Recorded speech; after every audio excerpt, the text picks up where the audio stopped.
Belinda and HarperCollins present this unabridged recording of Murder by Candlelight, written by Faith Martin and read by John Hopkins.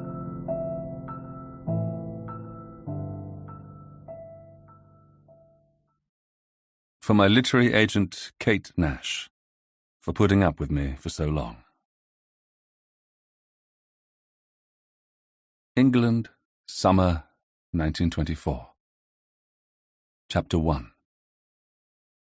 "Oh, hello, Mr. Swift. Might I just have a quick word with you about my ghost?" Now, this somewhat unconventional greeting would no doubt have disconcerted anyone other than Mr. Arbuthnot Lancelot Swift. However, Mr. Swift, known simply as that young fool Arbie to his more discriminating friends and family, was made of sterner stuff. Or so he'd like to flatter himself. The more honest explanation for this display of savoir-faire, however, lay in the fact that, having just written a best-selling book about some of the nation's more prominent spooks, ghouls, spectres, and the odd banshee or two, it could be argued that he was better placed than most to take this sort of thing in his stride. "Oh, good morning, Miss Phelps," he said, turning around to address the tall, grey-haired lady who was looking at him from a pair of thoughtful, watery blue eyes.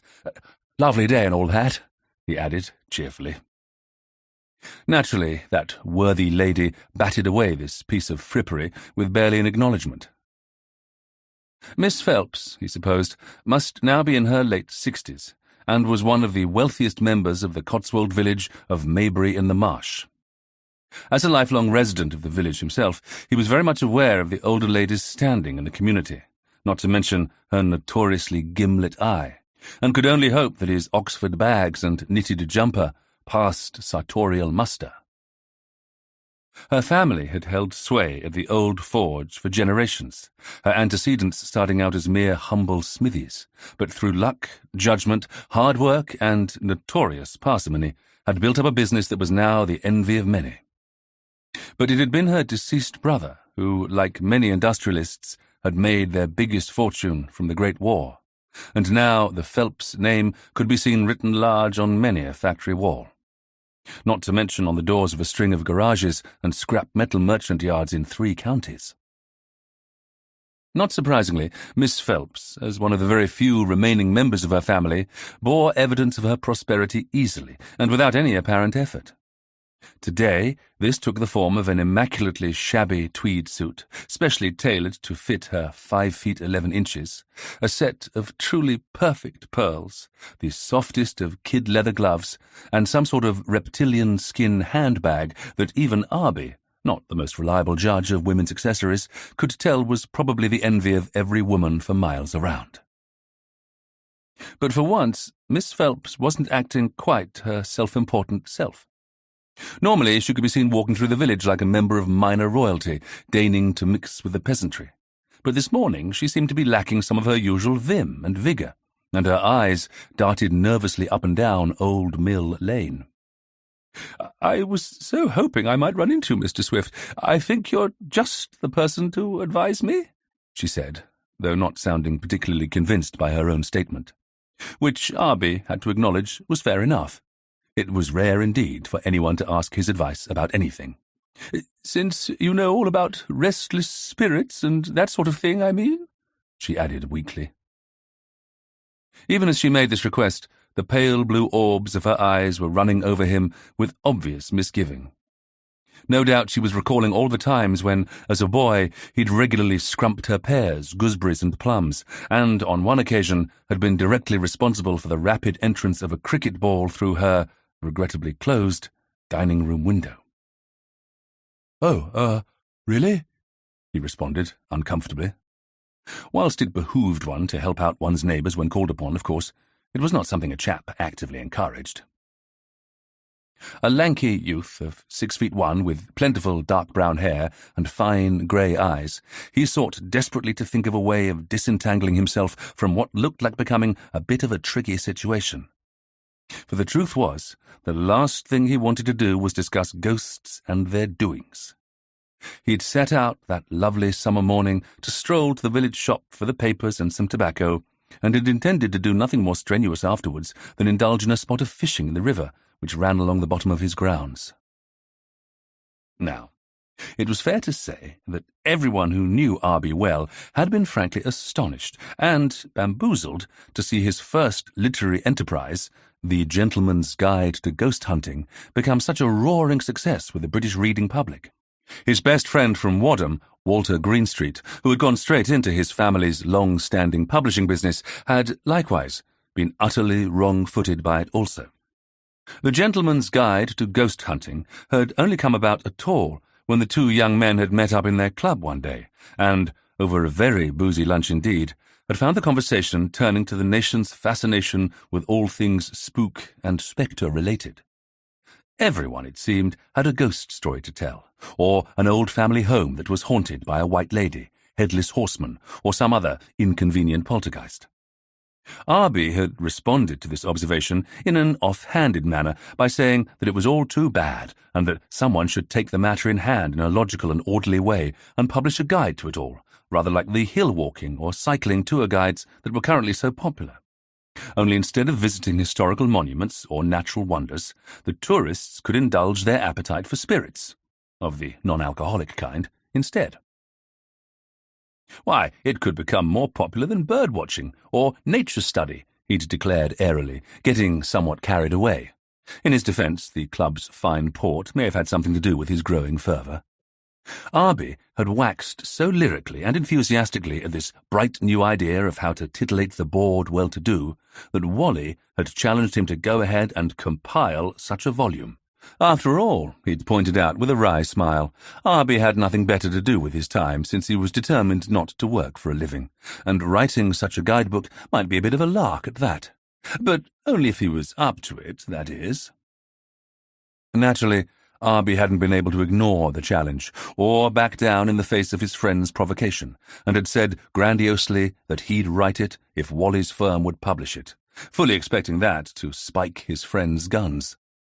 However, Walter, thus hoisted by his own petard, had instantly agreed to such an enterprise, and had had a contract ready for his friend to sign before the week was out. This obviously left Arbie in something of a pickle.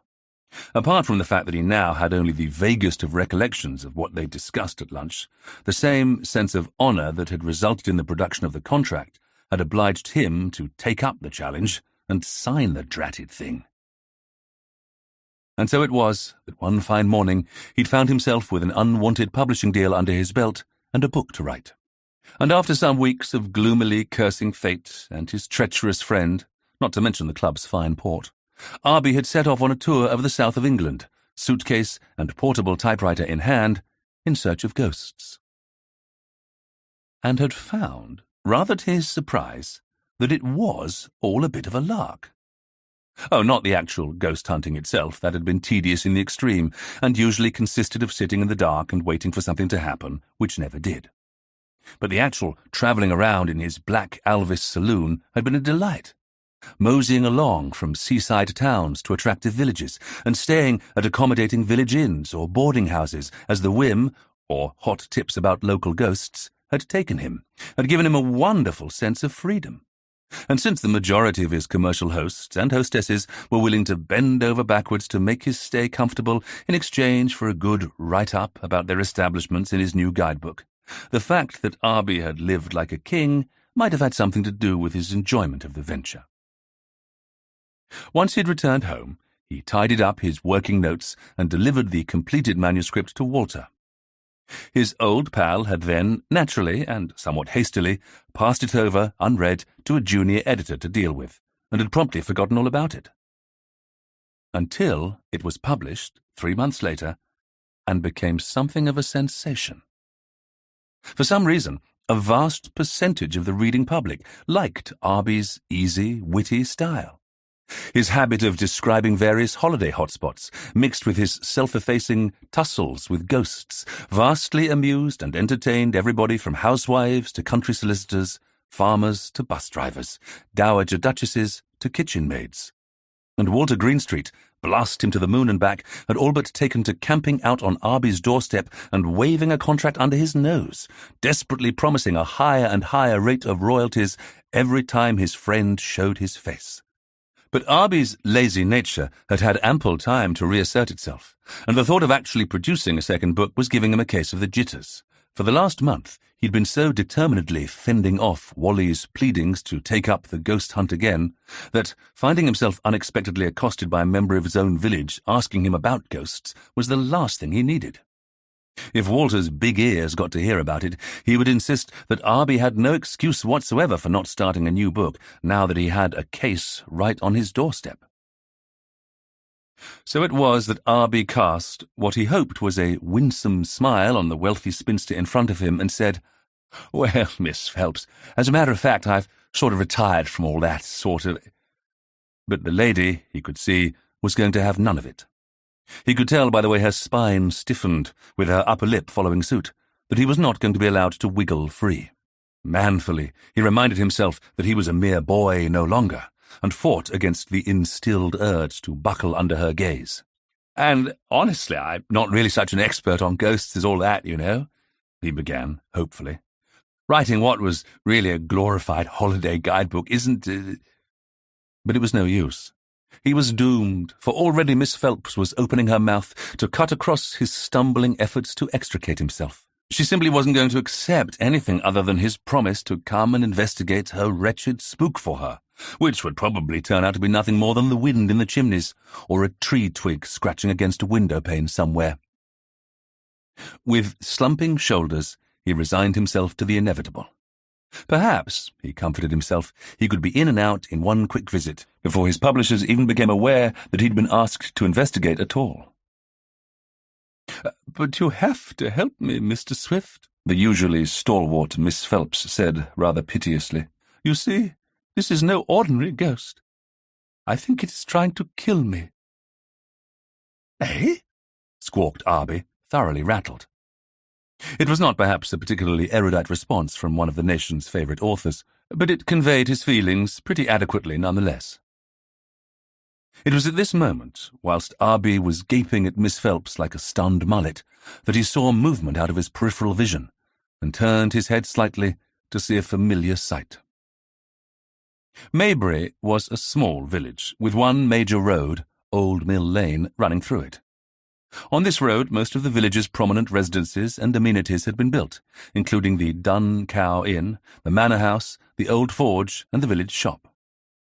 Off it, however, ran a few minor lanes and tracks, leading to various cul-de-sacs of cottages, and Church Lane, which led to the Norman church, its adjacent vicarage, and finally, Arbie and his uncle's own residence, a converted chapel. And it was from this direction that a large, black bone-shaker of a bicycle had turned onto the main village street, bearing astride it a striking figure. As usually happened whenever Arbie saw Valentina, Olivia, Charlotte, Coulton James, the vicar's daughter, whizzing along on her bicycle, he could hear in the back of his head the stirring music of Act 3 of Die Walküre and Richard Wagner's rousing piece, Ride of the Valkyries. This may have been due to the fact that Val, at 5'11", was a strapping girl, former hockey champion at her school, and all-round athlete. Tennis, swimming, archery, whatever the sport, Val could beat anyone hands down. Or it may have been the fact that she had long, very straight and very fair hair that streamed out behind her in a rippling stream as her muscular legs pumped up and down, getting astonishing speeds out of her hand-me-down vehicle. More likely, it was probably his memories of their shared school days at the village primary school, when Val had regularly duffed him up in the playground. Now, if someone had told Arbie earlier that morning that he'd be pleased to see Val bearing down on him with her usual expression of mild scorn mixed with reluctant affection, he'd have told them to go boil their head. But as she applied the rather haphazard brakes on her contraption and brought herself to a shuddering halt just in front of himself and Miss Phelps, he did indeed feel inordinately happy to see her. If anyone could deal with beleaguered ladies with a persecution complex, it was Val. As one of the vicar's huge brood, how many children did the Reverend have now? 8, 9, 10? She was used to dealing with anything. "Ah, Val, you're just the ticket," Arbie said gratefully. Val put one sturdy foot on the ground to balance herself and looked at him suspiciously. "Oh?" This was not the sort of greeting she'd been expecting. In her experience, Arbie Swift usually lived up to his name whenever he saw her, and swiftly made excuses to depart. So perhaps she could be forgiven if her gaze travelled suspiciously from his innocent smile to Amy Phelps's unhappy visage, and then back to him again. As she sensed the atmosphere, her face darkened. Arbie shuffled his feet, which was his usual response to being put on the spot. "Have you been upsetting Miss Phelps?" Val demanded flatly. "What? No, as if I would," Arbie yelped, stung by her immediate assumption that whatever was going on, he was to blame. Just for that, he had no more qualms, not that he'd ever had any in the first place, in setting about transferring his problem onto her sturdy shoulders. "As a point of fact, Miss Phelps was just telling me about a little problem she has that really needs your father's sensitive touch," he informed her loftily. Sensing that Miss Phelps wasn't happy with this opening gambit and was about to put her foot in it by saying that she'd asked for no such interference from the church, Arbie rushed on. "And you're just the person to help arrange it. Miss Phelps, you see, Miss Phelps can speak for herself, thank you," the lady interrupted firmly. "Good morning, Miss Coulton-James," she added, giving the vicar's daughter a gracious inclination of her head. As she did so, she cast her eyes disapprovingly over the mannish trousers and loose jersey that Val wore when out on her bicycle. In her day, women rode side-saddle on horses with dresses down to the ankle. Val, easily interpreting the other woman's glance, did her best to ignore her unspoken censure and continued to scowl at Arbie. "Daddy's always very busy, you know, and right now he's got a visit from the bishop in the offing, so the whole house is in uproar," she said dampeningly. Although she might not know exactly what was going on between her two disparate neighbours, she was confident that whatever it was, Arbie was, as usual, trying to duck out of something. "But I'm sure your father is never too busy to help a parishioner in distress," Arbie shot back. At this, Amy Phelps bridled. "Mr. Swift, I'll trust you not to break my confidences. I told you about my ghostly difficulties only on the tacit understanding that you would be both professional and discreet." Now it was Val's turn to shoot her a bemused look. "I'm sorry, Miss Phelps. Did you say ghostly difficulties?" "Exactly so, which I'm sure we all agree really does fall under the purview of the church," Arbie slipped in triumphantly.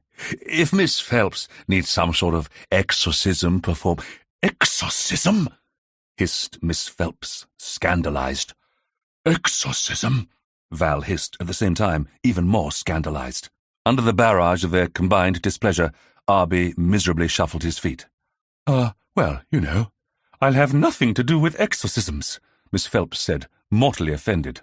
"Daddy really doesn't do exorcisms," Val added, equally as mortally offended. Arbie shuffled his feet some more. Both women looked at him in disgust for a moment longer, then, mutually but tacitly acknowledging that he was a broken reed, turned instantly to one another to get things sorted out properly. "What's the problem, Miss Phelps?" Val asked kindly. "I'm sure between us we can see a way clear." "Well, Miss Coulton-James, it's like this." Miss Phelps hesitated and glanced around cautiously. Although the small village was never exactly crammed with passers-by, there were always one or two people about, going to or from the shop, or working in their gardens, and the last thing she wanted was gossip about her family running rife all over the place. "Perhaps you and Mr. Swift could come to tea later on, and we can discuss things more comfortably?" "We'd love to, wouldn't we, Arbie?" Val said instantly, shooting him an acid smile. Knowing when he was beaten, Arbie inwardly heaved a deep sigh, but outwardly shot out a smile. "Of course, Miss Phelps, we would be delighted," he lied smoothly. Miss Phelps, having achieved her aims, when had she ever not, nodded in satisfaction, bid them good day until later, and marched off. Arbie, sadly, watched her go. Then, turning to his satisfied companion, said reproachfully, "I say, Val, what on earth did you let us in that for?" Val regarded him with an aloof and disappointed air. "Oh, Arbie, Couldn't you see that underneath all that prim and properness, that poor lady was really worried about something?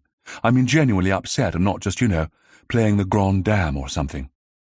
"Well," Arbie felt himself flushing, because in truth he had found it discomforting to see the usually imperious Amy Phelps so unlike her old self. Why was it that Val had always been able to make him feel like a worm with just a few snappy words and a pleading glance from her big blue eyes?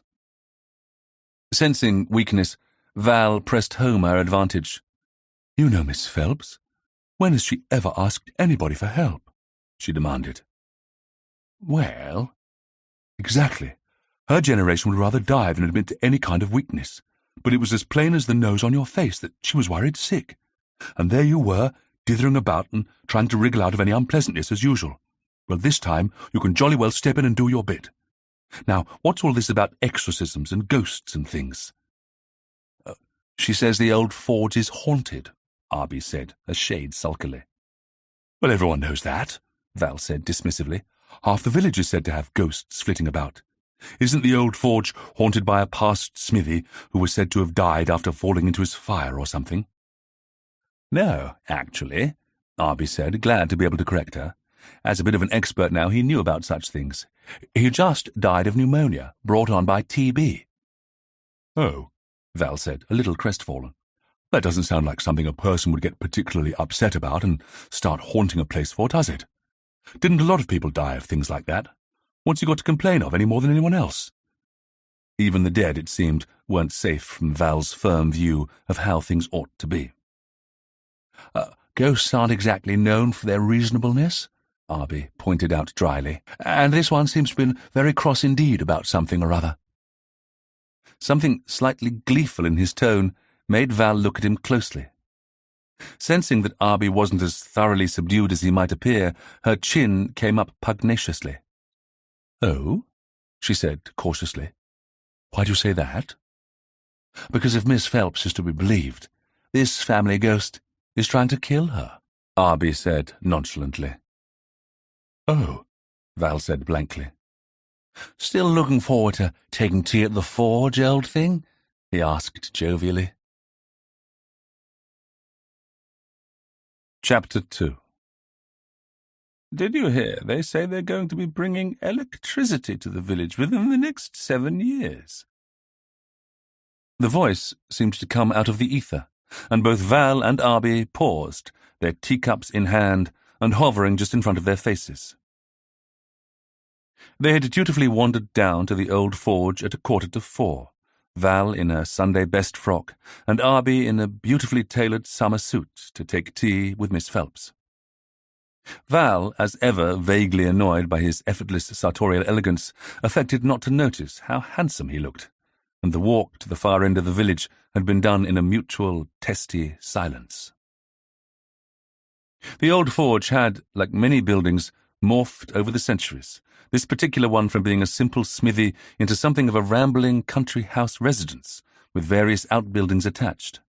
Not exactly a squire's residence, but not the home of a mere artisan either.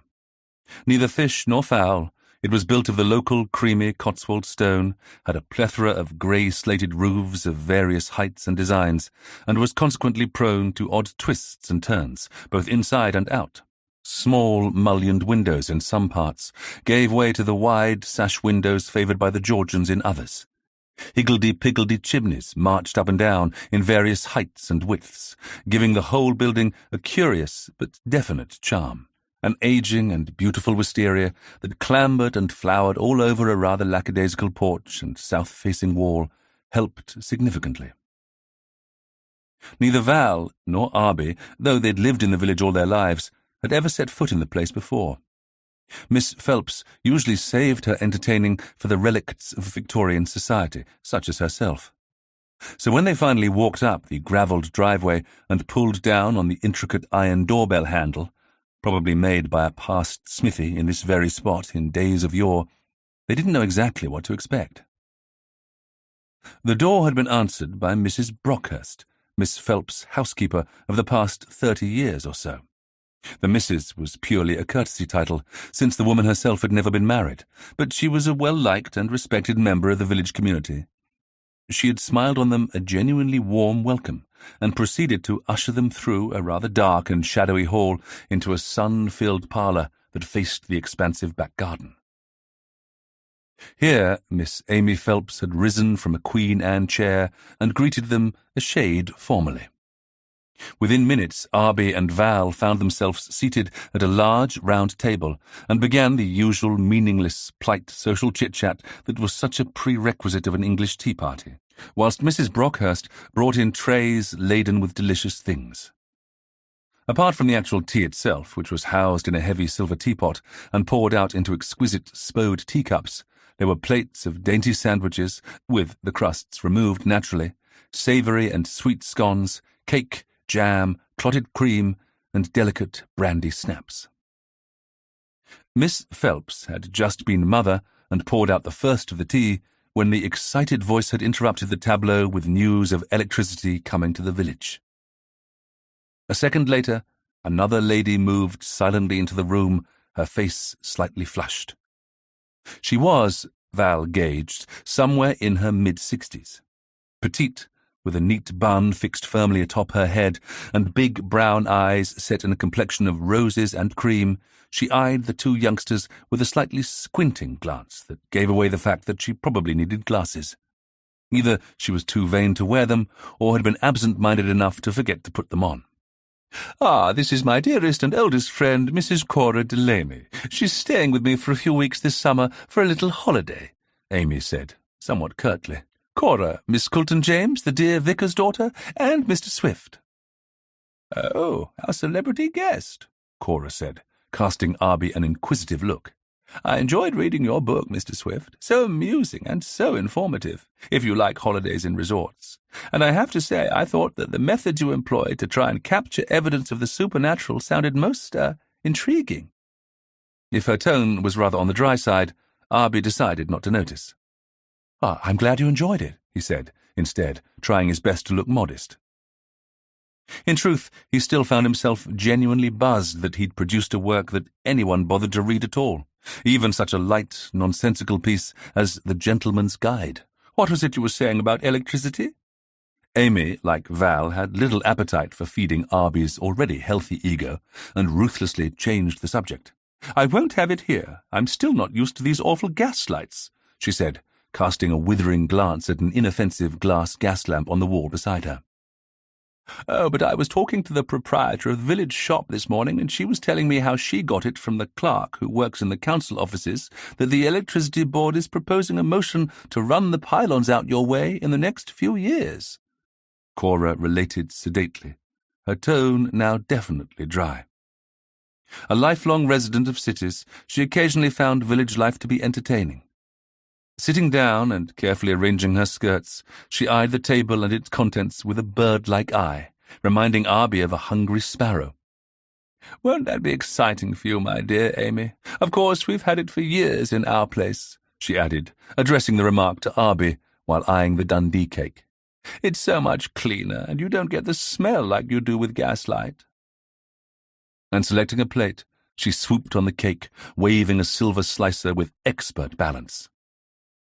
"Do help yourself to the teapot," Amy said, her own tone so arid that it would have made the Sahara Desert sit up and take notice. "And I tell you now, I won't have it in this house. It's positively dangerous, or so I hear. Killing people left and right, it seems. Nasty stuff. Now, where do you suppose— Oh, here is my other summer visitor." Both Val and Arbie noticed their hostess soften a little. "Reggie, I'd thought you'd forgotten we had guests for tea." As she spoke, a slender, silver-haired man sauntered in and eyed the bulging tea table with a happy smile. "Ah, Mrs. Brockhurst's scones. Amy, I swear half the reason I come here every year is because of Mrs. Brockhurst's scones." Cora smiled minimally at this, but Amy's smile seemed genuine enough. "I dare say that's true, you old rogue." She even went so far as to tease him. Arbie and Val watched this display, both fascinated and dumbstruck. Who'd have thought Miss Amy Phelps capable of such a feat? Perhaps their hostess caught something of this, because she waved a hand vaguely in the air. "Oh, you mustn't mind Reggie and his odd ways," Amy Phelps informed them airily. "He's a bit of an artist, you know, like my dear late mamma, and likes to amuse himself over the summer, indulging his various hobbies and nestling down in mamma's old studio. Our families have known one another for so long we're practically merged. Reggie and my late brother Francis went to school together, and he was always running about here in the school holidays." "My parents were in India at the time," Reggie put in by way of explanation, sitting down and reaching for a plate and purloining a healthy selection of sandwiches. Arbie, sensing that he had a rival in the food stakes, quickly followed suit. With a hard stare, Val watched him pile up his plate. Cora also looked on, much amused, from behind her teacup. "Yes, Amy's right. During the school holidays, Francis and I ran loose around here like a pair of wild animals." Reggie sighed happily. "And we just kept the tradition going after we'd grown up, somehow. I would often spend almost as much time here as in my own home, didn't I, Amy, my dear? Of course, we like to knock about the continent a bit together, too, or take longer trips away and get off the beaten path. Francis was a great one for finding little out-of-the-way places up in the mountains someplace, where we'd live off goat's cheese and figs."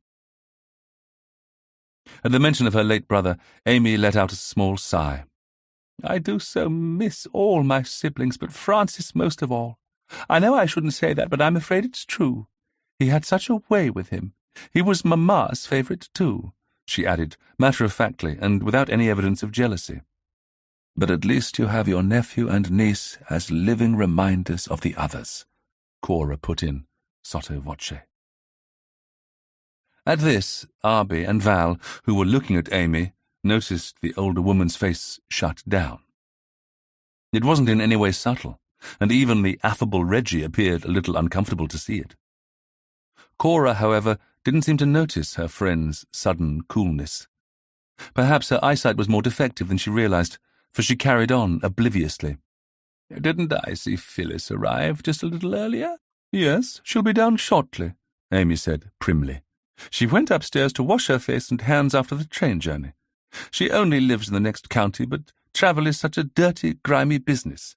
I'm glad I have little to do with it," she added firmly. Unaware that she was under discussion, upstairs the woman herself cautiously opened a door and peered around to check that she was alone. It was not, however, the door to one of the house's few bathrooms that she was exiting. Satisfied that the narrow corridor on either side of her appeared to be deserted, she tiptoed out, closed the door carefully behind her, and hurried towards one of the old forge's many twisty staircases. As she did so, Mrs. Brockhurst, a short, tidy-looking woman who'd been coming up another set of stairs that let out behind her, paused for a moment. Her face was totally expressionless. For a moment, she watched Phyllis Thomas, the only child of Amy's sister, Moira, as she hurried away, and only when the young woman had turned a bend in the passageway and was safely out of sight did she herself move forward. The housekeeper hesitated for a moment outside the bedroom door from which Phyllis had just emerged, but did not open it to look inside. She had no need to. She knew very well that the room belonged to Amy Phelps, the mistress of the house. And whilst Miss Phelps tolerated the housekeeper's necessary intrusion into her domain strictly for cleaning purposes, she wouldn't have liked it at all if she knew that anyone else had been in her private quarters, for Amy had always been a secretive person who fulsomely guarded her privacy. Quietly, Mrs. Brockhurst carried on towards the airing cupboard, where she neatly deposited the set of towels she'd been carrying before heading back down to the kitchen. Nothing about her would suggest that she was unduly concerned by what she had just seen, although, in fact, she was thinking to herself that she wished Miss Phyllis would be more careful about how she went about things.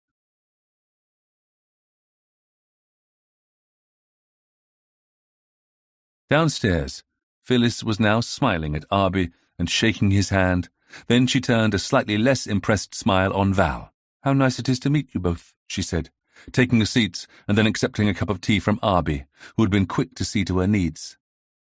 "I was saying to Cora only a little while ago, I've never met a famous author before. Have you really seen ghosts?" Val sighed gently and wondered just how many more fawning females the man was going to collect. No, Arbie answered honestly. That is, not seen one as such, but I think I may have heard one. This, he knew, was the kind of thing people liked and expected from him, and he'd been dining out on his supposed area of expertise for long enough now that he knew how to sing for his supper. Nothing too frightening, but just enough to scintillate. That was the ticket. As expected, Cora smiled coolly and said, that sounds interesting. Please do tell us all about it. Yes, Arbie, do spill the beans, Val said, turning to look at him fully. We all can't wait to hear about it. And if there was something slightly mocking in her eyes, or suspiciously sardonic in her tone of voice, Arbie manfully ignored it. Yes, where was it? On one of the cases that you covered in your wonderful book, Phyllis prompted, far more sincerely. As a matter of fact, no. It was in my own house, right here in the village, when I was 12, he added. Then he sipped from his cup, apparently in no hurry to continue. Leave 'em wanting more, that was the thing. Reggie looked at him approvingly from benign eyes. This is more like it, young fella. A bit of entertainment to give us all a little boost, eh? Well, go on. Don't leave us all in suspense. Arbie shrugged. I'm not sure I can promise to be entertaining, Mr. Bickersworth, only honest. At this, Val's eyebrow lifted sceptically, and he shot her a slightly hurt look. The story he was about to tell was true enough. Well, in essence. You see, when my friend asked me to write The Gentleman's Guide, although I was a bit taken aback, in truth, I wasn't all that averse. Arbie began. Of course, that was stretching things a bit, but there was no point boring everyone with the true origins of his writing career, was there? Because of what happened in the chapel, he added tantalizingly. The chapel? Phyllis asked, puzzled. I thought you said it happened in your own house. So it did, Arbie rushed to explain. You see, I was orphaned when I was only 3 years old. My parents died in a boating accident, and so I came to live with Uncle here in the village. And he'd just recently purchased the chapel. It was originally built in the early 1800s for the workers in the nearby clay pits, who were nearly all Methodists and so wanted nothing to do with the local church. But when the pits were all worked out 50 or so years later and the workers left, the chapel began to moulder a bit. Well, Uncle being Uncle, bought it for a song and set about renovating the big awkward beast to his own, tastes. Here Amy Phelps drew in a sharp breath. Your uncle always has been, shall we say, someone who forged his own path in life, she acknowledged tightly. At this, both Cora and Reggie sat up a little straighter. Now it sounded as if some dirt was going to be dished. But Arbie was having none of it. Whilst it was all right for him to suspect his relative of all manner of dodgy deeds and less than salubrious practices, he wouldn't stand for it from others. Yes, I suppose Uncle always has been a bit of a black sheep, he admitted cautiously. But when disaster struck, he didn't hesitate. You have to give him that. Here Arbie paused to take a decorous sip of tea and let the point sink in. And even though he had no wife to help him, he took me in without a murmur and saw to getting me a nanny and then overseeing my schooling and such. Yes, that was admirable, Amy acknowledged grudgingly. But I still maintain he was not the ideal guardian for a young boy. Well, really, I had a jolly time as a young un, dashing about that cold old building, Arbie chided gently. I think I must have learned enough to be an architect had my inclinations been that way, watching as Uncle put in staircases and dug out a cellar and extended into the attic and what have you. Yes, you really must see it sometime, Reggie, Amy said dryly. The conversion of the old chapel into a private residence is really, remarkable. You'd appreciate its eccentricities, I think. Arbie openly grinned. What Miss Phelps is too polite to say, old boy, is that the place is an utter horror. Oh, it has no fireplace, for instance, but is wonderfully centrally heated. My uncle designed and built the system himself. He's something of a mad inventor, I'm afraid. It has bespoke furniture all over the place, but the pulpit is still in the living room, as well as the fully functioning organ. And as for the kitchen, it has all the mod cons, but the arched windows are still all stained glass. It's neither fish nor fowl. My bedroom is in the loft and has rafters and the original bell still dangling over my bed, right over my head. I only hope the rope holding it in place really is as stout as Uncle says it is, otherwise one day it'll come down and brain me." "Oh, my," Cora said, dryly. "How brave of you to sleep under it. I'd never get a wink," Reggie said, eyes twinkling. Phyllis, who was made of sterner stuff, smiled upon him a shade impatiently. "It all sounds utterly charming, Mr. Swift, but you were going to tell us of your ghost?" Yes, so I was. Well, it was when I was around 12. I was home for the school holidays, and it was a foul night." "Oh, really? Not a thunderstorm, Arbie?" Val protested. The last thing she was in the mood for was listening to Arbie spouting utter tosh to his adoring fans. "Wind howling around the rafters and thunder and lightning crashing and flashing all over the place. It really is too Frankenstein's monster for words." "Actually, there was no thunder and lightning," Arbie told her with dignity. "Just a lot of wind and rain. A typical British summer, in fact." At this, everyone smiled wryly. They could all tell their own horror stories about British summers. "Anyway, it was dark and I'd been in bed some time when I heard it," Arbie said, his voice lowering dramatically a little. And even though they were all perfectly aware that he was only doing it for effect, everyone was now hanging on his every word. What? What did you hear?" It was, a little surprisingly, Amy Phelps who asked the question. Arbie would have said that of them all, she'd be the least taken with his tale. But then he remembered that she had ghostly troubles of her own, so perhaps she was feeling less sceptical than she might have been otherwise. "I heard the organ playing," Arbie said. And as he spoke, he was once more back in his bed on that night, waking up and hearing the unmistakable sound of the pipes letting forth. "Is that all, old chap?" Reggie said, sounding a little disappointed. "It was probably your uncle having a bash. Bach, was it? A bit of Mozart?" "Uncle hasn't got a musical bone in his body," Arbie scoffed. "He's a painter, inventor, man of business, or a combination of any of those things, according to Uncle, that is," he added with a gentle laugh.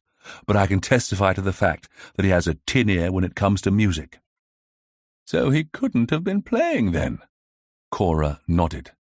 "So what did you do?" For the first time, the no-nonsense woman sounded genuinely interested. "Well, like any curious boy, I got out of bed and sneaked to the top of the stairs to have a peek," Arbie said truthfully.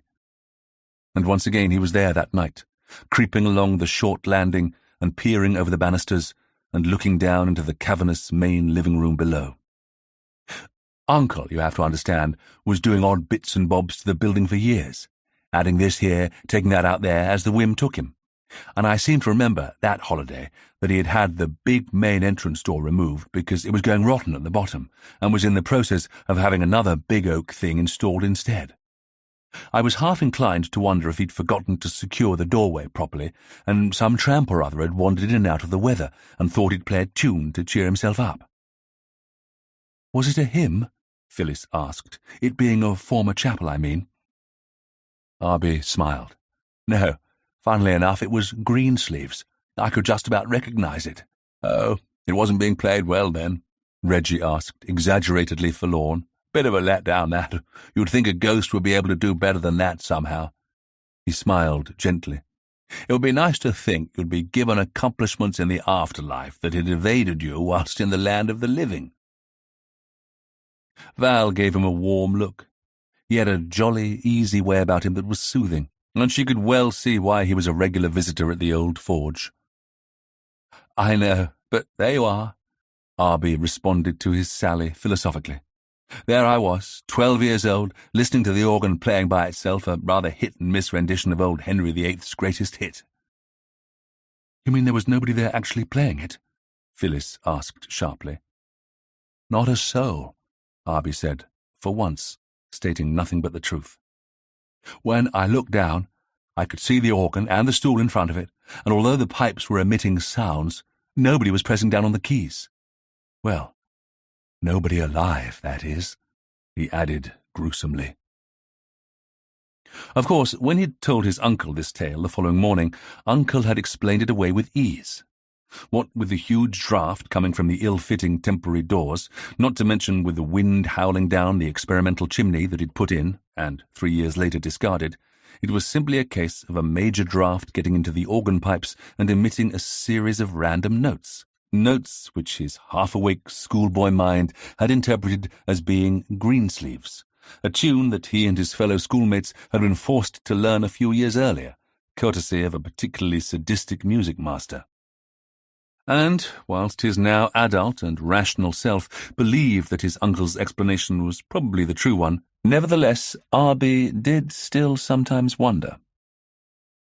That organ had sounded as if it had played Greensleeves that night, and what with that, and one or two other minor incidents which he hadn't seen fit to tell his uncle about over the last decade, it did give him pause to ponder. Like that time, I see. And this incident fed your interest in the supernatural. Phyllis interrupted his musings. My friend Janice swears by a medium that her mother sees regularly. Stuff and nonsense, my dear, Reggie broke in kindly. Oh, I know it's all the rage nowadays, these seances and table rapping and what have you, but so much of it is fakery. The Victorians, bless them, came to the same conclusion decades ago. Oh, I agree with you there, sir, Arbie said, finding pleasure in taking a little of the wind out of the old duffer's sails. When I was researching the Gentleman's Guide, the literature given over to exposing the amount of trickery by so-called mediums would make your hair turn white. Cora looked at him, with her head cocked a little to one side. Are you saying you don't actually believe in ghosts, then, Mr. Swift? She asked uncertainly. Of course he does, Cora. Haven't you been paying attention? It's mediums he doesn't believe in, not the possibility that ghosts don't exist. Amy cut in sharply. That's why Mr. Swift is going to help me with my own manifestations, aren't you, young man? She said, pointedly, shooting him a glance. Arbie nearly choked on his tea. Oh, quite, Miss Phelps. He finally managed to stutter. In her chair, Val grinned widely. It wasn't often the usually eloquent Arbie was lost for words, and she was thoroughly enjoying the spectacle. So, why don't you tell us all about your woes, Miss Phelps? She said sweetly. I'm sure we can help. Isn't that right, Arbie? Arbie eyed her with a growing sense of doom. What was all this we business, he thought warily. But what he said was, Oh, yes, rather. So who is it exactly that is causing all the fuss? Do you know? My ancestor, of course. The Smithy, Amy said flatly. You've probably heard the story about our family ghost. The whole village must have. But do you know the more interesting parts of the family legend? No? Well, it concerns my great-grandfather Wilbur Phelps. He was only 28 when he died of tuberculosis. Before that, however, he'd been a big, strapping man who worked the forge and was very ambitious to get on in the world and improve the family's already growing fortune. It was his long-term business plan that helped shape the family's future successes. She said all this with a curious mixture of complacency, matter-of-factness, and determined bravado, as if the humble origins of the Phelps family legacy were a matter of pride, and yet, underneath it all, she was grudgingly aware that something about it was not quite nice. She would undoubtedly have preferred it if her family fortune and power had come about as the result of inherited wealth from a genteel family background. But since it wasn't, she was determined to make the best of it. Val, the daughter of an impoverished vicar who happened to be the very minor younger son of a father who was himself a very minor younger son of a lord, understood this distinction at once, but would never have publicly admitted it. He married young and produced only one child, luckily a son, but he always lamented a lack of more heirs, Amy swept on, majestically. In those days child mortality was so high you can understand his fear, I suppose. If he died without issue, his line would be lost, and the power and growing fortune of the family would be scattered amongst a few distant relations. When he knew he was dying, he made his young son promise to strive hard and grow and protect the family, making sure that the Phelps name lived on forever. All very dramatic, I'm sure, she added dryly.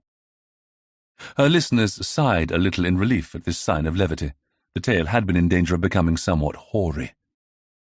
When he was buried, they went through the usual ritual of tying a piece of string on his big toe and attaching it to a bell above ground, Amy continued matter-of-factly. But this bombshell statement made Val start. "Oh, my!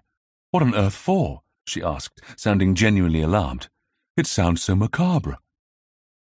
Reggie reached over and patted her hand gently. There, my dear, don't fret. It was a common practice back then. Don't forget, in past times the doctors weren't quite so proficient as our modern quacks. Sometimes they mistook unconsciousness for death, and a few poor unfortunates found themselves waking up 6 feet under.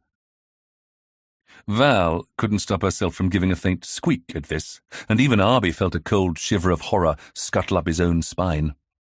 For that reason, Reggie hurried on, people did the sensible thing, and whenever someone was buried they tied a bell on a piece of string and attached it to the dear departed's toe. That way, should there be any little mishaps, all the poor soul had to do was waggle his foot up and down, and the bell would ring, and alert anyone out and about that they needed to be dug up again pronto. "I think if I were passing a churchyard and heard a little bell ringing, I might die myself," Cora said crossly. "Just imagine it." For a moment, everyone in the room did imagine it. Yes, quite. It was, of course, the redoubtable Amy who broke the appalled silence. Be that as it may, legend has it that ever since, any Phelps family member who seemed to be in danger of putting the family legacy in danger could expect a visit from the ghost of Wilbur, heralded by the ringing of a tiny bell, forcing them back onto the straight and narrow. My grandmother always swore that her husband, who had taken to drinking far more than he should have, was shocked sober one night after one such visitation. Myself, I think it far more likely that Grandpapa just fell in the river one night when he was a little the worse for brandy, and it was the near-drowning experience that did the trick. Everyone laughed obligingly. Amy sighed gently. Well, for some reason, my ancestor seems to have taken against me. I can't think why. I think I've been a steady guardian of our legacy after losing the last of my dear siblings. But it seems Wilbur doesn't think so. Recently, a few odd things have been happening that lead me to suspect that he is unhappy with me. Oh, come now, Amy. Surely you're exaggerating, Reggie said gently. He looked at her with obvious concern, but before he could say anything more comforting, he was forestalled. Who's this who would dare to be unhappy with you, Aunt? A hearty voice broke into the tense atmosphere as a man in his early to mid-30s swept in through the open parlour door. Just give me his name and I'll soon sort the blighter out. Everyone turned to look at the interloper. Not particularly tall, he was just a little portly, with a head of thick brown hair and a pair of dark brown, penetrating eyes. A button nose, rather spoilt and otherwise classically handsome face, and he was wearing an expensive business suit made by a tailor who knew his business. Val looked at him with distinct interest. Phyllis looked at him with quickly disguised dismay. Cora and Reggie both acknowledged him with muted pleasure. But it was the look on Amy Phelps's face that struck Arbie the most, as it was so hard to read. My nephew, Murray Phelps, Amy introduced him dryly. I wasn't expecting you, Murray. How nice of you to call in. If there was a slightly mocking edge to her voice, her nephew didn't seem to hear it. Not at all, Aunt, not at all. Always glad to see you, you know. Oh, hello, Phil, old thing. He tossed the greeting casually at his cousin, his eyes quickly going from Val to Arbie and back again. So, what's all this, then? He said, a distinct challenge in his voice.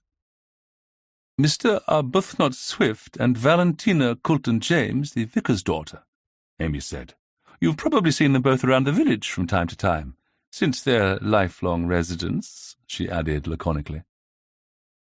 Arbie did, in fact, vaguely recognize the man, having seen him fleetingly once or twice about the village, this relative obscurity being mute testimony to the older man's lack of interest in the residents of Maybury-in-the-Marsh. Something told Arbie that this man had not set foot in the Dun Cow Inn, nor yet spent any of his pennies in the village shop. No, This was the sort of man who would patronize only fine dining places and the haughtiest of emporiums. Swift, why does that name ring a bell? Murray asked, bending down absently to deposit a rather hit-and-miss attempt at a kiss on his aunt's cheek. Oh, Murray, dear, you must have read the Gentleman's Guide to Ghost Hunting by now. Almost everyone else in the country has. Cora teased him drolly. Such a witty, light-hearted guide to some of the country's best ghosts and places to stay and all that. Murray's face cleared. Oh, yes, I have, as it happens. Good wheeze, that. Jolly useful holiday guide, too. And those little stories of yours about ghosts and things. Most amusing. Arbie waved a vague hand in the air, pretending that he hadn't detected the patent insincerity in the other man's tone. Oh, it passed the time for me nicely writing it, he said airily. Once a chap's come down from Oxford, he has to find something to do after all. Murray shot him an ill-concealed look of vague disdain. Wouldn't know, old chap. I've been toiling in the family business since I was in short trousers. Don't exaggerate, Murray, Amy Phelps said sharply, a definite chill in her voice now. And you make it sound as if you've been forced to work in a coal mine, instead of holding an executive position in a thriving business. Oh, only teasing, Aunt. You know, Phelps Industries is my very life.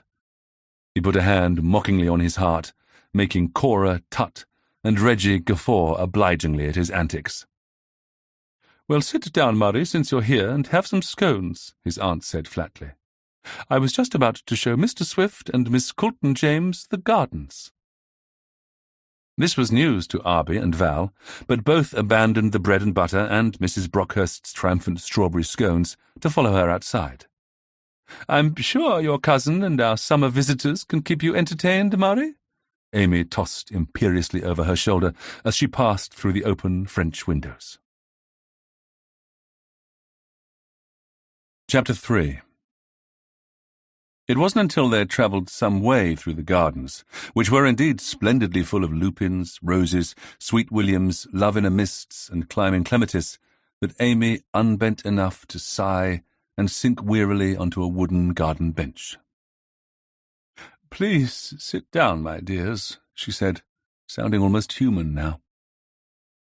Val took one swift look at her, noted her rather greyish complexion and stooping shoulders, and sat beside her, laying a hand gently over hers.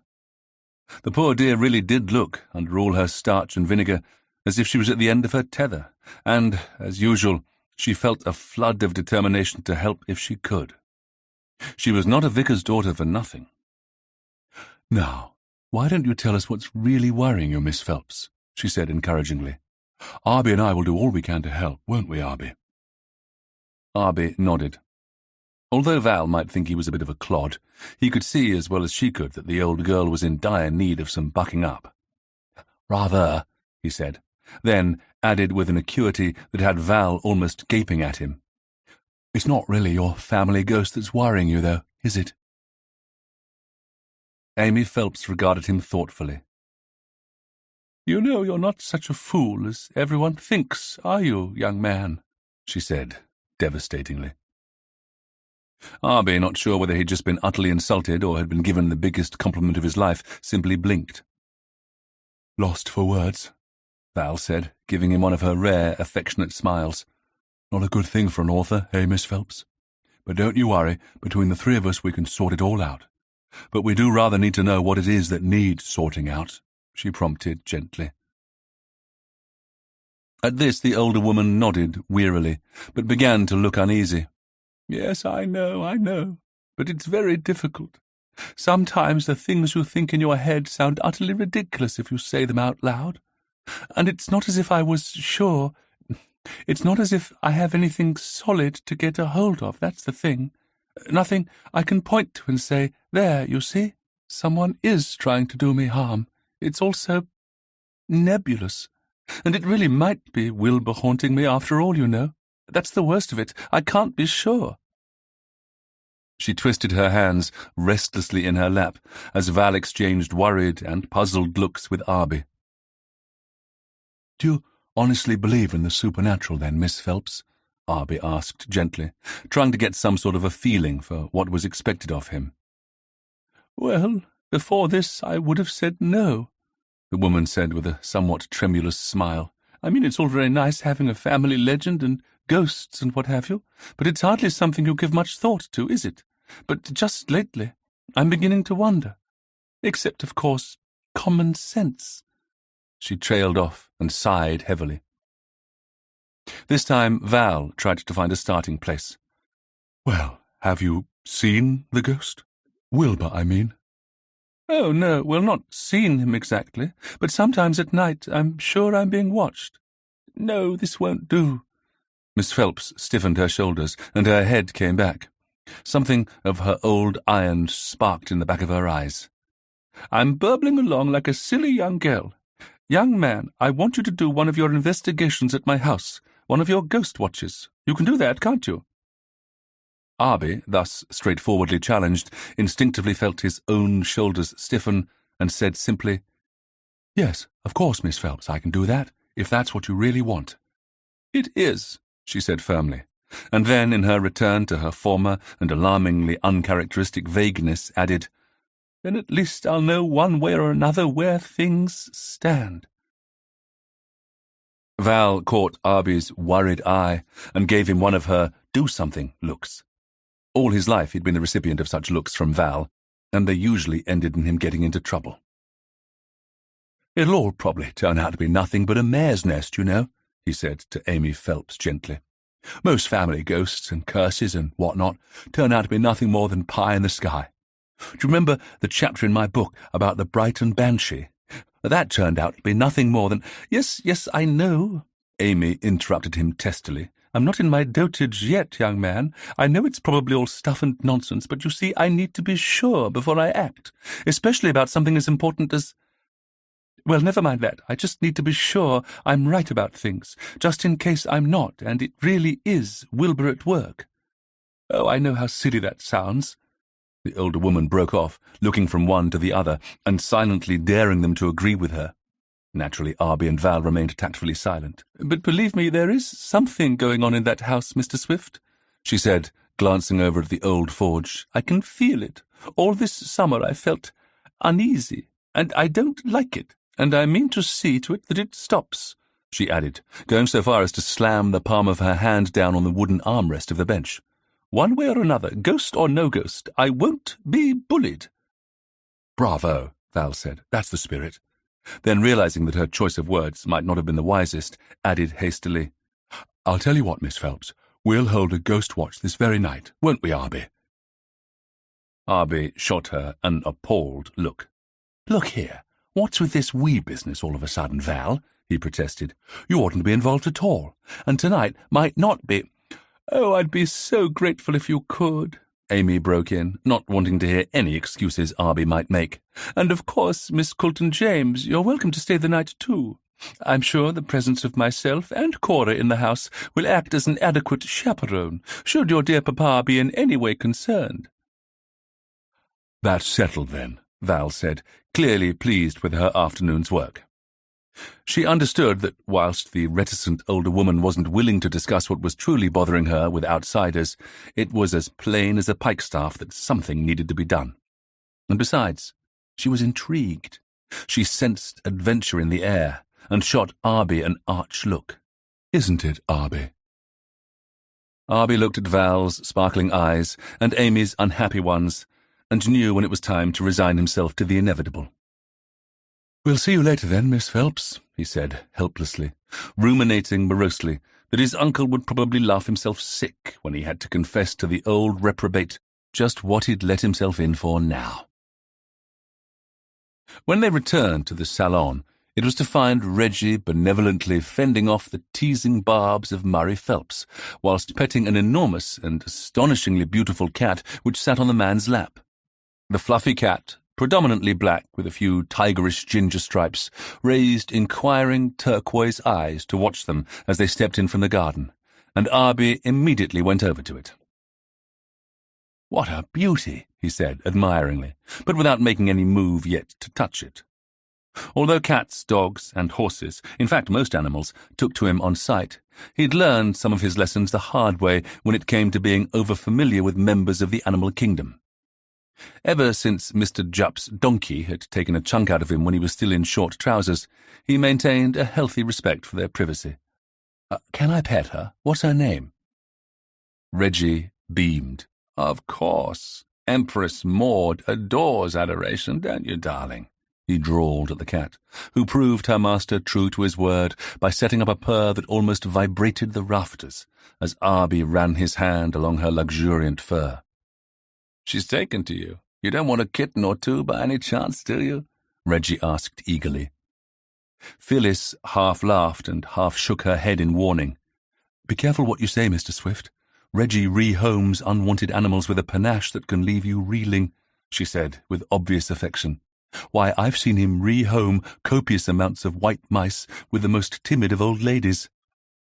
Yes, just how many waifs, strays, and lost causes that little outfit of yours cater to now? Murray asked him with a laconic grimace. Oh, hundreds, I expect, Reggie said with a shrug and a smile. I lose count. Of course, our volunteers in the village are simply marvellous. We wouldn't be able to do it without them. Mrs. Posset alone has been known to take 10 kittens into her own home at a sitting, and eventually pass them on to friends and family. Then there are the youngsters. Teenage girls simply adore looking after broken-down ponies, and all our other equine casualties. It's just as well they do. There's no way I could afford to pay them anything. It's as much as we could do to feed them all. But it's such a good cause, Amy Phelps said, taking a seat and looking with benign bemusement at the antics of Empress Maud, who was now reaching out her chin so far in quest of Arbie's tickling fingers that she looked in danger of tumbling off Reggie's knees and onto the floor. I got my dear Hamish from Reggie, remember? Alas, he's no longer with us, but I did keep him until he was nearly 18. Ah, yes, and a dear little chap he was too, Amy, Reggie said, with a fond, reminiscent smile. Which reminds me, I have another West Highland terrier just come in that needs a good home. Do you think— Murray shook his head. You're shameless, Reggie, old man. Reggie sighed theatrically. Yes, I suppose I am. Everyone smiled, but Murray seemed to be in a bullish mood. You know, instead of confining yourself to good works, with a bit of effort you could turn your little hobby into a viable business. Selling pedigrees and so on. Might help you out with keeping the taxman from your door. Who knows, you might even be able to stay on in the summer at your own place instead of leasing it out to those dreadful Norwegians or Swedes or whoever it is gullible enough to take on that crumbling hovel of yours. You're going to have to keep the wolf from the door somehow. It's not as if you have dear old Uncle Francis to help you out any more, he added smoothly. At this, there was a tense silence, and their hostess drew in a swift breath. She had gone a little red-faced, whilst Reggie had gone pale. Leave him alone, Murray, Amy reprimanded. You know all the best people nowadays have to tighten their belts, and letting out their homes for the summer to discerning people is a respectable way of doing so, she said, deliberately ignoring his last words. Speaking of unpleasant things, Amy said sharply, I've had to ask Mrs. Brockhurst to have a word with Doreen again. This had the effect of making Cora and Phyllis shoot quick, knowing glances at each other, whilst this time it was Murray Phelps's turn to go slightly red-faced. It's simply not good enough. That's twice now I've seen that young madam loitering about the vicinity when she knows she has no business here now. Arbie and Val, sensing the uncomfortable turn in the atmosphere, tactfully chose that moment to start making their farewells, and gave their promise to return later that night. At this, everyone in the room looked surprised, but Amy seemed disinclined to satisfy their curiosity, being in no mood to explain the situation. Once outside in the lane, Arbie let out a long breath. Phew, that was all a bit fraught, wasn't it? It was a bit, Val agreed, stepping with Arbie to one side and onto the grass verge to let a horse and farm cart pass by. The horse, a big white mare, plodded on placidly, whilst the group of farm labourers on their way to the fields touched their caps and looked at Val with open enjoyment. Val took no notice. What was all that about this Doreen person, do you suppose? Arbie asked, once the road was clear and they set off again towards their respective houses. I thought Murray Phelps looked like he'd swallowed a caterpillar at the very mention of her. Oh, you know Doreen Capstan. Her family live in one of the terrace cottages opposite Cooper's yard, Val said brusquely. Arbie nodded. He had a vague image of several Capstan youngsters running about the place, predominantly redheads, if his memory served him well. Well, she used to work as a maid at the old forge, but left under something of a cloud, according to village gossip. Val swept on. I thought everyone knew that. Arbie sighed. It seems to me someone or other is always being picked apart by village gossip. It'd be nice if all the old moggies in this place minded their own business once in a while. Val didn't disagree with him, but since the village thrived on drama, the likelihood of Arbie's dream coming true was about as likely as she herself growing a pair of wings. So what do you think has got Miss Phelps in such a tiz, then? The old bean really is in a flap about something, though she's determined not to let on, of course. Too stiff upper lip for words, isn't she? Yes, she is, and I've no more idea than you have. But I doubt it's got anything to do with a family ghost, Arbie said dampeningly. And I do wish you hadn't let us in for this ghost watch tonight, Val. I had to do enough of that last summer. But you need more material for the next book, don't you? Val said bracingly, looking at him closely as he muttered something indistinct. You are going to write another book, aren't you? She asked suspiciously. Everyone's expecting one. The whole village, all your many readers, not to mention your publisher. Arbie muttered again. Val stopped and stared at him. Arbie Swift, you can't let that poor mope Walter Greenstreet down. Isn't he supposed to be a pal of yours? Arbie nodded gloomily. I suppose so, he agreed reluctantly. And didn't he go out on a limb to help you get the Gentleman's Guide published? Val continued. And isn't the family firm on at him to get you to sign another contract? You simply can't let him down, you cad. What's he been saying? Arbie cried, stung at the insult. Don't tell me the blighter has been crying on your shoulder, Val. What else can it do? He knows how lazy you are as well as I do, Val said with her usual lack of tact. He has to do something to kick your lazy bones into action, and I promise to help him. Val? Arbie protested feebly at this rank treachery. Well, he was really down in the dumps, poor old thing, Val muttered, feeling a little abashed now and not liking it at all. Trust Arbie to give her one of his kicked puppy looks and make her feel all guilty. Oh, come on, Arbie, buck up, do. You can't laze around doing nothing all your life. I know you come into your parents' money soon, and you've no need to do another day's work and all that, but it'll do you good to write another book. Arbie, who had been invited by an old school pal of his to do some fly fishing in a very nice chalk stream on his estate next weekend, followed by a bit of boating on the Broads, courtesy of yet another acquaintance who was looking for someone to help him crew his large yacht, muttered something unintelligible. He'd been looking forward to lazing around on the water with no particular agenda, and bitterly resented being forced into a corner by his friends and neighbours. Val simply glared at him. I'll see you tonight, then, she said firmly. What time do you start ghost watches, by the way? They had now turned into Church Lane, which housed only the church, vicarage, and at the very end of the no-through lane, the old chapel itself. Beyond that, an old 5-barred gate led onto the water meadow, currently being grazed by cattle, that dipped down to the river where Uncle had had a jetty built. Nobody knew why. Uncle didn't own so much as a canoe. When it gets dark, of course, Arbie answered her question sulkily. Righto, Val said. You'll pick me up around 10, then? And with that she turned off into the vicarage, a pleased smile lighting her face. It wasn't until Arbie had almost reached the entrance to his own home that he realized the fact that she didn't know when ghost watches started proved that she'd never read a single line of his book. Uncle was in the shed when Arbie passed and called out to him cheerfully. "Why there, boy, just the one I want. Come here and stick your finger on this thingamabob, will you, while I crank it? Don't fret, it won't kill you." He offered this addendum automatically now, ever since an incident nearly 8 years ago, whereby he'd inadvertently given Arbie an electric shock which had made his fingers go numb for nearly 2 hours. With these typical and alarming words, Arbie reluctantly entered his uncle's domain. The shed was in fact a light stone outbuilding with tall windows, its own generator, cold running water, and a reassuringly weatherproof tiled roof. In one area, nearest the largest set of windows, a raised dais had been added and was set up as his uncle's painting studio. but it was to the far, long wall where his nearest relative kept his workshop that he was led. Although Uncle had a given Christian name, it had somehow become lost over the mists of time, and in the way that sometimes happened in villages, his identity had become subsumed until he was known by one and all, and not only his legitimate nephew, simply by the sobriquet of Uncle. In his early 60s, he was of average height, neither fat nor thin, with receding grey hair and grey eyes.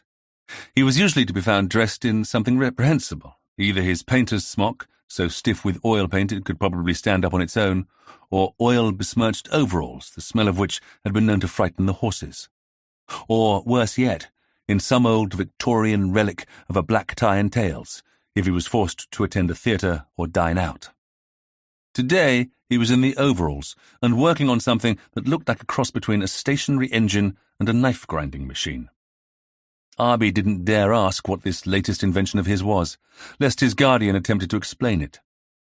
The properties of mechanics, in Arbie's case, tended to flow in one ear and then pass straight out of the other without bothering to put his brain to any unwanted trouble. "Put your finger on this, and don't take it off until I say," Uncle muttered now, placing Arbie's unwilling digit on a greasy lever. Arbie sighed and stood there patiently, holding the lever firmly down whilst his uncle tinkered for a bit. But Arbie's general air of gloom didn't go unnoticed for long. "So, what's biting you then, boy?" Uncle finally asked with a grin. "You got a face like a wet weekend." "Women," Arbie said truculently. "Ah, say no more," Uncle said. So Arbie didn't.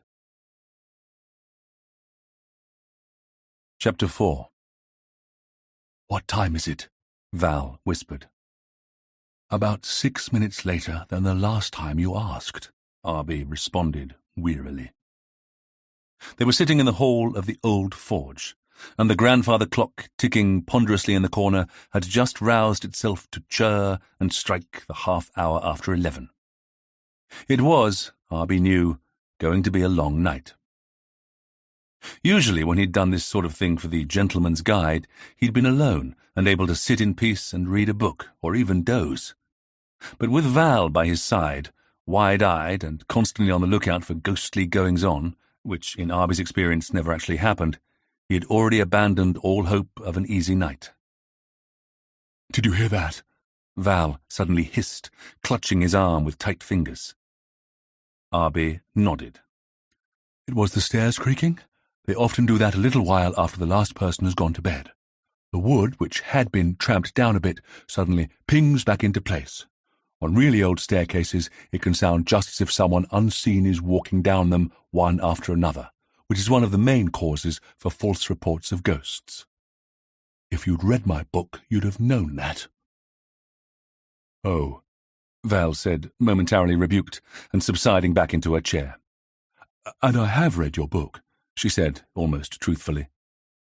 She'd begun to read it when it first came out, expecting Arbie to have made a bad fist of it, but on finding herself regularly chuckling over his silly little ghostly exploits, or becoming generally interested in the holiday resorts he was writing about, had decided to abandon it. She was used to the handsome and feckless Arbie Swift being someone she could easily dismiss as being an irrelevant addendum to her normal life, and seeing him in any other light tended to confuse and worry her. In the dark gloom of the old forge's main hallway, she sensed that Arbie was tossing her a speaking glance and flushed guiltily. "Well, some of it," she muttered. For about a minute and a half there was silence once more. Then Val began to fidget, and then, another 20 seconds or so later, she said, "Isn't it midnight yet?" "No," Arbie said miserably. "Is it true that's really the witching hour, when you get most activity?" "No," Arbie said again. "If you'd read my book, you'd know that I haven't encountered real activity at all. Only a few instances of people playing the fool, though yes, they did tend to concentrate their antics around midnight." Val sighed. "They will do it, I suppose." Arbie said, then added without much hope, "You know, Val, we're supposed to sit here in silence and observe. Ghosts like their peace and quiet." And so, it had to be said, did Arbie. Val's whispering subsided for about 8 minutes. Outside, a tawny owl hooted, and its partner answered. From above came the odd, faint creak as the various inhabitants of the old house turned in their beds. Despite a recent long run of warm summer weather, for some reason it had now decided to turn almost chilly in that rather lackadaisical manner to which English summers were prone, and Arbie was beginning to wish he'd brought a coat. Then Val said sharply, "Arbie, that shadow's moving." Arbie, who'd had his eyes closed and was trying to catch a surreptitious 40 winks, opened one eye and glanced at the wall opposite. "There's a full moon tonight. It's shining through the shrubbery outside, and the breeze is moving the leaves. It gives you the impression of something more substantial moving about. Ignore it." "Oh." Val supposed, crossly, that even Arbie Swift, when given a task to do, was bound to become something of an expert eventually. The big, wheezy clock finally roused itself to strike 12. Val held her breath. Arbie let out a very soft snore. Val looked at his sleeping form and shook her head in disgust. She just knew it. Trust him to fall asleep. She'd bet her entire and meagre allowance that he'd slept through every ghost vigil he'd ever kept. No wonder the Gentleman's Guide to Ghost Hunting had never recorded a single real instance of a ghost. And there she'd been, willing to give him the benefit of the doubt. Oh, he'd have everyone believe it was creaking stairs, or drafts that blew newspapers off tables, or human forgetfulness that accounted for vases of flowers swapping places on mantel shelves overnight. She should have known he'd just been asleep on the job, and not paying proper Suddenly Val's heart leapt into her throat. Something, somewhere above her in the darkness, was moving. Definitely moving, and not mere shadows on the wall. Stealthy, careful, precise movement. She reached out and grabbed Arbie's arm. Arbie awoke from a nice dream where he'd just been about to land a splendid brown trout, and found himself not in his own bed, but an uncomfortable chair, and with someone shaking him soundly. But with the resilience of youth, he became aware almost instantly of where he was, and the circumstances surrounding his lack of a comfortable bed, and he turned to scowl at his unwanted companion. Before he could make a noise, however, Val put a finger to her lips and pointed upwards. Because of the full moon shining through the windows, he was able to make out quite a lot of his immediate environment, and could clearly see that Val's finger was shaking as she pointed towards the stairs. And then he could see for himself what had given her the jitters. A tall, human form was slowly descending the stairs. It was wearing something white, and seemed to have a white head. It was not the outline of a big, strapping smithy, though, dressed in his leathers and bearing with him the ghostly smell of iron and smoke. Moreover, Arbie noted that the shape was taking care to keep very carefully to the outer edges of the stairs, thus avoiding the worst of the creaking boards. And why, he mused, would a proper ghost need to do that? He sighed gently, got up, and began to walk carefully towards the foot of the stairs. He noted with extreme pleasure the shocked "oh" forming on Val's pretty mouth, and grinned. No doubt she'd expected him to turn tail and run a mile, instead of fearlessly heading into the unknown. Well, that would teach her to take his lack of manhood for granted. When he'd reached the bottom of the stairs, however, it was to find Val supportively by his side, and in a moment both of them could clearly see the identity of their visitor. Amy Phelps was dressed in a white flannel nightdress, and over it a large housecoat in a shade of heavy cream. Her long grey locks were primly hidden under a lacy white nightcap. She nodded at them silently and beckoned them into the nearest room, which turned out to be a library come study. "Sorry to disturb you, Mr. Swift, Miss Coulton-James. I couldn't sleep, and was wondering if you were making any progress," she murmured softly. It's a little early yet, I'm afraid," Arbie chided gently. "It's usually well into the early hours before one can expect anything, interesting." Amy nodded. "I thought as much," she said. "I feared I was being precipitate, but when you're lying alone in bed and worrying, well, the need for action becomes overwhelming, doesn't it?" Arbie nodded. Leading her to a chair, Val hot on his heels, he helped Amy to sit, and then took the chair nearest her. He leaned forward fluidly, letting his hands rest lightly on his knees, his head bent towards her in a confiding manner. "I was hoping I might get you alone for a bit, Miss Phelps," he said. "You know, when we first spoke this morning, you said something that's been rather gnawing away at me all day." "Oh?" Amy said stiffly. "Yes," Arbie said firmly. "You said, or rather I seem to recall you intimated, that you thought the ghost had, somewhat alarming intentions towards you." Amy sat up straight in her chair. "Let's not shilly-shally about the bushes, young man," she said repressively. "I believe I said that it wanted to kill me." "Yes, quite," Arbie said a little helplessly. "I was rather hoping you'd expand a bit on that at tea, but I gather you had second thoughts?" Amy let out a rather dry chuckle. "Well, it's hardly the kind of thing that you can discuss with your family and friends all around you, is it, Mr. Swift?" She shook her head, making her lace cap dance. "They'd either think I'd gone potty, or else that I'd been hitting the gin." In the darkness, Arbie grinned. Say what you like about Miss Phelps, she was a game old bird. "Yes, I can see that they might," he conceded smoothly. "But perhaps now, between just us, you can be a bit more forthcoming? I'm sure Val won't repeat anything you have to say, will you, Val?" "Of course not," Val said staunchly, and meant it. "Daddy always says gossip is the devil's work," she added primly. Amy Phelps sighed, but nodded. "Yes, I can see I owe you some sort of an explanation, especially when you're doing all this for me," she added, waving a vague hand in the direction of the darkened hall. "It's just that I know it's all going to sound so tentative and feeble when I say it out loud. It's not going to convey the real horror of what I've been feeling for the past week or so." "Just state the facts, Miss Phelps, that's best," Arbie advised. "Right. Well, it began with finding one of Wilbur's hammers on my chair. His heavy one," Amy said. "Well, naturally, that gave me a bit of a turn." "Sorry?" Arbie had to interrupt. "His hammer?" "Yes," Amy said, a shade impatiently. "Our family kept all of Wilbur's original smithy tools and such in the original forge. That's now where the car and gardening things are kept. Wilbur had, as you might expect, a whole range of implements which he used to shoe horses and make ironwork and what have you." "Ah, I see," Arbie nodded.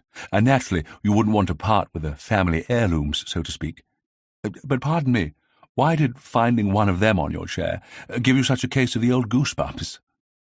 "Well, for a start, what was it doing there? It has no business being there. And who put it there?" she demanded. "The only people in the house were my immediate household, and Murray, who'd come over to collect some strawberries from the greenhouse." Arbie, who was beginning to feel like that member of the audience who'd come in halfway through the play and thereafter had to struggle to pick up the plot, settled himself down with patience. "Sorry again, Miss Phelps, but when did this happen?" "Last Tuesday, I think it was." "No, sorry, I meant what time of the day was it? Evening or—" "Oh, just on dusk, I would say. I hadn't asked Mrs. Brockhurst to light the lamps yet, anyway." "And your two guests for the summer were both here in the house, you say?" he asked.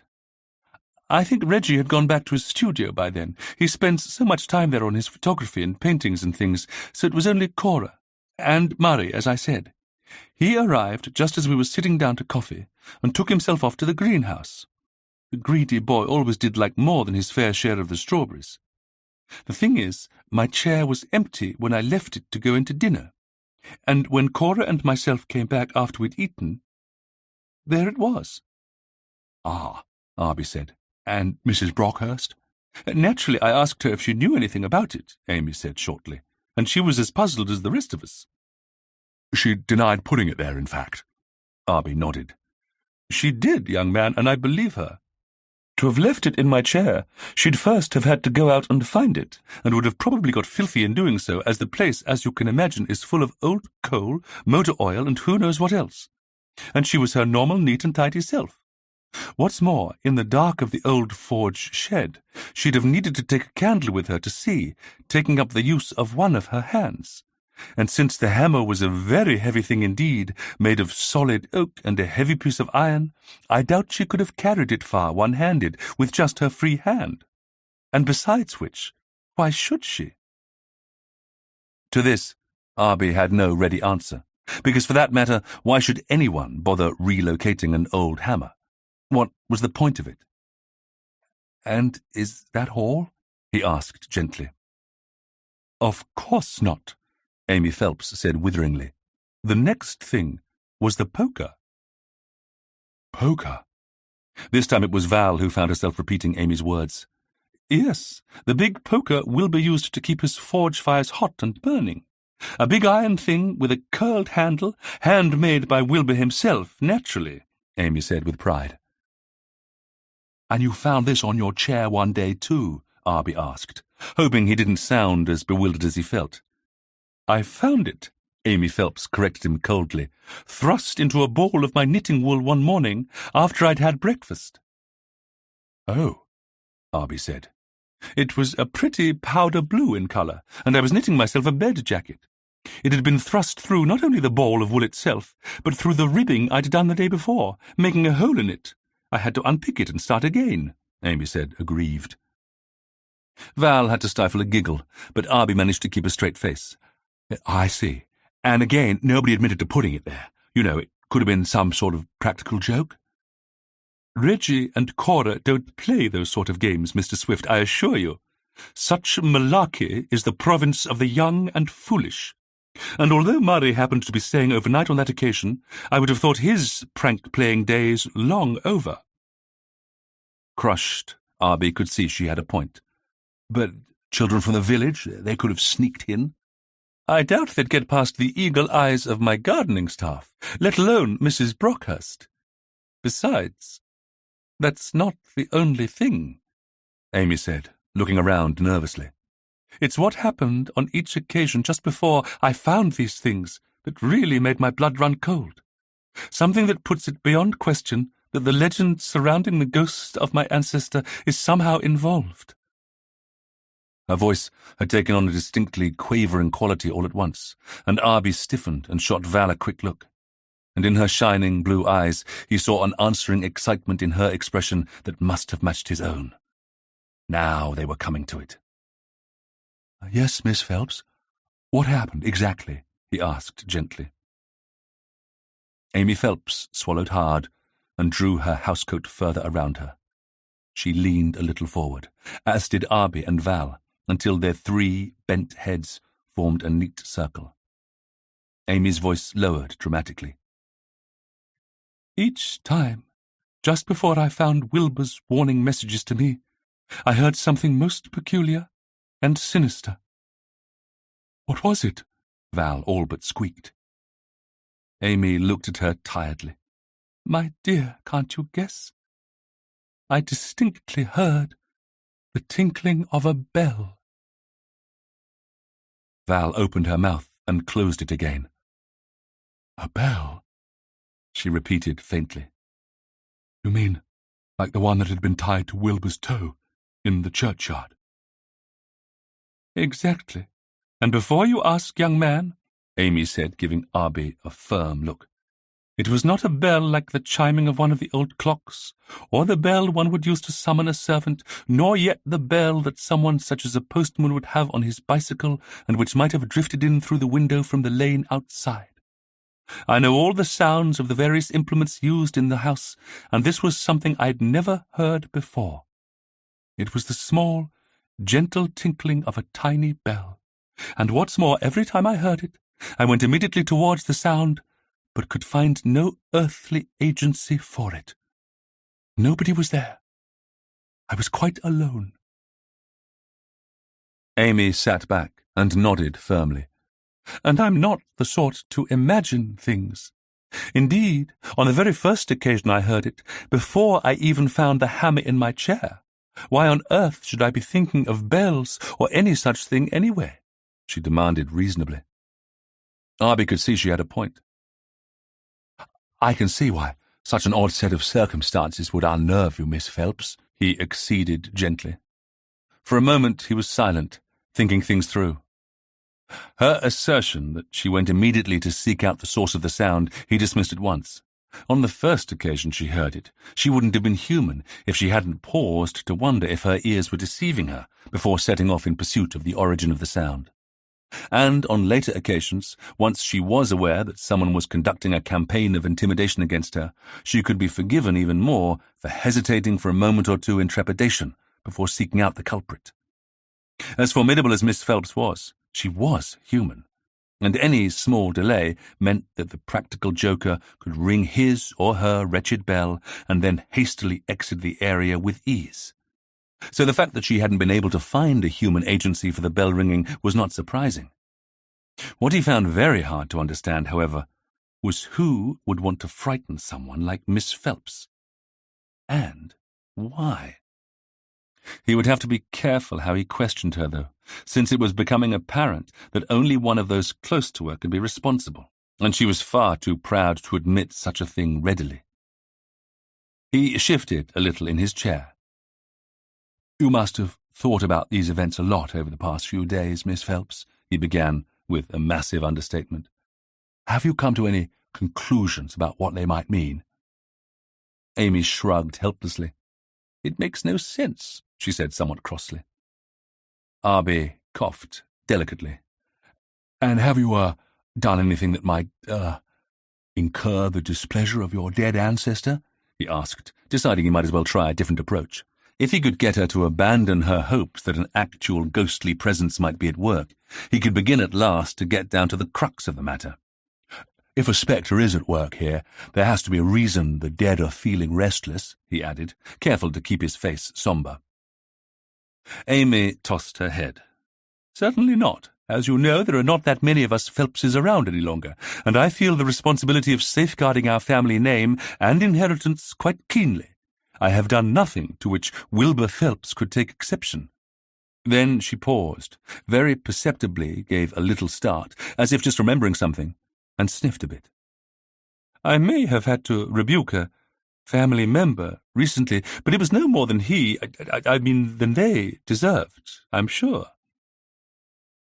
Val and Arbie wisely said nothing, but even so the woman gave herself a shake and rose to her feet.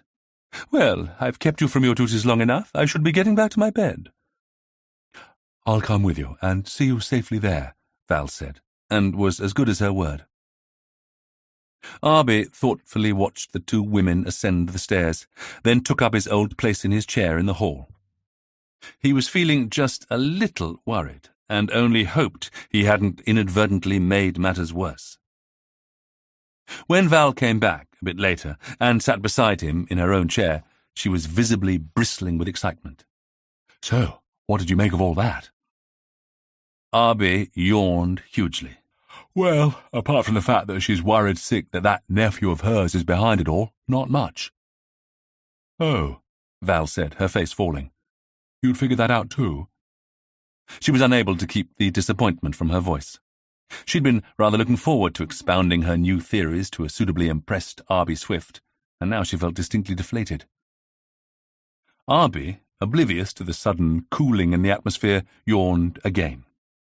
She did rather make a point of mentioning that, around the time of both incidents occurring, Murray was visiting and was present here in the house.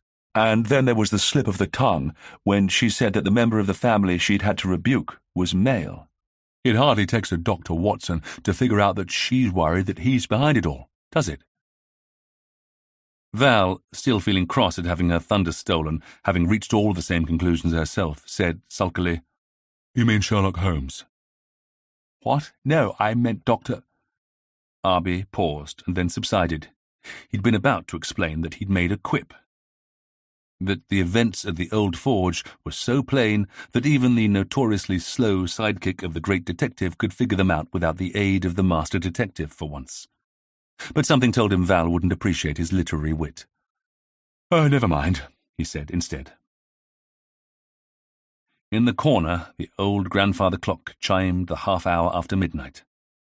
And you can shut up, clock, Val muttered at it viciously, or I'll remove your pendulum. The next morning, Val returned home stiff in limb and bored in mind. Luckily in the summer, dawn arrived early, and she was able to get away by 5. In the old vicarage, not even the maids were stirring yet, and Val made her way to the kitchen in dire need of a cup of tea. She lit the fire in the stove and filled the kettle and slumped despondently in the nearest kitchen chair as she waited for the water to boil. It was here that her father found her morosely sipping tea. "See any spooks, then?" he asked her mildly. "I'm afraid not," Val responded gloomily. Her father checked the progress of the kettle and set about slicing 2 pieces of bread from a rather stale loaf and seeking out the toasting fork so that he might begin his breakfast. He hovered over the stove, toasting fork waving a little in the air as he expounded, "I can't imagine what Miss Phelps is thinking of. Ghosts, of all things. I'd always thought of her as a very sensible, shrewd sort of person." "Oh, don't worry. I think she still is. I'm not sure that she believes in her ghostly smithy either." "No? Then why the appeal to our young Mr. Swift?" "Oh, Arbie was no use," Val said scornfully. "All he did was sit in the hall, waiting for something to happen, which of course it didn't." "And how is our celebrity?" Val shrugged, but remained eloquently silent on the subject. Her father looked at his pretty daughter for a moment, noting her bowed, fair head and slightly drooping mouth, and was careful not to smile. He'd long since harboured vague suspicions that his offspring might be far more taken with a certain man of letters than she would ever let on. He said gently, "And how is that beau of yours? Are you seeing him at the Andersons' dance next week?" Val scowled. Her parents, desperate to see her safely married off before she gained the too humiliating reputation of being a confirmed old maid — she was now 22 years old after all — had recently taken to inviting Gerald Handley Forbes, the younger son of a local landowner, over to tea and tennis parties, hoping to foster an understanding between them. Val, however, was not impressed by this latest and, to her mind, rather lacklustre offering. He couldn't play tennis for toffee, and had a chin that was almost non-existent. And trying to have an interesting conversation with him was like trying to fill a bath 1 thimbleful of water at a time. The vicar of Maybury-in-the-Marsh sighed slightly as he speared his second slice of bread and held it over the stove's embers, watching it slowly turn brown. His dear wife was set on seeing Valentina married before the year was out, but believed her hopes would prove to be in vain. Whilst Val made tea in the silent vicarage, Arbie had already turned into the grounds of his home, tiredly contemplating his uncle's birthday, which was less than a month away, and the present he'd finally decided to get him. Normal people wouldn't regard either event with much trepidation, but Arbie and his uncle had something of a history when it came to misfires regarding gifts, so he'd had to think long and hard about what he would get the old sausage this year. It had to be something that he didn't already own and would be of use to him, but also please him, whilst at the same time being something which couldn't possibly cause mayhem or bring shame down on their heads. His uncle, much as Arbie loved him, had an unfortunate knack of creating chaos out of the most innocuous of things. He still shuddered when he thought about the use his uncle had made of a splendid box kite that Arbie had bought for him 4 years ago. But who'd have thought you could paint such a realistically nude figure on such an oddly shaped collection of materials? Let alone fly it so accurately. The verger still hadn't recovered and refused to speak to either of them. But this year Arbie thought that he might have cracked it. The old chapel grounds were bounded on the southern side by the river, so he had put some of his royalties from his book to good use and had purchased a small but jaunty little river cruiser, ideal for spending some time messing about on the river. He knew Uncle had read 3 Men in a Boat many years before and had loved it, and had always said he would one day follow their journey up the Thames. But Arbie had bought the one-room craft mainly to be used as a travelling outdoor studio for his uncle's painting. He was currently in negotiations with the boatyard people to spruce it up a bit to his specifications and add a skylight to allow more natural light inside, and once it was complete, he was pretty sure his uncle would be delighted with it.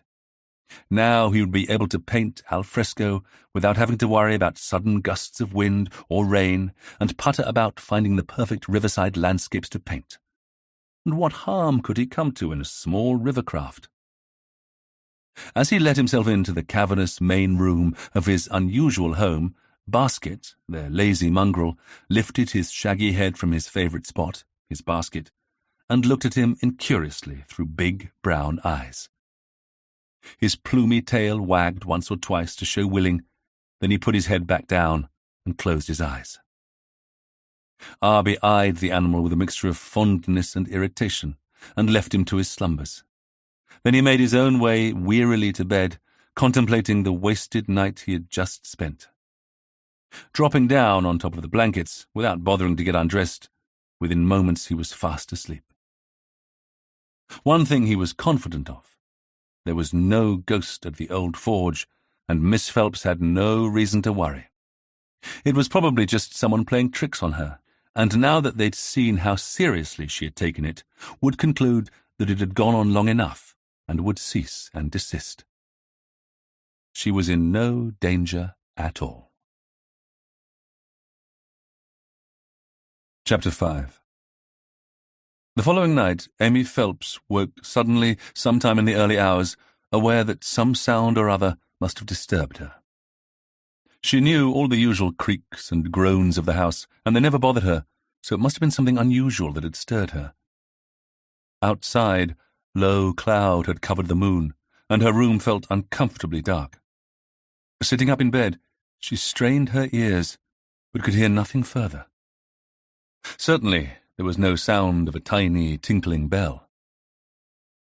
She had retired early, as had her nephew, both of them leaving Cora and Reggie downstairs playing cards. It was so nice to be able to be so informal with such lifelong friends, and had dozed off almost at once. She hadn't been sleeping well lately, and had been enjoying her first deep sleep for some time. For a moment she sat on the edge of her bed, contemplating just slipping back under the blankets and trying to get back to sleep again, but she knew she wouldn't be able to do so. She would simply lie awake all night, tense and growing more and more agitated as she listened out for something. With a cross sigh, she reached for the box of matches on her bedside table and, after years of practice, lit the wick of the candle that had lighted her to bed hours before. It annoyed her to see the flame wavering, mute testimony to her nervousness, as she picked up the candlestick in a shaking hand and then looked about her for her slippers and housecoat. Then she walked to the door of her bedroom and opened it cautiously, peering out of a gap of only a few inches or so. If someone was lurking about in this wing of the house, she wanted to catch the culprit unawares. But there was no sound, and no sense of movement in the narrow corridor. She stepped fully outside, careful to make no sound as she closed the door behind her and slowly made her way to the top of the nearest flight of stairs. There she paused, and, moving closer to the rail that protected her from the drop into the hall below, she lifted the candle higher and peered about her. Then almost let out a shrill yelp of terror as she saw the face of her dead ancestor, the infamous Wilbur Phelps, the ghostly Smithy himself, looking up at her. But then, within the next moment, she slapped a grateful hand over her fast-beating heart as her boggling brain finally interpreted correctly what it was that she was actually seeing.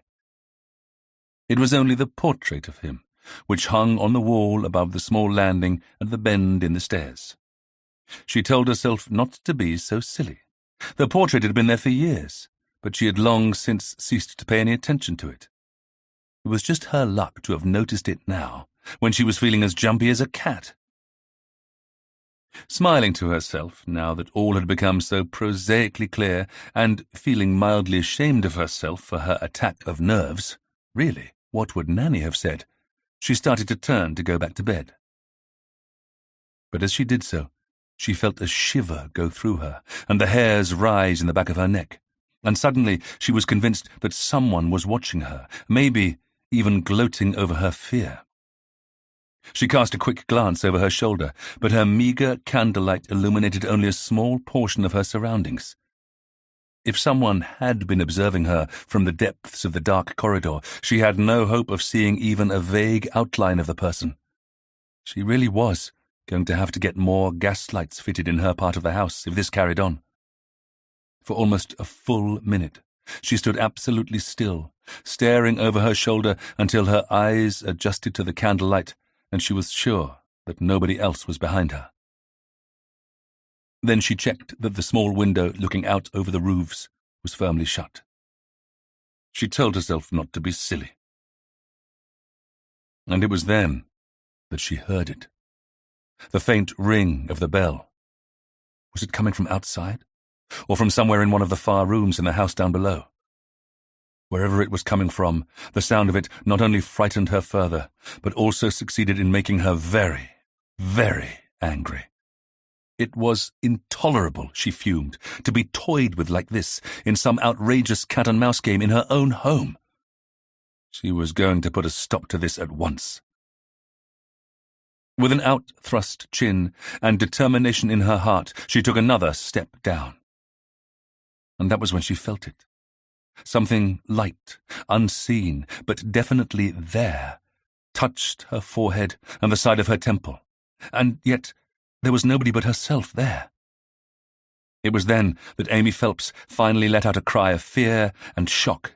Instinctively, and in a state of total panic now, she clawed at the air in front of her, half expecting to feel a ghostly, cold hand reaching out to her. Not surprisingly, at this wild treatment, the candle was jettisoned from the candlestick and snuffed itself out as it landed on the stairs, leaving her in darkness. The slipper on her left foot slid out from under her as she danced precariously on the edge of the next step. Her hands windmilled desperately as she attempted to maintain her balance, but it was no good. The next instant, Amy Phelps was falling.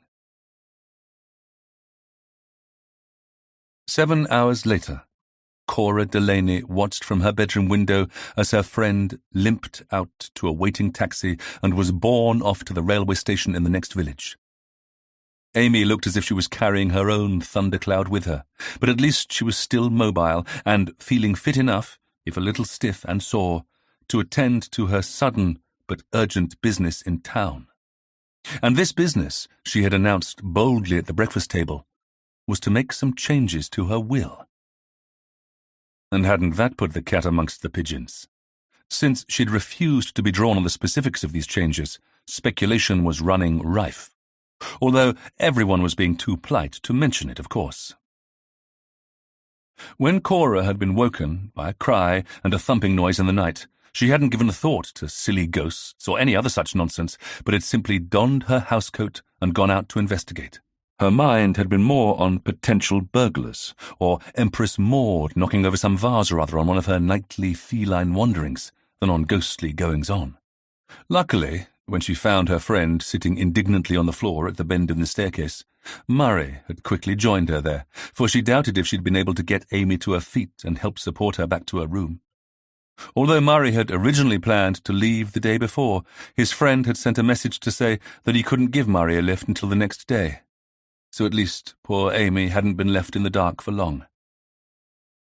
Happily for Cora, Murray had now also left the house, so she felt perfectly safe to go about her business.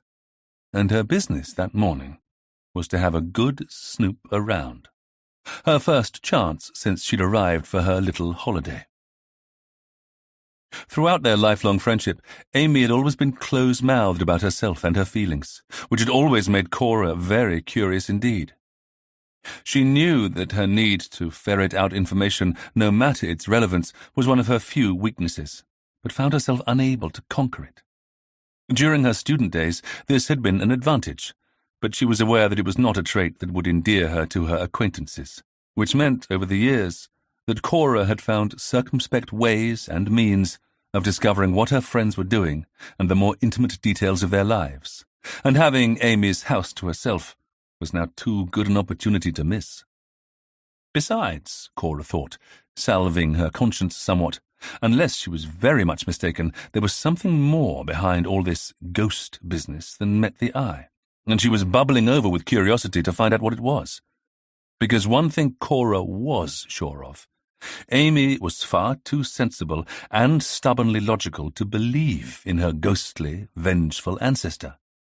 And yet she'd invited over that charming Mr. Swift to sit up on a ghost watch, begging the question, what was her friend up to? When they'd all been young girls together, Amy had prided herself on being the leader of their small coterie of debutantes. Not the most beautiful, that had been poor Clementine Dabry, who'd died so tragically young, nor the wealthiest, that had been Bertha Young-Smith, who'd married an earl. But Amy had been the boldest and the most determined to get her own way. And right now, her old friend was showing all the signs of being up to something. And Cora couldn't wait to find out what it was. Making sure that the housekeeper was safely installed in her kitchen downstairs, Cora walked quietly to Amy's bedroom door and slowly pushed it open. Once inside, she closed the door firmly behind her and looked around in satisfaction. This was the first time she had managed to infiltrate her friend's most private room, and she was not surprised to discover that Amy had an enormous feather bed, for Amy had always been serious when it came to her physical comforts. Nor did the lack of any pink ruffles or frou-frou touches surprise her either. Amy, although as vain about her appearance as any woman of quality, had never gone overboard about advertising her femininity. For all that, she'd had admirers aplenty, although she'd never taken the same trip down the aisle as had Cora and so many of their contemporaries. Cora had often wondered if Amy had been afraid that her beaux were more interested in the Phelps family's newly acquired, by county standards, wealth, or whether it had been because she'd simply never wanted to be at the beck and call of some man. Cora first indulged herself by exploring Amy's wardrobe and envying her slightly delicious coat that bore a famous Parisian label. Her shoes, however, Cora could dismiss with a satisfactory sense of disdain. Cora was known for her collection of shoes, since she was inordinately proud of her small, dainty feet, and Amy, predictably, had nothing to match those that currently resided in her own wardrobe back in Yorkshire.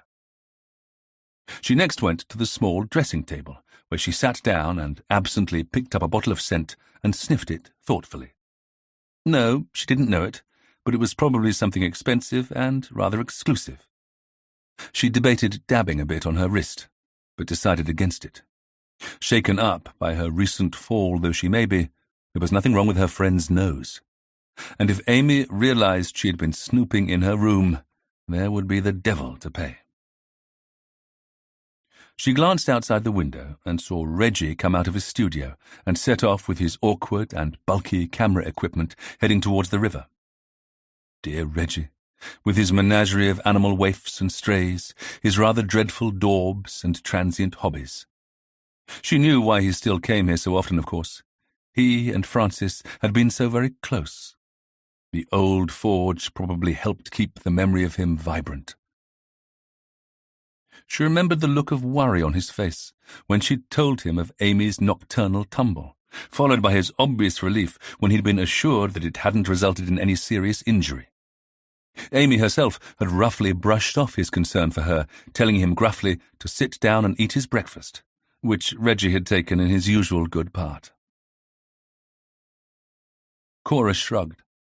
Safely ensconced in Amy's private inner sanctum, she reached for the handle on one of the set of small drawers that framed each side of the vanity mirror. In the first were some minor jewels, and Cora was interested to see that, for all the Phelps's money, she had just as good pieces, if not better, in the drawers of her own vanity dresser back home. The next drawer produced some stamps and unused pen nibs and ink, and some spare mother-of-pearl buttons. The next drawer instantly intrigued her, for it seemed subtly different from the others. For a moment she couldn't quite think what it was, and then, with a grin of nostalgia, realized that it was the dimensions that seemed off, which could only mean that it hid a secret drawer. Her own dear mamma had had a drawer similar to this one in her writing bureau, and Cora could clearly remember her childish delight when, at the age of 7 or so, she had been shown how it worked. A lady must always have places to hide her most precious secrets, Cora, her mother had whispered, guiding her tiny fingers to the little wooden catch hidden beneath the drawer's keyhole. This dresser of Amy's wasn't the same, of course, but it didn't take Cora long to explore and find the tiny catch needed to spring open the secret hidey-hole. And when she did, her heart did a little leap of excitement to see the aging, yellowing stash of papers that lay inside. For here was treasure indeed. Bringing out the small bundle of letters tied up in pink ribbon, she hesitated regretfully. She couldn't really read them, of course, even given her overwhelming need to know what they contained.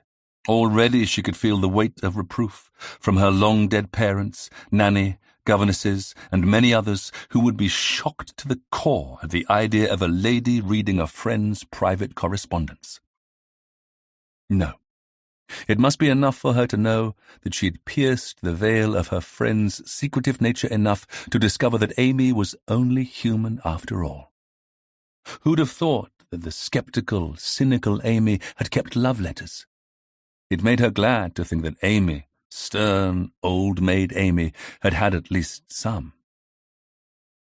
Her somewhat condescending thoughts crashed to a sudden halt, for her eye had fallen on one envelope in particular, and her hand began to shake uncontrollably as she recognized the dear, familiar handwriting. And for a moment, Cora Delaney, respectable widow and upright society matron, was 18 once again. And so dreadfully, completely, dangerously, and totally in love. Back in time, and in another world far away from this somewhat severe bedroom. Gone now were all the taboos against reading private correspondence. Gone was any thought about right or wrong or the dues owed to decades of friendship. Only one thought now flooded Cora's mind. Why had he, of all people, written to Amy Phelps? What could possibly have passed between her best friend and her first love all those years ago? With fingers that trembled slightly, Cora took out the single sheet of paper and began to read.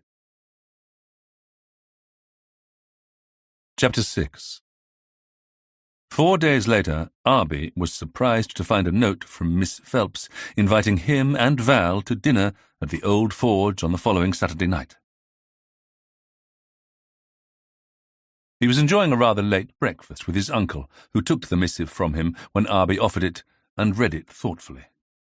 "I wonder what the old bat wants," Uncle said irreverently. Arbie asked himself if his relative would dare call Miss Phelps that to her face, and decided, uneasily, that he just might. He sighed heavily and speared a piece of sausage. "I have no idea. Maybe she wants to thank me for laying her ghost to rest, so to speak." "Humph," Uncle said, reaching for a piece of toast and lavishly coating it with butter. "If I were you, I'd be careful there, lad." Surprised, Arbie paused, fork in midair, one eyebrow raised. "Oh?"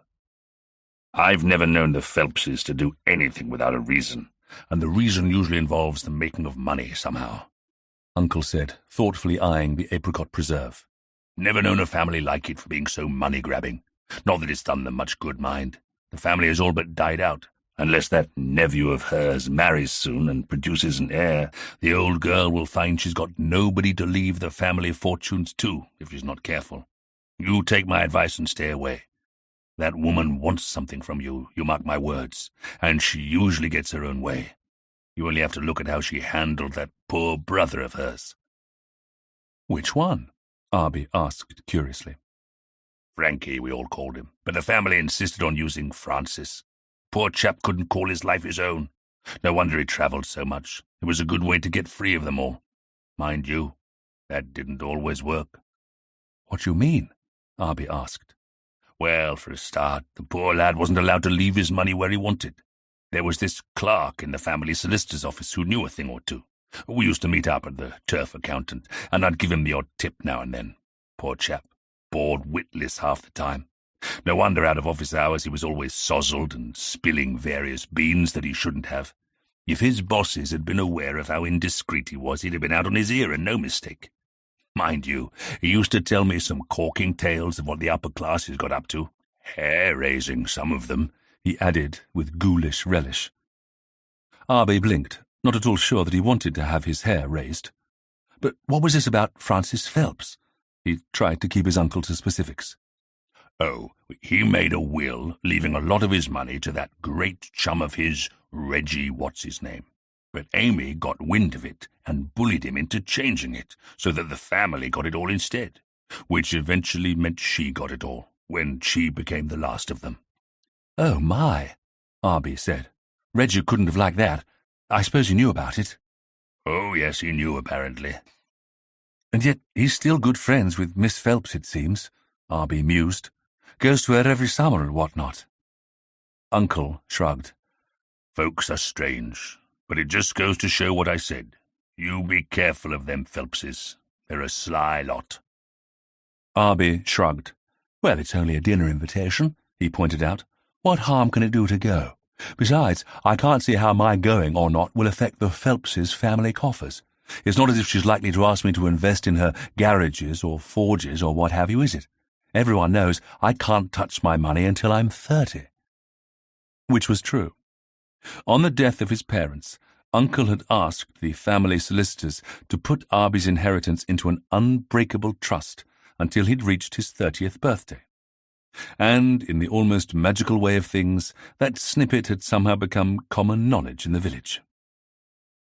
Sometimes Arbie wondered if his uncle had done this in a moment of clear-headed self-knowledge, concerned that, if left unprotected, he might just be tempted to dip his fingers into his young nephew's legacy when times were tight and his paintings failed to sell, or one of his madcap inventions failed to fly. Or, on the other hand, he might have considered the possibility that his young nephew might well grow up to be a feckless so-and-so who'd blow the whole lot on gambling, wine, women and song before he was 25. Somehow, Arbie had never quite worked up the courage to ask him which it was. Not that it worried him much these days. He knew that his uncle was very proud of the success of his first literary venture, and since Arbie now seemed to have a legitimate, if not particularly wanted, career ahead of him as an author, what was the point of rocking the old boat by asking silly-bally questions of one's nearest and dearest? One thing was for certain. There was no way Miss Phelps could be asking him to dine in order to sell him some stocks and shares in her family empire. And he'd simply tell her that all his royalties for the Gentleman's Guide had already been spent if she tried. I wonder if Val will come, he said thoughtfully, polishing off the last of the black pudding on his plate and snaffling a piece of toast from the silver toast rack before his uncle could eat it all. A nice girl, that Val, his uncle said amiably. Is she? Arbie said, sounding a little astonished. Val, who had received her own written invitation to dine at the old forge, agonized long and hard over her meagre wardrobe that Saturday evening. Having an enormous family to support, her father's stipend didn't stretch to too many posh frocks, so her choice was wretchedly limited. If only she could get a paying job, she might have money to spend for herself, but of course that was out of the question. Even if she could take typing lessons and find a job as a typist in some respectable office, her mother would still have a fit of the vapours, and her dear papa would receive a very stiff note from his bishop. Although all but 4 of the siblings had now married and moved out of the family home, that left her in the precarious position of being the eldest child still at home. Her 2 younger brothers, and the youngest of them all, her sister Abigail, had first call on the family purse, which was as it should be, she thought, staunchly. It was just so beastly to feel as if she was letting the side down and taking the food out of the mouths of babes by not having found herself a husband yet. But for some reason she just couldn't bring herself to set her cap at any of her suitors so far. And whilst her parents were, so far, being patient with her, she sometimes felt on the edge of panic, terrified that she might find herself sleepwalking down the aisle in a daze some day, and that a near stranger would be waiting to receive her in front of the altar and demand that she love, honour, and obey him. She gave a shudder, and told herself sternly to concentrate on the task in hand. Thus she regarded one outdated ivory-coloured dress with disfavour and sighed heavily. The trouble with living in a small village was that one's neighbours had invariably seen you in every stitch that you owned. Wouldn't it be lovely, just for once, to turn up at the old forge in a new Parisian mint-green silk evening gown with a deliciously floating silver scarf and— But what was the use of daydreaming? Unless she bowed to her parents' pressure to marry well and soon, she'd never have such luxuries. With a sigh, she reached for her least ancient gown, a pale forget-me-not blue muslin, and donned it. At least with her hair done up in a complicated chignon with the help of her youngest sister, who had an eye for such things, and with a pair of her mother's long, dangling pearl earrings, she would look reasonably elegant. Not that she expected Arbie to notice, she mused crossly. He never seemed to notice whatever she wore. As she dabbed on a small amount of her precious perfume, she wondered what the dinner invitation could be all about. It seemed odd that Miss Phelps should be summoning her and Arbie back to the old forge again. Could something else have happened? Perhaps the troublesome, ghostly Smithy would make an appearance between the soup and the fish courses. Or would there be another threatening message left somewhere, presaged by the ghostly ringing of a dreaded bell? Val gave a slightly nervous little giggle. Well, whatever the reason for the invitation, it broke up the monotony of the routine of her life. And for all her wild speculations, it was only dinner with a neighbour after all. The evening would probably end up being as dull as ditch water, and the best she could hope for was that the wine would be good. It was a lovely evening, and as Val walked the short distance to the old forge, she spotted Arbie's figure a little ahead of her and called out his name. Dressed in impeccable evening dress, he turned at her hail and waited for her to catch up. "Hello, old thing. Once more into the fray, eh?" he said cheerfully by way of greeting. Val nodded. "I suppose so. Any idea what it's all about?" "None, I'm afraid," Arbie admitted. They walked on in amiable silence for a while, and then, as they approached the entrance to the Phelps family residence, heard voices in the garden. By mutual consent, they veered off the front path and followed another route around the side, where they found a small party sitting in the garden underneath an old apple tree.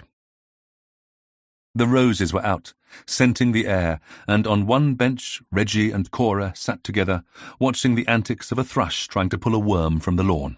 A few yards away, sitting on wrought-iron chairs placed either side of a wrought-iron garden table, were Phyllis Thomas and her cousin Murray.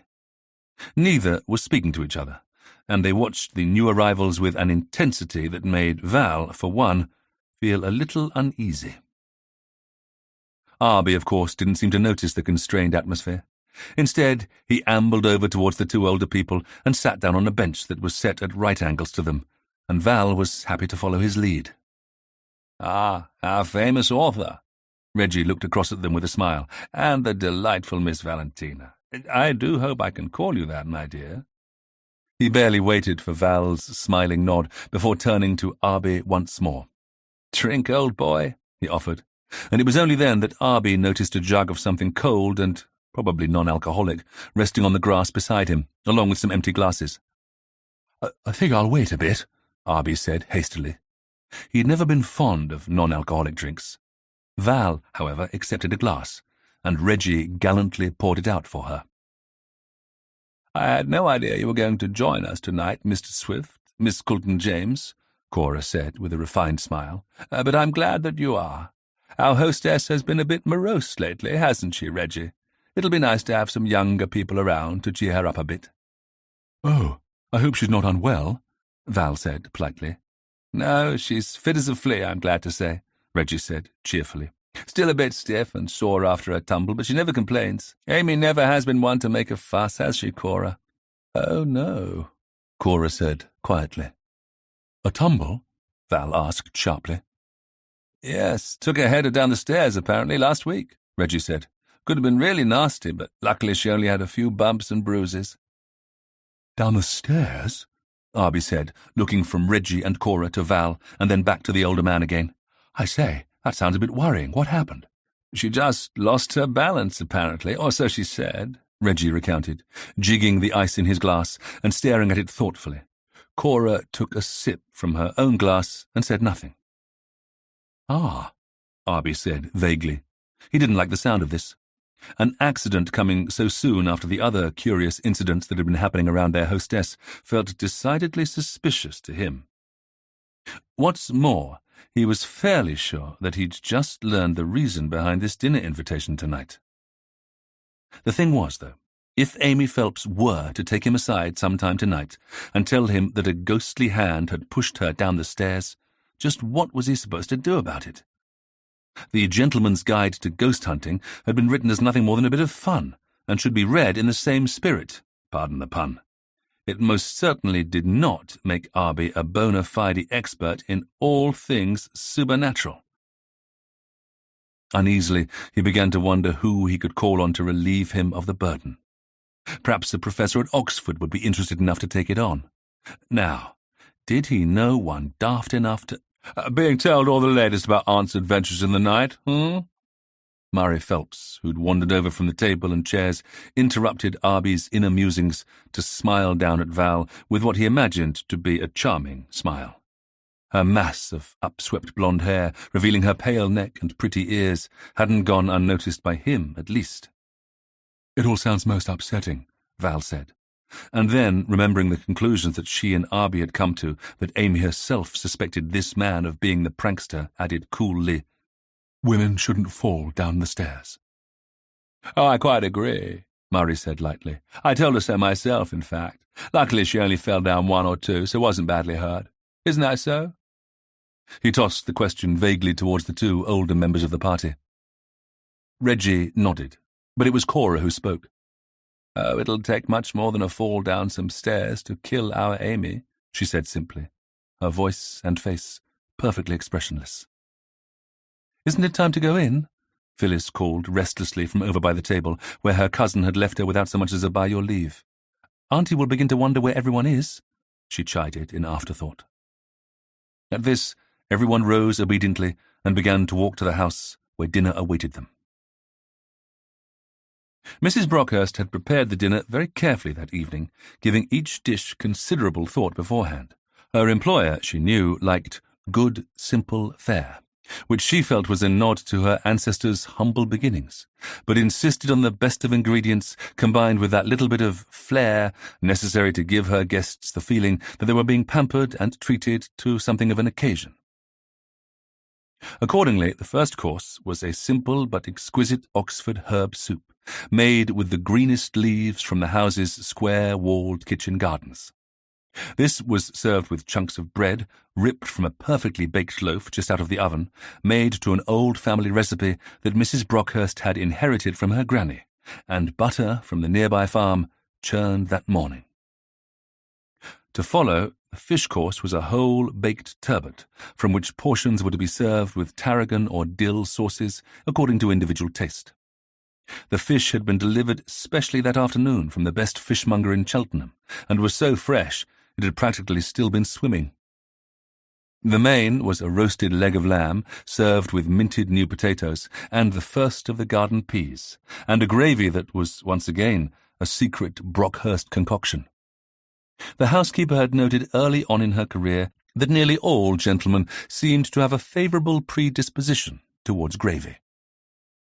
Pudding was a concoction of many summer berries presented in a splendid cut-glass dish, with homemade elderflower and white chocolate ice cream in a smaller but matching bowl. Cheeses and biscuits and coffee would then be served. Since Amy Phelps disliked mince, no after-dinner mince or chocolates would be offered, but Mrs. Brockhurst was sure that nobody would mind that after such a feast. With the help of the usual girl from the village, she had no worries that her employer or her guests would have cause to complain about the service or the food. As she stood in her kitchen, patiently waiting for the bell that would indicate the diners were ready to begin their meal, the cook-cum-housekeeper glanced wearily out of the window, which overlooked the back garden. She'd been working like a Trojan all day, and since her supply of nervous energy seemed to be all but spent, she would be happy when this night was over. As her eyes wandered around the attractive garden, she saw that the door leading into the lane behind it was beginning to open. And from behind it, a pretty young woman looked in and glanced across at the house. She had a sly smile on her face. Jane Brockhurst's lips tightened into a firm line, and she stepped outside. The girl hesitated, clearly put out to have been discovered, and frowned angrily as the housekeeper marched towards her. Doreen Capstan was a petite little thing with auburn hair and big blue eyes. The housekeeper knew she must be at least 24, but she looked barely out of her teens. Jane Brockhurst had known from the moment that Amy Phelps had hired her on as a maid that she would cause nothing but trouble. And how right she'd been. Miss Phelps had had to dismiss her without references within less than a year, and how that had shocked little Miss Capstan, who thought her pretty ways and sly cunning would let her get away with murder. Now the young madam's chin came up pugnaciously, and she stood her ground firmly as the older woman reached her. "Hello, Mrs. Brockhurst," she said jauntily, determined to get in the first word. "I was just here to—" But the housekeeper was having none of this little chit's nonsense. "I can guess only too well what you were just here to do, young lady, and you can think again. The family is going to sit down to dinner soon, and—" "Oh, yes, I know all about that," Doreen interrupted her rudely, and with some glee. "Murray told me all about it. He said I could call round as he wanted to chat with me." She loved lording it over this woman, and making it clear that whilst she, Mrs. Brockhurst, was still a lowly servant here, the same could not be said of herself any longer. And placing herself in the role of a legitimate caller with a right to be there gave her even more of a sense of one-upmanship. But the housekeeper merely put her hands on her hips and shook her head. "One of these days, young lady, your tongue will turn black and fall out the amount of lies you tell. Mr. Murray would do no such thing." He knew it would enrage his aunt, for one thing, the older woman thought grimly. And besides, Mr. Murray was not such a fool as to flaunt his dallying ways under Amy Phelps's nose. "Now be off with you. If you think I'm letting you into the house, well, then you're just plain deluded. Now then," she concluded implacably. At this, Doreen tossed her head cheekily, and a sly smirk crossed her face as she turned and flounced away. If the sour old bat thought that Doreen needed her permission to enter the old forge, then it was she who was the deluded one. During her time as a maid in the house, Doreen had come across an old missing key to a disused coal cellar. Access to this were some overgrown steps leading down to a sunken wooden door at the back of the house, which let out into the lower back scullery inside the house itself. It meant she could come and go as she pleased, if she was careful. Something that Murray had found sometimes amusing and sometimes annoying. He'd warned her that if his aunt found her sneaking in to meet him, the fat would be in the fire. But Doreen had never been caught yet going about her secret business, and wasn't about to be now. She would just wait until she saw her chance, probably after dark, and then slip inside and rendezvous with her lover.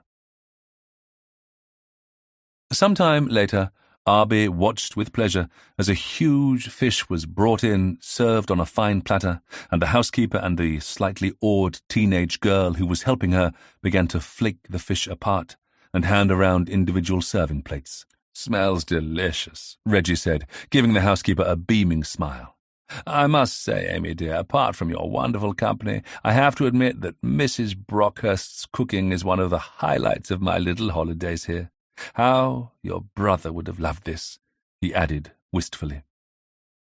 Amy's eyes softened, as they always did when contemplating her late sibling, and she nodded. Then, turning to her niece, said, "Phyllis, dear, you should have some of the sauce. Which do you prefer?" She indicated the prettily decorated Spode sauce boats, and the younger woman smiled, but shook her head. "Murray?" Amy next turned to her nephew, who helped himself lavishly to the dill. "My dear cousin is probably watching her figure, aunt," he said mildly. "Isn't that the lament of most ladies nowadays? Thoroughly modern things need to be stick-thin to wear the latest fashions, or so I've heard." It was an innocuous enough comment, but for some reason it made Phyllis flush angrily. Val, sensing that an old argument of some kind was in danger of rearing its ugly head once more, tried to step in before Phyllis could be baited into a reply she might regret. "Oh, you mean those shift-like things which have to be worn with loops and loops of long string beads? Yes, I saw a fashion magazine from London the other day at the dentist, and I have to say they do look rather splendid. As to all those lovely headbands with feathers and things, I'd never have the nerve to wear them myself." "Ah, but you'd look spectacular if you did, my dear, I'm sure," Reggie put in gallantly. "Murray's just being his usual beastly self, Reggie dear. Just ignore him," Phyllis said lightly. "He just likes to tease me," she added with a brittle smile. "Not guilty," Murray grinned, defending himself robustly. "It's just that I happened to see you emerging from Madame Fifi's in Oxford the other day bearing a rather large and bulging shopping bag. And since I have it from the wife of a good friend of mine that Madame only sells the latest fads and trends, I was sure you must have an ulterior motive for cutting back on the old feed bag." Val, who would love to shop in the super-expensive establishment under discussion but would never be able to afford to do so, fought a battle against the green-eyed monster and almost won. "Murray, don't be vulgar," Amy rebuked him mildly. "I don't like all this modern way of talking nowadays. I dare say it's all very clever and meant to be amusing and all that, but please refrain from it at the table. Your cousin is not a horse. Feed-bag, indeed." "Sorry, Aunt," Murray said contritely, and gave her a mocking smile. But he didn't look pleased by the censure, and nobody missed the tiny smirk that crossed his cousin's face at this example of their aunt's displeasure with him. How tiring it must be, Arbie mused, to have to be enthralled to a rich relative, sucking up to someone so as not to lose out when the old last will and testament was read and all that, must be a crushing bore. Although, if village gossip had it right, and it usually did, Miss Phelps had recently visited her solicitor to alter her will. Arbie quickly rescued them all from a minor but uncomfortable silence with an anecdote from a well-known watering spa where he'd spotted a certain politician of some note attempting, and failing, to learn to swim, which saw them safely through to the meat dish. At this point, Murray was asked to carve the joint, as befit his position as nominal head of the family, a task he clearly enjoyed performing. He laid the meat on a silver salver, which was then passed around by Mrs. Brockhurst, allowing everyone to have as much or as little as they desired. Val, happy to find that the wine was indeed excellent, turned to Cora and tried to start a conversation with her, which she found surprisingly hard work. The normally intelligent and pleasant woman seemed to be subdued for some reason, and so she turned to Reggie on her other side, who was only too happy to engage in a light and playful flirtation with her, explaining his latest passion for landscape and wildlife photography.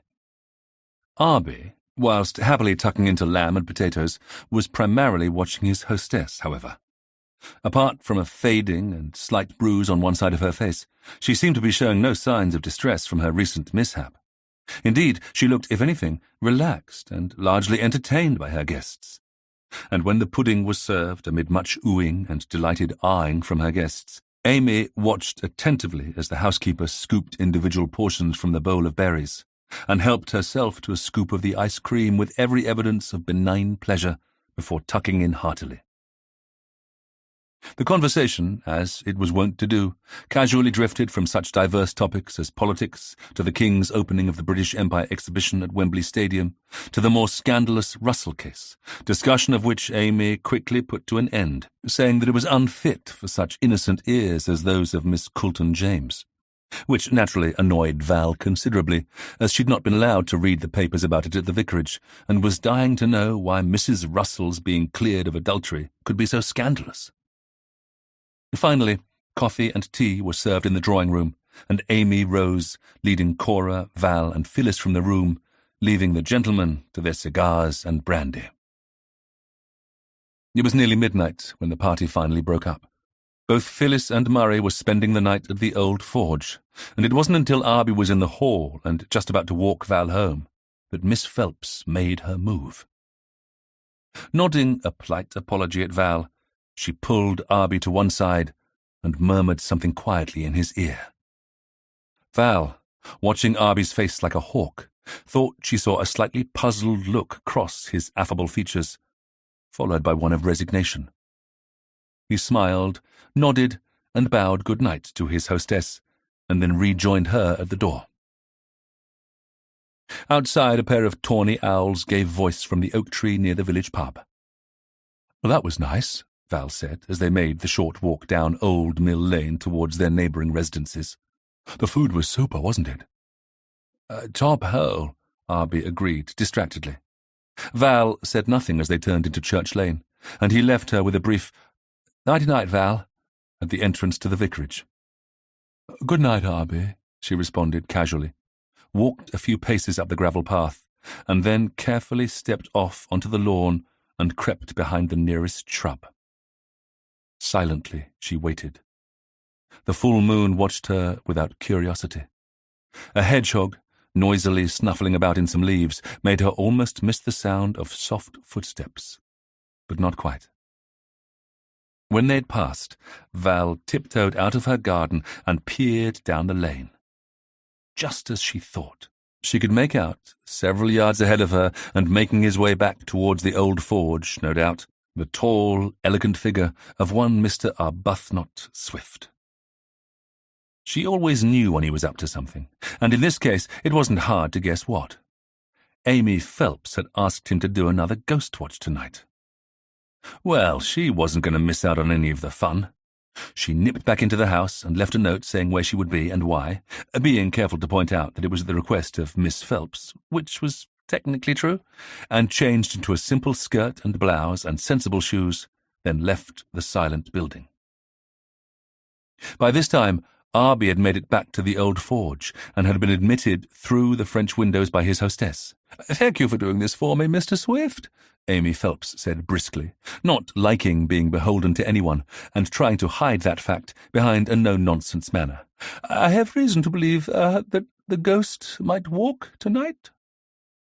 "Do you indeed?" Arbie thought sceptically. But it was a small price to pay for her peace of mind, he supposed.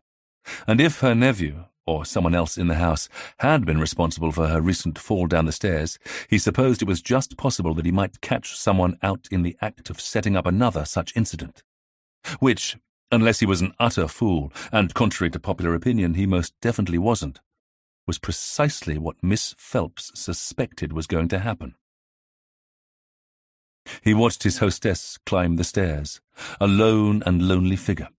For all her wealth and position, it struck him suddenly what a tragic figure she made. A woman beset by problems, now climbing a dark staircase all alone in the night.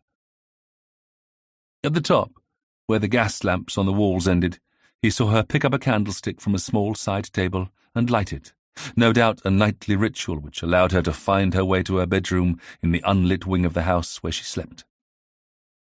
He only hoped that Miss Phelps had warned the housekeeper that he was standing guard in the hall, otherwise he might just be responsible for some female hysterics of his own when it came time for her to dim the oil lamps and lock up. As before, he took a chair and sat down wearily. He could hear the murmur of female voices somewhere far away, and wondered how long it would take Mrs. Brockhurst and her helper to finish tidying up, and if he should offer to walk the village girl back home. He was still pondering that when he heard a sly step somewhere in the shadows off to his right. He turned his head sharply, and the next instant drew his breath in abruptly. In the moonlight, filtering in from the lead-pane window, he saw a silvery human shape move. It came forward, slowly and carefully. "Hello, I thought I'd join you," Val said. She'd been lucky enough to find the French windows still unlocked, and had unknowingly followed his own route into the house. "Did I scare you?" she asked, hopefully. Arbie ignored the hard knocking of his heartbeat and said vaguely, Oh no, not at all. Draw up a pew, old thing.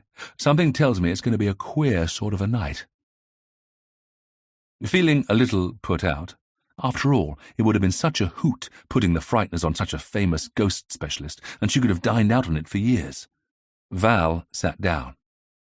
"Why? Do you sense especially ghostly vibrations or something?" "Or something," Arbie said flatly.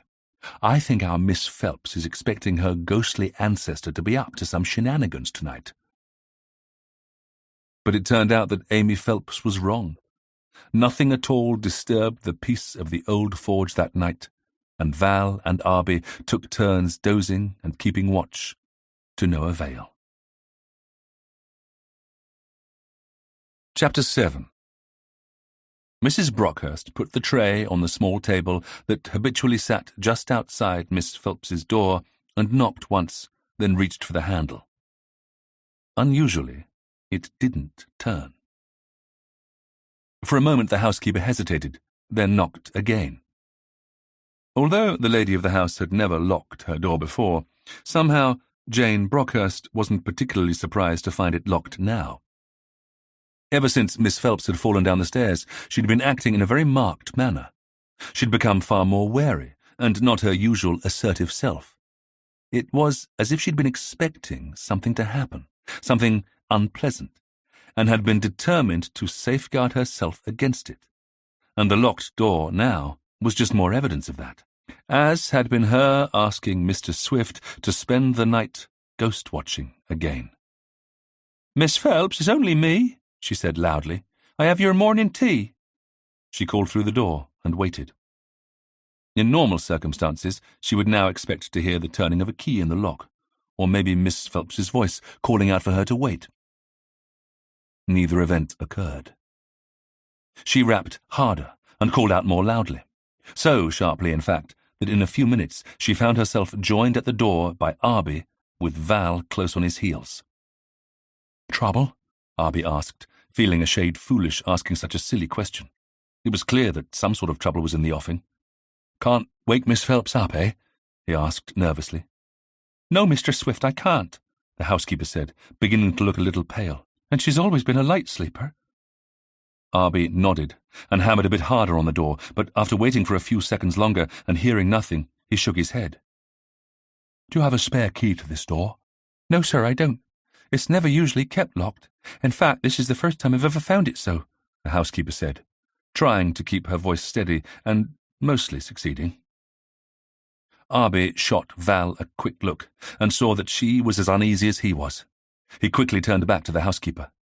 "Isn't there a general pass key or anything that you keep somewhere safe for emergencies and things?" "No, sir, and I don't believe someone else's door key will fit this lock either. I know in some houses internal keys are all the same and interchangeable, but the old forge is so higgledy-piggledy, I imagine each door would have come with its own lock. The Phelpses, as you can imagine, created and forged all their own ironwork in the house on an individual basis. They'd never have bought standard goods from an ironmonger, such as keys."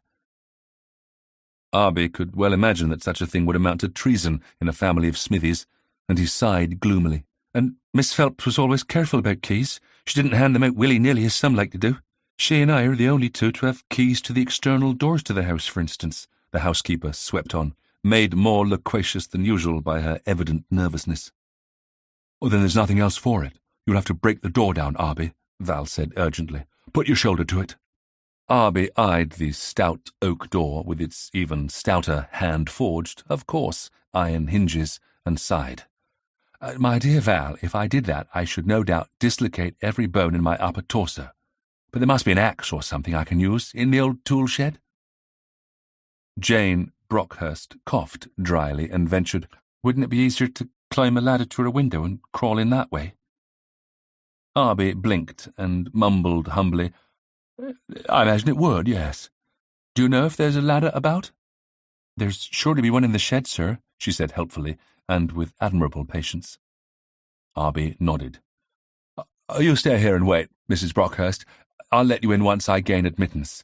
Val—" But before he could finish, Val was already headed off towards the stairs. "I'm coming with you," she said, unnecessarily. They rushed down the stairs and across the hall, and found a ladder eventually in one of the gardener's outhouses. It was one of the extendable types, and once they'd fixed it to its full height, Arbie rammed the two sturdy legs into the earth of the pristine flower-bed beneath what he thought must be the right window, and began to climb. "Hold her steady, old thing," he said, clambering up with the nimbleness of a monkey. He'd been too lazy to do any real rowing at Oxford, but he'd played cricket all his life, and made short work of the climb to the window.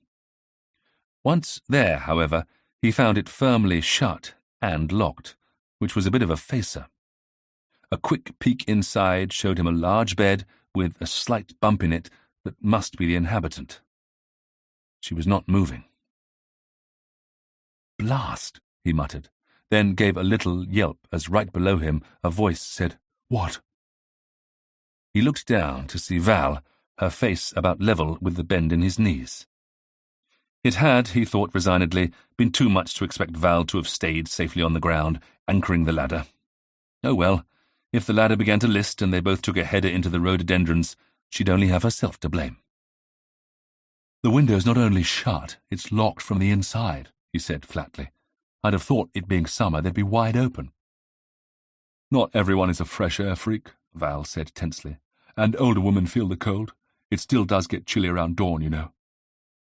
Arbie sighed. "We'll have to break a pane of glass," he said, eyeing the sash window without much pleasure. "Don't suppose you thought to bring a rock up with you or anything, did you?" "Funnily enough, no," Val said icily. "Just pull your shirt sleeve over your fist and smash the glass, man." Arbie eyed the glass with even less pleasure.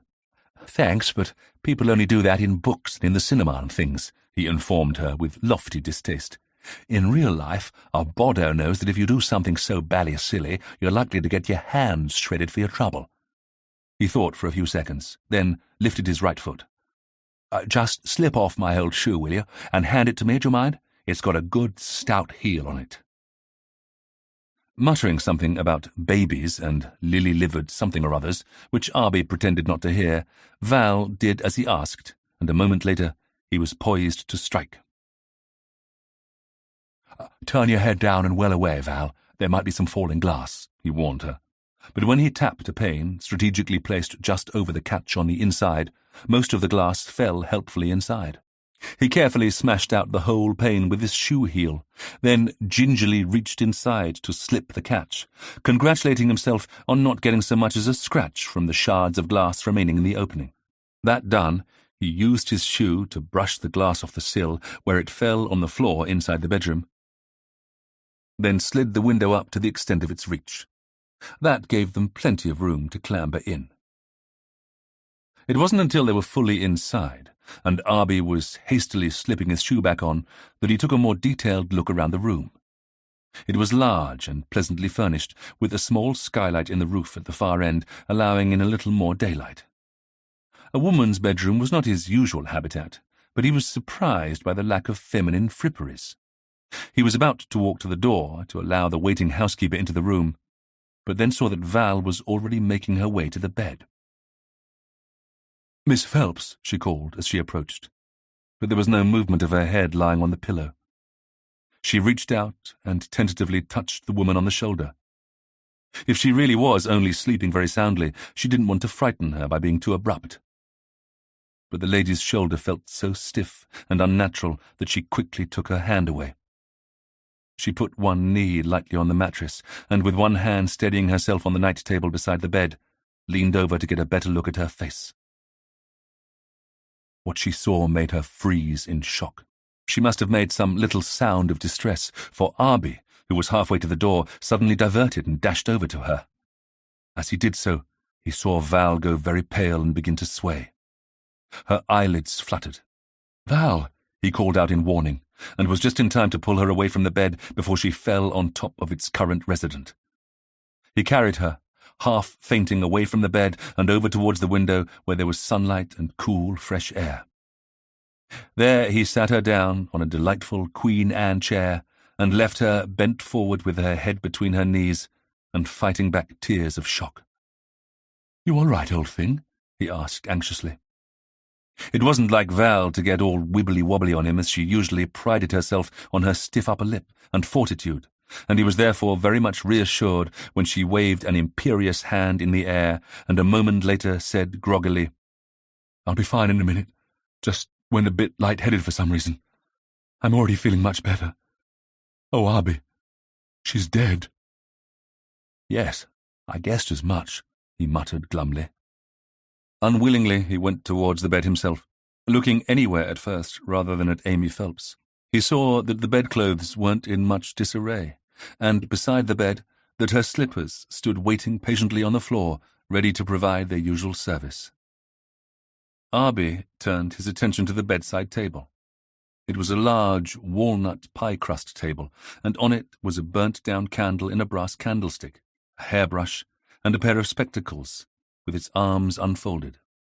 A book also lay face down on its opened pages, as if its last reader had just put it down temporarily, intending to pick it up again and continue reading.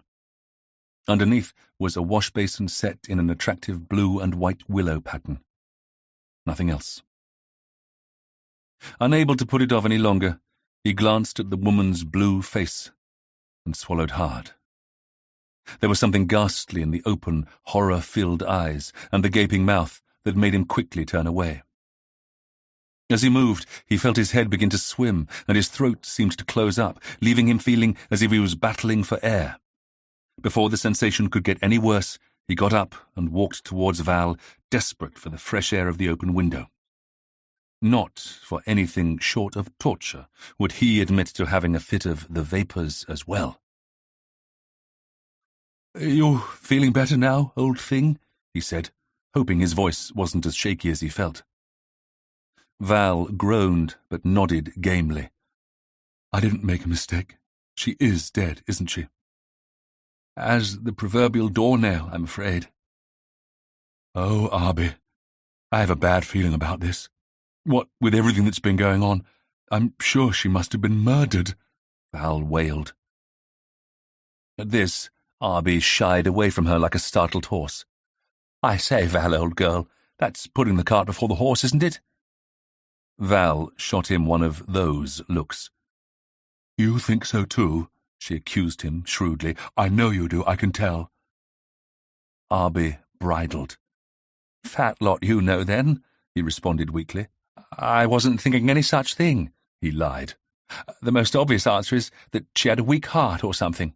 She was getting older after all. Old folks die blamelessly in their beds all the time." But even as he spoke, he couldn't quite convince himself, let alone Val, that this was one of those times. "You just want to brush it all under the carpet and bury your head in the sand like an ostrich," Val said furiously. "And don't tell me I'm mixing my metaphors or what have you," she put in, as Arbie opened his mouth to do just that. "As ever, you just want to take the easy way out, but for once I'm not going to let you." "For once?" Arbie squeaked. When had Val ever let him off the hook? "You and I, Arbuthnot Swift, are going to get to the bottom of this," Val said firmly. "We owe it to poor Miss Phelps. Didn't she ask for our help? Your help, specifically," she corrected, fixing him with a glare. Feeling like a butterfly specimen pinned firmly to a piece of card, Arbie could only nod miserably. She was right, of course. If someone had helped Miss Phelps into the great hereafter, they couldn't let it slide. "Rightio, then," he sighed. "We'll just have to join the ranks of amateur sleuths, like that Belgian chap with spats." "Who?" Val asked, momentarily sidetracked. "You know, the one in the books, with his grey cells." Val sighed. "Arbie, do stop waffling.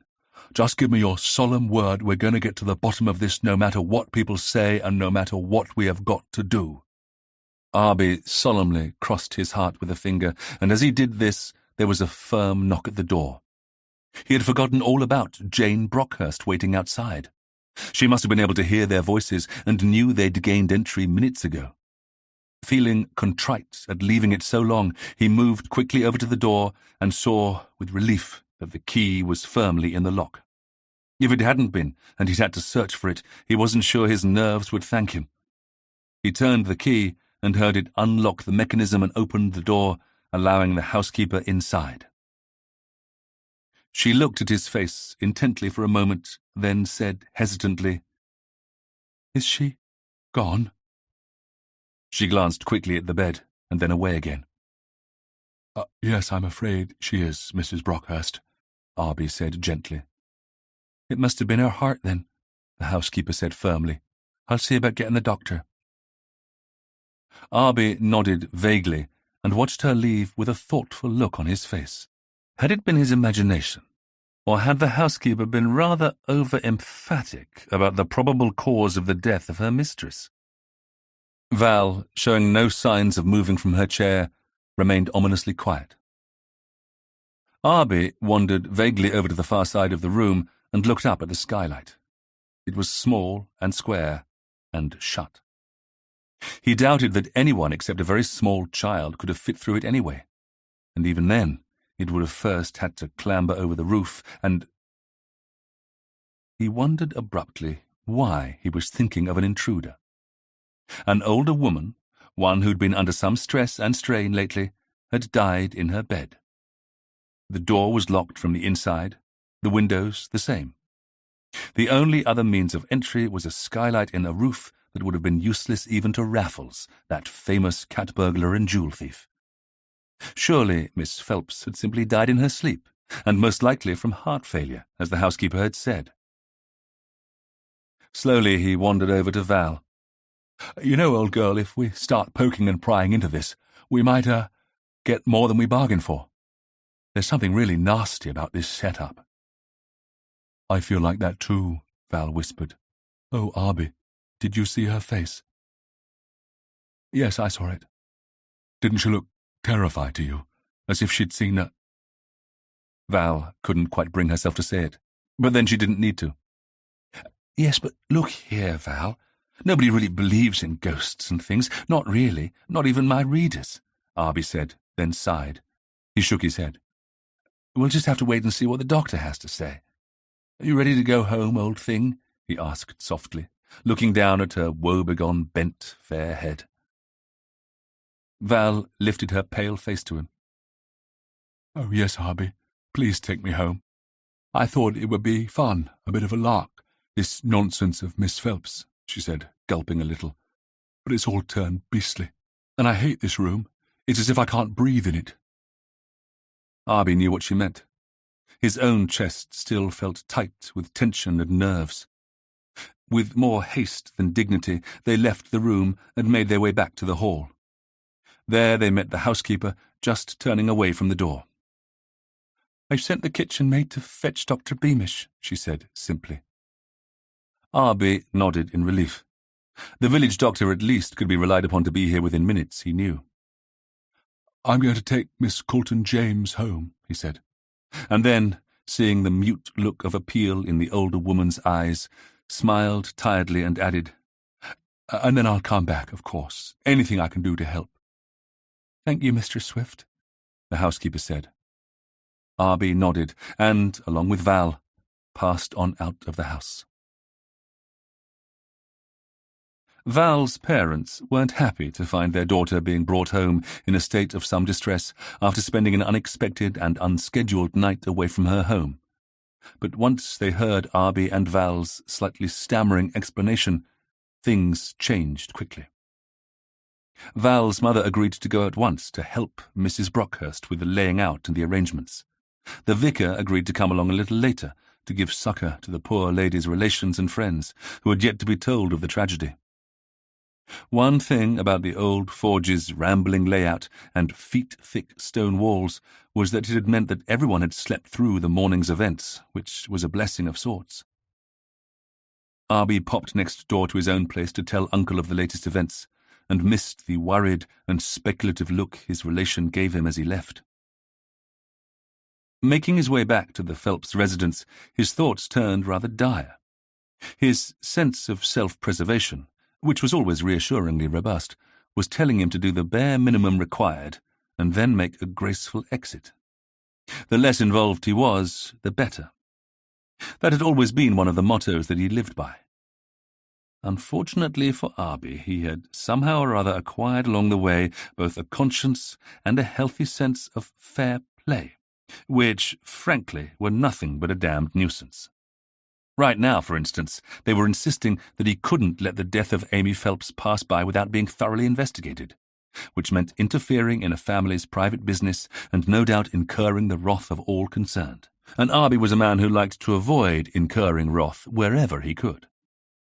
Moreover, if the worst came to the worst and the police had to be called in and something untoward was discovered, resulting in a scandal of some kind, he was miserably aware that that would be the last thing the lady herself would want. She'd always been fiercely protective of the family name, especially now there were so very few Phelpses remaining. Perhaps he was worrying about nothing, though. The doctor, Arbie surmised a few minutes later, must have hot-footed over from his own place, for though he had arrived at the old forge, his car was absent from the drive.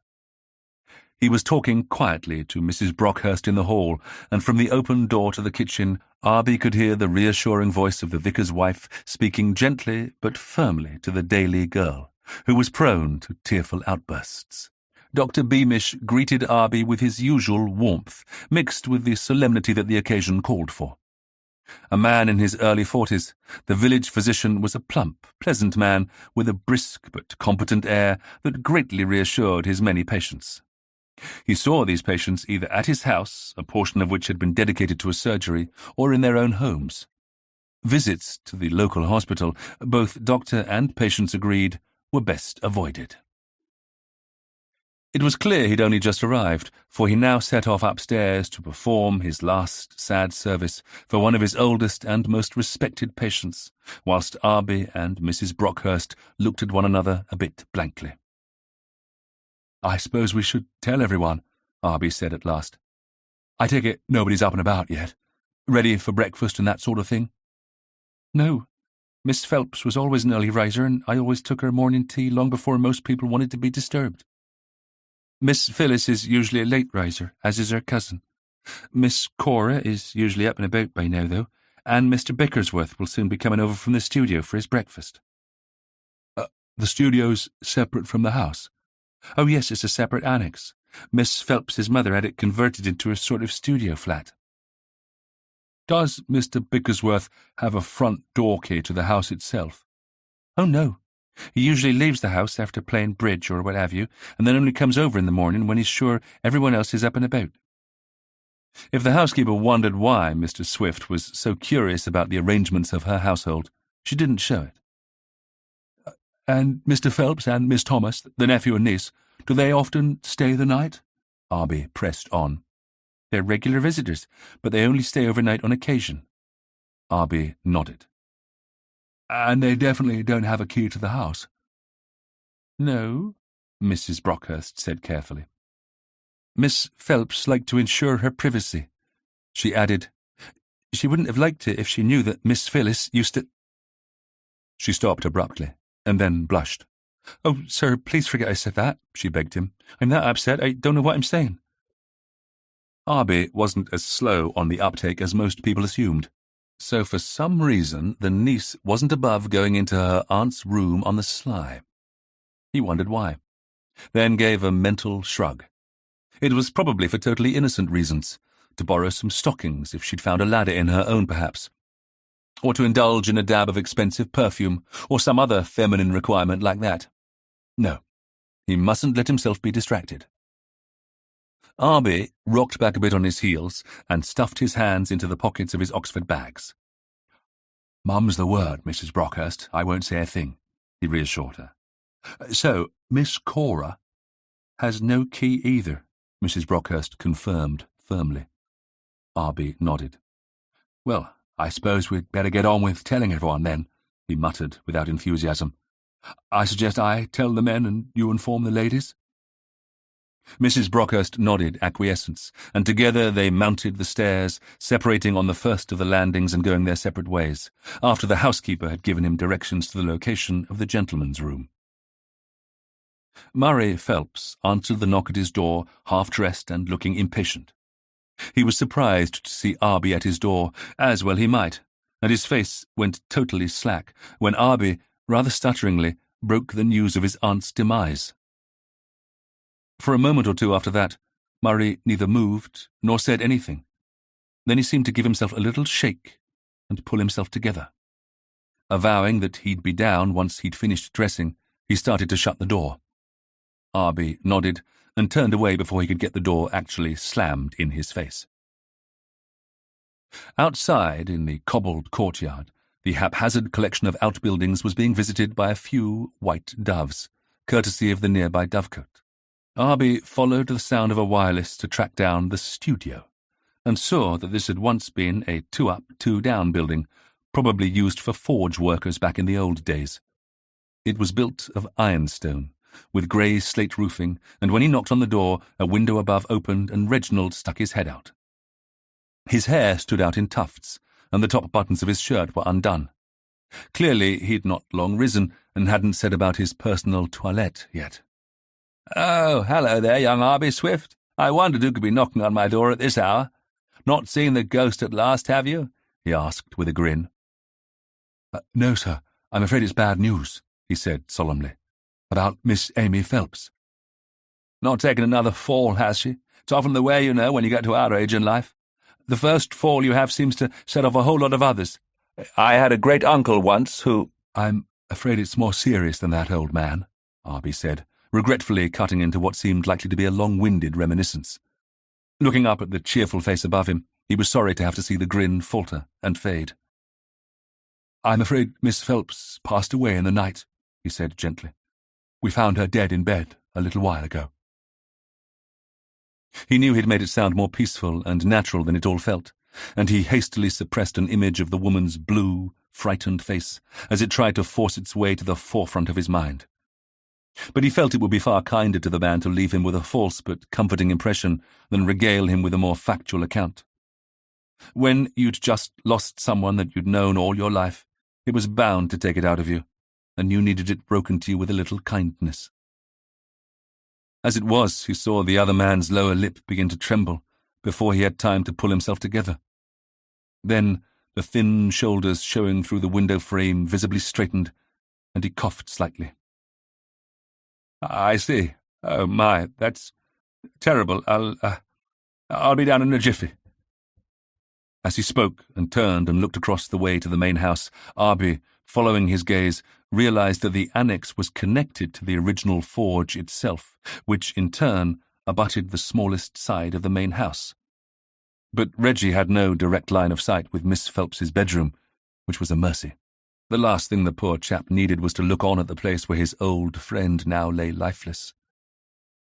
Arbie tactfully turned away and wandered up and down a little, kicking the odd stone about and waiting for him to appear. Reggie emerged about 5 minutes later, looking pale and shaken and even a little shrunken. Something of Arbie's shock must have shown in his eyes, for Reggie managed a small smile. "Sorry, but this has rocked me a bit. One somehow thought of the Amys of this world as indestructible, do you know?" But Arbie didn't, not really. Reggie could see that at once, which was only right, he supposed. The young have no idea about mortality. Why would they? "I remember her when she was your age, you see. My word, she was a sight to see in those days," Reggie muttered as they walked slowly and reluctantly back to the house. "Spirited and full of life and determined to take the world by the horns and master it. That was Amy." When they stepped back into the hall, it was just in time to hear Dr. Beamish finish saying something. In the hall, Phyllis Thomas now sat in a chair, silently weeping. Cora sat beside her, kept patting her hand somewhat half-heartedly. Murray Phelps was on his feet, standing beside the doctor, and listening intently. "It was her heart, I take it then, Doctor," Murray said. "Like I just said, Mr. Phelps, I think it must have been sudden.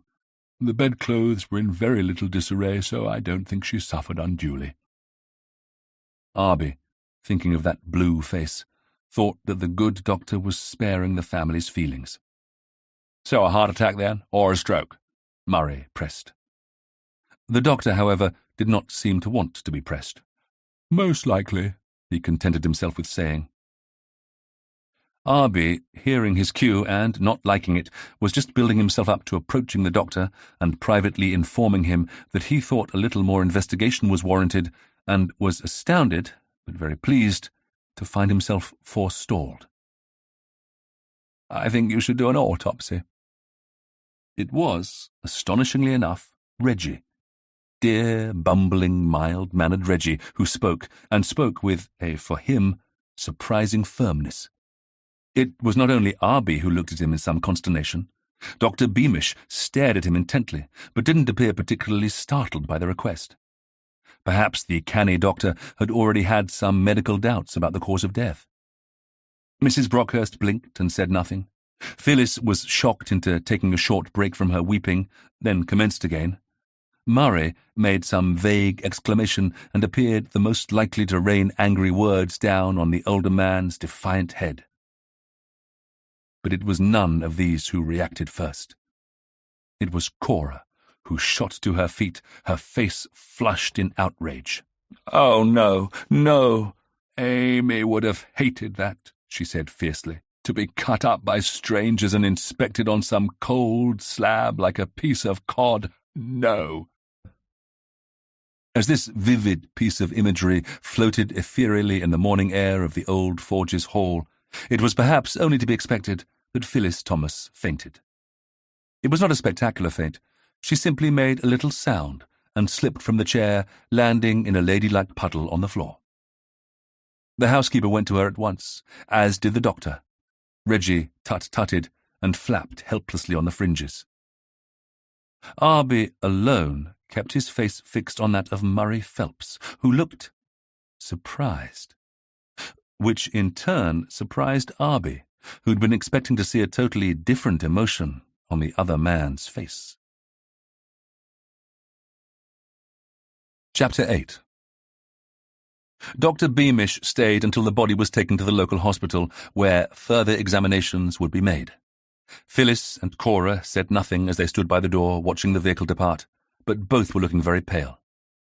Mrs. Brockhurst seemed to Arbie to be rather pensive or distracted, and after making a few scoffing remarks about how unnecessary all the fuss was, Murray Phelps made no further comment and took himself off into the depths of the house.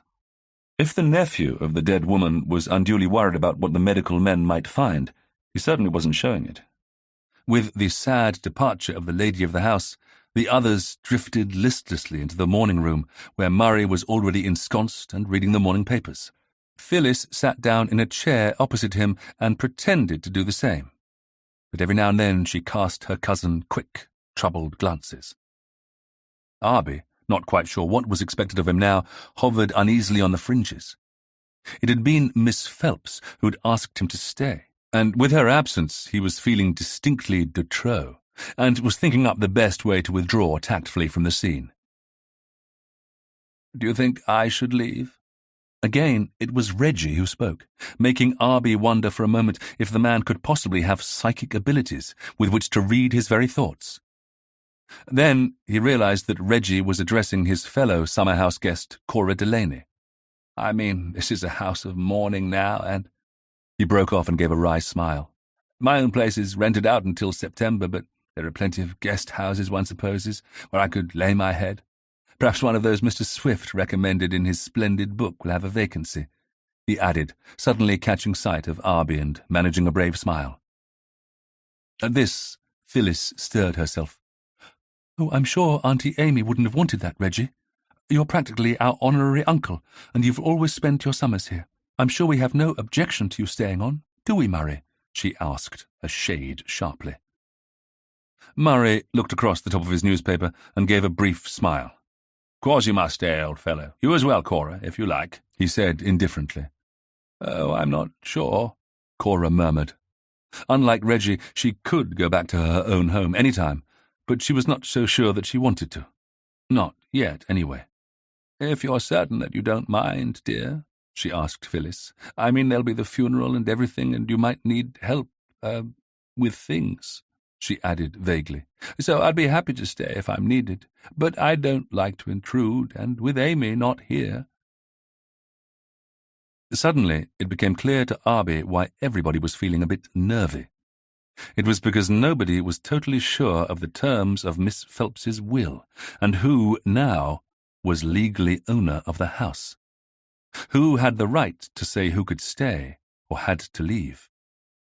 Presumably, as the last male heir, Murray Phelps would come into the lion's share, if not everything. He could see from the self-satisfied smile that played around that gentleman's mouth that he was confident that that was so, and probably with some justification, Arbie mused unhappily. A lady with Amy Phelps's sense of family responsibilities and the inalienable rights of male primogeniture would hardly be likely to have left a contentious will behind. And yet Arbie wondered. It was now common knowledge that Miss Phelps had stated she was going to make some changes to her will. That could have been the removal of a codicil, or the addition of a small benefice to someone or other. On the other hand, it could have involved major rewriting. "Thank you, Cora. That would be most kind." Phyllis accepted Cora's offer with a smile. "It's horrible to think of such things now, but at some point we'll have to sort out Auntie's things. Not that she kept many trinkets and such like," she added casually. "She wasn't a trinket sort of person. And Reggie, it's always nice to have a man about the house at times like this, so please don't feel you're imposing." Reggie sighed with not very well concealed relief. "Well, if everybody's sure, I'll stay then too." "Well, I think if nobody needs me—" Arbie took this golden opportunity to extricate himself, and was already turning to the door in anticipation of his freedom when it was rudely snatched from underneath him. "You'll be coming back tonight, though, old man, I'm sure?" It was Murray who spoke, and when Arbie met his mocking gaze with one of genuine puzzlement, the other man's grin widened. "I mean, you'll want to hold another vigil, won't you, for your next book? That was what Amy wanted after all. And from your point of view, it could hardly be a better time, could it? I mean, won't the emanations, or whatever you call them, be extra strong or something now?" Phyllis gasped, and Cora gave a shocked exclamation. Reggie turned angry eyes on him. "That's an atrociously disrespectful thing to say, young man. Your aunt would be appalled." Murray Phelps regarded them all without any evidence of shame. "It was my aunt who believed in all that bunkum, if you'll recall," he pointed out coolly. "And I think it would be very remiss of us not to let the old girl have the chance to get her message across from the other side to Mr. Swift here. And if she's going to do it, surely tonight would be the ideal time. Or perhaps it's all a bit too real for our illustrious author now." Well, there was obviously nothing Arbie could do after having the gauntlet thrown down like that. Besides, he knew that Val would never forgive him if he didn't take this chance to potentially help forward their own investigation into Amy's death. He met the older man's sardonic gaze and gave a stiff bow. "I'll be here just before dark, which means I really must get off now and catch up on some sleep." He caught Phyllis's eye and bowed again. "My deepest condolences on your loss." He let his gaze include Reggie and Cora, and, without looking at the insufferable nephew again, let himself out of the house in high dudgeon. Jane Brockhurst saw Arbie leave and sighed loudly. The shocks of the day's events had left her feeling heavy-limbed and inclined to be tearful, and she was fighting off a sense of lethargy when she went to the stove to brew up a much-needed cup of tea. As the kettle began to heat, she stared vacantly out of the window into the garden beyond, and when she saw the outer door that let into the garden open, felt a distinct sense of déjà vu as the familiar female figure slipped inside.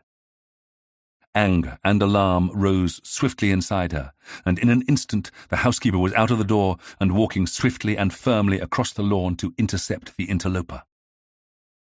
The girl, who had been making her way towards the side of the house, spotted her and stopped dead, a flush of annoyance, perhaps tinged with shame, rising in her face.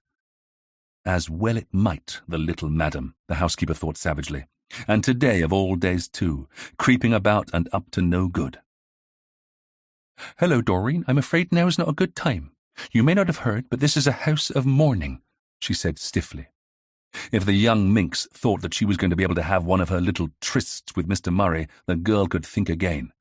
Her poor dead employer would have a fit if she'd known about what that pair got up to behind her back. And now she was dead and gone. It only made the girl's presence here even more outrageous. "So it's true, then," Doreen said, her chin coming up defiantly as the housekeeper stood firmly in front of her, blocking her way to the house. "I heard in the village that the old cow had finally popped her clogs. I couldn't believe it when Ma told me, but she got it from the milkman," she added the afterthought with a toss of her head. The housekeeper ignored the crass language, guessing, quite rightly, that it had only been used to get under her skin. Not that she could expect anything better from a common little baggage such as this one. The Capstan family lived crammed into a tiny cottage, the father doing seasonal farm work, whilst the mother was a char for several of the more prominent families. The rest of their vast brood scraped a living as best they could. And although none of the family had ever gone so far as to fall actual foul of the law, everybody knew that they were poachers and probably petty thieves as well. The village constable was always trying to lay one or other of them by the heels, but they were one and all far too wily. Doreen, however, was too clever to do anything that might risk imprisonment. Losing her job at the house meant that she'd been reduced to having to accept the drudgery of work at a hot, smelly biscuit factory in the nearest town, and she'd been spitting mad about it ever since. Not only about the fall such a move had made to her wages, but also about the reduction it meant to her social status. Doreen, Jane Brockhurst knew only too well, had always had ideas above her station, and was intent on using her beauty to make a better life for herself. But the housekeeper, who knew much more about the ways of the world than silly Doreen Capstan ever would, could have told the little chit that luring Murray Phelps into matrimony was as likely as one of old Sid Cooper's sows suddenly taking flight over the church steeple. Whilst Miss Phelps' no-good nephew might enjoy dallying with a pretty girl, when it came to marriage, he was going to choose a bride with both money and breeding. "I told you last night, and I'm telling you now," the housekeeper said flatly. "For your own good, you keep away from this house." "You can't tell me what to do any more. I don't work here," Doreen shot back angrily, and tossed her magnificent Titian locks provocatively. "I've come to give my condolences to Murray." "Mr. Murray is busy," the housekeeper said flatly. "His aunt has just died. He has family obligations to see to, and arrangements to be made. He'll not have time for the likes of you now. Better get along." Doreen cast her a nasty smile, but seeing that the housekeeper was not for moving, reluctantly turned on her heel. "Fine, but I'll be back later," she warned, determined to have the final word. She probably would be too, the housekeeper thought, with a mixture of anger and pity that left her feeling tired all over again. She trudged back to her kitchen, where she'd had to rescue the boiling kettle from the stove, and sat down heavily on a chair, her thoughts turning to the woman who had just died. Jane had worked in her service for nearly all her adult life, and had never much liked her. Arbie returned home to find a stranger loitering with intent just outside his uncle's studio door. Although his relative regularly sold tourist pieces at several local galleries, they were hardly likely to attract the attention of a private buyer, or thieves. At least he hoped not. Right now, the last thing he wanted to do was have to act the hero and defend the family seat from marauders. He was feeling dog-tired, and limp lettuce leaves had nothing on him. In fact, he was feeling far more inclined to simply let the stranger help himself to whatever loot he thought he could find in his uncle's shed. But therein, of course, was the problem in a nutshell. Who could say what Uncle kept locked and secured in there? Knowing him, it could be anything from illegally produced bottles of booze to precious metals he was using in some experiment or other. One thing was for certain. The very shifty-looking customer was making all his worries resurface. One of these days, he couldn't help but worry, his uncle was going to come a proper cropper. Although the village bobby was hardly the brain of Britain, he wasn't as green as people in Maybury sometimes supposed. And whilst Arbie was very careful to make sure that he knew nothing about the mad, money-making schemes his guardian occasionally got up to, he didn't want to have to visit the silly duffer in the clink. But he was not the only one less than pleased by the unexpected encounter. If anything, the stranger looked more uncomfortable and discombobulated by it than Arbie. Arbie was just about to bite the bullet and ask the man his business when his uncle stepped out of the studio door behind him and draped a friendly arm around his shoulder. At this sign of friendship, Arbie relaxed. Uncle spotted him watching and raised one eyebrow in query. This economical gesture was the older man's way of asking if he needed anything. Arbie hastily shook his head and dragged himself off into the house. His bed was calling to him with all the vigour of a siren luring a sailor to his doom on the rocks, and he really did not want to know what his uncle's business was with the stranger. Uncle watched his nephew slump away into the house and turned back to his friend. "Right then, Peter, me old mucker," he said, addressing the Right Honourable Peter Forbes Bowright with all the easy familiarity of old school chums. "Like I said, I'll have that Stubbs ready for you in a month or so." "You really pulled my fat out of the bacon this time, Streaky," he responded, using Uncle's schoolboy nickname. Uncle couldn't now quite remember how he'd come by it, unless it was for his ability to leg it so fast that the geography master could never lay a hand on him when he failed to come up with a proper name for a fjord or mountain. Not even if he chucked the cane at him instead of his usual trick of trying to whop it across the back seat of his trousers. "If my wife ever found out I've had to sell it," his friend, who was a decent enough cove but with the backbone of a jellyfish, mopped his forehead with a handkerchief and shook his head. Uncle sighed in sympathy. "A fine girl, but a bit of a dragon, your good lady," he said, leaving his friend unsure whether his spouse had just been complimented or traduced. But the honourable gentleman was so happy to have found a way out of his recent fix that he couldn't be bothered to work it out.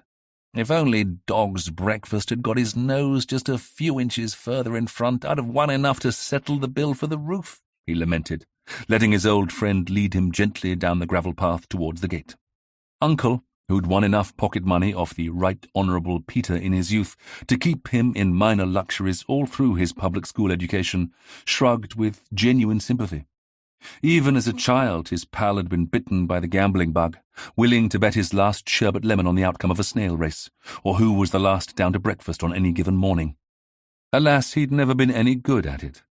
So it hadn't come as any surprise when his pal, whom he hadn't seen in a good 20 years or so, had suddenly turned up on his doorstep with a painting, a tale of woe, and a sheepish expression on his face. "Still, I suppose Stubbs would have approved," Uncle said, slapping him on the back and nodding to his studio where that artist's minor work of a minor racehorse was now safely ensconced. "Eh?" said the right-on. Uncle grinned. His pal had never been the brightest of academic sparks in the minor public school where they'd passed their time learning, it seemed, very little about anything remotely useful. "Having to flog one of his paintings because of the leaden-footedness of one of his subjects," Uncle explained. "Oh, yes." His companion let out a humorous snort, but then subsided back into misery again. "I say, Streaky, nobody will notice it's not the original, will they?" he asked nervously. "Of course not," Uncle said, trying not to feel offended. "Nobody's ever complained yet, have they?" he asked, a little askance. His friend's worried brow cleared at this, and he nodded. Streaky was right. He'd got it off Lord Horace Cough Bruff, why and how Streaky was the fellow to go to when you got into a tight spot and needed to generate some cash, and he should know. And nobody in the Cough Bruff household had ever questioned the veracity of any of his Reynoldses and whatnots. "Well, once again, thanks a lot, old boy," Peter Forbes Bowright said, vigorously pumping Uncle's hand. "Oh, by the way, is that lad of yours I saw just now the author of that ghost book thingy? Old Buffers at the club told me you'd taken a relative under your wing and that he'd come up trumps with that jolly useful little book." "And the Gentleman's Guide to Ghost Hunting, you mean? Yes, he is," Uncle said, his chest swelling with pride. "Jolly good read, that. Made me laugh out loud a couple of times, I can tell you. And my butler apparently stayed at one of his recommended spots in Margate. Or was it Minehead? Well, somewhere anyway," he added vaguely. "And very happy with the place he was, too." Uncle beamed, and with that, both men were left feeling very happy with their morning's work. As his friend toddled off to his chauffeur-driven Bentley, Uncle heard the postman's bicycle wheels coming along behind him on the gravel, and he hung around to wait for his post. But it was clear from the look of glee on the postie's face that he had more news to impart, and of better quality than whatever might be contained in the envelopes he handed over. "Morning, Uncle," Fred said cheerfully.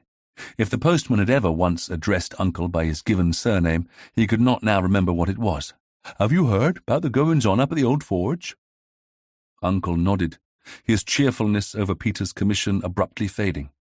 "Yes, bad news. She was a bit of an institution around the place." The postie sighed. "I can't say she was the easiest of people to get on with, but you're right. There's been Phelpses at the old forge for centuries. Who's to say if they'll still be there next year?" "You don't think the nephew will move in, then?" Uncle asked, generally curious about the mood and the latest speculation in the village. "Not him," Fred said scornfully. "He's practically a townie now, and too interested in building up the garage side of things and expanding. He only ever comes to the village in the first place to keep the old girl sweet. He never had no feeling for the old days." Uncle nodded. "Still, Horses will always want shoeing, and people will always want ironwork mended. He'd be a fool to let that side of the business go. His aunt, for all her faults, was adamant that all the forges stay in business. Apart from the first and original one, right beside the family home, of course. After all, nobody wanted all the noise and heat where they resided. "Ah, she was a hard-headed woman, God bless her," the postie said, reverently. Clearly it hadn't got around the village yet that she had called in his nephew to deal with a pesky ghost, Uncle mused, but he was sure it wouldn't take long. Still, it would be good publicity for his second book. "She'll be missed in the village," Uncle said piously. He'd never had anything to do with Amy Phelps on a personal level, and wouldn't miss her in the slightest, but you had to pay lip service to things in a small community, or you'd never hear the end of it. "A fine woman, but a bit of a tartar," he couldn't help but add. The postman grinned. "True, you'd never have thought she'd been a bit of a goer in her day, would you?" Uncle turned truly astonished eyes on him, making the other man all but glow with pride. If there was one thing the post office worker really liked, apart from winning at darts, it was being privy to knowledge that no one else had, and imparting it. "Really?" Uncle enticed. "According to old man Verney, and he should know," the postman nodded emphatically. "Back in the old Queen's time, she cut a bit of a figure, so they say. Oh, nothing truly scandalous, you know what the Victorians were like. But there were rumours that she was a bit of a one for all that. Knew what she wanted and made sure she got it, if you know what I mean." And he knowingly tapped the side of his nose. "Mind you, according to old man Verney, she came a cropper somewhere along the way. There were definite rumours in the county about one of her promising romances going sour on her for some reason or other." "Well, I never," Uncle said, wishing he hadn't dismissed Miss Amy Phelps so thoroughly. The two men gossiped happily for a while longer. Then the postman had to get off on his rounds to spread the news in the next village, and Uncle retired to his studio to study Peter's minor stubs with a clinical eye. Finding an old canvas of just the right age would present him with no problem. He regularly attended country house sales and bought up dire amateur works of the right vintage for such purposes as this. But he'd have to be careful when it came to the paints. Although his old-school pal would quietly sell the original abroad, the copy Uncle would make for him to hang back on his wall would have to be as flawless as possible. You just never knew when some arty type, with more knowledge than was good for him, might be invited to a house party and want to show off his skills. The local hospital was not the largest in the county, nor did it attract the cream of the crop when it came to its surgeons and physicians. Likewise, its pathologist was now approaching retirement age, and hadn't kept up with all the latest medical advancements. Moreover, pathology was a thankless job with no kudos attached to it at all, which meant that very few doctors went into that field. And those that did found themselves in the role because they'd been gently encouraged by the rest of the medical establishment, who deemed that their attentions were probably best spent on those already safely dead. But not even the greenest tyro could fail to spot the signs of an unexpected substance in the corpse of Amy Phelps.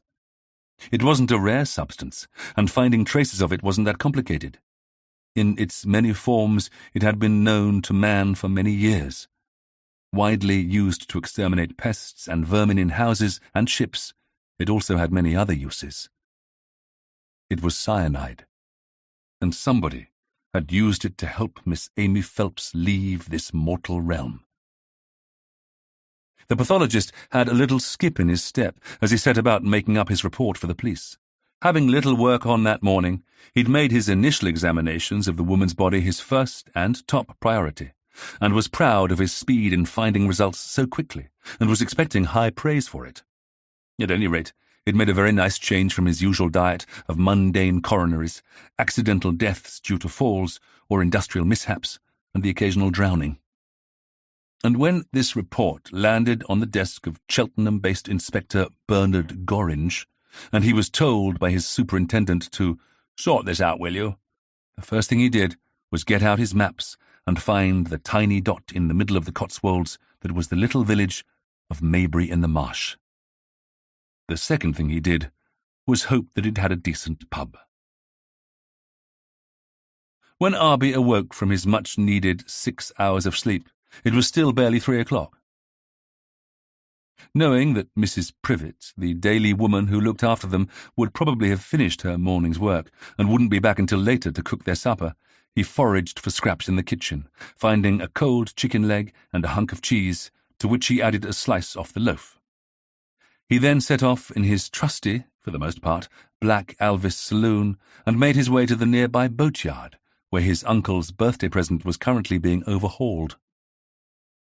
The boatyard consisted of a wet and dry dock, a large corrugated iron building, and 3 old men and 1 boy who looked bored to death.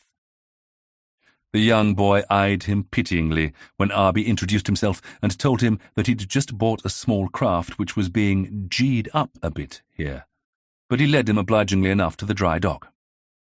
There, Marcus Finch was busy scraping something unspeakable off the hull of the small white craft that Arbie recognised as his recent purchase. "Ah, hello there, Mr. Finch. I'm Mr. Swift. We've been corresponding over this." He nodded at the boat in question. "I've come to see how things are progressing." "Hey?" the old man said, but clambered down off the craft obligingly, wiping his hands on a rag. Again Arbie introduced himself, quickly realising that the old man was hard of hearing, and during the next 10 minutes found himself quite literally shouting to make himself understood.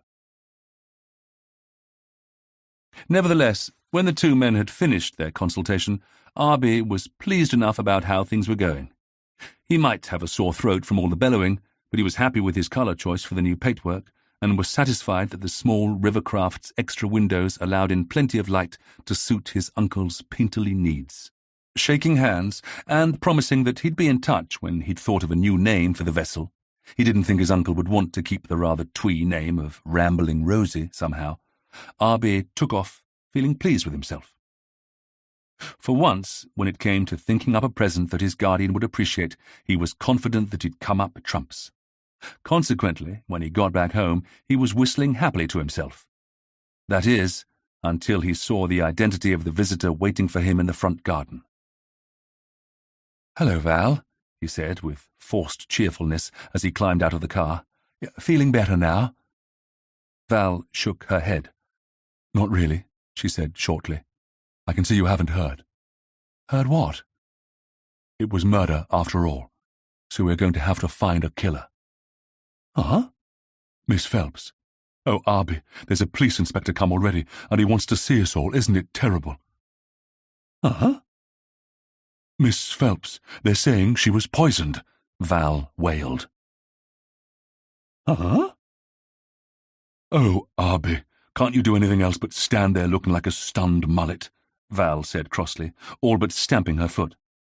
"And can't you say anything else but, uh-huh, like some idiot who just stands there saying, uh-huh, all the time?" Arbie swallowed hard. "I say, Val, this is all getting rather serious, isn't it?" he managed feebly. Although he'd let Val persuade him they needed to investigate and all that sort of thing, the thought that someone really had killed the old girl after all made him feel slightly sick. Val looked at him resignedly and gave a heavy sigh. "Come on, you'd better come over to the vicarage. Father wants a word with you," she added ominously. At this, Arbie swallowed. Hard. But at least he managed not to say, "Uh-huh?" again. Chapter 9. The vicar of Maybury-in-the-Marsh sternly regarded his daughter and Arbie Swift from behind the desk in his study. Val started off holding his gaze determinedly, but after a few moments of the parental silent treatment, her head began to droop, and she eventually began to shift her feet. The vicarly gaze was then transferred to Arbie, which was totally unnecessary, since he'd been shifting his feet right from the start. "I say, sir, I'm most awfully sorry about all this," he began, having once been told by his uncle that when you found yourself in the soup, it was a good idea to start off on the defensive. And the fact that he was now taking his uncle's advice was a good indication of just how desperate he was feeling. I had no idea any of this would get so, well, I mean, I didn't really want to do a ghost hunt in the first place. he found himself saying hotly, beginning to feel more than a little put upon. "If Miss Phelps hadn't asked me, I wouldn't have dreamed of getting mixed up in it all. And, well, Val was there when she asked me to do one of my ghost watches, so—" He trailed off miserably, realizing that erudition had well and truly deserted him. At this last statement, however, the vicar sighed heavily, and with a vague nod of defeat. He, who knew his daughter only too well, had no trouble at all in picturing the scene. Val would have been fascinated by the old woman's entreaties, and the thought of ghosts and a bit of harmless adventure would have meant that even someone with far more gumption than young Mr. Swift wouldn't have been able to rein her in. Well, the situation was harmless no longer. "Cyanide," he said flatly. Arbie, with a heroic effort, just managed to stop himself from saying, "Huh?" and contented himself with a mere blink or two instead. Yet, whatever he'd expected the vicar's first words to him to be, it certainly wasn't that. As usual, it was Val who was quicker off the mark. "Is that what was used to poison her, Papa? And how do you know?" she added curiously. "I got it off Miss Perkins, who shares a lady that does with the wife of the chief constable," her father responded dryly. "Ah," Val said, which was all that was needed. In the way of the village, what one person knew, the rest of the village knew about 10 seconds later. And when the source was so impeccable. "Oh, but that's horrid. Vile." The vicar agreed. Having a parishioner poisoned was horrid indeed. But having one of his children involved, even on the periphery, was beyond the pale. "There'll be talk in the village," he said, in massive understatement. It took Val, who knew her father as well as he knew her, only a second to realize he wasn't referring to the murder so much as to the fact that she and Arbie had been up at the house in the days beforehand, which meant that their ghost-watching was bound to come out sooner or later. And wouldn't the village goggle at that? "Sorry, Papa," Val said miserably, and looked across at Arbie, expecting him to echo her sentiments. But she was subsequently astonished to see that he was deep in thought. It wasn't an expression she saw often on his face. In fact, it was so unusual that before she could think about it, she said instantly, "What's biting you, old bean?" "Cyanide," Arbie repeated her father's earlier quote.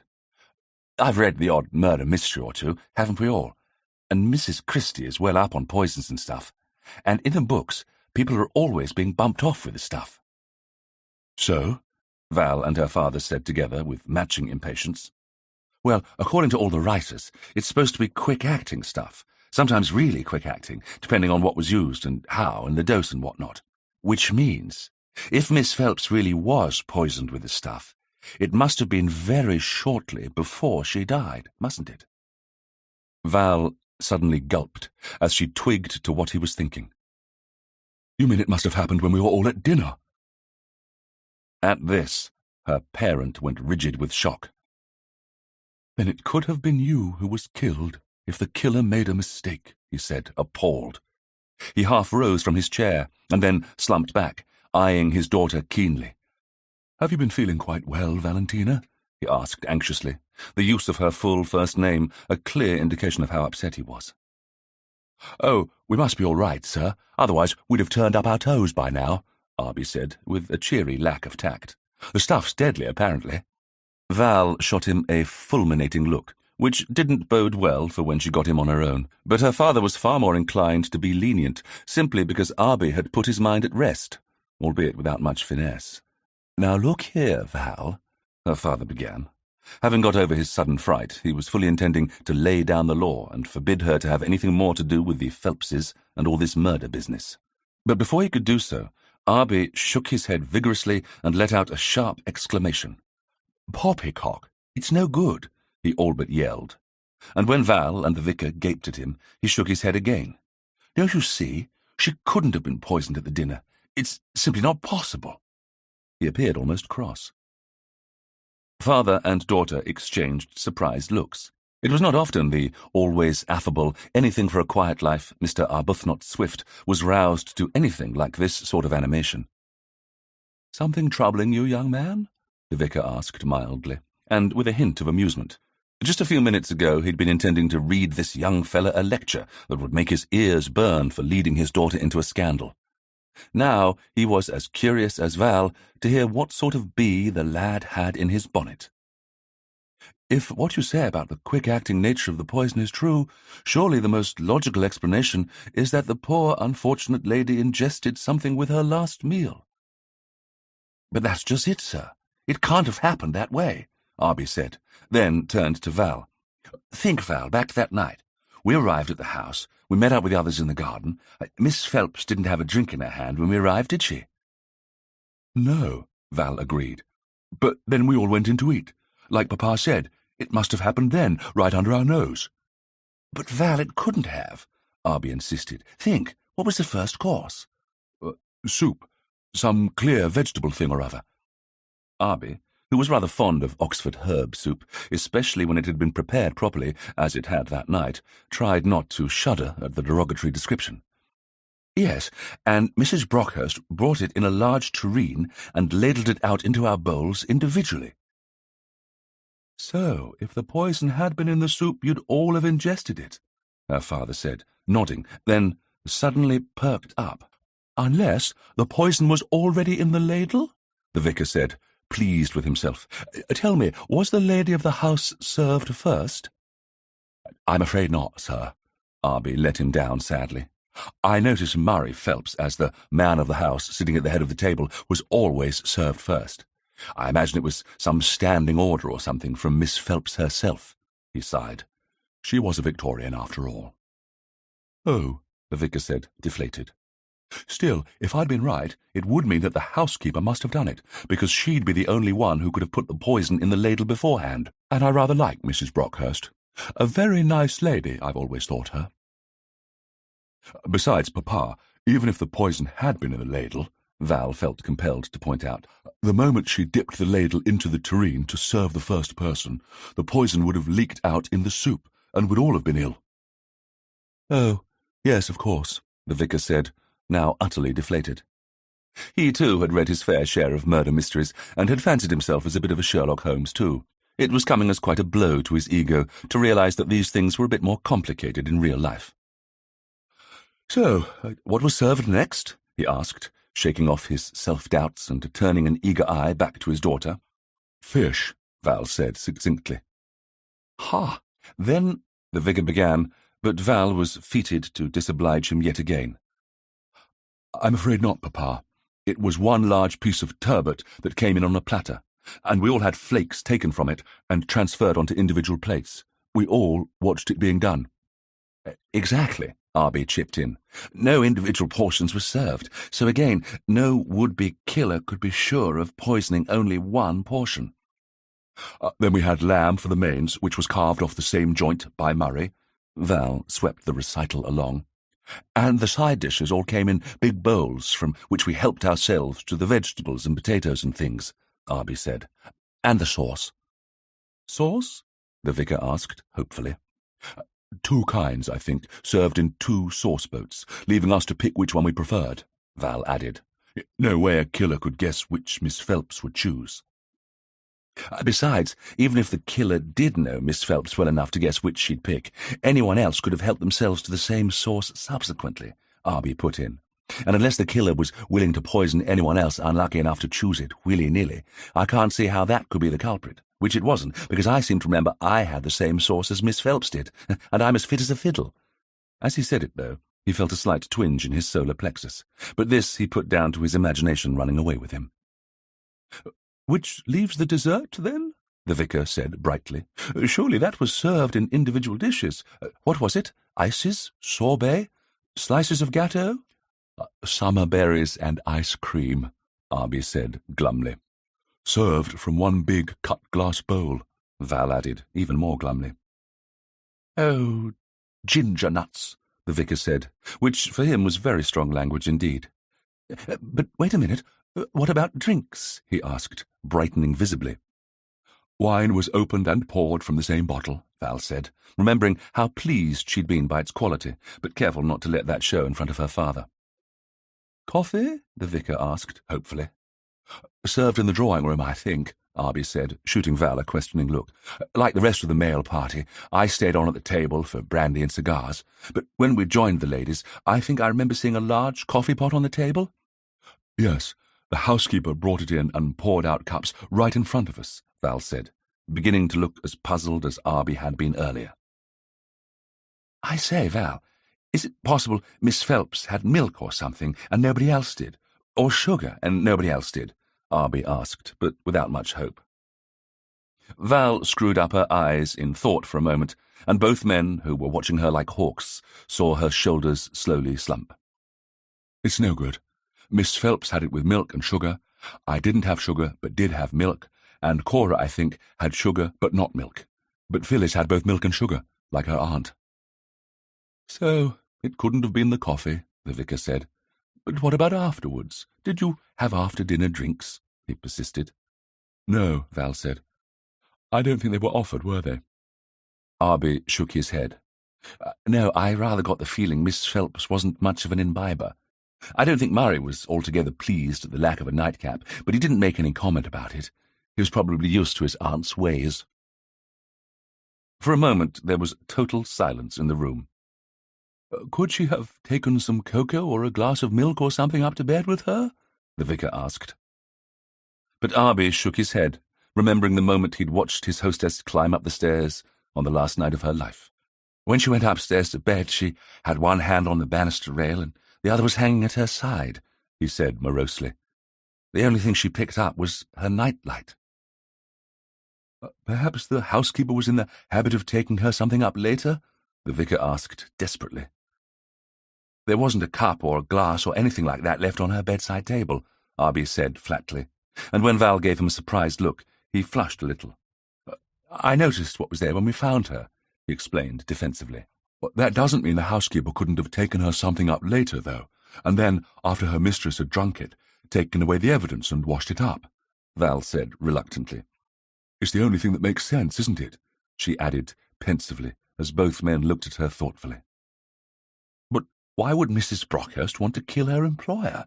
She'd lose her job and her home all in one fell swoop, Arbie pointed out. Unless she knew she was mentioned in the will? Val proffered uncertainly. The vicar sighed. The only thing you can do is ask her if Miss Phelps was in the habit of having a drink taken to her room, he added, his gaze fixed firmly on Arbie. At this, Arbie nearly jumped out of his skin. Hey? Who? Me? Yes, you, young man, the vicar announced imperiously. Since you've got yourself and my daughter mixed up in this, you can jolly well help in sorting the mess out. The sooner someone's been arrested for this horrible crime, the sooner the gossip will die out. But I can't ask Mrs. Brockhurst about her employer's drinking habits, Arbie yelped, appalled at the very idea. She's sure to realize why I want to know, and what it is I'm getting at. What's this about drinking habits? They all turned at the sound of the mild, feminine voice that interrupted them, and saw Val's mother hovering in the doorway. She was an older, faintly more faded version of Val, but with none of her daughter's astringency. I've come to tell you I'm off, and there's seed cake in the pantry, she said comfortably. We were discussing Amy Phelps, my dear, and whether or not she was in the habit of having a drink brought up to her bedroom at night, the vicar explained. Oh, I can tell you that, Mrs. Coulton James said serenely, unaware of the bombshell she'd just dropped. She didn't. Wouldn't hear of it, apparently. Said hot drinks in bed were for the lower classes. Quite how she came to that conclusion, I have no idea. She looked at the 3 sets of eyes staring at her in consternation and raised an eyebrow. What on earth's the matter? What have I said? She demanded. Mother, how do you know that? Val asked. My dear girl, the flower roster. Miss Phelps ruled it with a rod of iron. All of us ladies were often lectured on what was and wasn't proper, and on a great deal of subjects other than the best time to use Michaelmas daisies, and why gladioli must never be seen in a church. I can't remember when or how she came to tell us about her night-time habits. I think she said something like, no real lady has breakfast in bed, or the proper place for eating is at the dining table, or something like that. Eating and drinking in one's bedroom leads to terrible indigestion or a corrosion of the moral spirit, or some such, apparently. Anyway, that veritable lady said with an elegant shrug, there you are. She was a funny old stick in many ways. Now, I'd better see to the WI ladies before there's an uproar." And with that intriguing statement, she was off, leaving all three of them looking at one another and at a total loss. Arbie was reluctant to go back to the old forge so soon, but Val was having none of it. "I thought we decided that we owed it to Miss Phelps to find out what happened," she began to argue forcefully as they set off from the vicarage. "Yes, but I dare say the police will do a lot of the, Arbie tried to interrupt the flow with a reasonable counterattack of his own, but typically didn't even get to finish the sentence. If there was one thing he'd learned before he could even walk properly, it was that there was no point in trying to divert Val once she'd made up her mind. Yet it had never stopped him from trying. "What's more, Papa is right about the village gossiping about our ghost hunting," she swept on ruthlessly. "And we need to stand up for ourselves. Show the village we've got nothing to hide. Otherwise, you know how they are. They'll have us down as prime suspects if we're not careful." "What do you mean, our ghost hunting?" Arbie put in dryly. That was the thing with Val. Let her have an inch and she'd take a country mile. "And I still think we should keep our noses out of this mess, Val," he pleaded. "I know Uncle would advise us to have nothing to do with it." She turned to face him, hands on her hips. "Your uncle," Val began ominously, but before she could continue to say something that would probably be extremely disparaging, and true, and would amuse his uncle no end, they were distracted. For as they turned out onto Old Mill Lane, a familiar voice rang out, "Ahoy there, Arbie, old chap! Wait half a mo!" They both turned to see Walter Greenstreet hurrying towards them, waving a frantic hand in greeting. Arbie's old friend, and representative of his publishing house, was panting slightly as he jogged up to them, but there was no denying the glint of happiness in his gaze. "I say, is it true? Has one of your ghosts up and made itself famous? When old Petherington told me there'd been murder done in your neck of the woods, I couldn't believe it, so I caught the Bampton flyer and hot-footed it down here as fast as I could. I must say this will boost the sales of Book 2 of the Gentleman's Guide no end." Arbie eyed his friend with displeasure. "Who said anything about a second book?" he asked petulantly. "Oh, Arbie, don't you see? It would be ideal for us," Val said happily. "Everyone will be expecting another volume, and it gives us the perfect excuse to hang around the Phelps house and find out what's going on. Not even the villagers will object to you making Maybury-in-the-Marsh famous for having a ghost." "I say, Arbie, do listen to your lovely friend," Walter butted in, eyeing Val with pleasure. "She clearly knows what's good for us. I mean you," he corrected himself hastily. Arbie sighed, knowing when he was defeated. Then all three of them had to step onto the side as a covered van, bearing groceries for the village shop, went past them. The old grey horse pulling it plodded along patiently, head down, but the man with the reins eyed them keenly, especially Walter, who was a stranger to the village. Arbie knew that as soon as the man reached the village shop, Walter's presence would be doing the rounds, and he wondered in which role his old chum would be cast by the village. A newspaper reporter? A witness? A suspect? A long-lost son of Amy Phelps, come back to demand his inheritance? He wouldn't put any nonsense past some of his more woolly-minded neighbours. Somehow or other, he found the three of them ambling inexorably towards the old forge, with Walter flirting like a moon-struck goose with Val, and the vicar's daughter shamelessly playing up to him. Arbie knew that the vicar was keen to marry off all his daughters, and his sons come to that, and encouraged them endlessly to find suitable mates, and he half-hoped, rather vindictively, that Mr. Walter Greenstreet would be ensnared by Val's husband-hunting charms. That would serve him right, coming here, demanding that Arbie do some actual work again. When they reached the old forge, however, they hit an unexpected obstacle in the form of a police constable posted at the garden gate and blocking the ingress. Arbie brightened at this example of being turned away by officialdom. However, when Val rather imperiously gave him their names, the constable perked up considerably. "Miss Courtney James and Mr. Swift, you say? That's lucky. The inspector's been wanting to have a word with both of you. If you'll just wait here, I'll tell him that you turned up."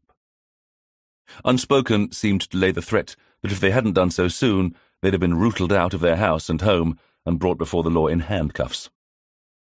Arbie's gloom deepened. "I say, Arbie, what have you been up to, old man?" Walter asked nervously. Whilst publicity might be good, and a juicy murder was the absolute tops, having your author too much embroiled in a cause célèbre could prove embarrassing. "Nothing," Arbie squeaked, giving his fair-weather friend a baleful look. "I expect it's just routine." "Well, I don't suppose the inspector will have any use for me," Walter said, cravenly backing away. "I was miles from here, blamelessly asleep in my own bed last night. I'll just pop off and say hello to your uncle and wait for you back at your place." "Don't bother on my account," Arbie said grimly, and watched his chum slink off with a disgusted sigh. Beside him, Val snorted. "What a lily-livered specimen, Arbie. Are all publishers like that?" "Oh, yes, I expect so," Arbie said glumly. Then he nearly jumped out of his skin as the long arm of the law descended on his shoulder in the form of a firm pat. The constable beamed at him. "You're to go up to the house. Inspector Gorringe is in the morning room with the family." Arbie swallowed hard, gave a feeble grin, and reluctantly set off up the path, with Val jauntily striding along beside him. She seemed to be totally undaunted by the thought of what lay ahead, and Arbie mused bitterly on what it must be like to have such a clear conscience and an innocent view of the world. For himself, he was busy trying to think of ways and means of ensuring that this inspector chappie and his uncle never crossed paths. "Cheer up, this'll be interesting," Val said, a shade impatiently. "Just think, we'll be like the characters in one of those murder mystery books that you seem so keen on."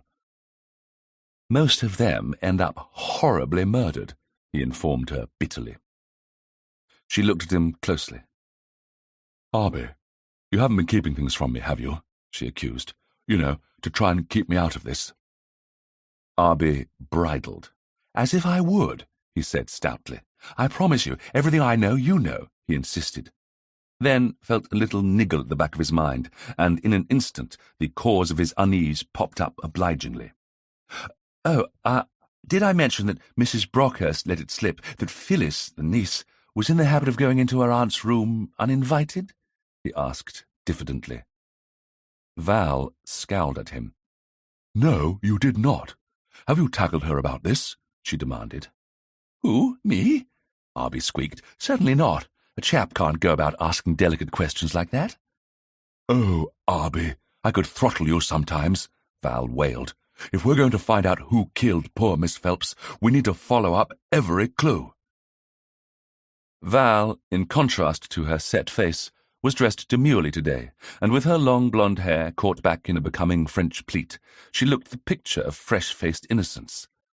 Arbie could only hope the inspector would get her measure quickly and instantly ban her from his investigation. He certainly would if he knew what was good for him. And that way, Arbie could continue to investigate quietly away, without worrying about what mischief Val was getting into. Chapter 10. Inside the old forge, in a rarely used drawing-room, the inspector had just finished interviewing the dead woman's niece, who insisted she had seen nothing, heard nothing, and knew nothing. Now it was the turn of the nephew. Murray Phelps entered, looking competent and at ease. The inspector watched him take a seat with a bland smile, and then began. As he had with his cousin just minutes before, the inspector took Murray through the events of the previous evening, the dinner, his aunt's movements and behaviour, and filled his notebook almost to capacity. By the time they were finished, the inspector felt as if he'd got a reasonably good idea of the events of last night. It was only when he said mildly, "And now, can you tell me your movements after your aunt retired to bed?" that the inspector sensed the other man become warier. "Me? Well, as I'm sure the others will have told you, we stayed up for a bit, chatting, playing some cards for a while, you know how you do, and then I went to bed." As he said these words, his eyes left the inspector's and vaguely inspected a bookcase. The inspector coughed gently.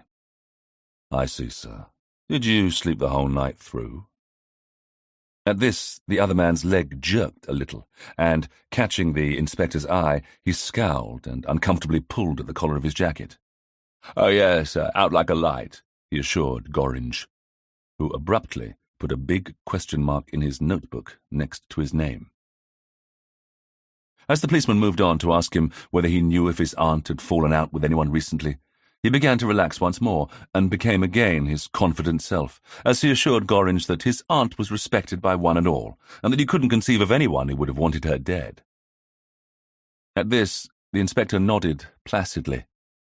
But Murray Phelps wasn't fooled.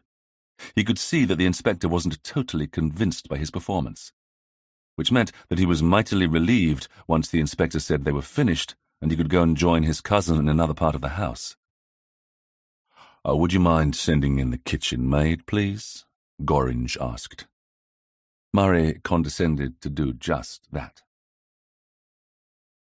The kitchen maid, who looked all of 14 years old, was the nervous, tearful sort, who vowed she hardly ever left the kitchen or the protection of Mrs. Brockhurst's skirts. And since she didn't even live in, she was almost certainly correct in her fearful avowals that she didn't have anything to do with the family and that she'd never dream of speaking to the gentry, let alone know anything about their doings. So it was that Inspector Gorringe spent very little time on her, and when the house received its new visitors, he had rejoined the cousins in the morning room. Everyone glanced up curiously as Arbie and Val were shown in by the tight-lipped housekeeper. But it was the man who rose from the sofa in front of them that commanded Arbie's instant attention. Somewhere in his early 50s, he was heavy-set and beginning to lose his hair, which was a mousy shade of brown-grey. He had a competent but not driven air about him that spoke of many years of solid, if undistinguished, service. Dressed in an old but well-cut brown suit, he had matching brown eyes, which turned to regard Val with a soft look. Arbie's heart instantly sank. Just his luck if the inspector turned out to be the doting and indulgent father of any number of daughters. Val would twist him around her little finger in no time, and there would be no holding her back. The gaze the inspector then turned on him was much more razor-like in its appraisal. "So, this is the famous author," he said. They were not, it had to be admitted, the most comforting words Arbie could have wished for on first meeting the officer in charge of the case. "Mr. Phelps here has just been telling me how you spent the night in the hall, watching for ghosts. Apparently." Arbie didn't like that last word. It smacked alarmingly of judiciary scepticism. Exactly what had that blackguard Murray Phelps been saying about him? And what did this Inspector Gorringe think he, Arbie, had been doing whilst the lady of the house was killed? All his uncle's dire warnings about the constabulary and their nasty, suspicious natures flooded his mind, and a mental image of himself being led away in handcuffs and charged with murder made his mouth go horribly dry. Definitely time, Arbie thought, to efface himself. He coughed a little and shuffled pathetically. "Well, what's a fellow to do, Inspector?" he appealed. "I mean, when a lady asks for your help, you're obliged to set off on your white steed, waving your sword aloft and all that. What?" Val shot him a disgusted look at this pitiful sally, which Arbie totally ignored. It was all very well for her, Arbie mused moodily. Nobody would ever think of accusing a vicar's daughter of committing murder. But if this police inspector could be made to regard him as a bit of a buffoon, he'd be happy enough. "Yes," Inspector Gorringe said, eyeing Arbie thoughtfully. "Mr. Phelps here was just telling me how his aunt seemed convinced that the family ghost was trying to tell her something." His voice couldn't have been more deadpan and disbelieving. "And did you by any chance run across this spook in the wee small hours?" Murray Phelps turned away to hide a grin, but Phyllis looked on disapprovingly. "Can't say I did, no," Arbie said vaguely. "But then, you so often don't. Ghosts can be remarkably disobliging, you know. I noticed that when I was writing my book. I could be all set up with a camera, ready to capture the formation of ectoplasm or what have you, and poof, nothing." He spread his hands eloquently.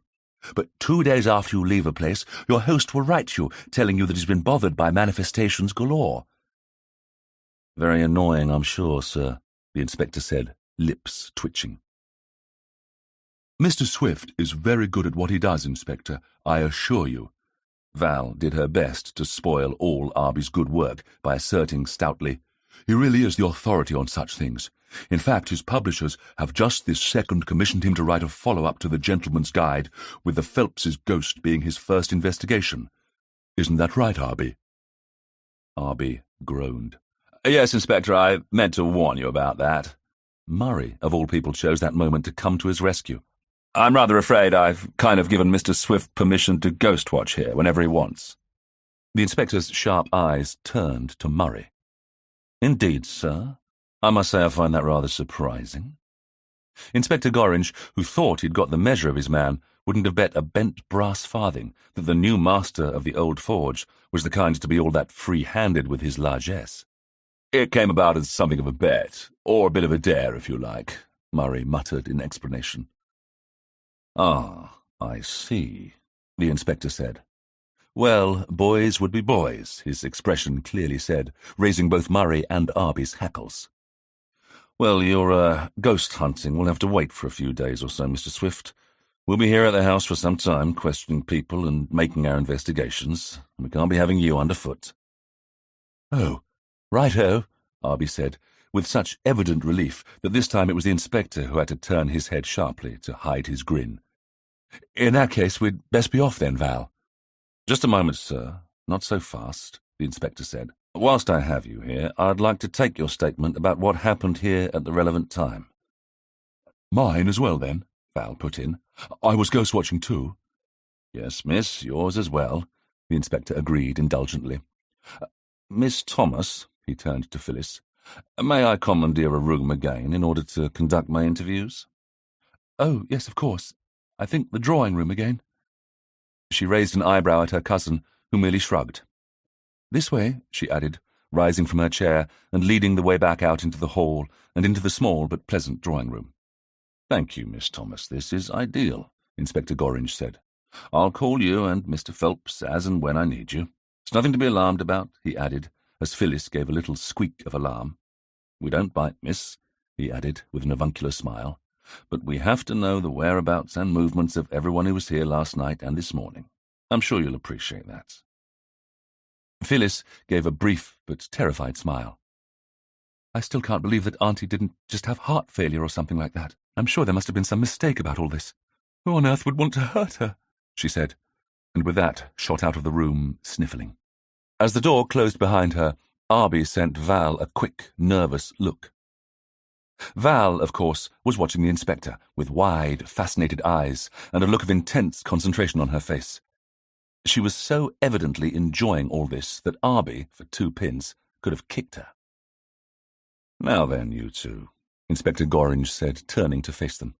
"Have a seat, and let's get down to it, shall we?" Arbie and Val answered the questions Inspector Gorringe put to them as best they could. But really, what did it boil down to? They had dinner, and Arbie was sure the inspector didn't miss the significance of all the shared dishes. And afterwards, when he'd come back, Arbie had watched Amy Phelps climb the stairs empty-handed as she went off to bed, and to her death. Val and he had then spent the night in the hall and heard and seen nothing out of the ordinary, either ghostly or otherwise. "And you heard no odd sounds in the night? No one crying out, for instance?" the inspector persisted. "No, I didn't," Arbie said. "And believe me, on a ghost watch, I'm always alert for any noises." "Ghosts?" the inspector said, with a smile. "More likely someone playing the fool and trying to trick me," Arbie responded with a grin. "But not this time." "No," Arbie said somberly. "At least I didn't hear anything. Did you, Val?" But Val shook her head. "No, I'd have told you if I did, but it was all quiet." Inspector Gorringe sighed. "But you must have heard some of the people moving about at the start of the night, when everyone had just retired. The sound of people going to and from bathrooms, for instance. Doors opening and shutting. Running water for a bath, perhaps?" the policeman pressed. When he'd been given the startling information that on the night of the murder 2 independent witnesses had been ensconced right in the hall all night, he thought his luck must surely be in. Now he was not so sure. Arbie shrugged helplessly. "I don't know if you've had time yet to inspect the house at all, sir, but it's solidly built, let me tell you, and straggles about all over the place. And even if any of the floorboards do creak, it would probably be impossible to tell where the sound comes from. It's like a maze everywhere. Staircases here, there, and everywhere, different levels, and dog-leg corners in the corridors at every turn." "Yes, it's a bit of a mishmash in styles," Val agreed loyally. "Now, about this ghost business," the inspector sighed, fixing Arbie with a stern eye. "It all sounds a bit pie in the sky to me. Do you really take it seriously?" he asked the good-looking young man curiously. You went to Oxford, I understand, so you're an educated fellow. Come on now, just between you and me. But Arbie could only shrug. A lot of people take the occult seriously, Inspector, and not just men of letters, but men of science, too. He wasn't about to be caught out quoting something that his publishers might take exception to. I thought a lot of the so-called mediums had been debunked and proved to be frauds many years ago. All that table-tapping and smoke and mirror stuff. We're not living in the Victorian era now, the inspector said stolidly. Surely we're not so gullible nowadays. Your book is all very amusing, I grant you, and the holiday-making aspects of it are, so I've been told, genuinely helpful. But just between you and me, when Miss Phelps asked you to help her with her family ghost, you couldn't have taken her seriously. The inspector looked at his witness carefully and saw him hesitate. He wasn't surprised when, a moment later, a swift, questioning glance passed between the two young people that made him sit up and take notice. Well, Inspector, to be honest, no, I didn't, Arbie said. But only because that is, we, Val and I mean, well, we sort of came to the conclusion that Miss Phelps probably didn't believe in the ghost either. Didn't we, Val? As Val nodded, the inspector frowned, sitting forward a little on his chair. I'm not sure I follow you, sir, he said. Can you elaborate on that? Arbie nodded, and wearily took the inspector through the times when he and Miss Phelps had talked, explaining about the Phelps family legend, the ghostly smithy and his bell, the so-called warnings that had been left where she could find them, and trying to convey the woman's vacillating attitude to it all. By the time he'd finished, the inspector was looking troubled. I didn't realize it was anything as substantial as all that, the older man said grimly. I thought maybe Miss Phelps was simply hearing mice in the wainscoting or what have you, and letting her imagination do the rest. But that sounds rather nasty. Someone was obviously trying to frighten the poor lady. Arbie nodded. Yes, that's what we thought too, he agreed. Not that Miss Phelps was the sort to scare easily. But then there came her accident, Val put in. Ah, yes, the tumble down the stairs, the inspector nodded. Her niece told us about that. Luckily, her aunt suffered no more than a few bruises. Do you think that she was pushed? He shot out. Arbie jumped in his chair. No, he said at once, caught off guard by the suddenness of the question. Then he paused and said more thoughtfully, No, and I don't see how she could have been. Miss Phelps never said anything about there being a second party involved anyway, he added. And then he had to wonder. If she had seen her attacker, would she have spoken out? Certainly she would, and most loudly and indignantly, if it had been one of the household staff.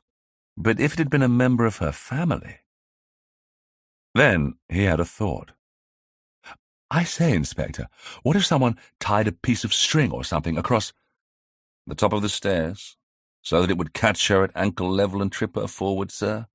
The inspector asked, eyes twinkling as the young man's shoulders slumped a little. Yes, I did wonder if that old chestnut might have been used when I was told about it. So I inspected the woodwork at ground level on the stairs very thoroughly, sir. And? Val asked eagerly. I found a lot of woodworm holes, the inspector said flatly. That notwithstanding, I don't think any cord could have been used. A good solid screw would have had to have been put in place either side of the stairs in order to trip someone over, and would have created a bigger hole than woodworm. Also, whoever had set it up would have had to remove the evidence pretty smartly. And we know that although Miss Phelps was shaken up, she didn't actually lose consciousness. So she'd have seen anyone acting suspiciously at the site of her accident when she was discovered, Arbie pointed out. He could have kicked himself when the policeman turned thoughtful eyes his way. Indeed, sir, that was well thought out, the inspector complimented. Arbie affected a surprised air. Was it? But he sensed it was now too late to play the dunce to any good effect. It was Murray Phelps who was first on the scene, wasn't it? He asked innocently. The inspector slowly nodded. That's one of the reasons we think the nephew must have been behind it all, Inspector, he heard Val say clearly, and he shot her a quick, appalled look. Don't we, Arbie? Val said determinedly, meeting his look with a level one of her own. Arbie ran a harassed hand through his dark hair. One of these days this girl was going to land them in a mess that not even he could get them out of.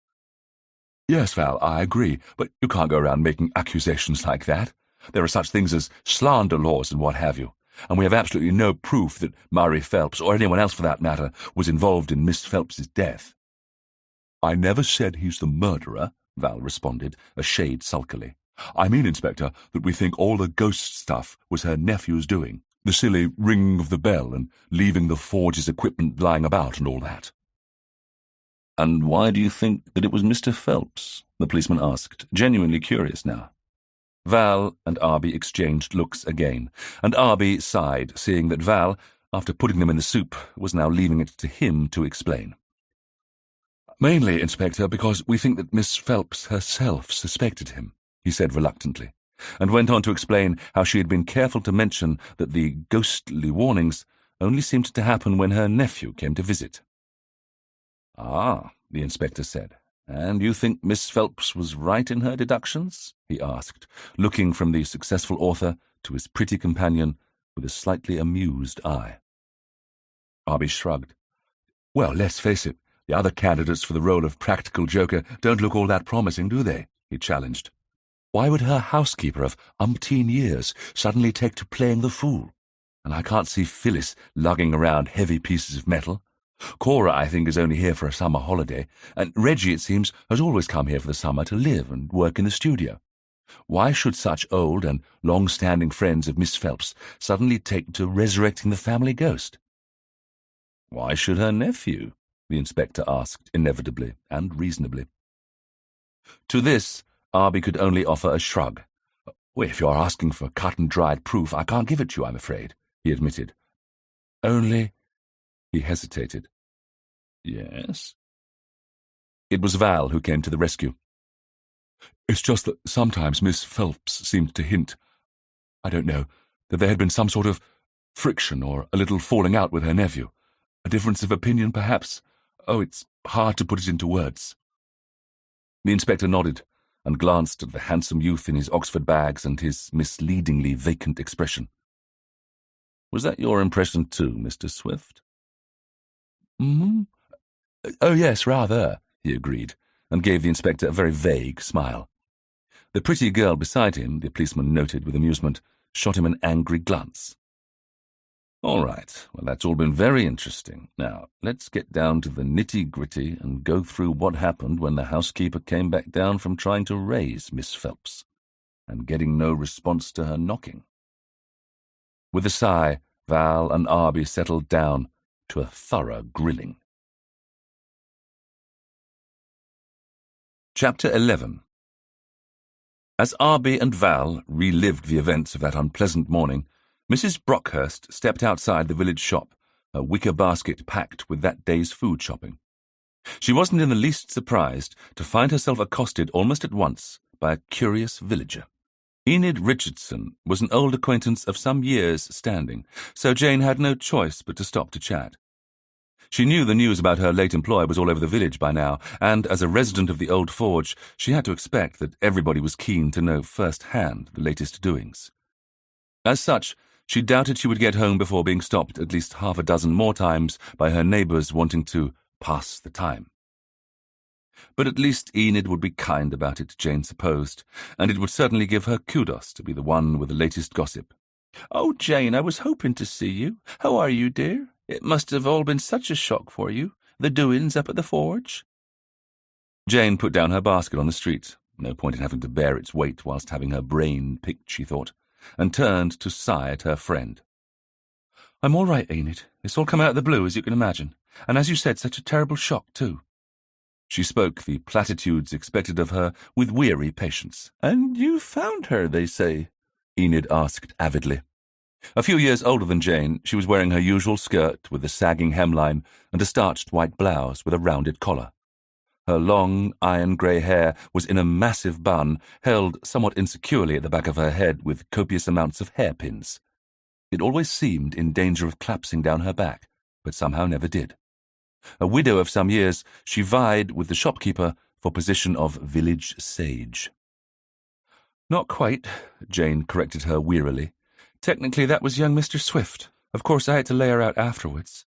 We had no idea then that there was anything wrong, you see. We just thought the poor thing had had an episode of some kind in the night, and died in her sleep," she added, trying to hide her impatience. She had to get back and set about preparing lunch. It was very well for the likes of Enid to spend all day gossiping, but she had a house full of people who needed watching.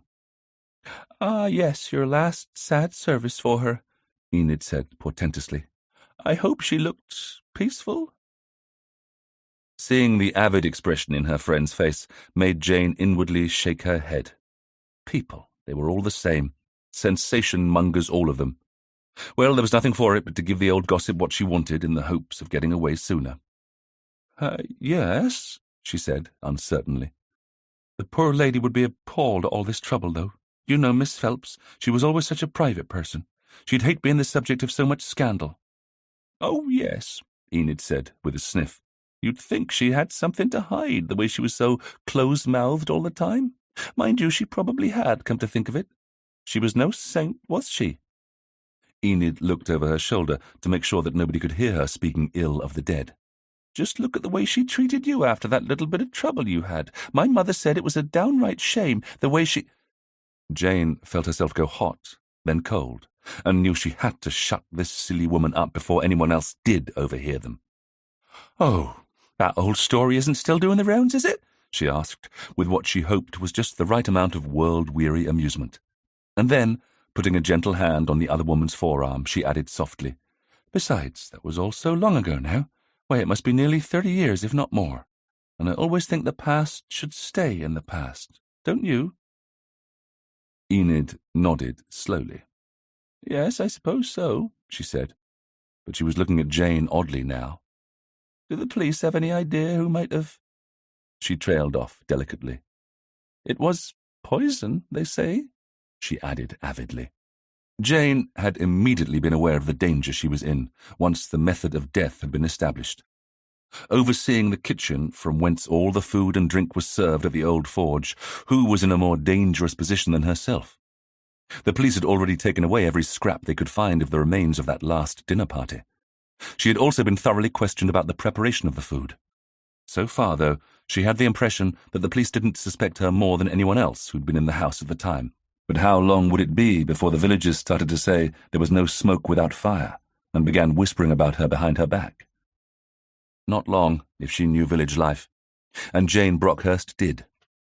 Knowing the residents of the village could make her life very uncomfortable if they put their mind to it, she quickly cast around for a sacrificial lamb, and didn't have to think very hard. As she moved a little closer to Enid and lowered her voice, the other woman's eyes lit up with the expectation of something juicy. "Yes, the police have already asked me if I saw anyone hanging around in the vicinity around dinner time that shouldn't have been there, and I had to tell them that I had." "No, who was it?" the woman asked, practically clinging on to the housekeeper's arm. "Who do you think?" Jane asked, looking around quickly. "Who do you know's been coming to the house when she shouldn't, having no legitimate business there any more, save for making trouble?" Enid screwed up her eyes for a moment, then gasped and nodded as understanding dawned. "Oh, you mean that little Madame Doreen Capstan?" "I can't say I'm surprised," she said, with a judicial sniff. "Not maid material, I'd have thought.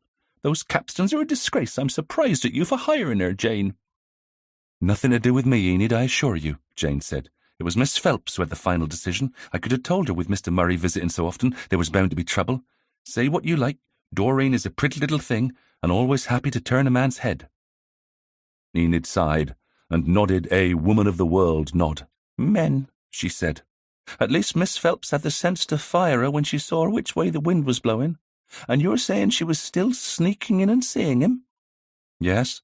I've caught her once or twice sneaking into the garden when Mr. Murray was up, including the time I was in the kitchen cooking for the dinner party," Jane said. "Oh, I quickly went out and shooed her off. But I was in and out of the kitchen, as you can imagine, seeing to a dinner party like that. And the kitchen door isn't locked until bedtime." She nodded wisely. "Fancy," Enid said, wide-eyed. "Did you tell the police this?" "Oh, yes," Jane said flatly. She'd told them all right, and now hoped that she could rely on Enid to spread the word around the village. And the fact that nobody much liked or trusted the Capstans would help. But she should probably sow some more seeds of doubt around, and to this end she pretended to look around worriedly, then lowered her voice to a mere whisper. This had the effect of making Enid stand even closer, and instilled in her mind that she was about to receive even more pearls of wisdom worth knowing. But the police always say, don't they, in cases like this, that you should think of the money first. Who benefits the most? And I suppose that makes sense. Most of the horrible crimes you read about in the papers come down to money, don't they? Yes, that's true. So did they ask you about the will, then? Enid asked, breathing a little heavily now. They did. Jane nodded solemnly. Not that I could tell them anything, mind. I never talked about Miss Phelps' business when she was alive, and I won't do it now she's dead, she added firmly. But you know as well as I do about Miss Phelps being such a stickler for tradition. And what with the Great War and the flu epidemic, she only had one close male relation left, didn't she? And she felt more of her fear melt away as Enid's face suddenly lit up with a knowing look. Oh, you mean he gets it all, I suppose, her nephew? But Jane took the opportunity to pick up her basket and bring the distasteful conversation to a close. I shouldn't say any more, she said. The police have asked me not to talk about things, she added, giving the false impression that the police trusted her and that she had their confidence. Seeing the other woman's respectful look, she nodded and bid the gleeful woman a brisk good morning. Before long, it would be all over the village that the nephew had killed the lady of the house to inherit her estate, perhaps with the connivance of the dismissed maid Doreen. And people would be only too willing to believe it, Jane thought cynically. But at least she would be left in peace. Reggie had set up his ancient camera in a patch of gloriously flowering thistles in the hope of getting a good photograph of some bees and butterflies. He was hoping to write and get published a modest but comprehensive volume of the fauna and flora of the Cotswolds, if he could find a publisher, with his own plates for illustration. Right now, he was glad to have something to take his mind off recent events. With the thick black cover over his head, shoulders, and the camera lens, he peered at the upside-down image of a gatekeeper butterfly and clicked the switch, counting down the exposure time. When he emerged from under the blackout material, however, he found himself face to face with an interested Arbie Swift and perked up. Just the man he wanted. An author like this was bound to know a publisher who might be interested in his natural history project. But before he could ask, Arbie spoke first. I say, Mr. Bigglesworth, I had no idea you had a camera with you, and such a beauty, too, he said, looking at the Victorian contraption with a determined smile. It looked as if it came out of the Ark, and was nowhere near as good as his own Seco. Swiss-made and only 1 year old, the camera's unusual wooden casing had attracted him first, though he had quickly come to value it for its relatively compact form and reliability. It took 30 by 40 millimeter exposures with a 1/300 shutter speed, and he'd used it extensively to illustrate The Gentleman's Guide. It's a total relic, of course, but I found it does produce marvellous plates, Reggie said, feeling a little ashamed of the horror. The truth was, the camera had been given to him by a friend clearing out his attic, and he was in no position to look the proverbial gift horse in the mouth. At least, he was of the generation that could still remember how to use one. Just. Arbie was not, as some might suspect, totally insensitive, and saw that the old fellow was a little ashamed of his equipment, and sought a way to be kind. And, as so often happened to Arbie, who had always had more than his fair share of luck, he came up with something that was also to his benefit. I don't suppose I could persuade you to take some photographs of the old forge for me, could I? He asked craftily. For if he had to get on with writing another book, and it was beginning to look as if circumstances were so much against him that he just might, then why not farm out as much of the actual work as possible? I'd be delighted, old chap, absolutely delighted, the older man said, for a moment forgetting his sorrows and actually beaming. I say, does this mean you're writing another Gentleman's Guide? How exciting. Yes, I was thinking of concentrating on other tourist spots inland this time, the Peak District and the lakes, and of course right here in the Cotswolds. Oxford, too, has lots of ghosts, so I might go back to my old stomping grounds, what? In fact, as Arbie spoke, he was almost looking forward to it.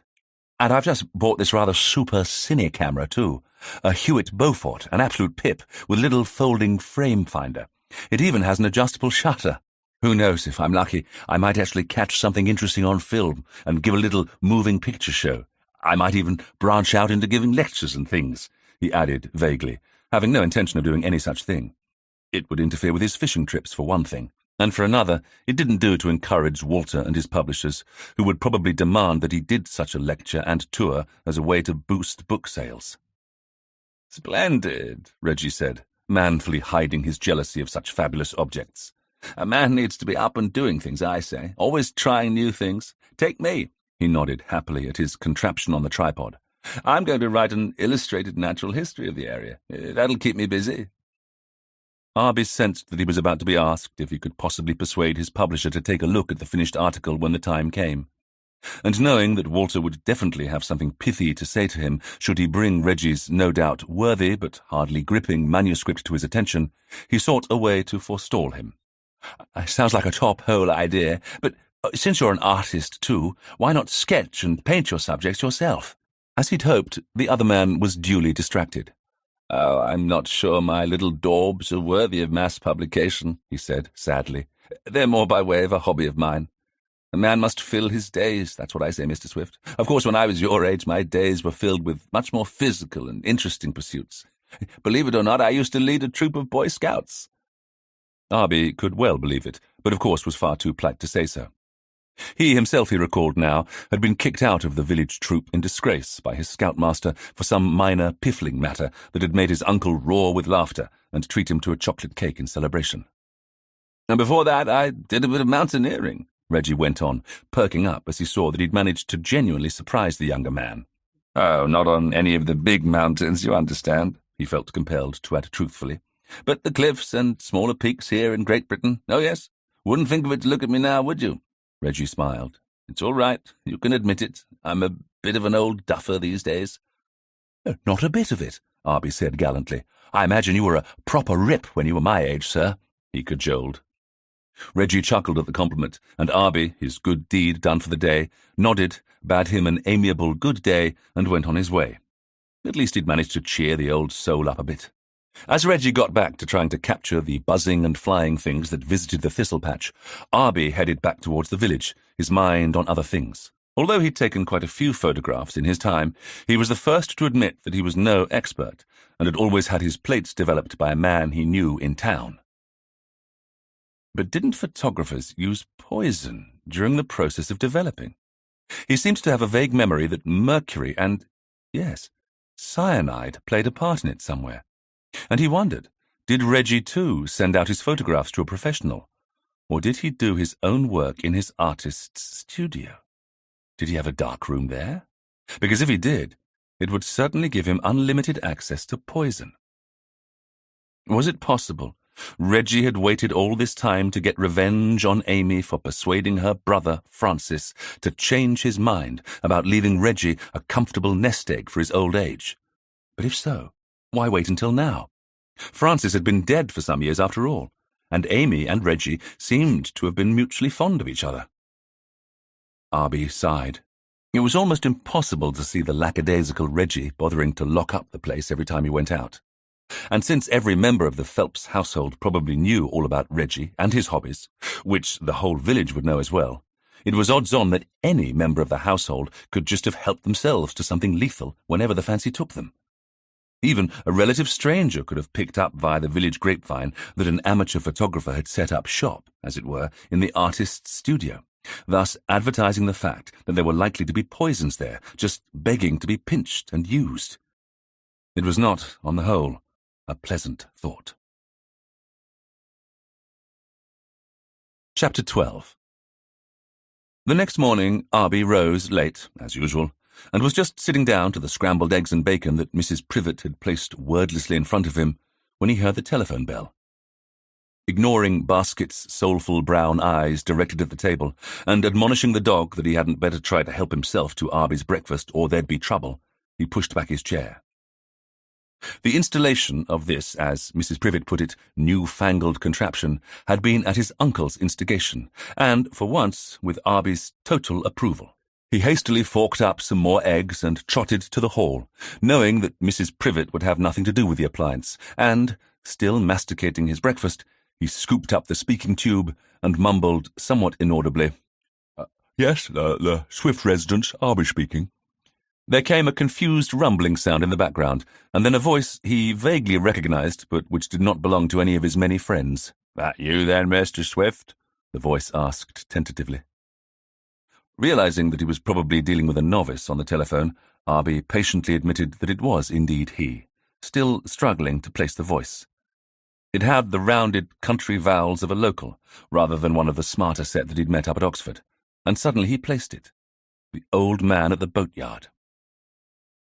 "Oh, is that you, Mr. Arbie, not at his best in the mornings, scrambled, like his eggs, for a memory of his name, and thankfully came up with it. Mr. Finch, is it?" "Eh?" Arbie sighed, remembering the old man's deafness. "Mr. Finch," he bellowed. As he did so, he glanced anxiously out of the window and was relieved to see that his uncle was safely at work on repairing a motorbike some distance away. He might have been terrified at the sight of this if he hadn't seen some youth bring it in last night with the usual tale of woe, and ask his uncle if he could fix it. Everyone in the village knew that Uncle could probably fix most things. Otherwise, Arbie might have worried his guardian was contemplating life on the open road atop a Clino or a two-stroke Enfield, in which case no pedestrian or cyclist would be safe. "Is my boat ready?" Arbie shouted, thinking that this could be the only reason for the boatyard owner to be ringing him. "Tomorrow, I reckon," the voice came back faintly. Hearing someone in the background order a pint, Arbie realized, and with a certain amount of envy, that Marcus Finch was probably using the telephone in the public house in his village. "But I got the sign painter in now, and he needs to know what you want to call the vessel. Have you made up your mind yet, sir?" "Ah, yes, I have, as a matter of fact," Arbie said. "Eh?" Arbie sighed, and with a quick glance to make sure that his uncle was still safely out of earshot, bellowed the name he'd come up with. There was a momentary pause on the end of the line, and then the boatman said, "Sounds like an odd name to me, Mr. Swift. Are you sure you don't want to call it Maid of the River or something?" Arbie bristled at this lackluster and unoriginal offering. Maid of the River, indeed. "No, I don't think so." "Eh?" Arbie sighed and bellowed the preferred name again, and for good measure yelled, "My uncle is an artist, you see, so that name fits perfectly." "Oh, that explains it, then," Marcus Finch said glumly. "I'd heard that artist gentlemen are different from the rest of us." And with this somewhat obscure statement, he sighed heavily. "Right you are, then, Mr. Swift. I'll tell the sign writer to get started. He won't like it, mind. You sure you wouldn't like something more pretty, sir? A girl's name, now those are popular. What about the name of your uncle's wife?" "My uncle doesn't have a wife," Arbie said. "Eh?" "Never mind. Will you deliver the boat to our address when it's finished?" he yelled instead. "We're on the river and have a dock." "Yes, sir, I can do that," Marcus said, and abruptly hung up. Arbie might have thought that rather rude, had he not already decided that the call might have been the first experience of a telephone the boatman had experienced, and so didn't realize that you were at least supposed to give the other fella fair warning you were signing off with a cheerio or something. Thinking no more of it, he hung up and went back to his cooling breakfast. Basket still waited hopefully by his chair, and was finally rewarded with some bacon rind. Breakfast finished, Arbie then wandered into the village. The farm workers were busy about the land, and the fact that a flock of sheep had just been herded into a field from the other side of the village was much evident in the many odorous black droppings that they'd left behind on the lane. Neatly sidestepping his way through this potentially shoe-ruining minefield, Arbie eventually found himself outside the village shop. He was just about to go inside to buy the paper and replenish his cigarette supply when he was abruptly hailed. "Mr. Swift, just the man I wanted to see." Arbie shot around to see Inspector Gorringe eyeing him thoughtfully. "Oh, really?" Arbie asked feebly. "Yes, I've just been up at the house." Arbie didn't doubt he meant the old forge, and again said, "Oh, really?" just as feebly as before. "Yes, the housekeeper there was hoping to have a word with you." He relayed the message with a deadpan face and voice, wondering if the young man would make it 3 "oh reallys" in a row. Arbie, perhaps sensing this, gave his best puzzled smile instead. "I can't think why." The policeman, tiring of playing with him, simply jerked his head sideways to indicate that Arbie was to follow him and set off in the direction of Amy Phelps's one-time residence with a no-nonsense stride. He seemed, after his initial greeting, to be in no further mood for conversation, and after walking in silence for a while, Arbie began to feel uncomfortable. "You know, Inspector, it's probably just as well we bumped into each other," Arbie began, deciding he might as well take the bull by the horns and get it over with. "I was wondering if you're aware that, apart from being an amateur artist, Mr. Bigglesworth is also a photographer," and, after considering the Victorian monstrosity he'd looked over yesterday, felt compelled to add, "Well, of a sort." "No, I can't say that was mentioned by anyone," the inspector admitted. Arbie waited for more, and, not receiving it, was forced to continue, unhappily. "The thing is, I've taken the odd photograph or two myself." "For your ghost book? Yes, sir, I'm sure you have," the inspector agreed. Arbie wondered if it was a trick of the light, or were the other man's lips twitching slightly. Nevertheless, now that he'd started, he supposed he'd better press on. "Well, the thing is, I send my plates out to be developed, don't you know, but I often chat to the chap I use, being the curious sort. Me, I mean, not the chap. So I can't help but pick the odd thing up here and there. And, such as that there are a lot of poisonous materials used in the industry?" The inspector butted in mildly. "Ah," Arbie said, a little deflated. There he was, working himself up to drop poor old Reggie in the soup, and all the time he'd been wasting his nervous energy. "You know all about that, then?" They were now approaching the main gate into the garden of the Phelps house, and as the inspector opened it for him, allowing him to go in first, he nodded and said dryly, "We in the police do try and keep up, sir." Arbie felt himself flush. "Sorry I mentioned it, Inspector," he said stiffly. But at this, the older man softened somewhat. "I'd rather you did keep right on mentioning things, sir, as a matter of fact. Now that I know about Mr. Bigglesworth's hobby, I'll have a discreet word and just see what, if any, chemicals he has about his studio." "Righty-ho," Arbie said unenthusiastically. The last thing he'd wanted was to let Reggie in for a bit of a grilling, but it sounded as if the inspector wasn't going to give him too much of a hard time, given the circumstances. He could only hope that the killer of Amy Phelps had brought their own beastly poison with them. But if, as he suspected would be the case, it turned out that some dangerous stuff had been hanging around behind Reggie's unlocked studio doors, then the police needed to know about it. Once inside the house, the inspector led him to the kitchen and the waiting Jane Brockhurst, then excused himself to go across the courtyard and beard Reggie in his studio. "A cup of tea, Mr. Swift?" the housekeeper asked. "And thank you for coming.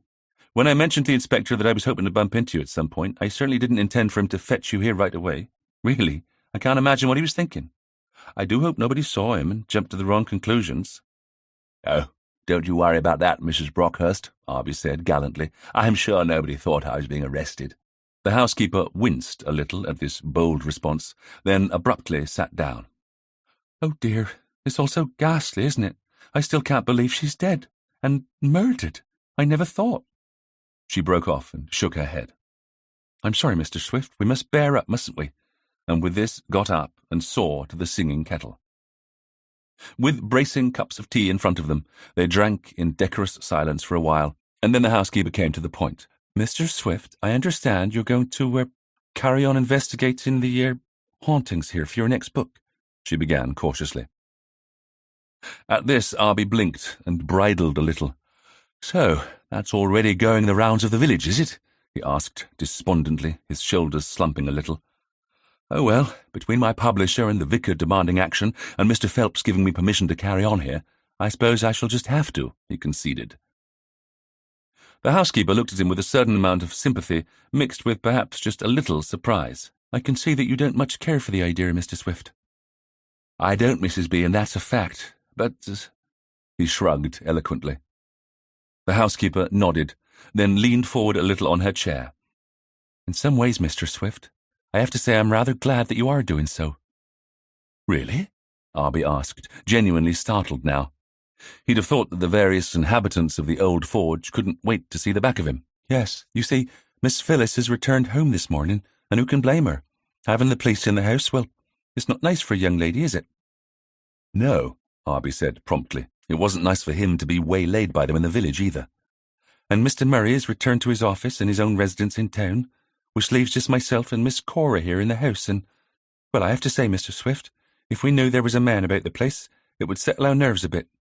I know Mr. Bickersworth is only over in the studio, but he's not here in the main house at night, you see? Oh, I see, yes, right, Arbie said miserably. Well, I'll probably do another vigil sometime soon, but I'm not sure that the inspector will be happy about it. He might veto it altogether, in fact, he added hopefully. Oh, he and his men have been gathering evidence ever since it happened. He told me this morning they were almost through and would be leaving shortly, so we can carry on as normal, the housekeeper said. Ah, Arbie said. And Miss Val has been around, the housekeeper went on, and this time Arbie was almost sure that her lips were twitching. She said that she'd come around and sit with you when you were ready to do another vigil. Oh, did she? Arbie said ominously. Although their investigation into Miss Phelps' death wasn't exactly coming on in leaps and bounds, he still felt nervous about Val's involvement with it all. What if they were getting closer to the truth than he thought? And the killer knew it. And suppose they did actually manage to run the murderer to ground, what then? Would he be in a position to protect her if the murderer of Amy Phelps decided to add more victims to his or her tally? Yes, so that's all right then, isn't it? Mrs. Brockhurst said, with satisfaction. Arbie, tea drunk and sensing that his presence was no longer required in the kitchen, wandered out into the hall, intent on leaving, but eyeing the staircase, his pace slowly slackened, and then he paused altogether. Something had been tickling away at the back of his mind ever since the inspector had informed him that no piece of string or cord had been placed at the top of the stairs in order to trip Amy Phelps on the night of her accident. Seeing and hearing nobody about, he took the opportunity to lightly climb the stairs, and there he paused on the short second-half landing to look around. Above him were the 6 stairs that finished the climb to the main landing itself. On the wall beside him was an uninspiring painting of an uninspiring individual, and not much else. The stairs were carpeted to within 2 inches of the wall and banisters, and the brass stair rods were in perfect order. But it was not the possibility that a ruck in the carpet might have been the cause of Amy's tumble that was bothering him. Slowly, he climbed the 6 stairs, eyes not on floor level, but on the ceiling. Here it was relatively low, the plasterwork bulging out in places, as plaster in centuries-old buildings tended to do. He wished he had a bright torch with him, but with the aid of a single landing window and by standing on tiptoe, he was able to see quite well the state of the ceiling above him. It took him some time, but eventually he spotted what he'd half expected to see. A small, tack-sized hole in the ceiling just above the first stair of the 6. Arbie nodded thoughtfully. So that's how it was done, he mused. Without conscious thought, he sank down onto the top stair and stared down thoughtfully. Below him, the carpeted stairs ran down to the turn in the stairs and the subsequent half-landing, and he wasn't surprised that Miss Phelps hadn't been seriously injured. Now, had the stairs run in a straight line from top to bottom, and the poor lady had fallen the entire amount, well, then just possibly the fall might have proved to be fatal. And had the stairs been stone, it most certainly would have been. Even uncarpeted wood would have increased the likelihood of injury. And an older woman with brittle bones. But just 6 stairs, and carpeted stairs at that. Surely if someone had seriously intended to kill Miss Phelps, they wouldn't have set the booby trap at the top of the half-landing, when there were far more stairs for the victim to fall down after the bend, and that terminated, what's more, in the hard tiles of the hall. What kind of murderer were they dealing with here? A total fool? Or someone very, very clever? Just what in the blue blazes has been going on here? He muttered to himself. As Arbie scratched his head on Amy Phelps's staircase, her nephew, Murray Phelps, walked into a tea shop in Cheltenham and swept the room for a familiar face. He quickly located it and, bracing his shoulders for a tricky interview, moved forward. Doreen Capstan one-time maid to his aunt, was dressed in her prettiest Sunday best and had her hair done specially that morning, spending her precious coins on a trim and shampoo. She smiled at him coquettishly as he sat down in front of her and listened with greedy satisfaction as he ordered a large lunch for them both. That done, she looked around with pleasure. It wasn't often she ate out, and she was determined to enjoy it. "This is nice, isn't it?" she said, eyeing the chintz and gingham and stacks of mouth-watering cakes on the counter. Murray shrugged uninterestedly at the aspidistras placed by the windows in big majolica pots, and little posies of flowers set in the middle of the tables. The place was full of old cats drinking tea and observing him and his pretty companion with knowing looks, and quite frankly, the whole place gave him the horrors. But he knew that nobody of his acquaintance would be seen dead in such a tea shop, which was the sole reason he'd chosen it to meet Doreen. That, and the fact that it was also well away from Maybury-in-the-Marsh and the eyes of curious policemen and nosy neighbours. Deciding to leap right in, he cleared his throat and leaned confidingly forward across the table. "Look, Doreen, you can see that the death of my aunt has put us in an awkward situation," he began, using that soothing, reasonable voice he adopted whenever he had to deal with troublesome women. "Has it?" Doreen interrupted him flatly. Murray sighed. Damn the little chit. He could see by the stubborn set of her lips and the defiant angle of her chin that she was determined not to make this easy. No doubt she already suspected what he was going to say, and naturally enough didn't like it. But she'd have to be made to see sense. It was imperative. "Yes, we've got—" He leaned forward even further and lowered his voice yet another decibel. "The police in the house, for pity's sake, snooping about the village and asking questions, and who knows what my aunt's dreary neighbours might be telling them." "About us, you mean?" Doreen said, tossing her pretty head. "Well, what of it? It's nothing that need worry us, is it? After all, the whole bloomin' village will know about us when we get engaged," she pointed out triumphantly. Murray drew in his breath impatiently at this, but the hiss of it made her eyes narrow ominously. "We are getting engaged now, right?" she pressed urgently. "You said we would, as soon as that old cow was dead. You promised. The only reason we agreed to keep it secret at all was because she would have cut you out of her will otherwise.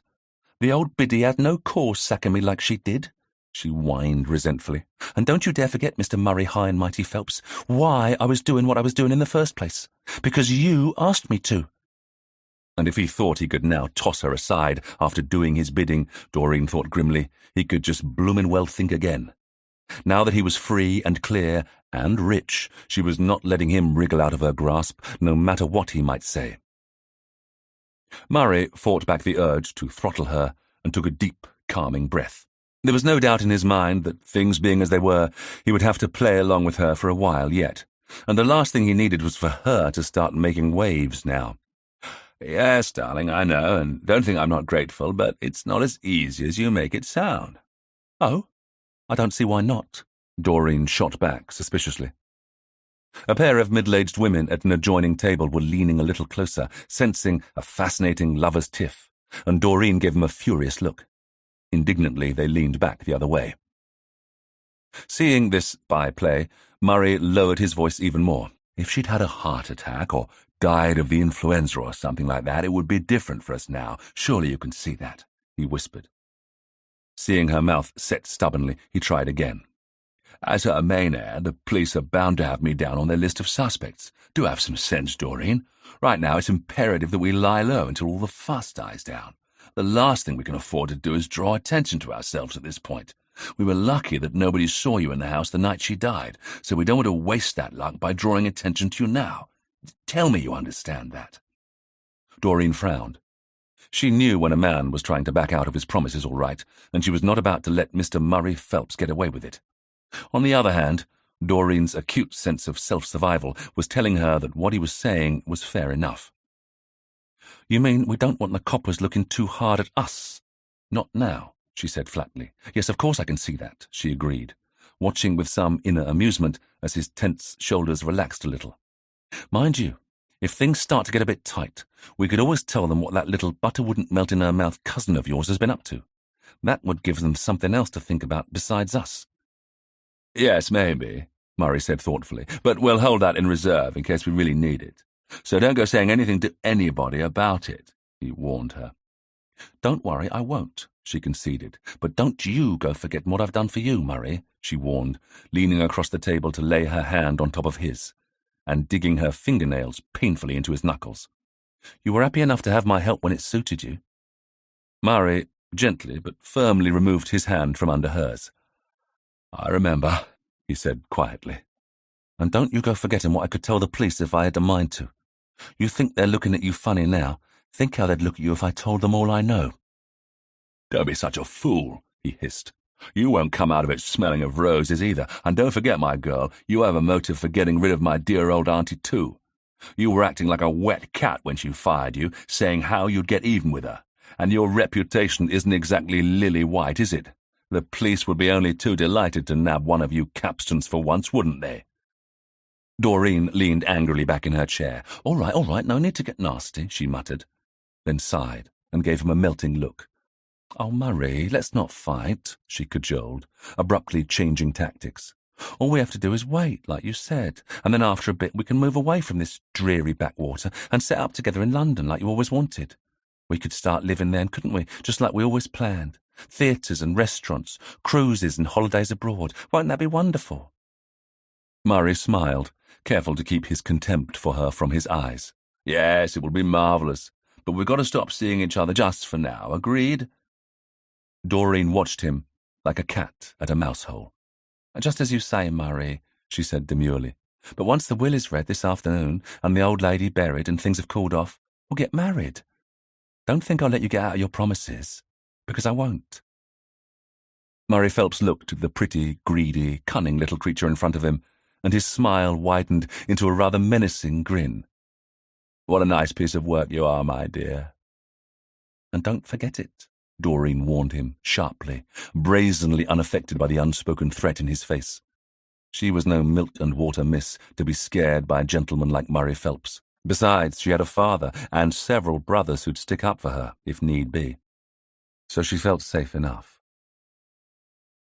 Cora Delaney had wandered sedately down the main village road and over the bridge, and was now sitting on the bench overlooking the river. She was desultorily feeding the ducks and a pair of importunate swans, but looked up as Val and Reggie approached her. "Hello, see who I ran across while looking for a cinnabar moth," Reggie said, indicating a smiling Val. "Hello, Miss Coulton James," Cora said pleasantly. "Please have a seat beside me." She patted the wooden slats of the bench seat invitingly. "Reggie, my dear, I'm afraid you'll have to sit on the grass." Reggie gallantly, if a little stiffly, obeyed the command, and after arranging his gangling limbs to his satisfaction, absently plucked a daisy and regarded it. Val eyed the stretching neck of the male swan with a wary eye, but Cora held out a crust to it without fear. "I was just telling Miss Coulton James that I wasn't certain what to do about this afternoon," Reggie remarked lazily. "About the solicitor coming over and the family being here for the reading of the will and everything," he added, when his old friend looked at him blankly. "Oh, yes, I'd forgotten about that," Cora said, nodding. "Do you think we should, be discreet and take ourselves off to Oxford or Cheltenham or somewhere?" Reggie asked anxiously. "One doesn't want to intrude at times like this." Cora looked at him fondly. "I think not, Reggie. I know Amy has left me a little something in her will, because she did delight in telling me so. Often," she added with something of a bite. "And I dare say she's remembered you too, Reggie. It would be very unlike Amy if you weren't in for a little windfall too. She liked to spread her largesse around, didn't she?" she said, with a little more sourness than she'd meant to reveal. Hastily she swept on. "So I suspect the solicitor would prefer us to be present. It'll save him the trouble of writing to us at any rate," she added prosaically. Reggie sighed. "Yes, I suppose so. And you're right. Now you mention it, Francis and I always admired that painting of the church tower and the stand of elms that their mother painted back in '98. And Amy always said I was to have that, and that she was going to leave it to me. I've got just the right place to hang it back home, too," he added, giving Val a smile. Cora reached out and placed a hand on his shoulder. "You still miss Francis so much, don't you?" she said softly. Reggie nodded, looking suspiciously teary-eyed. "Yes, I wish every day that he was still with me." Val, catching a knowing look in Cora's eye, felt herself blush a little in sudden comprehension. So that was the way of it, was it? Of course, as a vicar's daughter, she was not supposed to know about such things as special friendships between men, but she'd had brothers who'd attended public school, and they had been more than happy to shock her with what went on in the world. And at least it solved the puzzle of why Reggie had remained a bachelor all his life. "Oh, don't mind me, Miss Coulton-James, I'm just getting maudlin," Reggie said, seeing the look on Val's face and straightening his shoulders visibly. "When you get to our age, you find yourself getting more and more sentimental, and memories of departed friends become more and more precious." Val nodded and smiled warmly at him. "I'm sure they do, Mr. Bickersworth, and I'm sure that Miss Phelps would expect you to be there this afternoon. She was clearly very fond of you," she added reassuringly. Reggie nodded. "Well, that's settled then. I wonder if the sinister chappie will know when the family might have the funeral. It's so awkward, I imagine, in the circumstances, but I hope it won't be too long." "I think in cases of murder like these, it can take a long time," Val tried to warn him gently. "Months, sometimes, or so I believe." "No, really, that long?" Reggie said, appalled. Then he sighed. "But there, whenever it is, I'll attend. I couldn't miss Amy's funeral. Will you come too, Cora?" he asked absently. Cora Delaney tossed the bravest mallard her last piece of bread and stood up. "Oh, yes," she said firmly. "I wouldn't miss Amy's funeral for all the world." She looked around and took a deep breath. "Well, I think I'll get back to the house before the sun gets too hot. Goodbye, Reggie dear. Miss Coulton-James." Val nodded, and Reggie waved a languid hand at her, knowing that etiquette demanded that he should scramble to his feet until she'd gone, but knowing just as well that dear old Cora wouldn't care a tuppence if he let his old bones rest comfortably where they were. "Miss Delaney seems to be taking her friend's death very well," Val said thoughtfully. Cora," Reggie said, who'd just spotted a speckled wood butterfly and wondered if it would be worth his while to take his cumbersome camera for a foray into the trees. "Oh, yes, but don't let that fool you. She feels the loss as much as anyone. But Cora is of the old school, stiff upper lip and all that. Mind you, she always was very self-possessed." He surprised Val by tapping his temple with a knowing finger. "She always had brains, you see. She was easily the cleverest one in our set. Studied at Oxford, Somerville, you know." Val's lips twisted sardonically, knowing that Cora wouldn't, as a woman, have been allowed an actual degree. "Oh, what did she study?" she asked casually. "Oh, maths, I think," Reggie said, tossing aside the daisy onto the village green. "No, I'm wrong. Chemistry. Her heroine was Marie Curie." Chapter 13. Cora hadn't got far when she heard someone walking behind her and turned, without surprise, to see the vicar's daughter hurrying after her. Once she saw that she'd been spotted, Val slowed down to a more decorous pace and hailed her cheerfully. "Hello again. I just heard from Reggie that you went to university," Val said, opening her eyes and giving the other woman her most admiring look. "I do wish I were clever enough to have gone too." But she knew that her parents wouldn't have been able to afford to send her if she were. "He said you studied chemistry," she began determinedly. "Yes," Cora said. "What would you have liked to study?" "Oh, nothing so highbrow as that," Val said self-effacingly. "Literature, perhaps, or art. But chemistry, now that sounds fascinating." Cora nodded vaguely. "Is there no way you can apply?"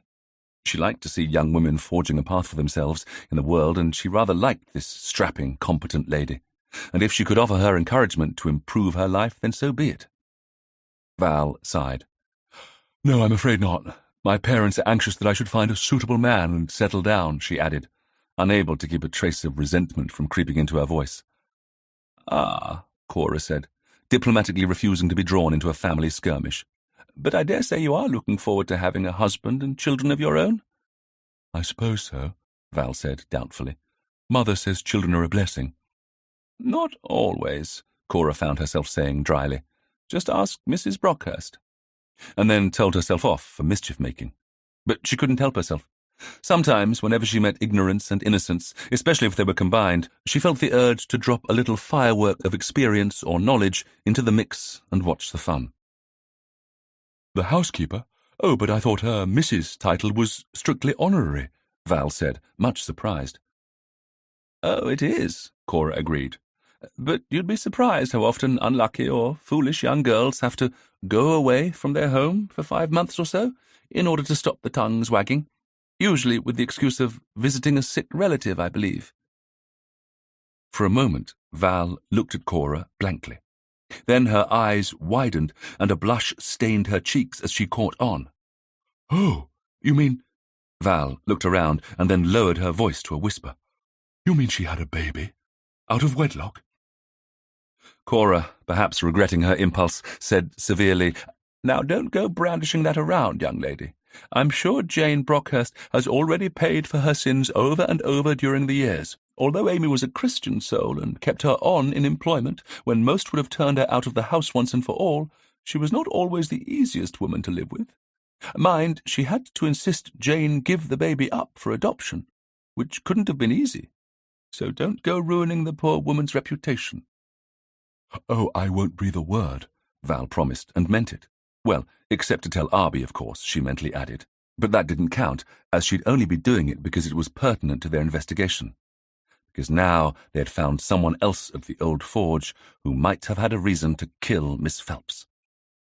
Cora nodded approvingly, and then bid the young girl a brief farewell. Some would have chided her for shocking the vicar's daughter, she knew, but in her opinion the innocent and ignorant needed to be taught a salutary lesson in life now and then.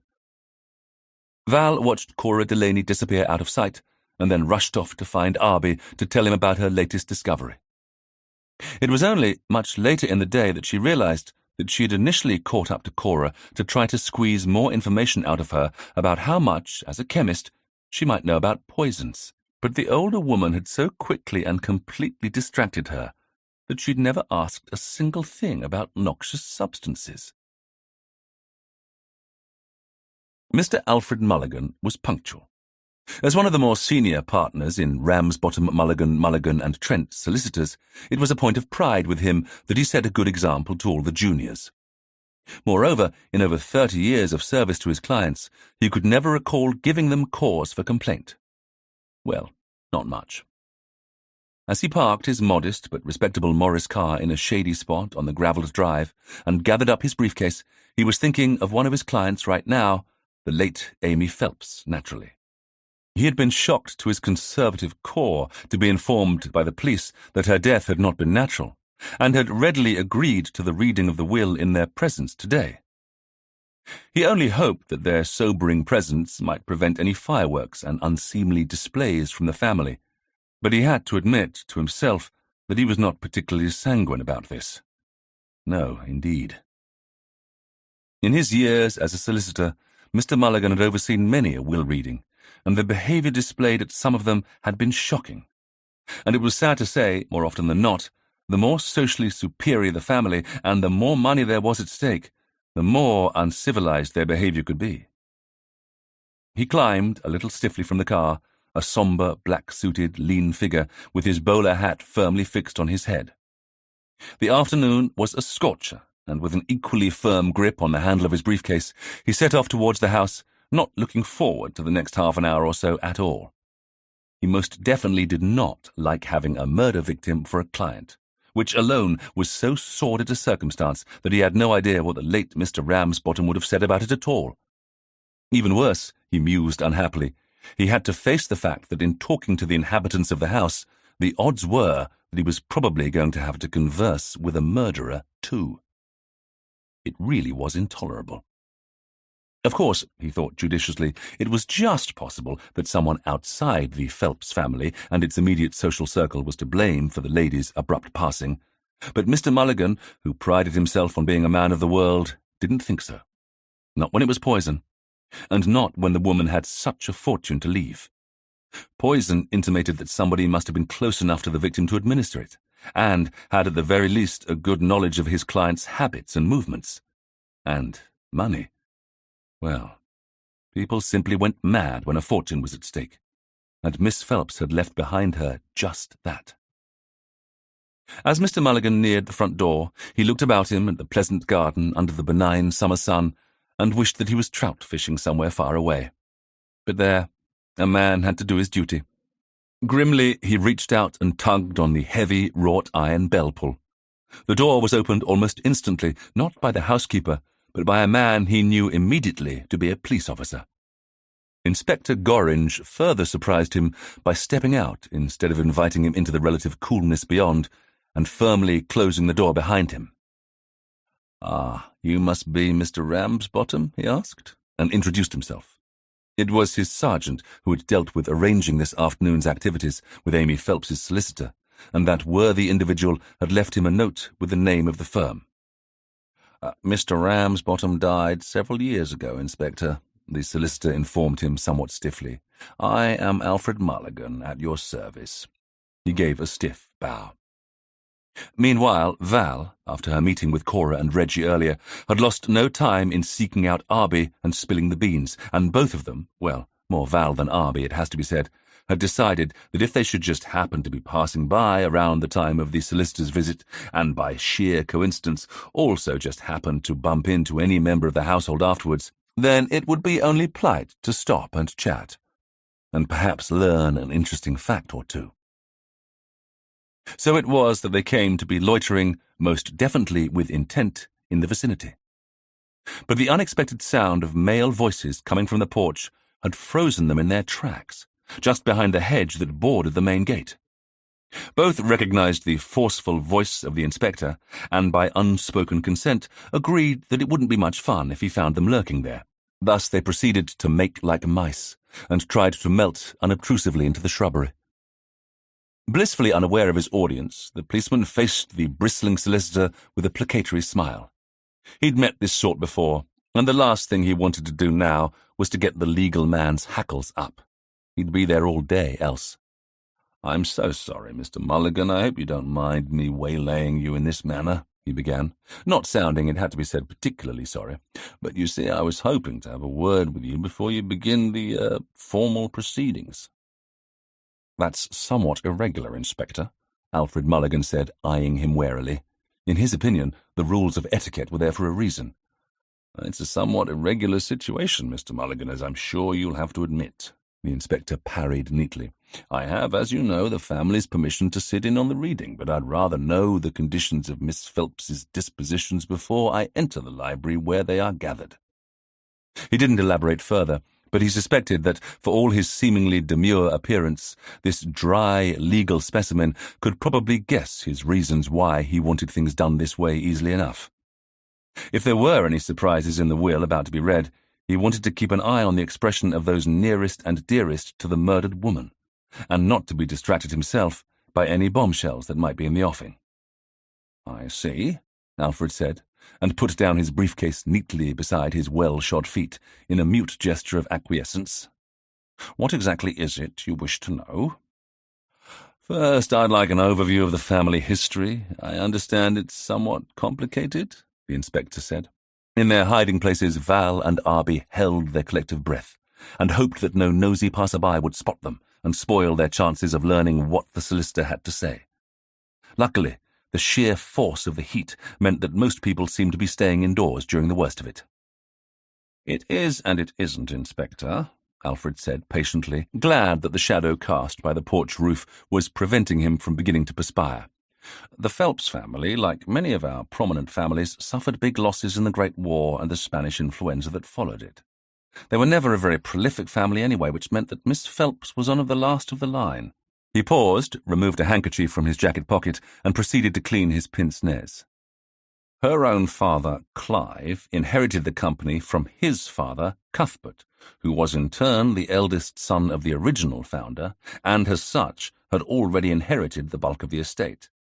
However, Cuthbert had a major falling out with his only brother, Victor, and so took steps to see to it that although the company's assets were divided equally among the few male heirs, as he had little choice but to do, the majority of the actual cash and valuables, that is to say the considerable liquid assets and so forth, passed down only to his favourite son Clive, and thus on to his descendants.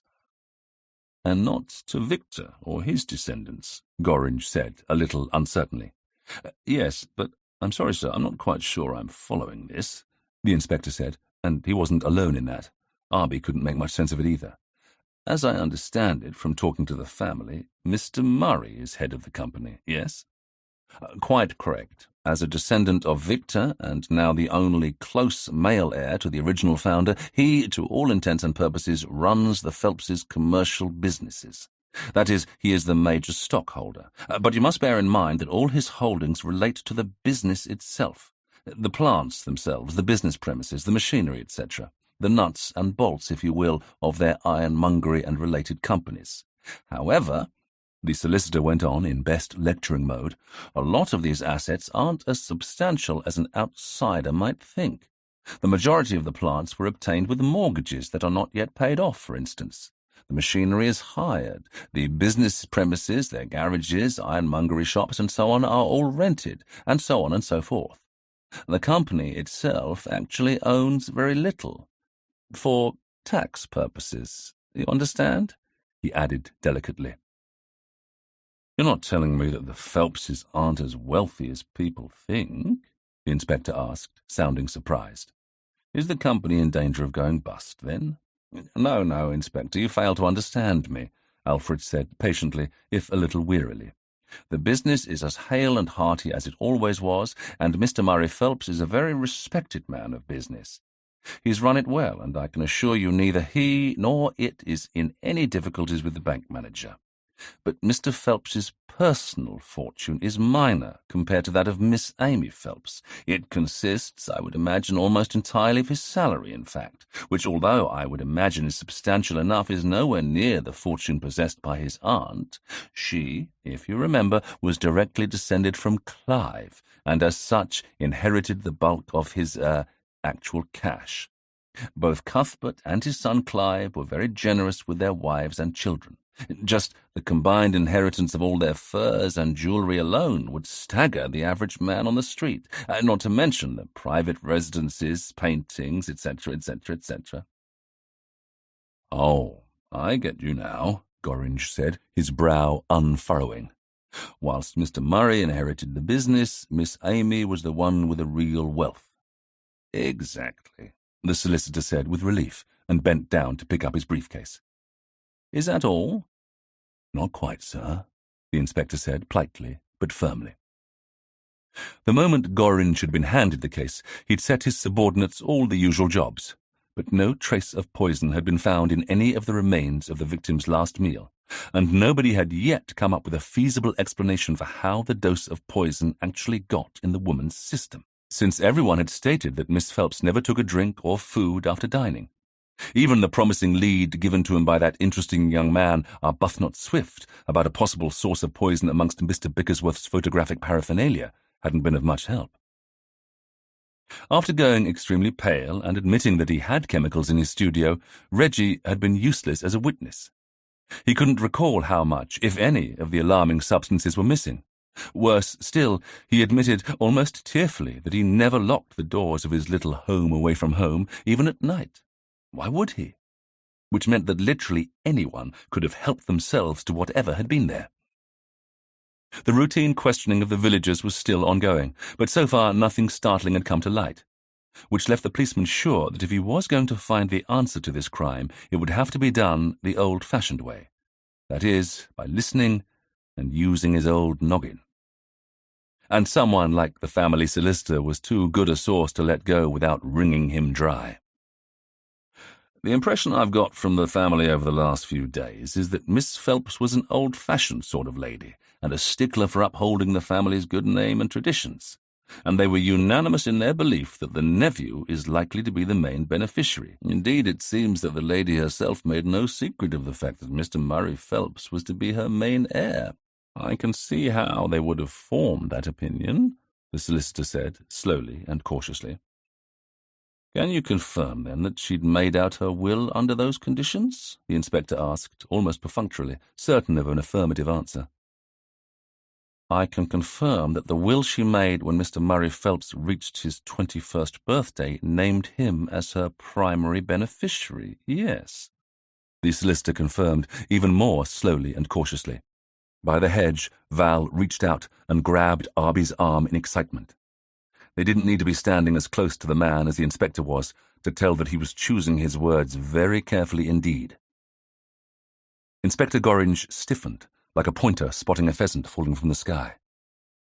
"And does that will still stand, Mr. Mulligan?" he asked sharply. "Indeed, it does not," Alfred Mulligan admitted primly, and with a little pardonable satisfaction. He wouldn't be human if he didn't enjoy having the spotlight to himself occasionally, and there was no doubt that he now had the inspector's undivided attention.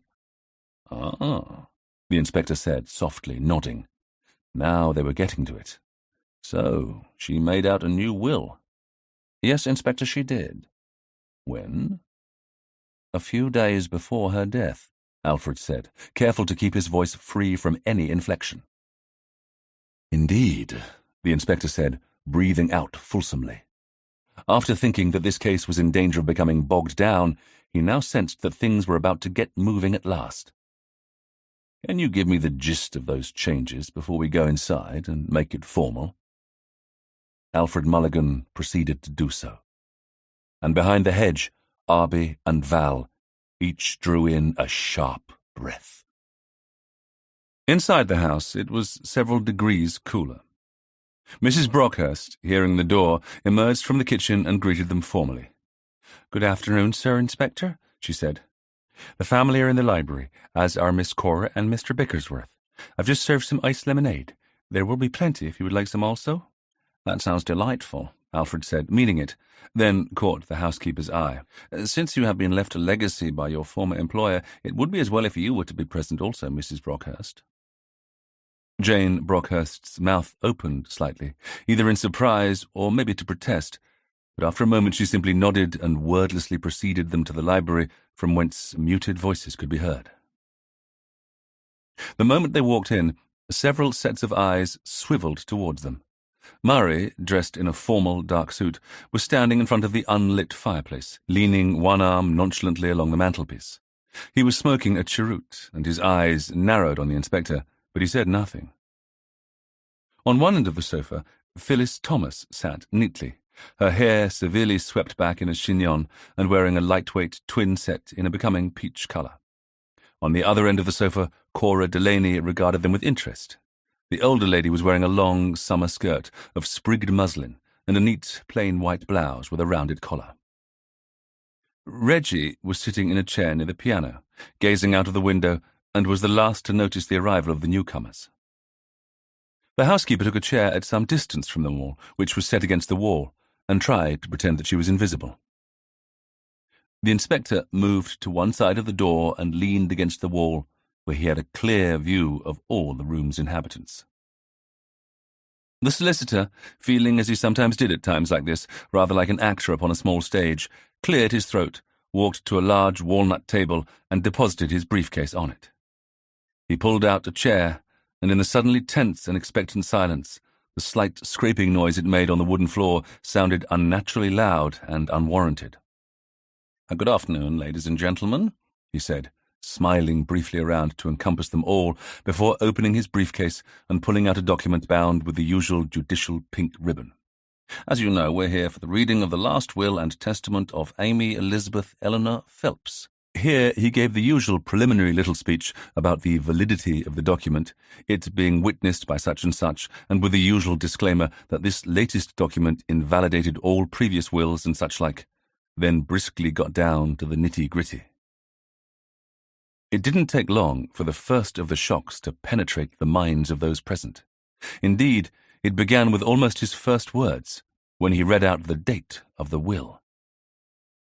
Instantly a little stir spread around the room. So it was true. Amy Phelps had altered her will in some way. Alfred took a steadying breath and plunged in. Taking a firm grip on the paperwork, he kept his eyes on the print, refusing to look up at those in the room. "I, Amy Elizabeth Eleanor Phelps—" It was Murray, not surprisingly, who interrupted. "If you don't mind, Mr. Mulligan, I think I can speak for all of us if I ask you to spare us all the legal language and whatnot. Most of us here wouldn't understand it anyway," he added, snidely, making his cousin shoot him a withering glance, suspecting his jibe was aimed at her. "If you could just tell us the main gist of it, it would speed things up no end. And again, I think I can speak for all of us when I say we'd rather not prolong things unnecessarily." Of all those present, everyone knew that he, most of all, had the biggest vested interest in whatever changes had been made to Amy's legatees. And although he still felt confident that he was the main heir, he did wonder if his aunt, who liked to have things her own way, mayn't have added some conditions to his inheritance. Wouldn't it be a hoot, he thought absently, if the old girl had stipulated that he inherited only on the condition that he didn't marry Doreen? The thought of his paramour's fury, if that was the case, almost made him laugh out loud. Cora regarded Murray curiously, as she might an ugly centipede that had just crawled across her shoe. Reggie looked away embarrassed. Neither the housekeeper nor the inspector's face showed any expression at all. Phyllis merely sighed heavily. Alfred Mulligan, still with his eyes on his paperwork, said dryly, "Very well, if that's the consensus." There was a small silence, which he took for acquiescence, and then he nodded. "Then I'll begin with the legacies." He could picture his client now, coming into his office, limping a bit from her recent fall, and stating her business. He'd been a little surprised, since her old will had stood for many years, and was slightly perturbed by her request. She was not the sort of person who was constantly swapping and changing her bequests, unlike some he could mention, who seemed to delight in keeping their relations on tenterhooks. But when she'd stated her wishes, he'd felt most of his unease fade away. Usually when rich older ladies started fiddling unexpectedly with their wills, he suspected the influence of some good-looking young, or sometimes not so young man. But when Amy Phelps had informed him of what she had in mind, he was happy that that was not the case here. Hastily he pushed his musings aside and got down with the job at hand. "To my housekeeper of many years, Jane Brockhurst," he began, with all due solemnity, "I bequeath Tithe Cottage, £300, and a lifelong pension to be administered by my designated executors. I would also like to take this opportunity to thank her for many years of faithful service." Here he broke off and finally looked up, seeking out the housekeeper. "Miss Phelps led me to believe that you are familiar with the cottage, I understand, and would have no objection to either living there yourself or renting it out and living elsewhere." He asked this with just a little trepidation, for quite often he'd found what the deceased believed to be the case and what the living thought about it could be poles apart. "Oh, yes, sir," the housekeeper said promptly. She looked both relieved and happy, as well she might, having just heard that her future was secure and the looming spectre of an impoverished old age was forever banished. The solicitor gave a little sigh of relief, and Jane Brockhurst a small, friendly nod, and returned his eyes to the document in his hand. "To my dear friend Reginald Bickersworth, I bequeath the painting entitled Church at Evening, currently hanging in the front parlour, my collection of first edition Thackeray's, and the sum of £500, in the hopes that he will enjoy it thoroughly." At this, Reggie swallowed hard, and murmured to no one in particular, "Oh, what a dear lady." By the fireplace, Murray gave a heavy sigh of impatience and glanced at the clock on the wall opposite. Taking the hint, but in no way hurrying, Alfred returned to the next clause. "To my old school friend, Cora Delaney, I leave my peridot suite of bracelet, necklace, earrings, and tiara, my garnet and lapis lazuli necklace, and the sapphire and diamond cluster ring she so admired. I know she will wear all the jewellery with far more élan than I myself ever managed to do." On the end of the sofa, Cora gave a small bark of reluctant, spontaneous laughter, shook her head slightly, and then relapsed back into a rather brooding silence. Alfred then sped through the number of charitable donations that she had left to the village church, the Salvation Army, and several missionary endeavours in Africa, and some more keepsakes left to servants that no longer served her, but had not been forgotten. He then cleared his throat portentously and took a swift breath. The residue of my estate, including the old forge and all my other real estate, all monies currently residing in my various bank accounts, along with all my stocks and shares and various investments, the rest of my jewellery, furs, and all other personal possessions, I leave in their entirety to my niece, Phyllis Thomas. Here, Alfred lifted his head to hastily explain that this concluded the last will and testament of Amy Phelps. He turned the last page and began to return the document back into his briefcase. In the room, there was absolute silence. Inspector Gorringe did his best to look at both Phyllis and Murray at the same time. Phyllis looked stunned. Her mouth dropped open, her eyes widened a little, and after the shock of the words was assimilated, a huge and happy smile spread spontaneously across her face, as well it might. She was now a very rich woman indeed, and her happiness and glee were unmistakable. The inspector didn't blame her for it one bit. It was not every day you learned that your life had changed for the better forever. That she had also been totally surprised by this, he was reasonably sure. Unless she was an outstanding actress, which was always possible, she had not known about the change to her aunt's will. An instant later, the inspector was watching Murray's face like a hawk. To begin with, his expressions had almost eerily imitated that of his cousin, in that his mouth dropped open and his eyes widened. But not surprisingly, what followed was neither glee nor happiness, but yet more shock, followed by fury and puzzlement. He straightened up with a jerk and glared disbelievingly at the solicitor. "What?" he all but shouted. "That can't be right. I don't believe it." Over by the piano, Reggie shifted uneasily on his chair. Cora, too, for the first time, began to look less amused and more disdainful. "I think, Reggie, you and I should take a turn in the garden. It's such a lovely day," she said carefully. She hadn't even finished the sentence before Reggie was eagerly on his feet, his face a picture of dismay. Family ructions and unpleasantness of any sort were things he abhorred. "Oh, yes, I think so too. Shall we use the French windows?" he suggested. They were not only the nearest means of exit, but using them meant that they didn't have to tiptoe across the room and out of the door like naughty children caught trying to gate-crash a party. The housekeeper, seeing them leave and realizing that this was also her best moment to escape, simply got up and walked to the door and left. Alfred continued packing away his briefcase, and the sound of it snapping shut seemed to galvanize Murray. "Not so fast, if you please. I want to see that document," he said flatly, walking across, hand held out imperiously, staring white-faced at the solicitor, who stiffened. "I can assure you, Mr. Phelps, that it's all in order, and—" "Let me see it, now!" he roared. Alfred drew his shoulders back. It was abominable that his professional reputation should be traduced in this way, but one look at the irate face in front of him convinced him that discretion was probably the better part of valour.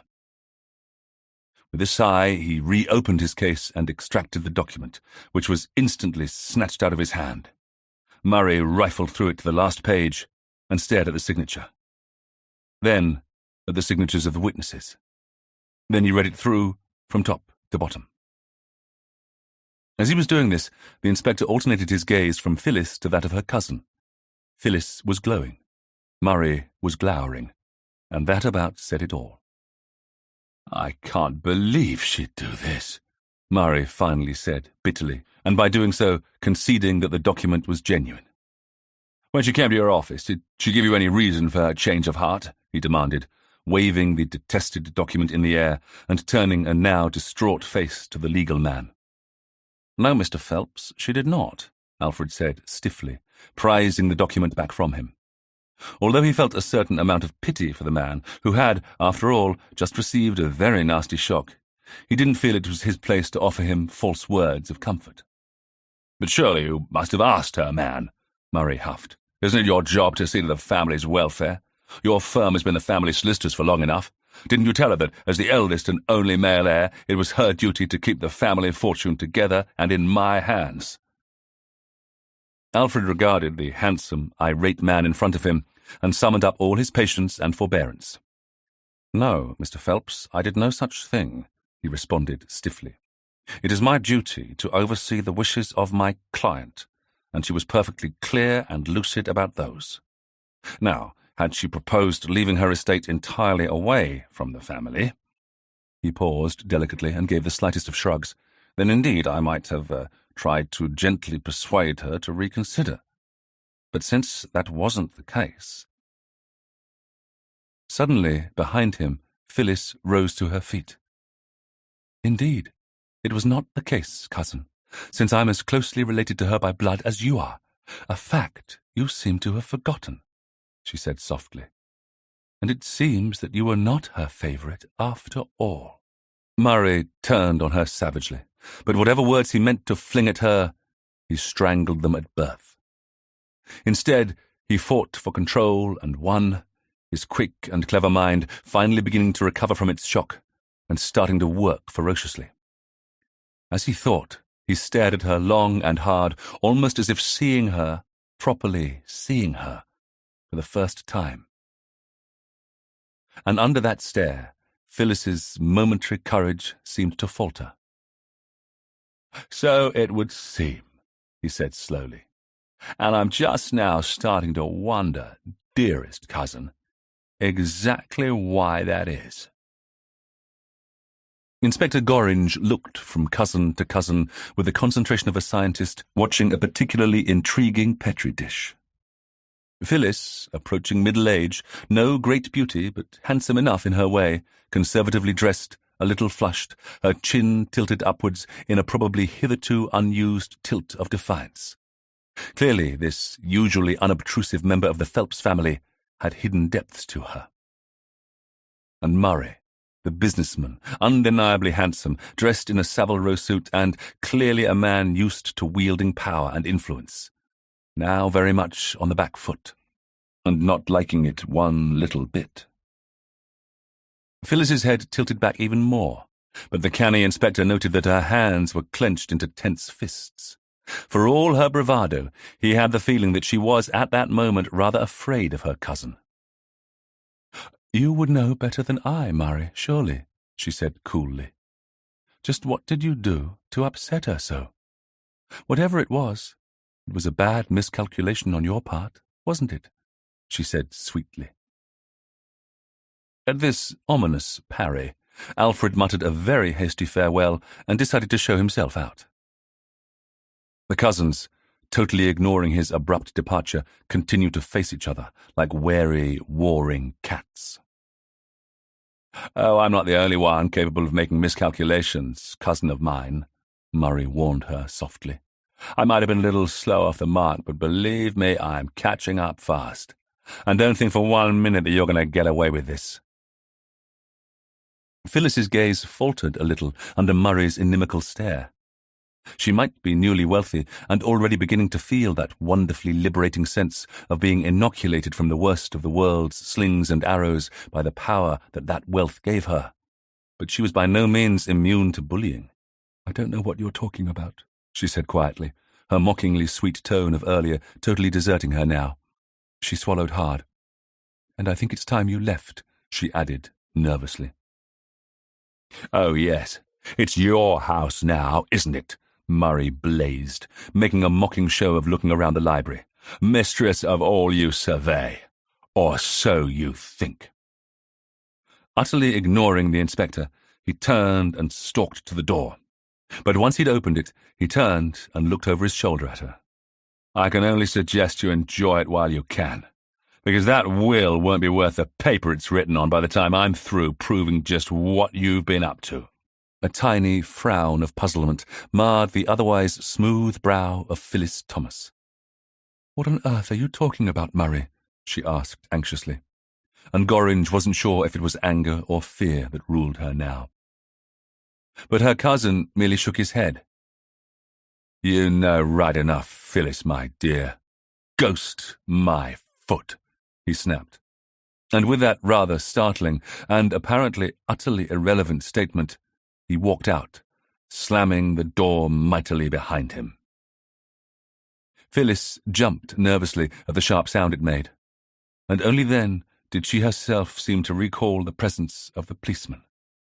She looked at him, hands spread out in that universal gesture of helplessness. "I really don't know what he was talking about," she said quietly. The inspector smiled at her politely. "No? Well, I shouldn't let it worry you. Your cousin was obviously upset. Understandable under the circumstances, don't you think?" he added. Oh, yes. Yes, of course," she muttered. She sank back down weakly onto the sofa, looking thoroughly washed out, elated but worried, happy and yet uneasy. And who could blame her for the turmoil of her emotional state, the inspector mused. Although those two attractive youngsters had told him all about the legend of the family ghost, even he couldn't help but wonder why Mr. Murray Phelps had dragged that into the proceedings now, or what he meant by those last few words either, except that the threat they held was unmistakable. But what, exactly, had that furious and thwarted individual meant by bringing the Phelps family ghost into the proceedings? One thing was for certain. The person who had most benefited by the death of Amy Phelps was her niece, Phyllis Thomas, and for that reason alone, she was now at the top of his list of suspects. Chapter 14. The inspector didn't have to look far for Murray. He found him standing in the shade of a large horse-chestnut tree in the west garden, furiously smoking a cigarette. When he saw the inspector approach, the younger man scowled at him horribly. Nor did the inspector's first words do anything to modify his basilisk stare. "I take it that you were unaware that you had been cut off without a penny, sir," the inspector remarked pleasantly. Murray snorted, which made him cough, and then throw down his cigarette and stamp it out viciously, taking pleasure in grinding the item into shreds under his heel. "Couldn't wait to kick me when I'm down, eh? Hoping I might let something slip. I'm not a fool, Inspector," Murray snapped. "I know full well that you and everyone else have me down as suspect number one in my aunt's death, and this will business only makes it worse. Can't wait to slap on the irons, he accused, eyeing the inspector with disdain. "Well, sir, if you look at it from my point of view," Gorringe began mildly, but Murray wasn't in any mood to see things from any point of view other than his own. "Oh, be damned to you," Murray exploded. "Well, for your information, I happen to have an alibi for my aunt's murder. Now then, what do you say to that?" The inspector, much surprised, said that he found that information very interesting indeed, and that he'd be obliged if Murray would tell him more. Murray, lighting another cigarette, sighed heavily and then shrugged. What's the point? You wouldn't believe me anyway. In fact, with the way my luck's going, it would only make things worse." For, try as he might, he couldn't help but believe that were he to confess that he and Doreen had in fact spent almost the entire night in his room, the inspector would only be more suspicious of him still, and say that he and his paramour had connived to commit the crime together. "Oh, just forget it," he snarled, and rudely turned his back. And with a thoughtful look, Inspector Gorringe duly drifted away. Meanwhile, elsewhere in the garden, it was of course Reggie who inevitably spilled the beans to Arbie and Val. Having spotted Cora and Reggie coming out into the garden, Val very nonchalantly called out a greeting, and, much to Arbie's embarrassment, all but invited herself, and perforce him, to join the elder couple under the shade of the tree where they were now sitting conversing quietly. After a short but polite period, Cora had excused herself with a vague murmur about having letters to write, and thus, stripped of what would surely have been her restraining presence, Reggie let himself be delicately and expertly grilled by the vicar's daughter. In truth, Arbie couldn't blame the fellow for being bamboozled by his companion. In honour of the weather, even he had to admit that Val was looking particularly fetching today. In a becoming white cotton frock, and with her long blonde hair swept away from her face and tied back with a mint green and white ribbon, she looked like the quintessential English rose. Reggie, obviously, was sheer putty in her hands. In no time at all, the old boy was regaling them with the news that Phyllis, not Murray, had inherited Amy's fortune, and giving them a scene-by-scene account of the drama in the library. And so at that point we lit out and headed for the hills, Reggie concluded. Well, one doesn't want to be de trop when a family fight is about to break out, does one? And poor Murray did look fit to blow his top like a volcano. I can imagine, Arbie said dryly. He wasn't sure why it was, but the misfortunes of others always seemed to buck people up, and for the life of him he couldn't feel the littlest bit sorry for the imperious Murray. And yet he was worried. For years, Murray had been firmly and openly ensconced as the main heir, much to nearly everyone's mutual satisfaction. And in Amy's original will, he was confident that Phyllis would have been adequately provided for by her aunt, so even she would probably have had no real cause for complaint at being only a residuary legatee. And yet, immediately after her fall down the stairs, Amy changed her will. The inference was obvious, of course. She had done so because she suspected Murray of playing the ghostly tricks on her, and presumably held him responsible for her accident as well, and hadn't found that very funny at all. All that Arbie could follow perfectly well. But what was bothering Arbie was, why would Murray, who had only to wait for his aunt to shuffle off the mortal coil and all that, suddenly get it into his head to make her life a misery? The accident on the stairs had been carefully set up only to hurt her, not to kill her. It made no sense. If he was rumbled, there was bound to be a price to pay. Surely he'd be careful to keep on her good side. Which meant, well, the inescapable conclusion was that he hadn't been responsible for either his aunt's tumble on the stairs or the pranks about the ghost at all. Which meant, well, again, it only left Phyllis, didn't it? She was the one who ended up with all the lolly after all. "Oh dear, there he goes," Reggie said, unhappily interrupting Arbie's mental sleuthing, and he looked across the garden just in time to see Murray striding angrily away down the drive. "I dare say he's in a frightful rage. I do hope he's going back to town. The atmosphere in the house will be unbearable if he stays on." "He won't do that, though, will he?" Reggie asked nervously. "Oh, I'm sure he wouldn't want to," Val surmised reassuringly. "I wonder if—" But before she could finish whatever she'd been about to say, the French doors opened, and Inspector Gorringe stepped out. Reggie took one look at him and turned rather pale. "I think, I'd best get back to my studio," he said hastily. "I'm afraid the sight of the inspector gives me the jitters nowadays. Ever since he came and took away my photography chemicals for testing, I've been feeling awful. I can only hope and pray that whatever killed poor Amy, it wasn't anything that I brought with me." "Oh, Reggie, poor you," Val said, reaching over and patting his hand. "I'm sure it wasn't. And even if it was, you mustn't blame yourself. Anyone could have taken it.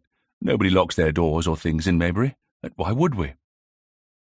Reggie nodded and managed a rather wan smile. But when the inspector, looking around, spotted them in the shade of the tree and started to come over, the older man got to his feet and all but bolted.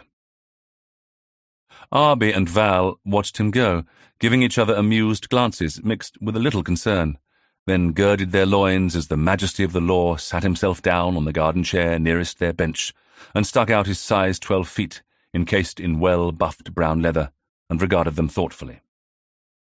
"Mr. Swift, Miss Coulton James," the inspector said, with just a hint of a smile. "Just passing, were you?" Val flushed guiltily. She couldn't help it. She was the vicar's daughter. Arbie merely sighed. Unlike Val, he had been raised by his uncle, whose respect for authority, any authority, was virtually nil. "As a matter of fact, I was hoping to have a word with Miss Thomas," he lied amiably. "You may have heard. The family have asked me to continue my investigation into the hauntings here for my next book." "Ah, yes, the family ghost," Gorringe said thoughtfully, and with a certain gravitas that made Arbie look at him more closely. Ever since Murray Phelps's intriguing words to his cousin after the reading of the will, the Phelps's family ghost had become of much more interest to him. When it had first been mentioned, he'd thought Miss Phelps's obsession with her dead ancestor had been just that, nothing more than one of those harmless bees in the bonnet that ladies sometimes fall prey to. But until now, he'd never seriously considered the fact that it could have anything to do with her murder. You didn't expect a spook to go about administering cyanide, after all. Whilst I have you here, Mr. Swift, I was wondering, he began urbanely, have you come to any conclusions about the ghostly blacksmith? I mean, do you think he's, genuine, so to speak? Arbie regarded the older man with a disapproving eye. "Oh, do come off it, Inspector," he said firmly, unknowingly impressing Val for perhaps the first time in his life. "You no more believe in ghosts than you do in fairies at the end of the garden." Gorringe smiled. He couldn't help it. He was beginning to like this young chap. "It's not a question of what I believe, sir. It's a question of what Miss Amy Phelps believed. Or any member of her inner circle, come to that." At the mention of the dead woman, Arbie's challenging gaze instantly faltered. When all was said and done, her last weeks hadn't been the happiest, and that really was quite horrible when one thought about it, and certainly nothing to be taken lightly. Yes, I know, I was wondering much the same thing just now. It doesn't make sense, does it?" The inspector's eyes sharpened. "What doesn't?" "That Murray was behind the pranks and ghostly goings-on and whatnot, even though I think Miss Phelps was convinced that he was," Arbie elaborated. "And do you have a better candidate?" Gorringe asked, genuinely curious. "Well, yes, since you ask, given recent—" "Oh, Arbie, look, there's Phyllis," Val interrupted him swiftly and rather too loudly, correctly guessing that the silly Muggins was just about to admit they already knew that Murray had been cut out of the will and that the niece had got the lion's share instead. And the last thing she wanted was for the police to call on her father, demanding that he keep his daughter's nose out of police affairs. "Didn't you want to ask her about the ghost watch tonight?" she said, glaring a warning at him. Arbie, who'd had no such intention, blinked back at her. Then he looked over his shoulder and saw that Phyllis was indeed standing on the terrace just outside the open French windows and looking over at them uncertainly. "Well, I have no objections to you carrying on with your, ghost watches, sir," Gorringe said magnanimously. "My men have finished taking fingerprints and what have you, and much good that had done them. The housekeeper had thoroughly cleaned the lady's bedroom before they knew it was a case of murder. And nothing suspicious so far had been found in the house at all. No signs of a break-in, no signs of a small bottle that might have contained poison in the rubbish bins. Nothing, in fact, of any use to him at all. Ah, well, a policeman's lot and all that." He rose to go, but then added mildly, "Oh, and if you should run into the ghostly blacksmith during your tour of duty, sir, you might like to ask him from me just what the blazes he thinks he's been playing at. Will you?" "I shall make a point of it, Inspector," Arbie responded, totally unfazed. "And if Miss Phelps decides to put in an appearance as well, I'll be sure to pass on your best wishes to her, too." At this neat little parry, Gorringe grinned widely, and, nodding at the pretty girl, who was again looking admiringly at her handsome young companion, wished them both a good day. "I say, Arbie, old boy, that was a rather splendid little sally," Val was forced to admit. "That'll teach the inspector to mind his P's and Q's from now on. But what was that about there being a better candidate? I didn't quite follow it," she admitted plaintively. Arbie shrugged.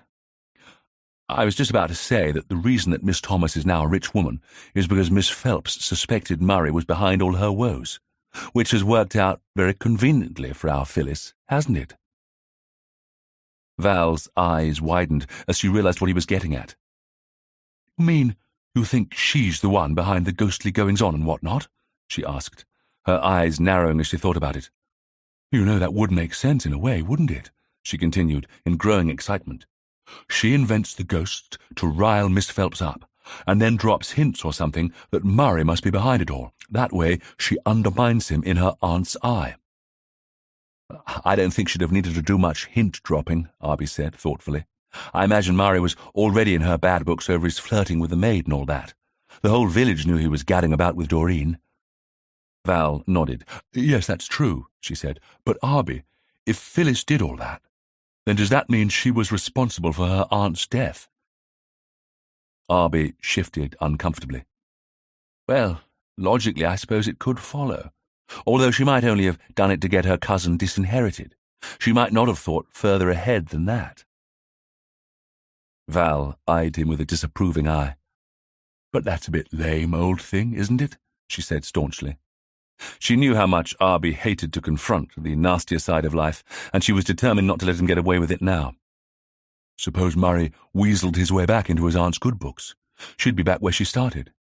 You know it only makes sense, if Phyllis is behind the ghost, that she must be behind the murder as well. And don't forget, she knew her aunt had been to her solicitors to make a change in her will. She'd have no choice but to strike while the iron was hot. Then she swallowed hard, as her eyes drifted past his and to a spot over his shoulder, and she went a bit pale. "Oh, Arbie," she said, clutching his arm as most of her brave face crumpled away. "She's beckoning us over. What should we do?" she hissed. Arbie looked across the lawns and saw indeed that the new mistress of the old forge was waving at them.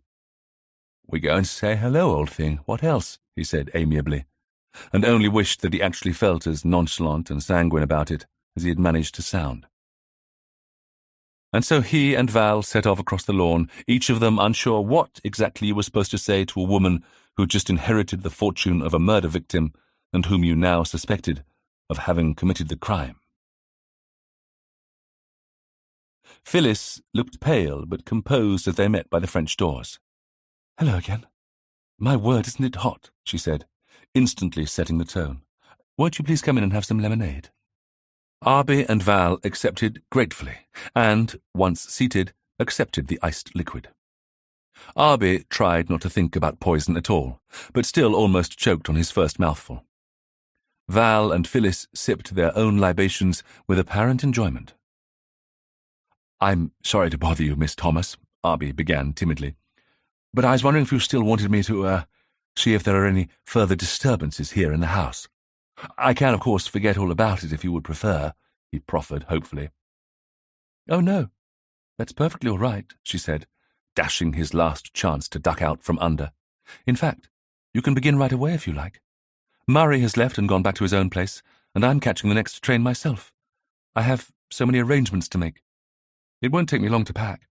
So, apart from Mrs. Brockhurst, the house will be empty, which should be ideal for your experiments, I imagine. I have to say, the villagers would be rather thrilled if dear old Maybury-in-the-Marsh made it into the pages of your next book, and I'd hate to be the one accused of disappointing them." Here she looked at him pointedly. "Of course, you will only be concerned with, Wilbur Phelps, the blacksmith, and not, this wretched business about Auntie Amy. It's got me all in such a muddle. I don't know how to say this without sounding— Oh dear, you were—" She trailed off helplessly. Arbie, able to translate this garbled appeal with ease, looked equally as horrified as his hostess. "Oh, no, of course, I wouldn't dream of mentioning— there'll be nothing salacious or scandalous about the next volume, I assure you. Just the usual mix of holiday guide and ancient ghosts and legends, that sort of thing," he muttered. "Current events won't be mentioned at all," he promised rashly. And then added mentally, "Well, not by me at any rate." He had no idea what atrocities his publicity-hungry publishers might get up to in order to ensure more huge sales. "Oh, then I'm sure that will be all right then," Phyllis said, looking vastly relieved. "In that case, perhaps you'd like to seek out Mrs. Brockhurst in the kitchen and let her know you'll be here tonight." "Yes, of course," Arbie agreed, shooting to his feet, as Phyllis also rose. He wondered if the lady of the house knew that her newly acquired servant was also eager for him to continue his activities. "Now, if you don't mind, it's been a rather taxing day, and I must get on," Phyllis said somewhat wearily. Val and Arbie watched her leave in relieved silence, then went to the kitchen to confirm their itinerary with the housekeeper. Once outside, Arbie moodily kicked a stone out of his way as they made their way back to Church Lane and their respective dwellings. "You know, Val, the first thing I want to do when we get back to that house is have a good snoop in Amy Phelps's bedroom." "Arbie," Val said, pretending to be shocked. "Well, you don't have to come with me, you know," he pointed out, rather wickedly. "Oh, wild horses wouldn't stop me from being there," Val informed him promptly.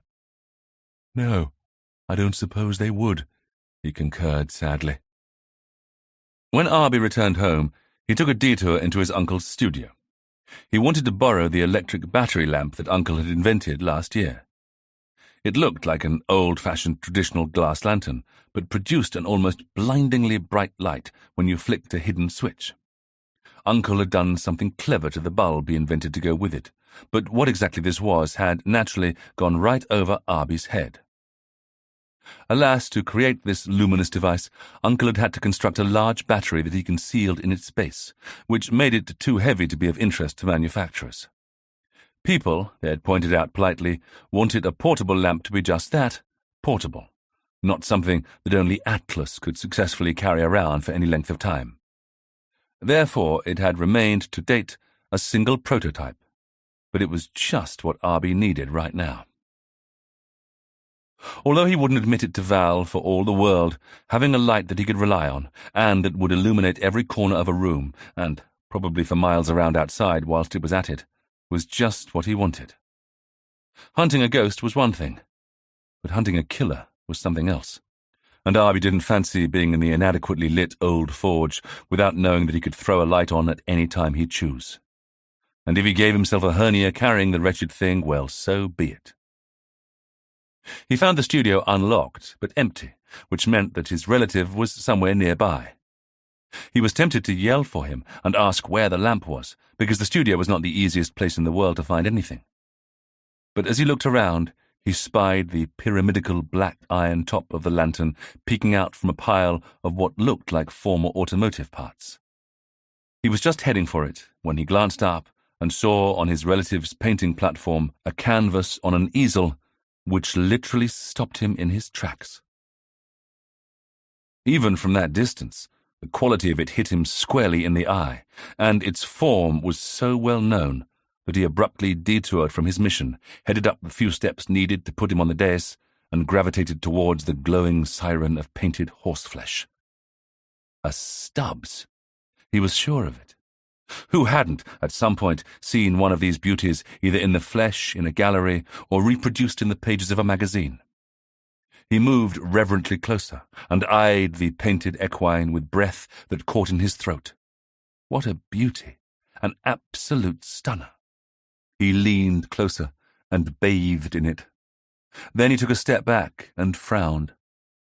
Had Uncle hit the jackpot with one of his inventions and hadn't told him? Otherwise, how could he afford to buy such a gem as this? And why on earth was it in here and not in a bank vault where it belonged?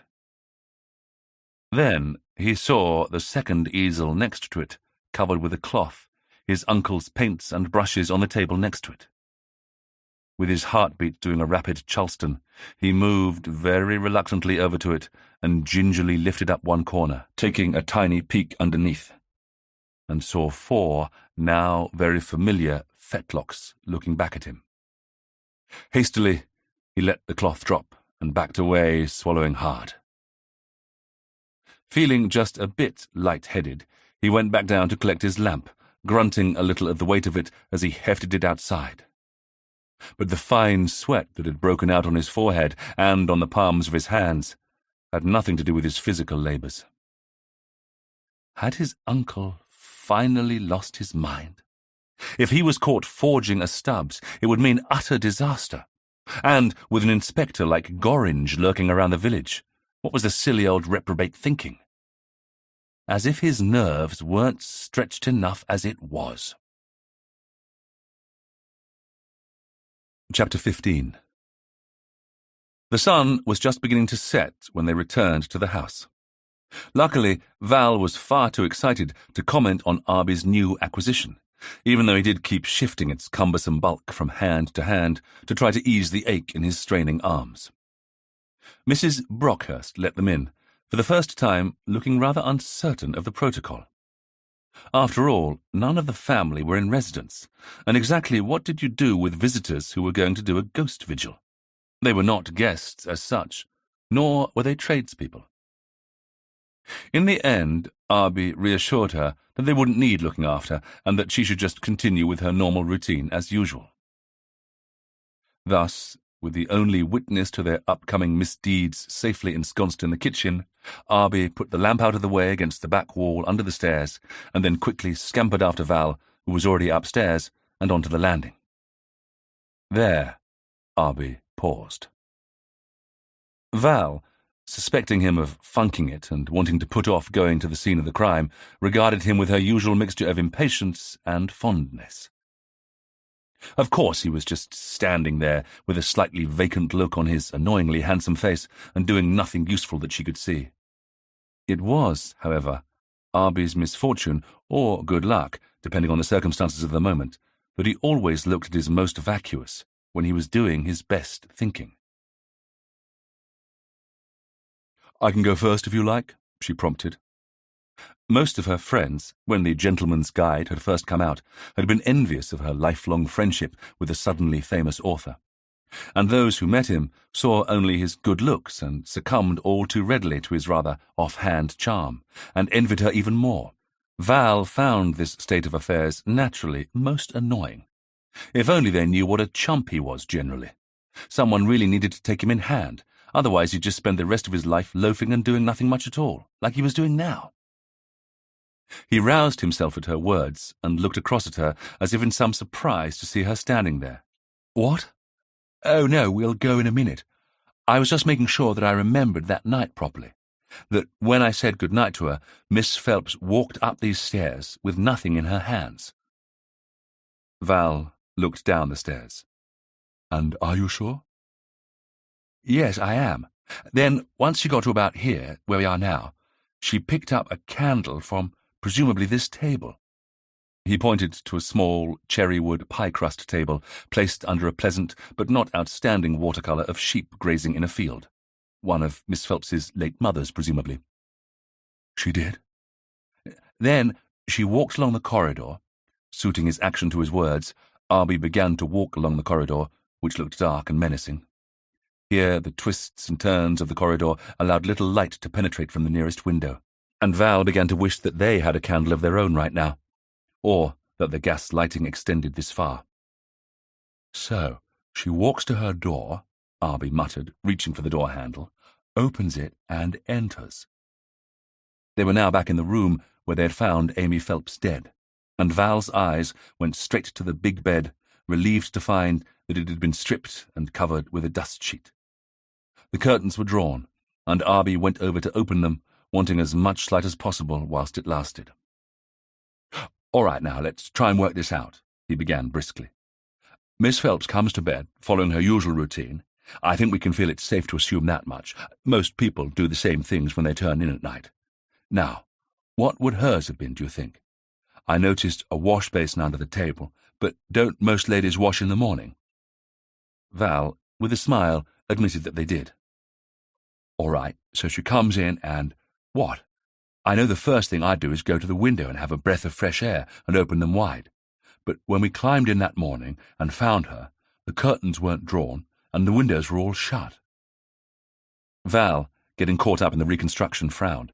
"Yes, but Arbie, you're a young and fit man," she pointed out. "Miss Phelps was an older lady, and I seem to recall that that particular night was more chilly than usual." "Yes, you're right, it was," Arbie said, snapping his fingers. Hard to believe that he'd sat in the hall almost wishing he'd brought a coat, when the weather, with typical capriciousness, had now turned so blazingly hot. "And older folks feel the chill more than we do," he conceded. "So that explains that little mystery," he continued. "Miss Phelps didn't bother to open the windows, but kept them closed. Or they were open during the day, and she then closed them." Val nodded. "All right, but I don't quite see where this is getting us, Arbie." But Arbie held up a hand, still thinking. Beside the bed, the table was now denuded of its former contents, and, like the bed, had been draped in a dust sheet.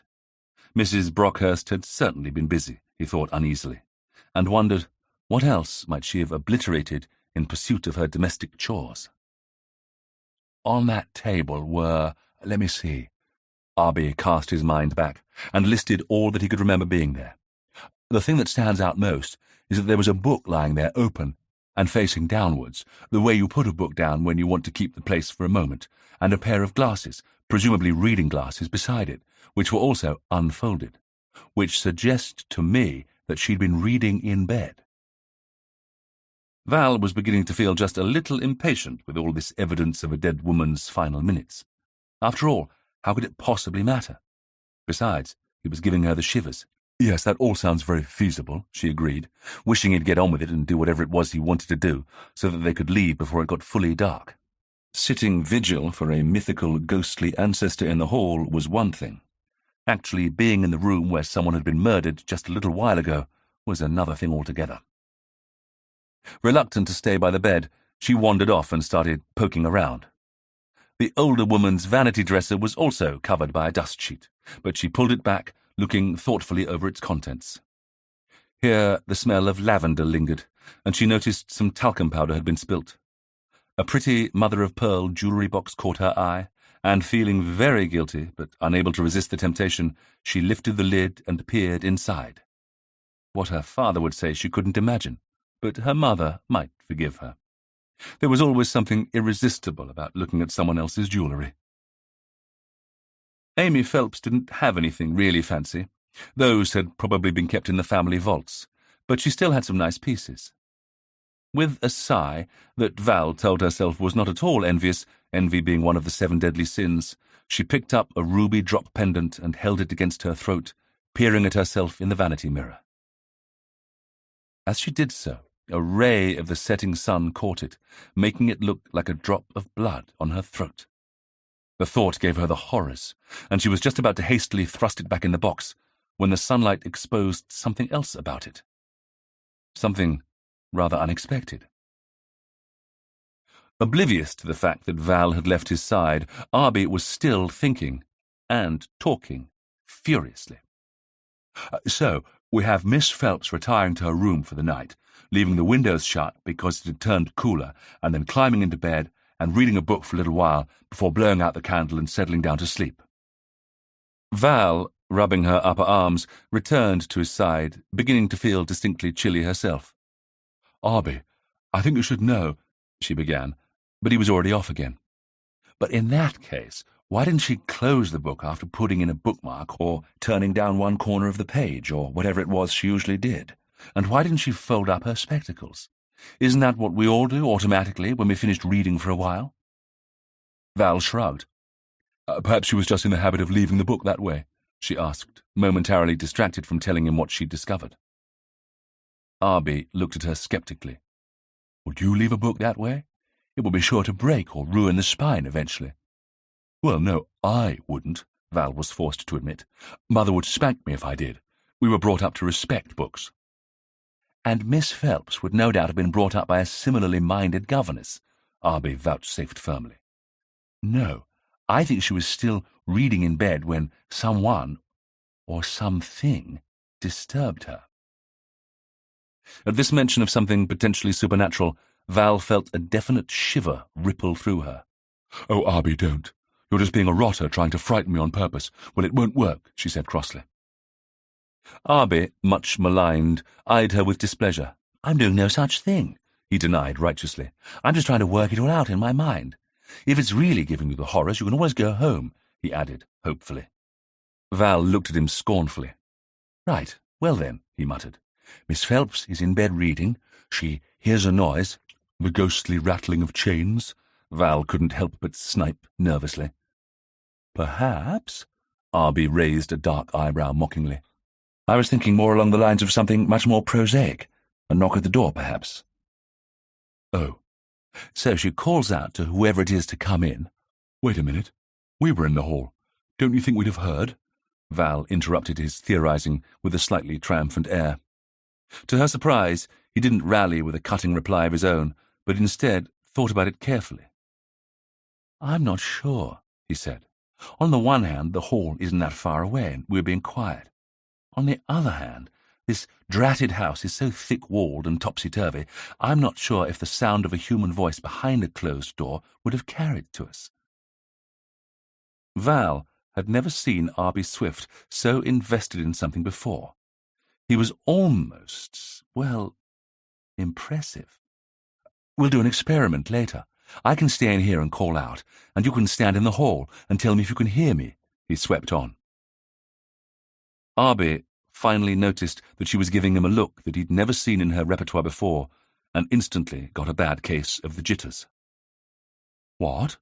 he demanded uneasily. Val shook her head. "Oh, nothing. It's just, I've never seen you like this. I rather like it," she muttered.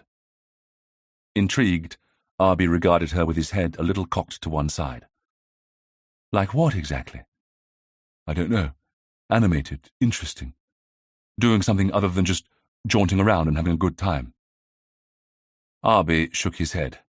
Really, the things Val came out with sometimes. "Oh, whatever you say, old bean. Now, where was I?" "Someone distracting Miss Phelps from her bedtime reading," Val prompted. "Right. So she calls out for someone to enter, or gets up and goes to open the door," Arbie says, "and someone, let's call them X." "Why do we have to call them X?" Val objected. "They're always doing that in thrillers and books and so on. It's just silly." "Well, we could just call them the murderer, if you prefer." Val most definitely didn't prefer, and frowned crossly. "Oh, let's just stick with X, then," she conceded huffily. Arbie's lips twitched, but he knew better than to laugh outright. Hastily he got back to his theorizing. So, X comes in. X has a mug of cocoa or a plate of biscuits or something, and some reason for needing a chat. "Oh, come on, Arbie, that's a bit thick, isn't it?" Val interrupted him yet again. "Miss Phelps was as sharp as a tack. Someone's been playing tricks on her in this house and sent her tumbling somehow down the stairs, and she's already changed her will because of it. She's not likely to entertain late-night visitors on the sly and not be on her guard, surely." Arbie sighed. "No, I don't much like it either, Val, but we can't get around the fact that she was poisoned, and we all seem to agree that it couldn't have happened at dinner. And since she came up here empty-handed, ipso facto, she must have eaten or drunk something at some point after dinner and before we found her." Not even Val could dispute the logic of this, and nodded. "So, X comes in with some poisonous offering of some kind," she conceded, "and Miss Phelps just eats or drinks it?" "Unless it was forced down her," Arbie proffered, but without much enthusiasm. "Oh, Arbie, she'd have kicked up an unholy fuss. We'd surely have heard her." "She was getting older," he said, but again without any real belief in the proposition. "But not all that feeble," Val objected. "And if you're going to force-feed somebody, you have to let them open their mouth, at which point she'd simply shriek the place down. And when we found her, it didn't look as if there'd been a struggle," she continued, remorselessly hammering holes in the theory. "Well, the killer could have made things look normal before leaving." "No, all right, I don't think much of it either," he said hastily as she began to roll her eyes. "I agree that X would have had to be desperate to try something that risky when he or she knew we were just down in the hall. Which leaves us with—" He raised an inquiring eyebrow. "Miss Phelps eating and drinking with someone, like you said," she admitted resignedly. "Which means it must have been someone she would have trusted." "Which lets out Murray right away," Arbie sighed. "The last thing she'd do is accept a cup of tea from his fair hands in the middle of the night, especially after she'd just disinherited him. He was hardly her flavour of the month, was he?"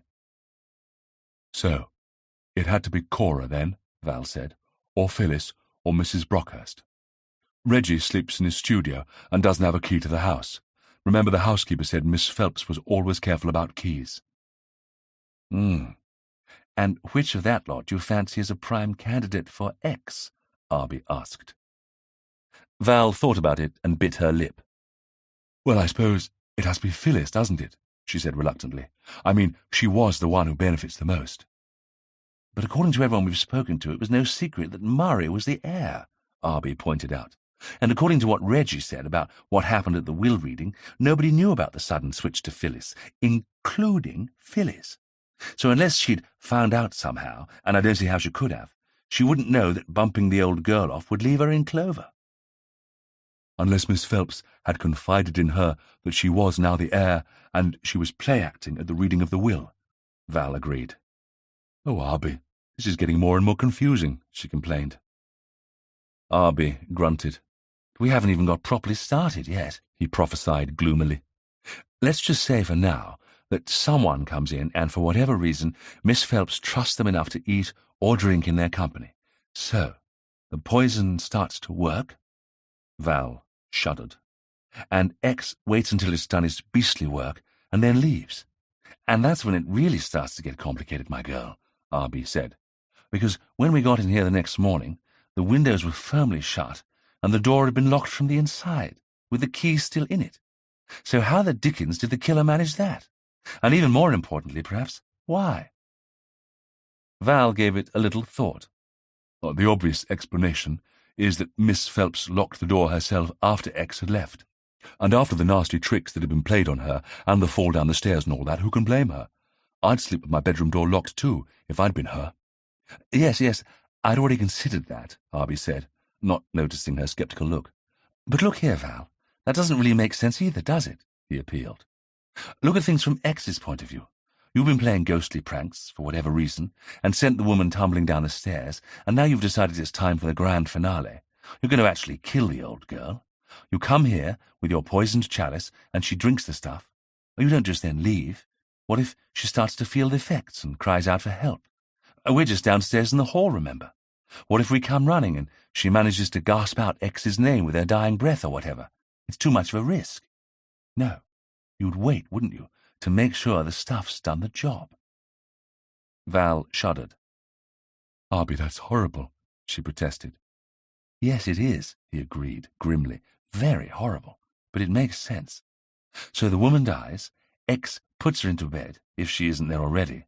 By the way, Val, did you know that a big enough dose could have killed her in seconds? Or so Uncle told me. Arbie, Val said crossly, stamping her foot, you really are doing this on purpose. Do get on with it. Poor Miss Phelps is dead, so the killer is safe to leave, and that's where we'd got to. Yes, so X leaves, Arbie swept on hastily. When Val got in this mood, experience had taught him that it paid to pacify her. But that's when we run smack up against it again. How and why did X take the time and effort to finagle with the lock with a pair of wires, or a string through the keyhole, or whatever mechanism was used, in order to lock the door behind him or her? I mean, why bother? He asked helplessly, looking around the room. It's almost as if he or she was determined to make a mystery of it. And yet that makes no sense either. I've thought and thought and thought about it, and I tell you, Val, I'm stumped, he finished, looking despondent. At this, Val felt herself softening. Really, Arbie wasn't such a bad old stick. At least he seemed to genuinely care about what had been done to Miss Phelps, and wanted to try to put it right. Well, she said, determined to help him if she could. It was the Christian thing to do, after all. If X did lock the door, and that's hardly set in stone, but if he or she did, then it must have been necessary for some reason. Does it give somebody an alibi or rule them out or something? Not that I can see, Arbie said, after agitating his brain cells for a bit. We're still left with the same set of suspects. Whoever was here in the house on the night she died. Yes, Val said thoughtfully, then suddenly went wide-eyed. But, Arbie, you and I were in the house as well. She gulped noisily. Do you think the inspector suspects us? Oh, yes, I imagine so, Arbie said casually. That might be one of the reasons he's not kicking up a fuss about us hanging around, doing ghost hunts and things. It keeps us under his eye where he can keep a watch on us. At this, Val went a little pale, but when Arbie began to wander around, checking the windows, the door lock and such, she pulled herself together. If it didn't ruffle Arbie's feathers to be a murder suspect, then she could be just as insouciant. She was, after all, a modern young woman, not some silly Victorian miss from a Gothic novel. She followed him to the back of the room and watched with interest as he pulled up a chair and stood on it to inspect the small skylight. Standing underneath and looking up at it, she watched him open it and close it, jiggling with the latch. A cat could barely fit through there, she said dismissively. In fact, I doubt if that humongous moggy of Reggie's, Empress Maud, could even manage it. She's far too fat. Arbie murmured. This latch is a bit loose. I think the spring's gone in it. It would be easy enough, I think, to open it from the outside. He stood on tiptoe and peered through the skylight, but had only a prosaic view of undulating tiled roofs and a series of oddly shaped chimneys for his trouble. Frowning, he got down and sighed. Well, I suppose we'd better set up in the hall. Mrs. Brockhurst might retire early, and we don't want to be found out snooping in here. If she'd told the inspector about it, we might go right to the top of his list of suspects, he teased. Val tossed her head, as if to say what she thought about that, and sauntered out. But Arbie noticed that she sauntered rather quickly, and again his lips twitched. "Oh, yes, I meant to say before," Val called back casually over her shoulder, determined to have the last word. "It might or might not be relevant, but quite a number of the stones in Miss Phelps's jewellery are paste." While Arbie and Val had been theorizing in Amy Phelps's bedroom, Inspector Gorringe had called in at his office, where some startling news from the Home Office pathologist awaited him. Although he understood very little about the technicalities of the latest test results, the pathologist's summing up, in layman's language, was at least short and to the point. Amy Phelps had died quickly indeed, within minutes, in fact, of the poison getting into her system. Any chance that she had ingested poison at the dinner held that night was definitely out. He lit up his pipe and sat smoking it for some time, frowning thoughtfully. Had he but known it, his thought processes were following almost exactly those already discussed between Arbie and Val. Chapter 16. Mrs. Brockhurst had gone to bed. The house was locked up tight. It was hot. The clock had struck midnight and then 1. Val was gently dozing in her chair, and Arbie was fighting not to do the same. He undid the top 2 buttons on his shirt and got up to take a quiet stroll around the hall, having discovered on previous such occasions that getting a case of cramp was no fun at all.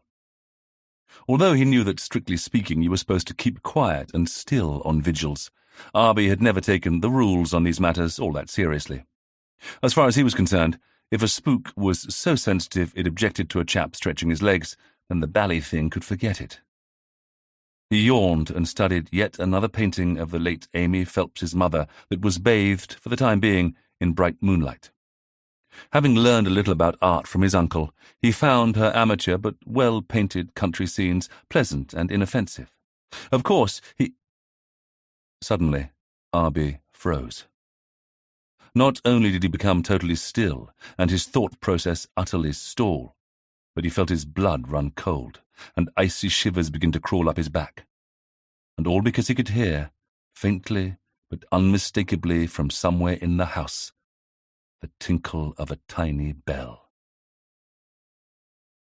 Arbie swallowed hard as his heartbeat accelerated like a bolting hare.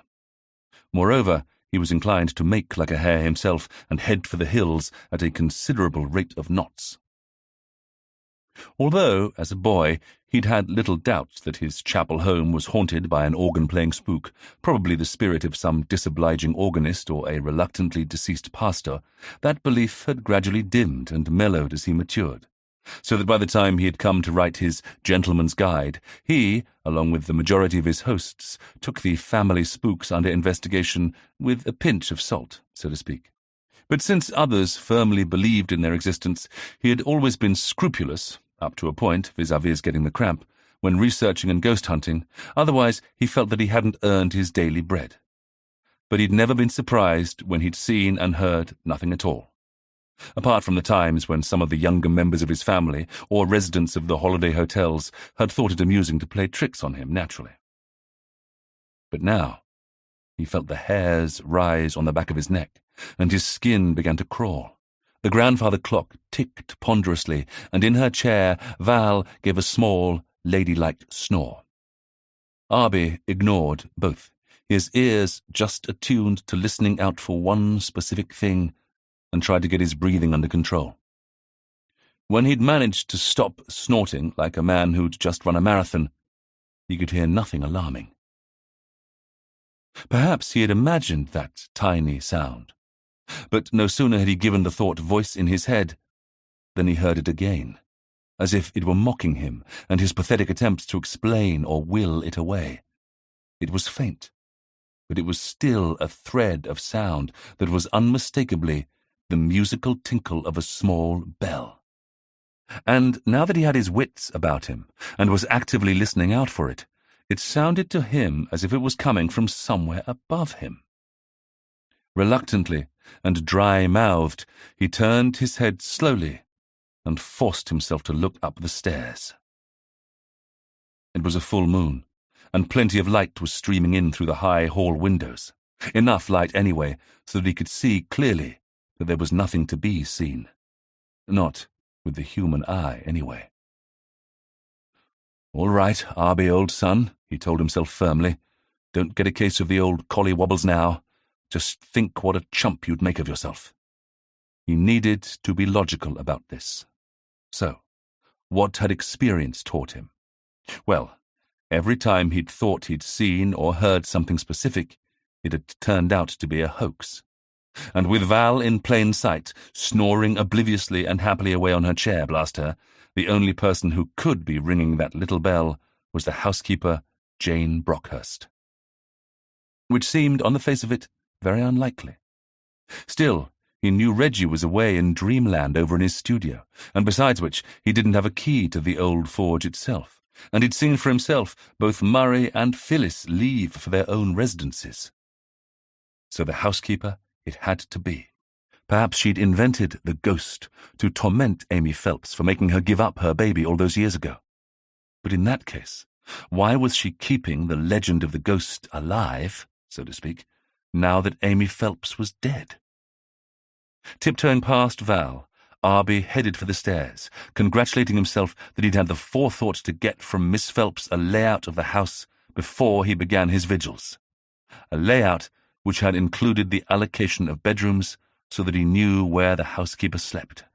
His knees felt just a little bit rubbery as he put his foot on the first stair. He paused and listened nervously.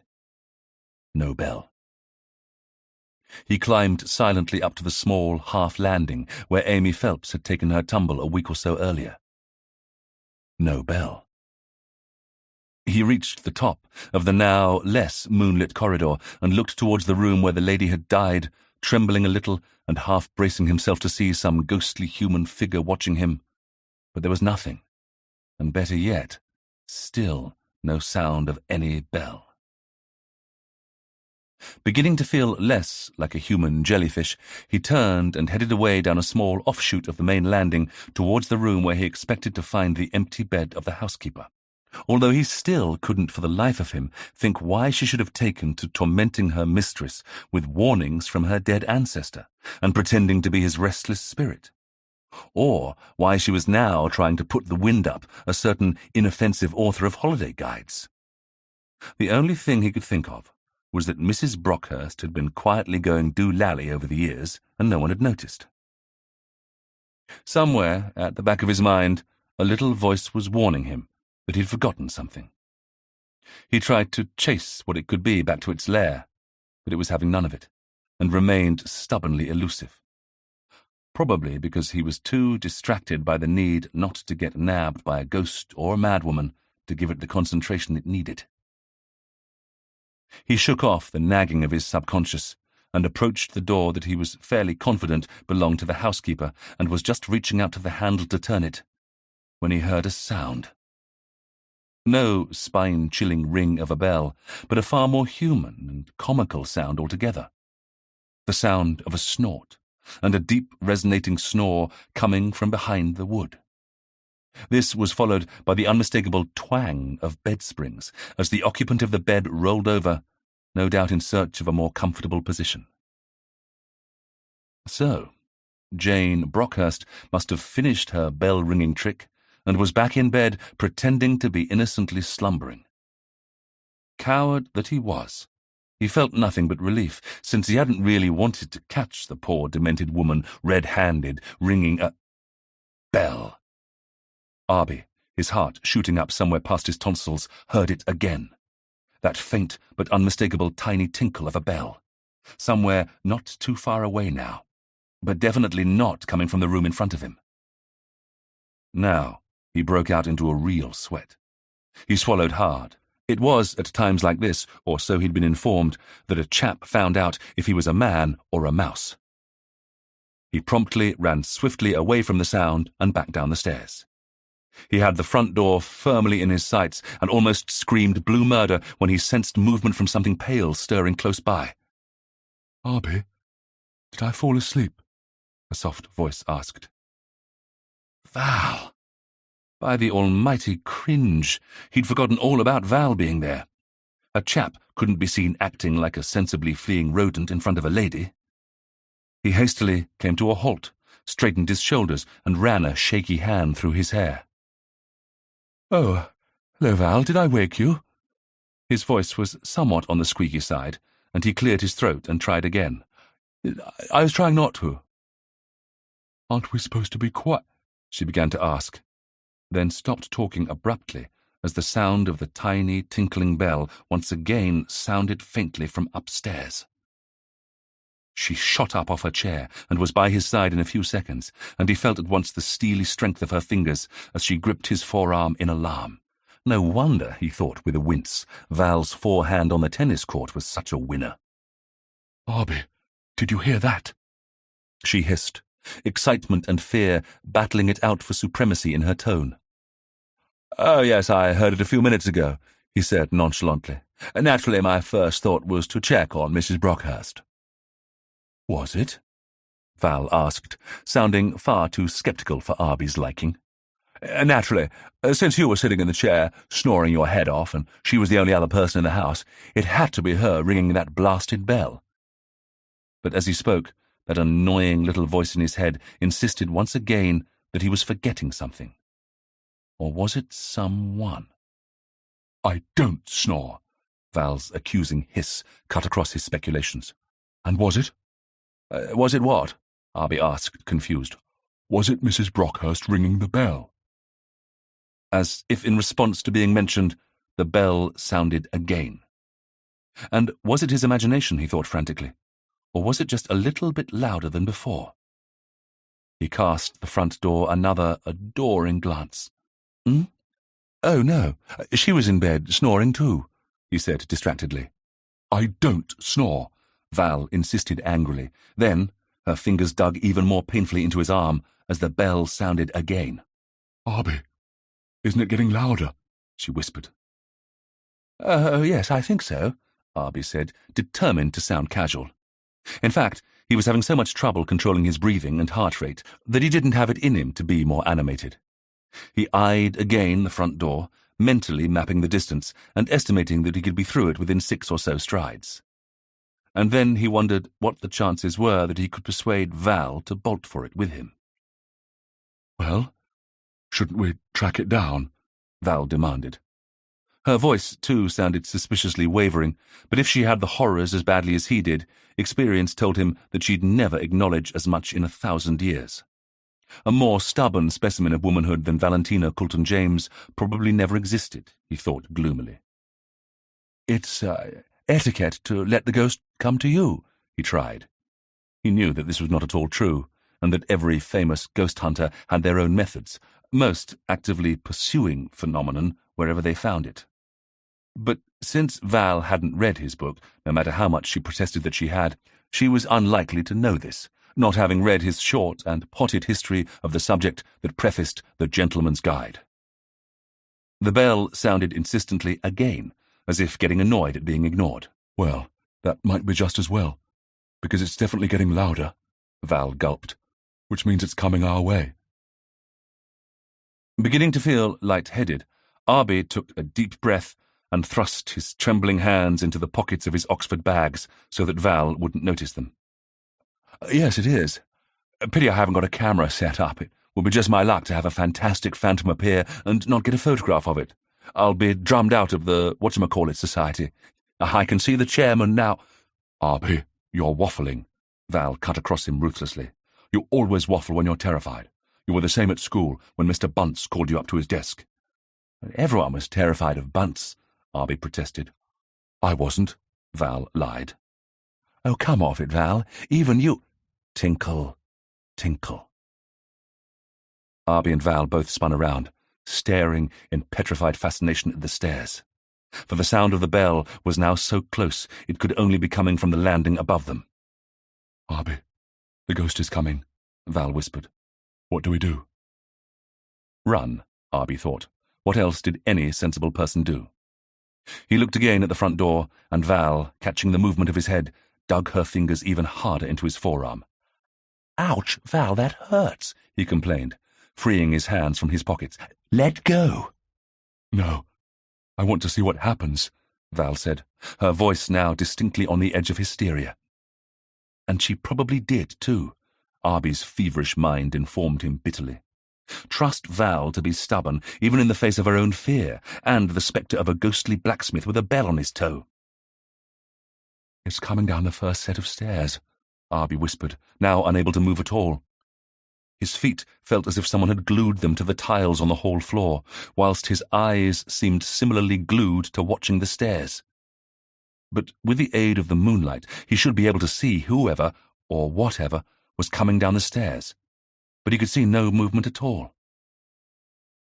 And then he knew what it was he had forgotten. Cora Delaney. Petite Cora Delaney. The unobtrusive house guest and lifelong friend of Amy Phelps was also resident in the house. She was so self-effacing that she had totally slipped his mind. So it could be she who was now playing tricks on them for some unfathomable reason. But if so, despite her small posture, she must be crouched down almost double behind the concealing banisters, and somehow the thought of that dignified lady duck-walking down the stairs whilst gleefully ringing a tiny bell just wouldn't form in his mind's eye. Beside him, Val swallowed noisily. Arbie was right. Her ears could follow the now almost continuous tinkling noise as it approached the bend in the half-landing, and she'd never felt so frightened in all her life. Together they stood in the hall, clinging to one another like petrified children, their eyes fixed on the level of the stairs where a human figure would naturally be as it walked down. Yet the moonlight, coming in through the high windows, illuminated the top half of the walls, ruthlessly confirming that no such human figure was there. Now the bell sounded with an almost merry twinkle at the top of the first set of stairs, right in front of their eye-line, as they stared up, transfixed. Nothing appeared. But the bell kept on tinkling away merrily, as if mocking them. "I don't believe it," Arbie breathed. He was now, right this instant, experiencing his first genuine ghostly goings-on. Oh, there was no actual ghost to be seen, but the sound of the bell was undeniably coming down the stairs towards them. "It's not manifesting," he whispered in awe. "It's more like the cases where ghostly footsteps are heard, but the ghost is never seen." Val gave a little whimper. And it was then that Arbie finally saw it. Perhaps his experience of ghost hunting had given him better night vision, or perhaps, during his writing of The Gentleman's Guide, he had simply become more used to processing shapes and things in half-light. But he spotted the culprit about halfway up the stairs in the darker bottom half of the illuminated area. Instantly the terror drained away, and he felt almost giddy with relief. But in the next second he recovered, and acted quickly. He was not his uncle's nephew for nothing, and if there was one thing his disreputable relative had taught him, it was to think quickly on your feet and, where possible, turn any situation to your advantage. "Here, Val, get behind me," he said manfully, taking the excuse to prise her painful grip from his arm once and for all, and thrusting her gallantly behind him. "I'm going to go forward and see if I can communicate with it. But if I say run, then, Val, I want you to run out the front door as fast as you can and don't come back, not for anything. Do you understand?" "What?" Val said, dazed, and watched, open-mouthed, as Arbie Swift moved bravely forward.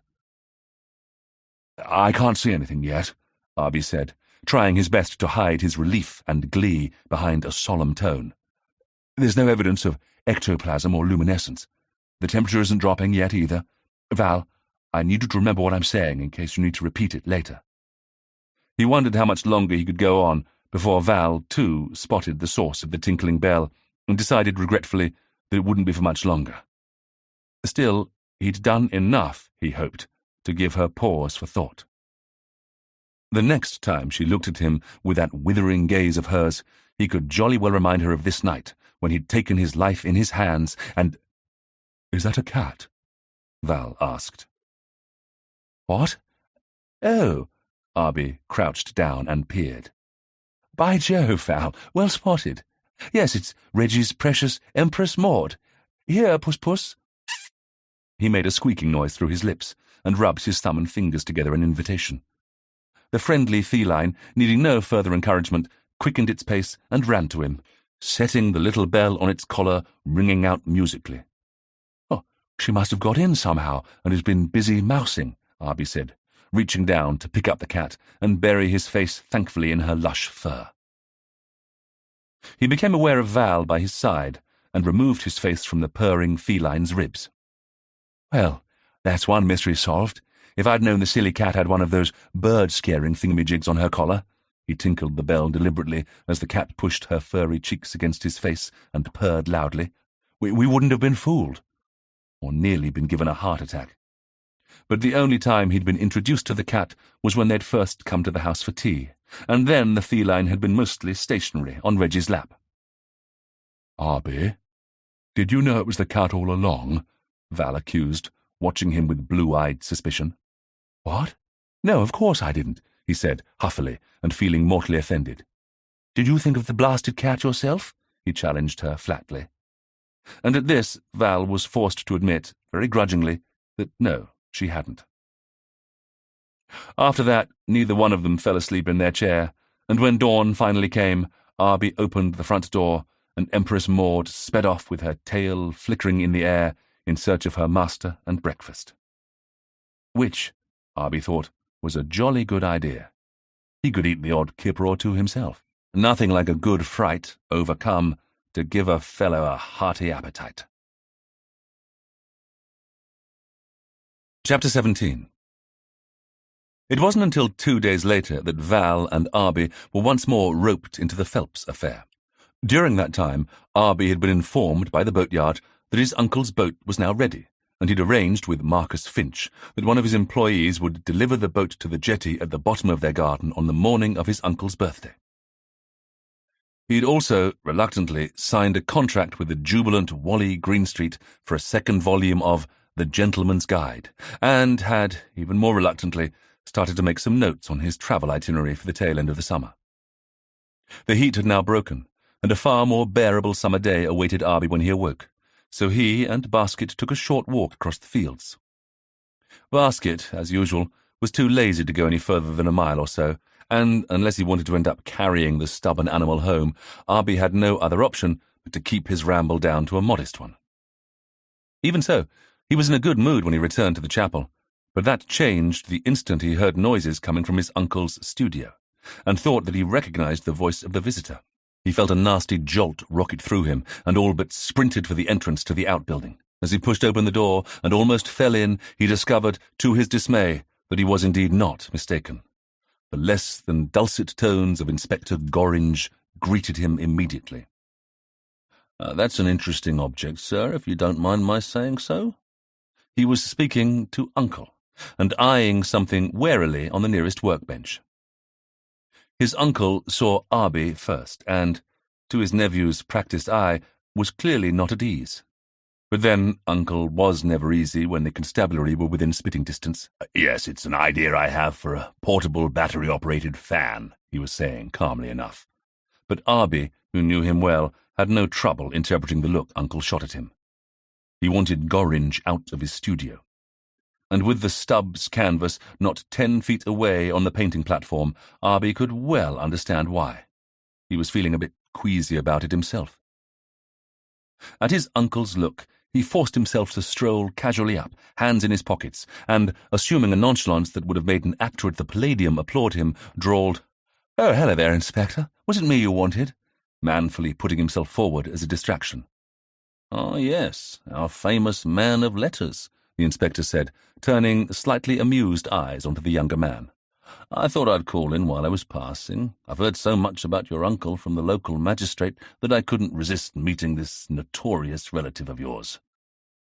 If this young rapscallion thought that there were any flies on him, Gorringe mused, it would do well that he should think again. Uncle bit back a groan. The local magistrate was the bane of his life, and would insist on regarding him as something of a crook. The cheek of the jumped-up little jackanapes. Uncle had never been convicted of anything in his life. He was far too clever. "Ah, ha! Arbie laughed feebly. "Hear that, Uncle? You're notorious. You mustn't believe all you hear, Inspector," he pleaded. "Uncle has the reputation of being a bit of an eccentric, that's all. Take the old chapel, for instance," he said, indicating the converted building visible through the open door. "Only my uncle had the vision for creating a residence out of it. Would you like a tour?" he offered desperately. "It's remarkable what he did with the floating gallery." But the inspector was not going to be lured from the studio so easily. "Thank you, Mr. Swift, but I'm not much interested in architecture. Now, what's this curious object?" He pointed to something that looked like a cross between a cheese grater and a kite. As his uncle launched into a convoluted explanation of his latest project, Arbie chanced a swift glance upwards and saw at once that the tops of the two easels were exposed. He broke out in a cold sweat, and when he glanced nervously back and saw the inspector watching him with hawk-like interest, he felt even worse. "So, what was it you wanted to see me about, Inspector?" "All in good time, Mr. Swift. Is that where you do your painting, sir?" He turned to Uncle again, nodding towards the short set of steps leading to the painting platform. "I rather think he's just at a delicate stage with his watercolour landscape. Isn't that right, Uncle?" Arbie interrupted rudely, aware, by the way that the older men looked at him with bemusement, that his voice was probably climbing higher than an operatic diva's. What's more, he was pretty sure that he'd just gone as pale as an underbaked meringue. "Mustn't keep you, Uncle. If his colours dry out before he's finished, he's apt to be like a bear with a sore head all day. So better leave him to it, eh?" He did everything but take the policeman by the arm and march him out. "So, what can I do for you, Inspector?" Arbie asked, feeling a little weak with relief after averting disaster. The inspector murmured, still looking thoughtfully over his shoulder at his uncle's domain. "Oh, yes, I wondered if you had made any interesting discoveries on the ghost front, Mr. Swift. I saw Miss Coulton James in the village earlier, and she told me you'd held another ghost vigil." "Oh, no, nothing out of the ordinary, you know. Well, we heard a bell ringing in the early hours," he added casually, feeling inordinately pleased to see the look of astonishment cross the older man's face. "But it only turned out to be Empress Maud." "Empress Maud?" Gorringe echoed faintly. "Would that be a ghost or living person, Mr. Swift? And either way, is there gentry staying at the Old Forge now?" "Of a sort," Arbie grinned. "A queen, in fact, but only of the feline variety, and one who wears a bell on her collar." Arbie went on to explain, all the while so casually leading the forces of law and order further and further away from the site of a Stubbs of dubious origin and towards the garden gate. "Ah," the inspector was openly grinning by the time Arbie's tale was finished. "I dare say that must have given you a bit of a fright, sir." "Me? Nothing of the kind. Of course, Miss Coulton James was alarmed, but Val's made of stern stuff." "Yes, that was the impression I have of Miss Coulton James," the inspector agreed blandly. "Well, I must be getting on, sir. Oh, by the way, I understand that Miss Thomas is now back in residence at the Old Forge. I dare say now that she's inherited the place, she's deciding what to do with it. Live in it or sell it, or maybe let it." Arbie nodded, suspecting that the niece of the dead woman was now the inspector's #1 suspect, or was the disinherited Murray still the front-runner? He himself was beginning to wonder. "I say, Inspector, you do know that the whole village is just waiting for you to arrest Amy Phelps, don't you?" he asked artlessly.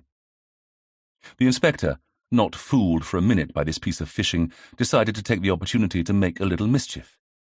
He had long since suspected that the author and the vicar's daughter were trying to solve the case as well, fancying themselves, no doubt, as modern-day versions of Sherlock Holmes and Dr. Watson, with both of the youngsters assuming they were taking the leading role as the sleuth with the deerstalker hat. Now he smiled amiably. "Are they indeed? Rather hard on him, don't you think, when he was the only one in the house to have an alibi?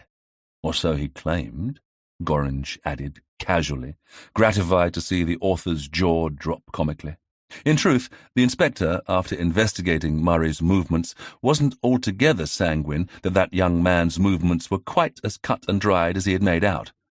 That was the trouble with police work. You very rarely could be sure of anything. When the inspector then instantly bade him an amiable good day, Arbie was too relieved to see him go even to try to worm more information out of him. Mind you, what Val would say to him when she realized that he'd let such a golden opportunity slip didn't bear thinking about. No doubt she would have pumped the inspector mercilessly for more information. Instead, he sped back to his uncle's workshop and rushed inside. Seeing that Uncle was now upstairs on the painting platform, he hurried up the few steps and erupted onto the stage. "Where is it?" he hissed. "I hope you've hidden it somewhere safe." His uncle, standing, contemplating his half-finished horse, looked up from the canvas, clearly puzzled. "Where's what?" "The stubs." Arbie walked forward and groaned when he saw the canvas his uncle was working on. "For pity's sake, Uncle, if Gorringe comes back, he's going to see what you're up to. Can't you hide these pieces somewhere away from the village until the bobbies are no longer swarming all over the place?" "Stubbs?" Uncle repeated, baffled. "You're not making sense, boy. You coming down with something?" "Don't give me that innocent look," Arbie advised him. "I stopped falling for that when I was 10, and you conned me out of my last bar of Christmas chocolate. I saw the stubs myself, right here not so long ago, and I'm not such a muffin that I can't tell a genuine Stubbs from a packet of lard. And look at that!"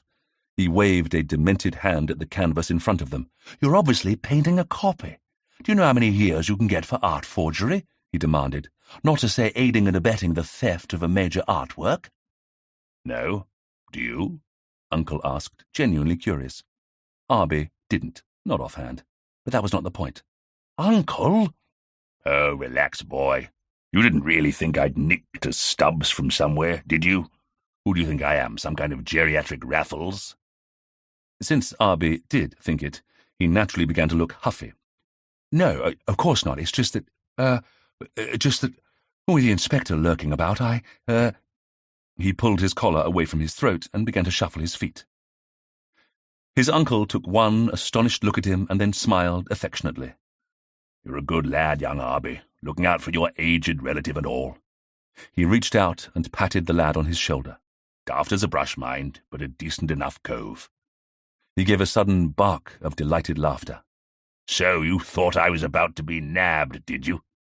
He shook his head at the absurdity of it. "As a matter of fact, the Stubbs belongs to an old pal of mine, and he's got to sell it because he's found himself embarrassingly short of cash, and has commissioned me to make a copy so that his nearest and dearest don't find out he's had to sell off a family heirloom. It's all above board and quite legal, I assure you." "Oh," Arbie said, faintly, slumping down on the nearest shabby armchair. His relief was so great that he even ignored the importunate jab of the chair spring which had just introduced itself to his posterior. Chuckling, his uncle took up his paintbrush again and contemplated a troublesome fetlock. Chapter 18. Val was not particularly surprised to run into Phyllis Thomas in the village shop. The rumour mill had already done its round, and the paper boy had informed her earlier that Phyllis was back in the village. Curious, Val had questioned the lad about the state of the latest gossip, and was confidently informed that the majority of her neighbours were simply waiting for Amy Phelps to be arrested and duly hanged for the murder of his aunt. Val was not so sure that it was so cut and dried, so when she bumped into Phyllis over the meat paste and jars of Bovril, she was extra friendly towards her, and was consequently invited back to the old forge for morning coffee. It wasn't hard to get the invitation, and Val was left with a feeling that Miss Phelps's niece was upset about something, and wasn't averse to having some company. She was proved right, for after a few minutes of polite conversation over the teacups, Phyllis plucked up the courage to talk about what was worrying her. "I saw the inspector about the village just now," Phyllis began, trying to be casual and not quite succeeding. "He's such a nice man, but, well, as you can imagine, everything's just so awkward right now. What with Auntie and everything," she added helplessly. Val nodded. She could well imagine that having a murdered aunt, not to mention finding yourself her main legatee, could well be awkward. "I'm sure Inspector Gorringe will find out what happened," she said encouragingly, or threateningly, depending on how Phyllis stood in the matter. "Do you have any ideas about this terrible business yourself?" she added delicately. It wasn't something she would normally have asked, but she could sense that Phyllis herself was desperate to discuss the issue, or else why bring up the inspector's name at all? Nevertheless, Val was relieved when she saw the other woman lean forward in her chair eagerly. It meant she hadn't caused offence, which, as a vicar's daughter, was perhaps the ultimate sin. "Well, yes, I do." Phyllis looked around nervously, but of course they were alone in the morning room, Mrs. Brockhurst and the village girl being busy preparing lunch in the kitchen. "I know it's an awful thing to think, but, well, really I can't help it." She looked at her pretty companion with anxious eyes, obviously in need of a prompt to continue. "I'm sure nobody could blame you for worrying the matter over." Val gave the prompt to her willingly enough, and, just to leave the field wide open for her, leapt nobly into the role of co-conspirator in the gossip and speculation. "Arbie, Mr. Swift, and I, for instance, have been questioned by the police also, and we can't help but wonder what happened that awful night. So you're not alone, Miss Thomas, I assure you. And you're right, it is awful. But we've been wondering, well, about Mr. Phelps? Murray Phelps, that is?" she proffered delicately, her voice rising at the end to make it just enough of a question so as not to cause offence. As she spoke, however, she kept a close eye on her hostess, and knew she'd hit the nail on the head when she saw the look of relief cross her face. "Oh, you're thinking along those lines too," Phyllis all but whispered. "And so is half the village," Val assured her, rather more coarsely. "I mean, I know it's ghastly, but it all seems to make a terrible kind of sense, doesn't it? He thought he was the heir, and then there was all this ghost business with the warnings and bell-ringings and things, and then your poor aunt's tumble down the stairs. All that happened only when Murray was here, didn't it?" And if she could hear her father's lecturing voice in the back of her head, telling her that only naughty girls cast aspersions, she salved her conscience by reminding herself that if she could get more information out of Phyllis, she was only serving the course of law and justice. Phyllis let out a long, trembling sigh of relief. "Oh, I'm so glad he isn't getting away with it. Miss Coulton-James, I can't tell you just how frightened I am," she said, her eyes getting that shining look that indicated that tears couldn't be far away. At this, Val goggled a bit. She was getting more of a reaction from Phyllis than she had bargained for, and now felt a little out of her depth. Phyllis was beginning to look genuinely distraught. "Oh, Miss Thomas, my dear, please, is there anything I can do?" she asked, reaching across to put a hand on her hostess's knee in a gesture of support and wishing that her mother was here. The wife of a vicar knew how to cope with emotional crisis all right. "What on earth has scared you so?" she found herself asking simply. Phyllis sat back, trembling just a little. "My cousin, of course," she said bitterly. "He paid me a visit at my house the evening after the reading of the will. Well, not to put too fine a point on it, he threatened me." For a moment, Val thought that somewhere at the back of Phyllis Thomas's stricken eyes there was a more calculating look peeking back out at her, as if assessing her reaction to these words. But then it was gone, and Val saw that Phyllis was as pale as any ghost. There were also dark rings under her eyes that she felt sure weren't due to clever makeup or artifice. "He threatened you?" she repeated, numbly. "What? To kill you? Did he admit to killing his aunt?" The words tumbled out of her mouth in a rush, she was so shocked. But already Phyllis was shaking her head. "Oh, no, nothing so straightforward as that," she said bitterly, her voice sounding tired and strained. "Murray's far too clever to be caught out so easily. No, it was much more sly and sinister than that. He intimated all sorts of things, horrible, ugly things. Amongst them, well, he said that he could go to the police and tell them things which would ensure that they'd arrest me. For poisoning Auntie, I mean." Val, aware that her mouth had dropped open, closed her jaw with an almost audible snap. With some effort, she pulled her scattered wits together, trying to make sense of it all. "I'm sorry, but why should the police arrest you?"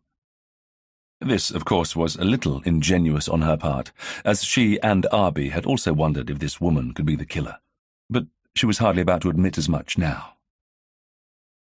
Phyllis gave a small, helpless shake of her head. "Well, Auntie did change her will in my favour, and Murray said that gave me a motive. I was there that night, so I had opportunity, and he said if he wanted to, he could tell the police some things that would make it look even worse for me." "Like what?" Val scoffed, somewhat inelegantly. To her surprise, Phyllis looked shiftily away and shrugged her shoulders. "Oh, he wouldn't say. Not in so many words. It was so beastly, he just prowled about my room, dropping vague hints and threats. Did you hear that the police are now sure that the poison that was used on Auntie came from Reg's photography bits and bobs, which means that any one of us could have got hold of the murder weapon? And he went on and on about how evidence could be discovered, and witnesses could come forward, and how things could be made to look so black for me that by the time he'd finished I could practically feel a noose around my neck." At this, Phyllis held up a hand to her throat, as if she could feel the rope already there. Val swallowed hard, imagining she could feel its heavy weight around her neck, too.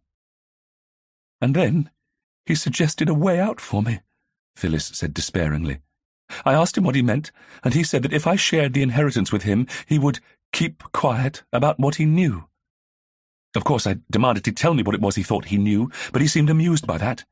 He kept telling me that I knew very well what it was. He said the money should be his by right anyway, and that Auntie had gone batty about ghosts and things, and if there was any justice in the world, he'd still be inheriting it all, instead of just the business side of things. But then he really frightened me." At this, Val all but gaped. As if threatening to get you arrested somehow and hanged for murder wasn't frightening enough. There was something worse. "What?" she whispered, by now as pale and almost trembling as much as Phyllis herself. "He said, that is, no, he didn't say anything outright. He never did." Phyllis shook her head in evident frustration. "That was what was so devilishly cunning about it. He just intimated that what had happened to Auntie could happen again. He seemed to find it amusing somehow, blaming it all on the ghost. He kept looking at me in a queer way, as if I should be sharing the joke somehow, but I couldn't make head nor tails of it. He just kept on in that mocking way about how the ghost had punished Auntie for breaking up the family fortune and leaving most of it to me. About how the ghost would now be angry with me, how the ghost could come after me next. And all the time he was watching me and smiling. I tell you, Miss Coulton James, my blood ran cold." "I'm not surprised," Val said faintly. Hers was running pretty chilly, just hearing about it second-hand. "And the worst of it is," Phyllis concluded miserably, "Murray always was the clever one.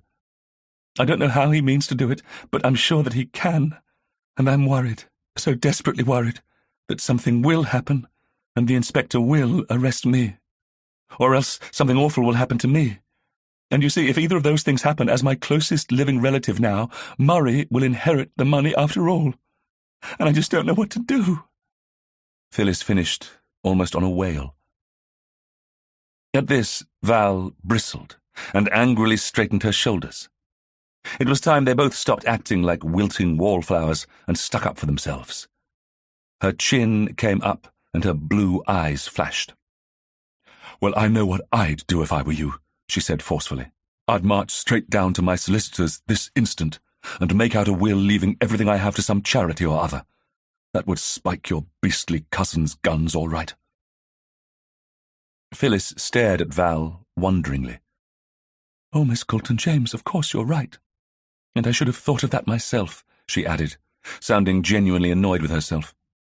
"And I'm sure that I hope I would have done eventually. It's just that I felt so frozen ever since it happened. It's as if I've been acting like a mouse, frozen stiff under the gaze of a cat and unable to think or move to save myself. But you're right. If he knows he won't get my money, he'll have no reason to... well..." But here she couldn't seem to say the actual words. Val, however, had no such trouble. "He won't have any reason to bump you off," she said bluntly. "No, quite.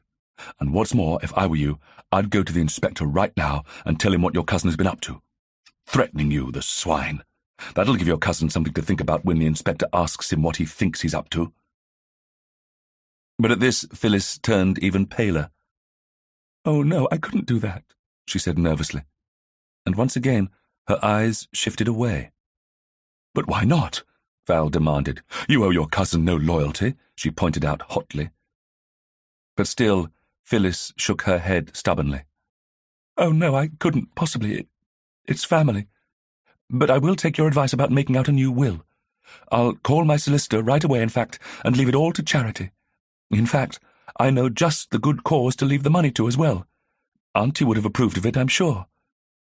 At this, she smiled and seemed to revive. She even poured out another cup of coffee and drank it. And whilst Val was glad to see her get back some of her fighting spirit, she still felt vaguely dissatisfied when she left the old forge some little time later. Whilst the morning had provided shocks and revelations aplenty, she was still not convinced that she had been given the whole picture. Oh, she didn't doubt that Murray Phelps had been bullying his cousin with the aim of muscling in on the inheritance he had lost. And she didn't doubt that he'd be ruthless enough to try to pin the murder of Amy Phelps onto Phyllis if he thought it could help him achieve this aim. Especially if he was the murderer himself, which was beginning to look more and more likely. But she was also convinced that Phyllis hadn't told her everything. There had been those moments when she looked shifty and guilty. And why was she so reluctant to tell the inspector about Murray's behaviour? It wasn't until she was turning into Church Lane and was almost home that it suddenly hit her what it might be that Phyllis was being so cagey about. She stopped dead in the middle of the lane, her eyes widening. Of course. Running past the entrance of the vicarage, she sped on instead to the lane's end and into the grounds of the old chapel. She needed to tell Arbie all that had happened and was looking forward to bathing in his admiration as she presented him with the solution to the conundrum. "And that's when it all fell into place," she said, half an hour later. After finding Arbie sitting, loafing about in the garden as usual, with a sleeping basket at his feet, she'd launched into her morning's adventures. Arbie had listened with satisfyingly more and more attention as her tale went on. "When what fell into place?" Arbie demanded now, sitting forward on the garden bench, hands dangling between his slightly open knees, his handsome features wrapped on her face. Val preened herself. "What it was that Phyllis had been up to, and that Murray knew about, of course," she said, happily revelling in the situation for all it was worth. "And what's that, do you think?" Arbie was forced to ask. "The jewellery, Arbie," Val said complacently. "Don't you remember? When we were looking over Amy Phelps's bedroom that time, I told you that some of the stones in her pieces were paste. Well, the lady herself wouldn't have had any reason to sell off some stones, would she? She was rolling in it, as were her ancestors before her. But Phyllis wasn't. As a relative of the less favoured branch of the family, she was always something of the poor relation. And she had access to the house. Oh, yes." Val hugged her knees under her chin and grinned beatifically. "I just bet she's been supplementing her income for years. All she had to do was take a small piece of jewellery away with her to a jeweller's, say a brooch or something small, and get one or two of the stones replaced, then simply put it back the next time she visited her aunt." "But wouldn't Amy Phelps notice?" Arbie objected. "Why should she? Women have favourite pieces of jewellery, just as they do favourite hats or gloves. And Phyllis would know which items of jewellery her aunt preferred and was likely to wear at any major social event. She'd just have to be careful to select only a brooch or bracelet or whatever that wasn't a particular favourite of her aunt. And the lady's eyesight couldn't be what it once was, so she'd be unlikely to notice the fake stones, not without examining them with a magnifying glass or something. And why should she do that? No, I don't think Phyllis would have been running all that much of a risk." "But how could Murray have worked all this out?" he wondered. "According to your theory, he must have known what she was up to, or he'd have nothing incriminating to threaten her with. But he's a man like me, and I'd have no idea what was diamond and what was glass." Val frowned at him. "You always have to rain on my parade," she accused crossly. But then she snapped her fingers as the solution presented itself to her. The maid. Arbie blinked. Eh? The maid, Arbie, the one who was dismissed. Do keep up, she admonished him impatiently. The one who, according to village gossip, is so sweet on Murray, and he on her. She could have stumbled onto it. She was the type to snoop all right, and just the sort of clever hussy who might spy and catch Phyllis out pinching the gems. I bet the housekeeper probably knew about it as well. Poor old Phyllis isn't exactly anyone's idea of a clever criminal mastermind, is she? And this dastardly maid would have spilled the beans to Murray, naturally, Arbie said, nodding.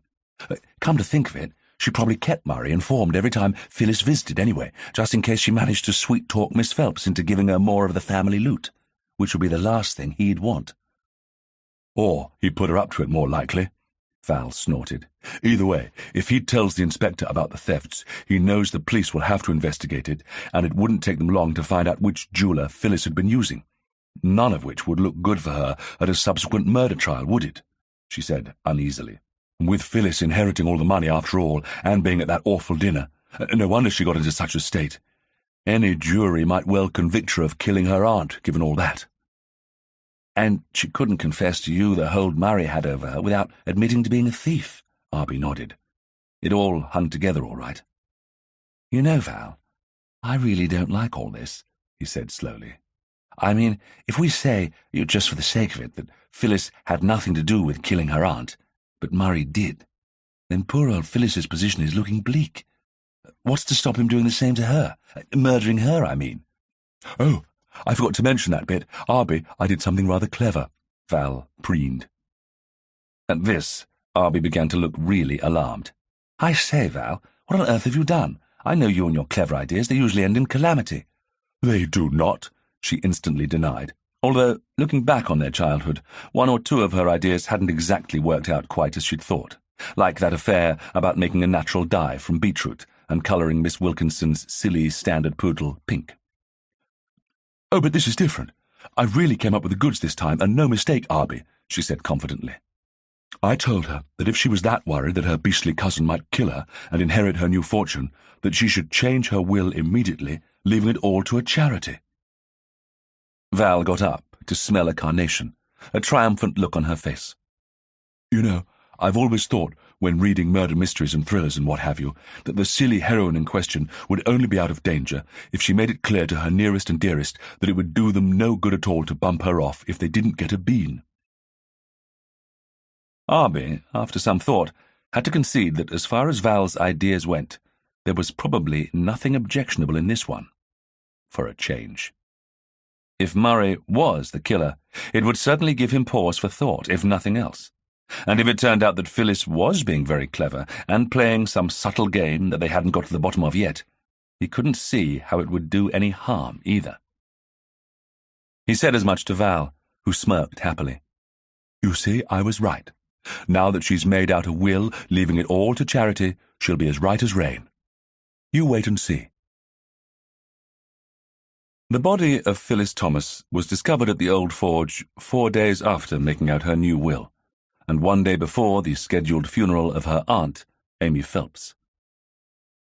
Inspector Gorringe was called to the residence by a shaken housekeeper, who had found Phyllis insensible in bed and cold to the touch. This time there was no locked door or window to complicate things, and beside Phyllis's bed on a small table were a glass containing water and a bottle of sleeping pills that had recently been prescribed by her own doctor. Her cousin, Murray, who had also stayed the night at his aunt's house in preparation for her funeral the next day, had given his evidence along with those of Cora Delaney, Reggie Bickersworth, and the housekeeper.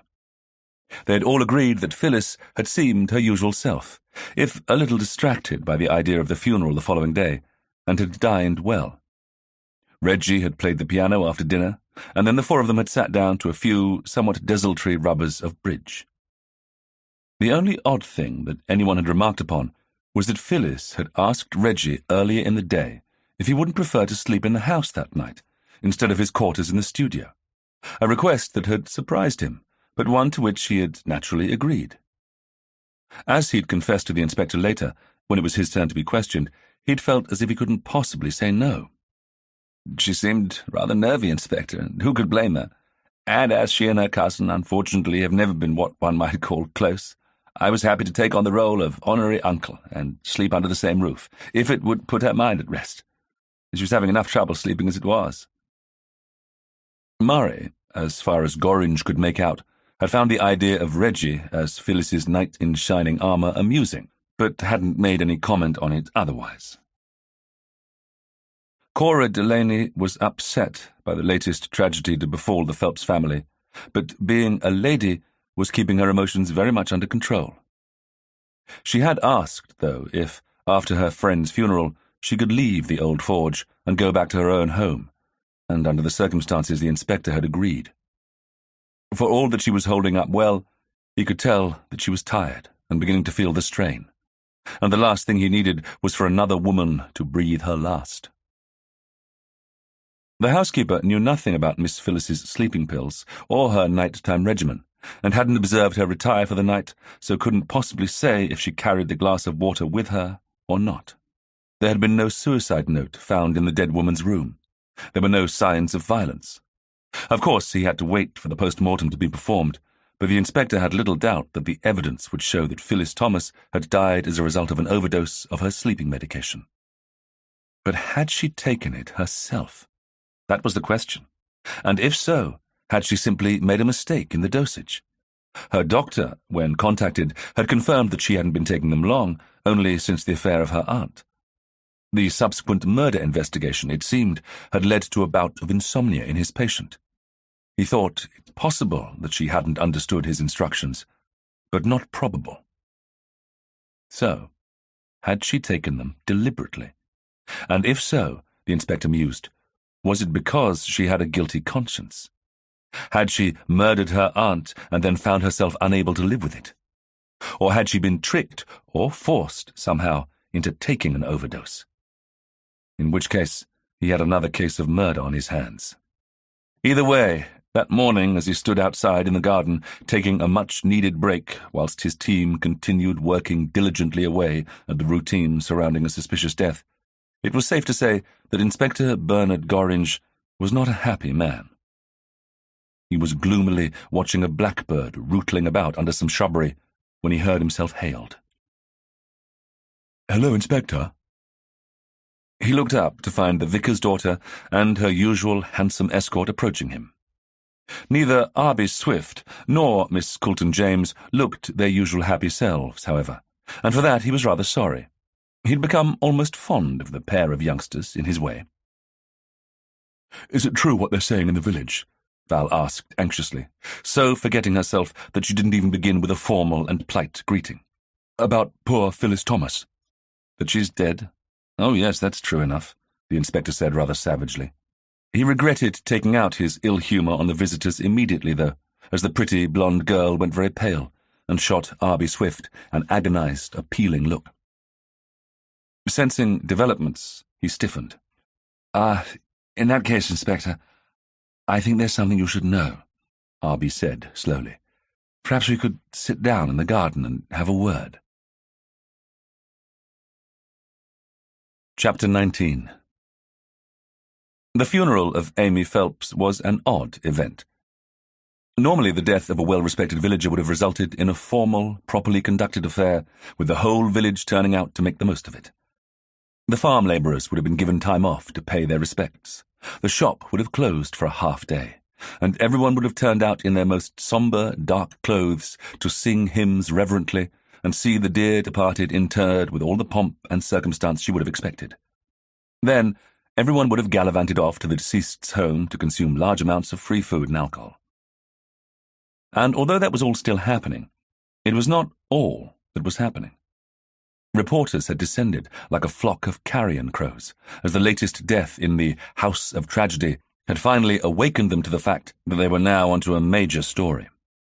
Likewise, an inordinate number of members of the public who had hitherto never heard of Maybury-in-the-Marsh found themselves, totally by chance, naturally, walking or picnicking nearby, or visiting the church, strictly for brass-rubbing purposes, only to be amazed to stumble upon a funeral.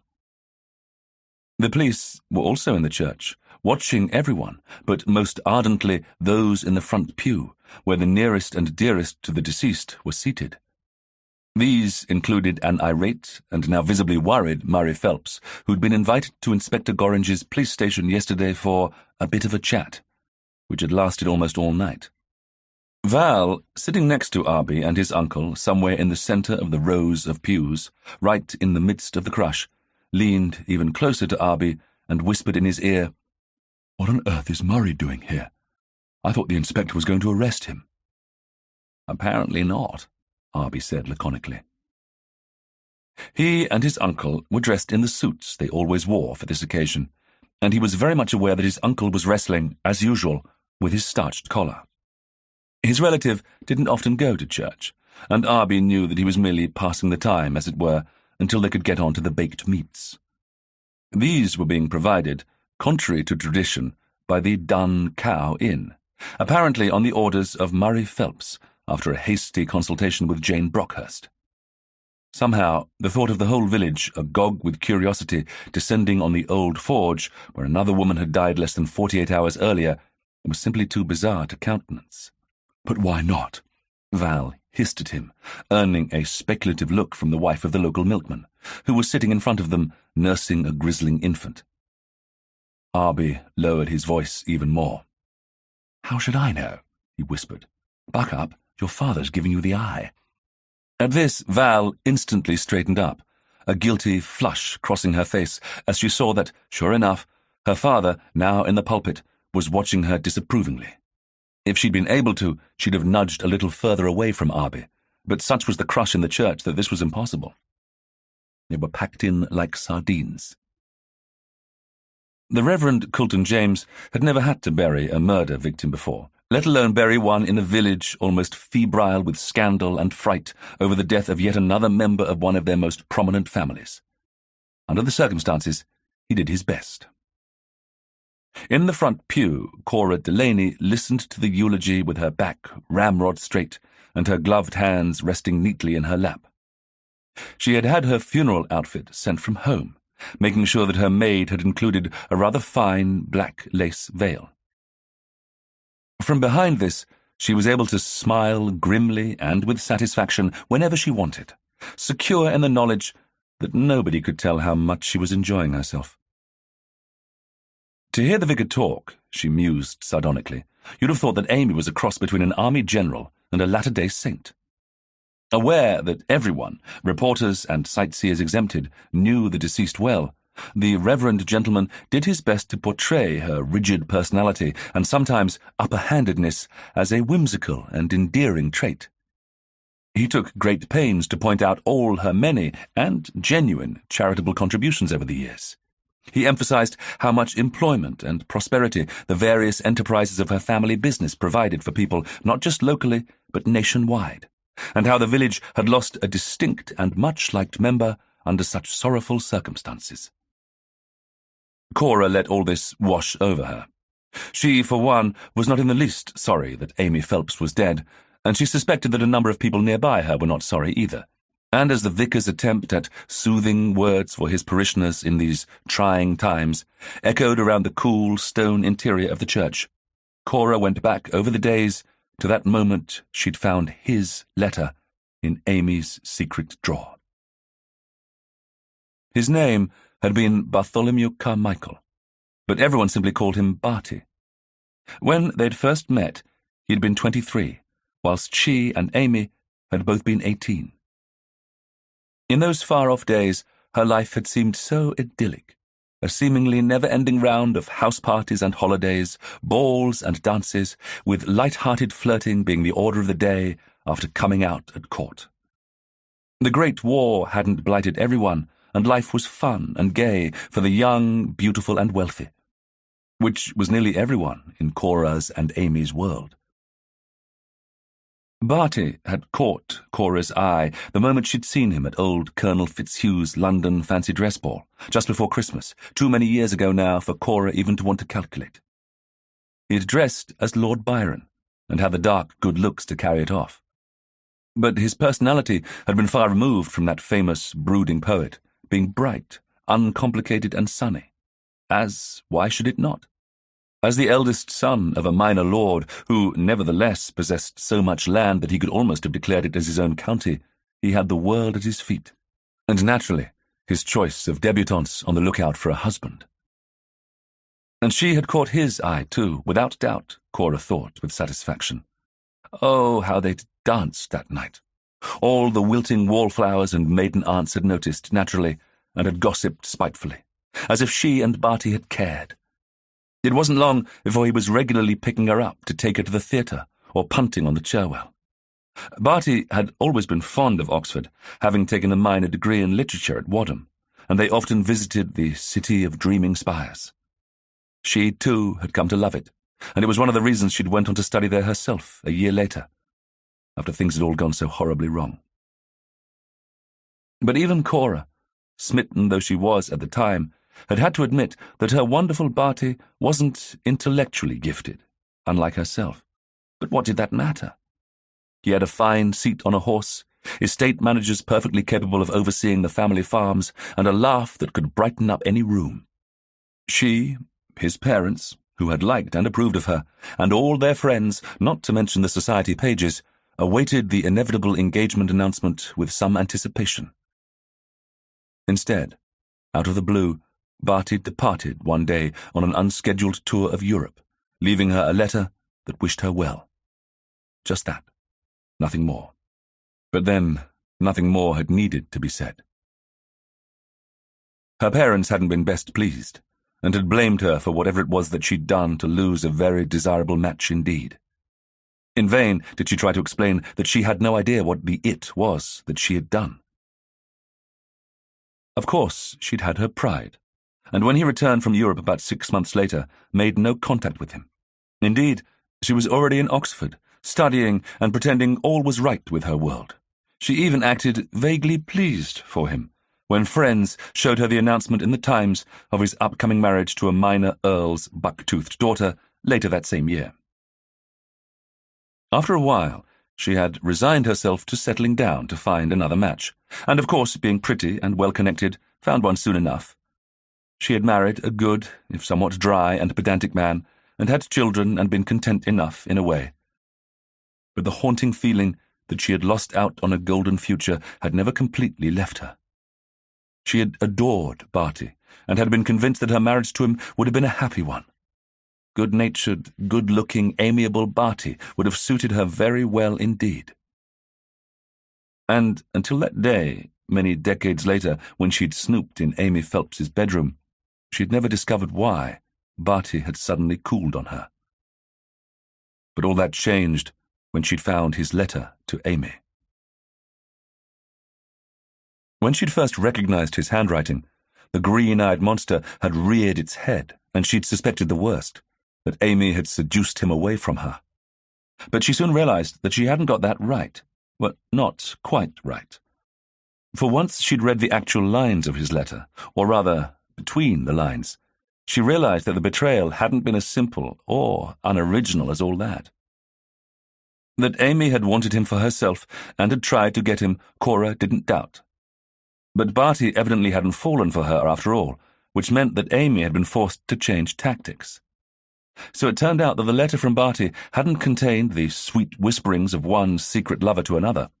No, it had been something far more insidious.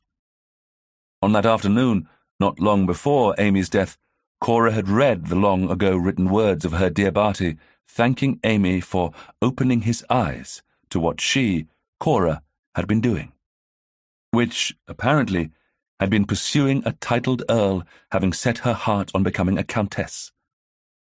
That the earl in question was 30 years older than her, and widely ridiculed for the extraordinary amount of hair in his ears and growing out of his nose, seemed to have aroused no alarm bells in her, admittedly, dim-witted beloved. Suddenly, the sound of organ music made her jump a little, and all around her people were rising to sing Rock of Ages, and Cora was once more dragged back to the present, which was the funeral of her so-called friend. Of course, Cora knew why Amy had done it. Unable to win the man herself, she had determined that she, Cora, would not have him either. Amy had always been like that. It was not enough for her that she should win, but that others must lose. For that reason alone, she was not at all surprised that Amy had ended up almost the sole owner of the Phelps family fortune. It seemed now, in retrospect, almost inevitable. Cora's slight but pleasant voice rose with the rest as the hymn was sung, and under her veil her smile never wavered as she eyed the flower-bedecked coffin a few feet away from her. For it was indeed true what they all said. Revenge really was sweet. And surely, outliving your enemy was the best revenge of them all. At the Dun Cow, the inspector munched thoughtfully on a ham sandwich and watched, wearily amused, the antics of the press, who were busy interviewing anyone and everyone silly enough to speak to them. And since they were plying the yokels with beer and spirits, that was quite a few. Although what the more bucolic types could tell them about the life and times of Amy Phelps and her poor niece was moot. None of the immediate family or closest friends would give them the time of day, naturally. His eye fell presently on Arbie Swift's extraordinary uncle. He was currently eating like a Trojan, and had already managed to dispose of his shirt collar. But despite the man being a known eccentric who sometimes flew close to the wind, the inspector was not interested in Uncle. Gorringe had met people like him before. Whilst he might enjoy playing up to his louche and disreputable reputation, there was no real harm or malice in him. His eye then sought out Murray Phelps, who was at the bar drinking steadily. Now the same, he was sure, could not be said for that particular gentleman. He did not doubt the vicar's daughter's account of what Phyllis Thomas had told her. But as Mr. Murray Phelps had repeatedly pointed out during the mutually unsatisfactory night that they had both spent at the police station, second-hand hearsay meant nothing. He had simply denied, and carried on denying, that he had ever done any such thing. He, bully and threaten his cousin, perish the thought. Perhaps, he had suggested snidely, his dear cousin Phyllis had been feeling guilty about stealing his inheritance, and spreading lies about him was her way of salving her conscience, and paving the way to make her own life more bearable. After all, if people came to believe that he was the devil incarnate, she could enjoy her ill-gotten gains in peace, could she not? Pressed to explain this reference to her ill-gotten gains further, Murray Phelps, finally beginning to lose his temper, had asked him just what he was using for brains.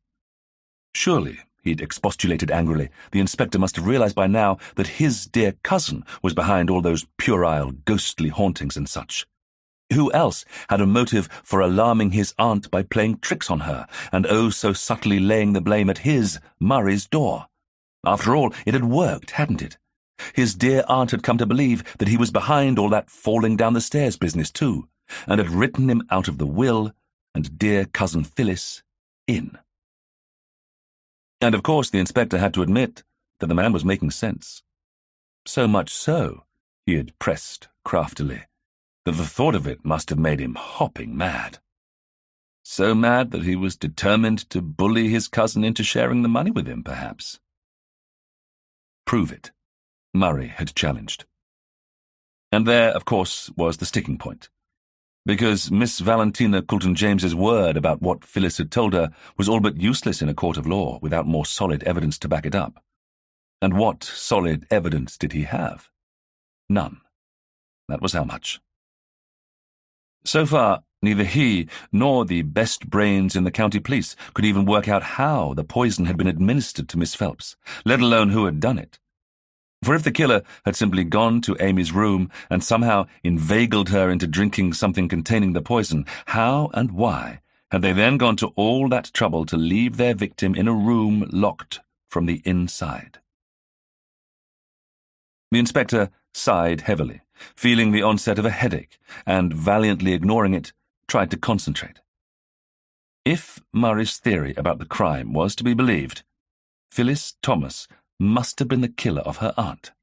Why set up all that ghost business, leading successfully to Murray's downfall, and then not follow through with killing the woman after the will had been changed in her favour?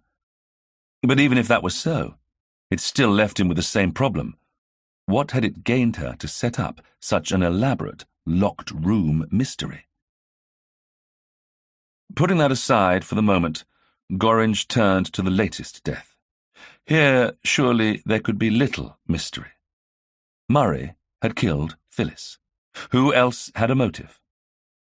Except according to his two young amateur sleuths, that made no real sense either, for Phyllis had sworn that she was going to alter her will, leaving it all to charity. Unless, of course, her cousin had killed her out of sheer pique or spite. Naturally, the first thing Gorringe had done was to get someone onto that business of Phyllis Thomas's will. But here, yet again, this frustrating and convoluted case continued to do its best to drive him to distraction.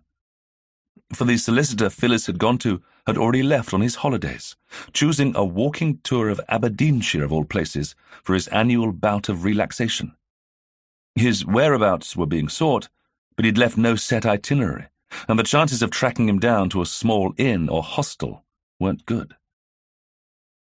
Just to further set the inspector's nerves twanging, it was a small firm, and alas, the very junior partner who was the only other member of it didn't have the keys to the senior partner's lockboxes. So getting a peep at the actual document was also out of the question. The clerk could tell them, though, that Miss Thomas had indeed called in prior to her death, and that the senior partner had subsequently worked on making out a will for her. Moreover, he could confirm that Miss Thomas had called in just 2 days later to sign the will, for he himself had been one of the witnesses to the signature. But alas, he had no details as to the deposition of this document, and until the senior partner returned, therefore, could not confirm how the deceased had left her property. But for all that, the inspector was confident that Phyllis's will, once read, would provide nothing that would contradict the idea that she had left her detested cousin penniless.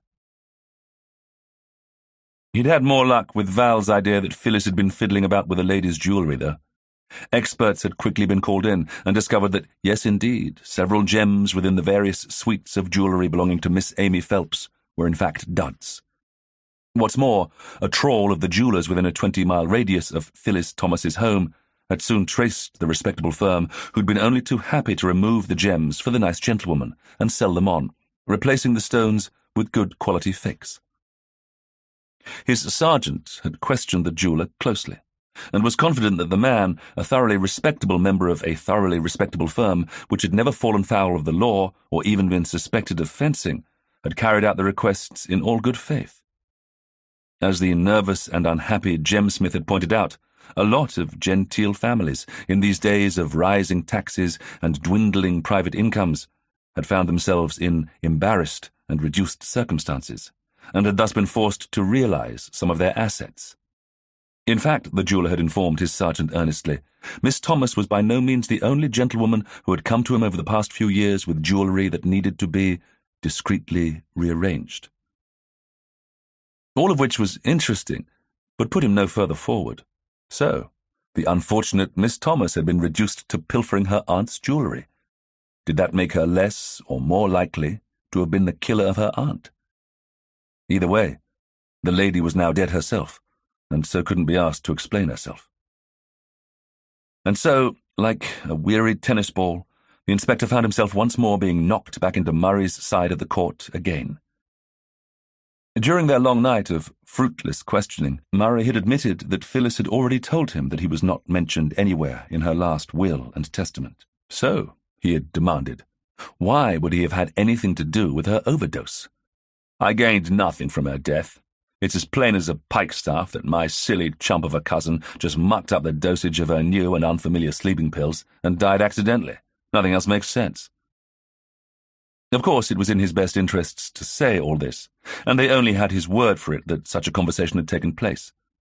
But much as the inspector might like to see the worst in the man, even he had to admit that it was unlikely that Phyllis Thomas would have kept the change to her will a secret. Surely the whole point of her making out a new will in the first place was to ensure that Murray would have nothing to gain by killing her, which meant that she would have gone out of her way to tell him so. All of which was making his headache worse and bringing him no closer to making an arrest in either case. Later, he would bring in and question the recently dismissed maid Doreen Capstan, who seemed by all accounts to have developed a very close relationship with the man of the moment. Putting a scare into her might shake things loose a bit. He was contemplating this possibility with some pleasure when he spotted young Arbie Swift trying to detach his now somewhat inebriated uncle from the bar, much to a nearby newspaperman's amusement. The inspector stepped in to offer his assistance, and between them they managed to maneuver a placid, slightly over-affectionate uncle out into the garden and deposit him under a spreading elm. There, he happily contemplated a duck which was on the lookout for scraps. "Thanks, old man," Arbie said gratefully. "I say, you're looking rather gloomy and worn out. Bad night," he added. The inspector knew that the young pup was only fishing for information and smiled grimly, but was nevertheless inclined to indulge him a little. Just a little. After all, he had proved useful so far. "I dare say you're surprised to see Mr. Phelps at his aunt's funeral." Ignoring Arbie's vague and unconvincing denials, he swept on. "The trouble is, we have nothing concrete to go on. He might very well have threatened his cousin, but as he so carefully pointed out, we can't prove it. And it's not as if he's the only one with a motive to kill his aunt. By the way, we know now that Miss Phelps would have died very quickly after being poisoned. Not that that helps us much, does it? And as far as motive goes, even the housekeeper has come under suspicion." "Eh?" Arbie said, opening his eyes wide enough to resemble an owl. "Mrs. Brockhurst? By Jove, that's a turn-up for the books. What on earth could she have had against the poor lady?" The inspector sighed wearily. "Oh, my men have been out and about talking to everyone and anyone about the residents of the old forge, and one of them unearthed an old scandal going back nearly 30 years. Apparently, the housekeeper, who was a maid at the time for Miss Amy's mother, had to leave the village for a while to have an illegitimate baby."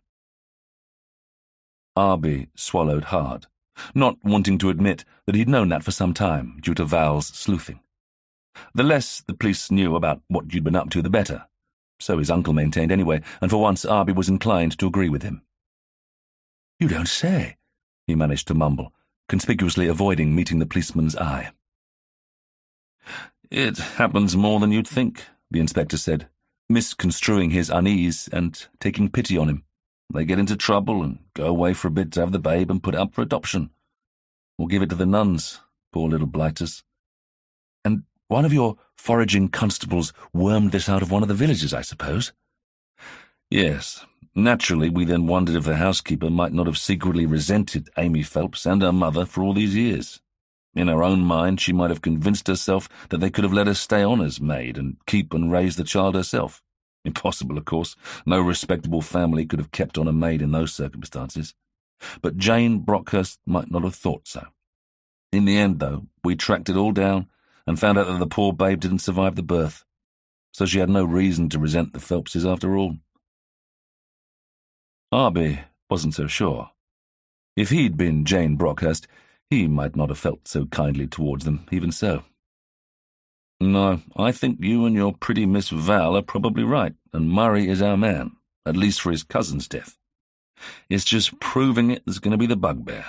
And as for who was responsible for the death of their aunt, I think it's a toss-up between Phyllis or Murray, and again, I have no idea how we're going to prove it either way."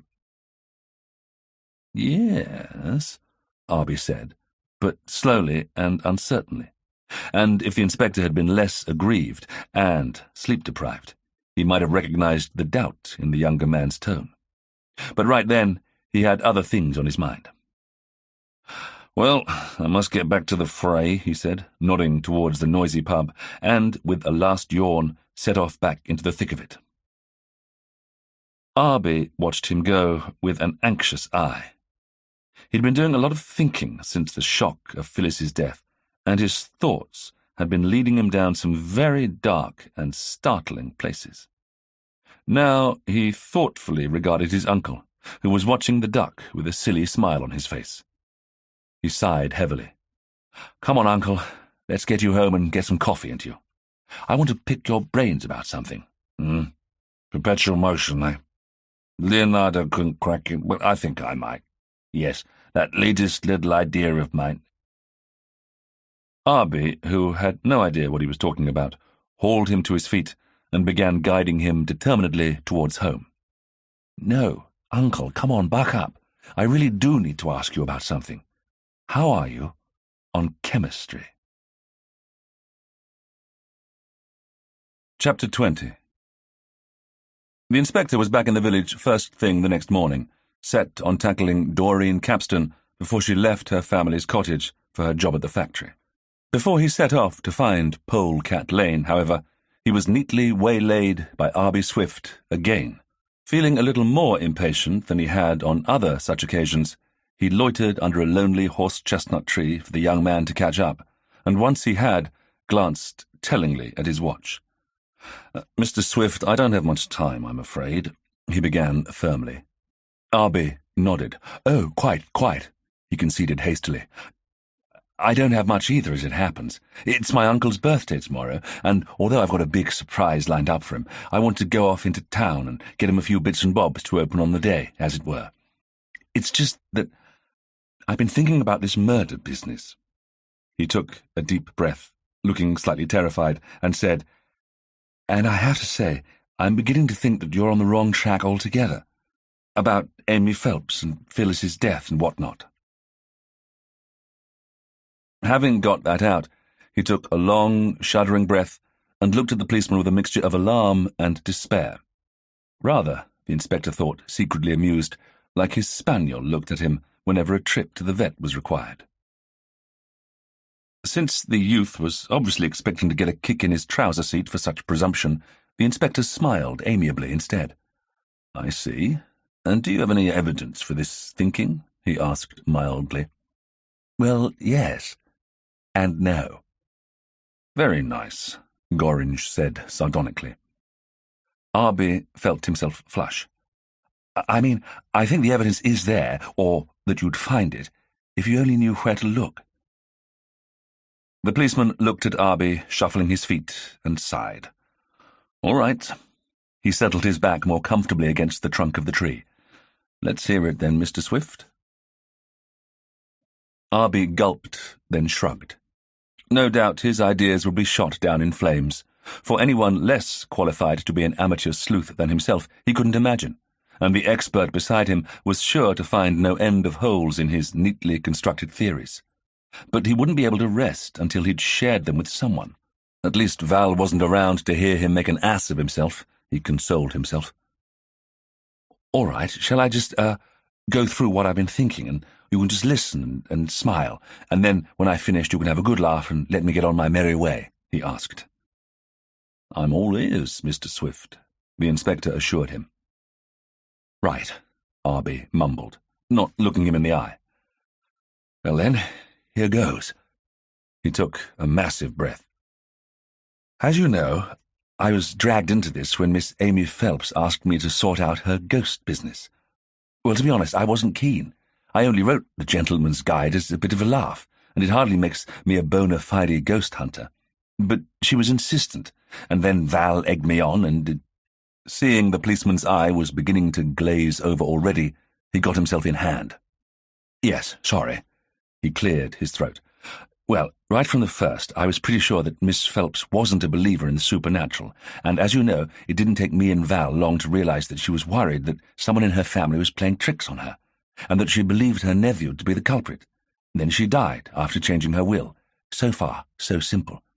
But then comes the complication of how on earth she was poisoned in a room that had been locked and bolted from the inside. Not so simple. And then Phyllis dies, also after changing her will. Now it seems to be a right muddle." "On that we can agree," the inspector said dryly. "Yes, quite. So, as one of my Oxford dons was fond of saying, think logically, boy. Fair dues, I say to myself, begin to think logically, Arbie, old son. Well, not very logically, if I'm honest."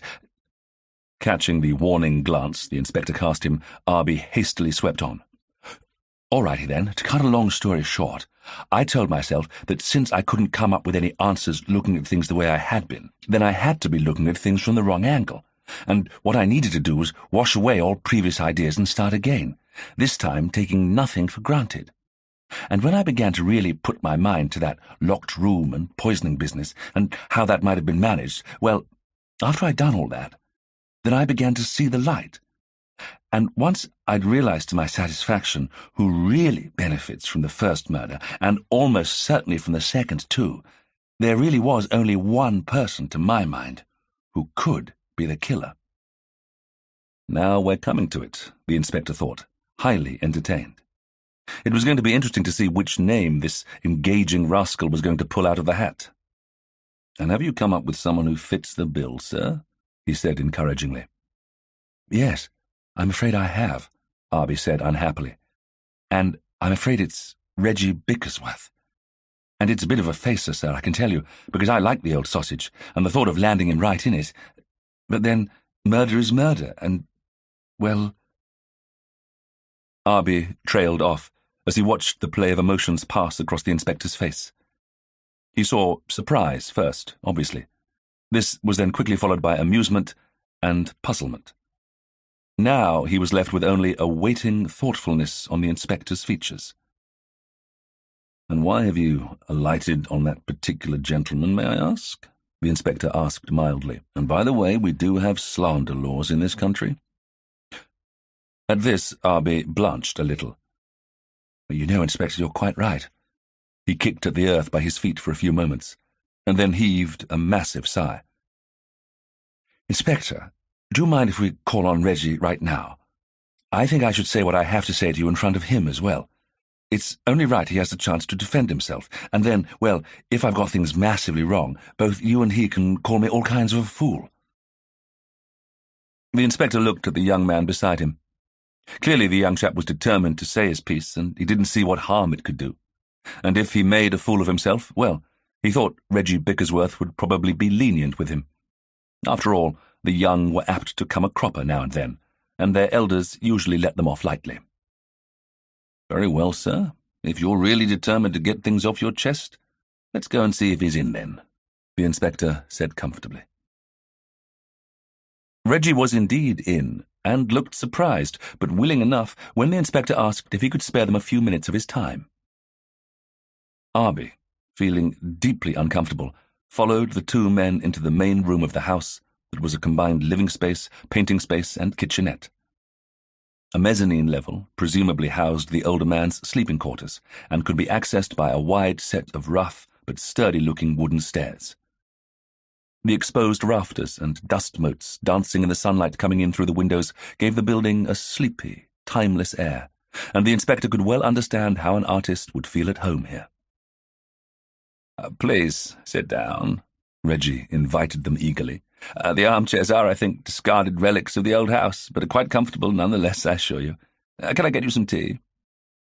"No, sir, not for me, thank you," Arbie said quickly. He wasn't quite sure of the etiquette in such circumstances, but he was pretty sure that accepting the hospitality of a man you were about to accuse of murder was definitely not the done thing. "Nor for me, sir," the inspector echoed. "In that case," Reggie's affable, smiling face turned from one to the other of his unexpected visitors, with only a slight frown of perplexity pulling at his grey eyebrows. "I must say I'm rather intrigued. Mr. Swift here has been doing some amateur sleuthing, it seems," the inspector began blandly, "and he thinks he's come up with the answers to our recent tragedies." The policeman thought the other man paled a little at this, but he couldn't be sure. And, as men of the world, he'd like our opinions on his theory. Been reading Mrs. Christie, have we?" Reggie said, grinning. "I don't blame you, I read her books too. They're almost addictive, aren't they? Alas, I can never guess who did it, though." Arbie managed a wan smile. He wished the older man wasn't being so nice and looking so, well, like everyone's idea of a favourite uncle. Dressed in old tweeds and comfortable brogues, he looked as harmless as yesterday's leftover rice pudding. It was most disconcerting. But perhaps Mr. Swift always does manage to identify the murderer." The inspector, no fan of crime thrillers himself, took the bull by the horns. "So I, for one, am anxious to know what he's made of our very own murder mystery." "Oh, indeed," Reggie said, sitting up a bit straighter and looking encouragingly at the young man. "So am I." He reached for his briar pipe and waved it vaguely in the air in inquiry. "Do you mind if—" Nobody minded, it seemed, and as he began the process of lighting up, Arbie took a deep, steadying breath. Well, he was committed now, and no mistake. Not wanting to look either the representative of law and order or the man placidly lighting his pipe in the eye, he leaned back in his ancient armchair and stared resolutely at a slightly dirty window just beyond the inspector's shoulder. "All right, well, I see it like this. Reggie, you first met Francis, Amy Phelps's beloved brother, at school, and as a schoolboy you spent all your holidays here, since your own parents were abroad. Is that right?" "Yes, indeed," Reggie said, puffing industriously at his pipe. "And, Val thinks, well, that is, she believes that as you grew older, you and Francis developed a rather, particularly close relationship, if you understand me?" He hoped he sounded more like a man of the world than a tongue-tied schoolboy right then, and hastily swept on as he saw from his peripheral vision that Reggie had flushed painfully. "Neither of you are married, and throughout your adulthood you have spent much of your time together, long holidays abroad in out-of-the-way places and such. And even after Francis died, you continued to come to Maybury all the time, even living here in the studio in the summers, so that you could rent out your own place to earn some extra lolly." Reggie swallowed hard. "I don't think my private life, or that of my dead friend, is anyone's business," he said stiffly. Arbie felt himself flush and cleared his throat. Never in his whole life had he felt so awkward with himself or the circumstances in which he now found himself. "I'm sorry, Mr. Bickersworth, you're quite right. I can only assure you I believe it to be relevant or wouldn't dream of mentioning it. But there's certainly no need to dwell on it, and I think we should pass on swiftly." "Yes, sir, I agree, and I think we can take all that as read," Gorringe put in gently. "But that does rather beg the question, why then do you think Mr. Bickersworth killed Amy, who must have been like a sister to him, and his own goddaughter? Did you know that he was Phyllis's godfather?" Reggie dropped his pipe in his lap and gaped at Arbie. "What?" he yelped. "What's all this?" he spluttered. "No, Inspector, I didn't, but I'm not surprised," Arbie said grimly. "And the answer, of course, is probably what it always is. Money."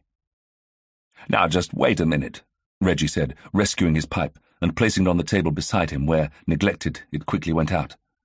He was now sitting up straight in his chair and staring from the inspector to Arbie and back again, his mouth gaping open and closing again, reminding the policeman unhappily of a guppy. "Am I to take it that I'm the one being accused of killing Amy?" "Yes, sir, I rather think Mr. Swift believes so." "But that's preposterous," the man gasped. "You're not taking him seriously. Please, Inspector, tell me this is a joke." He appealed to the policeman. "You're just ragging me, aren't you, both of you?" The inspector looked solemn. "I think, sir, it would be best if we just listen to what Mr. Swift has to say, and then afterwards you can take your turn. That, I think, is the best way to deal with this, don't you?"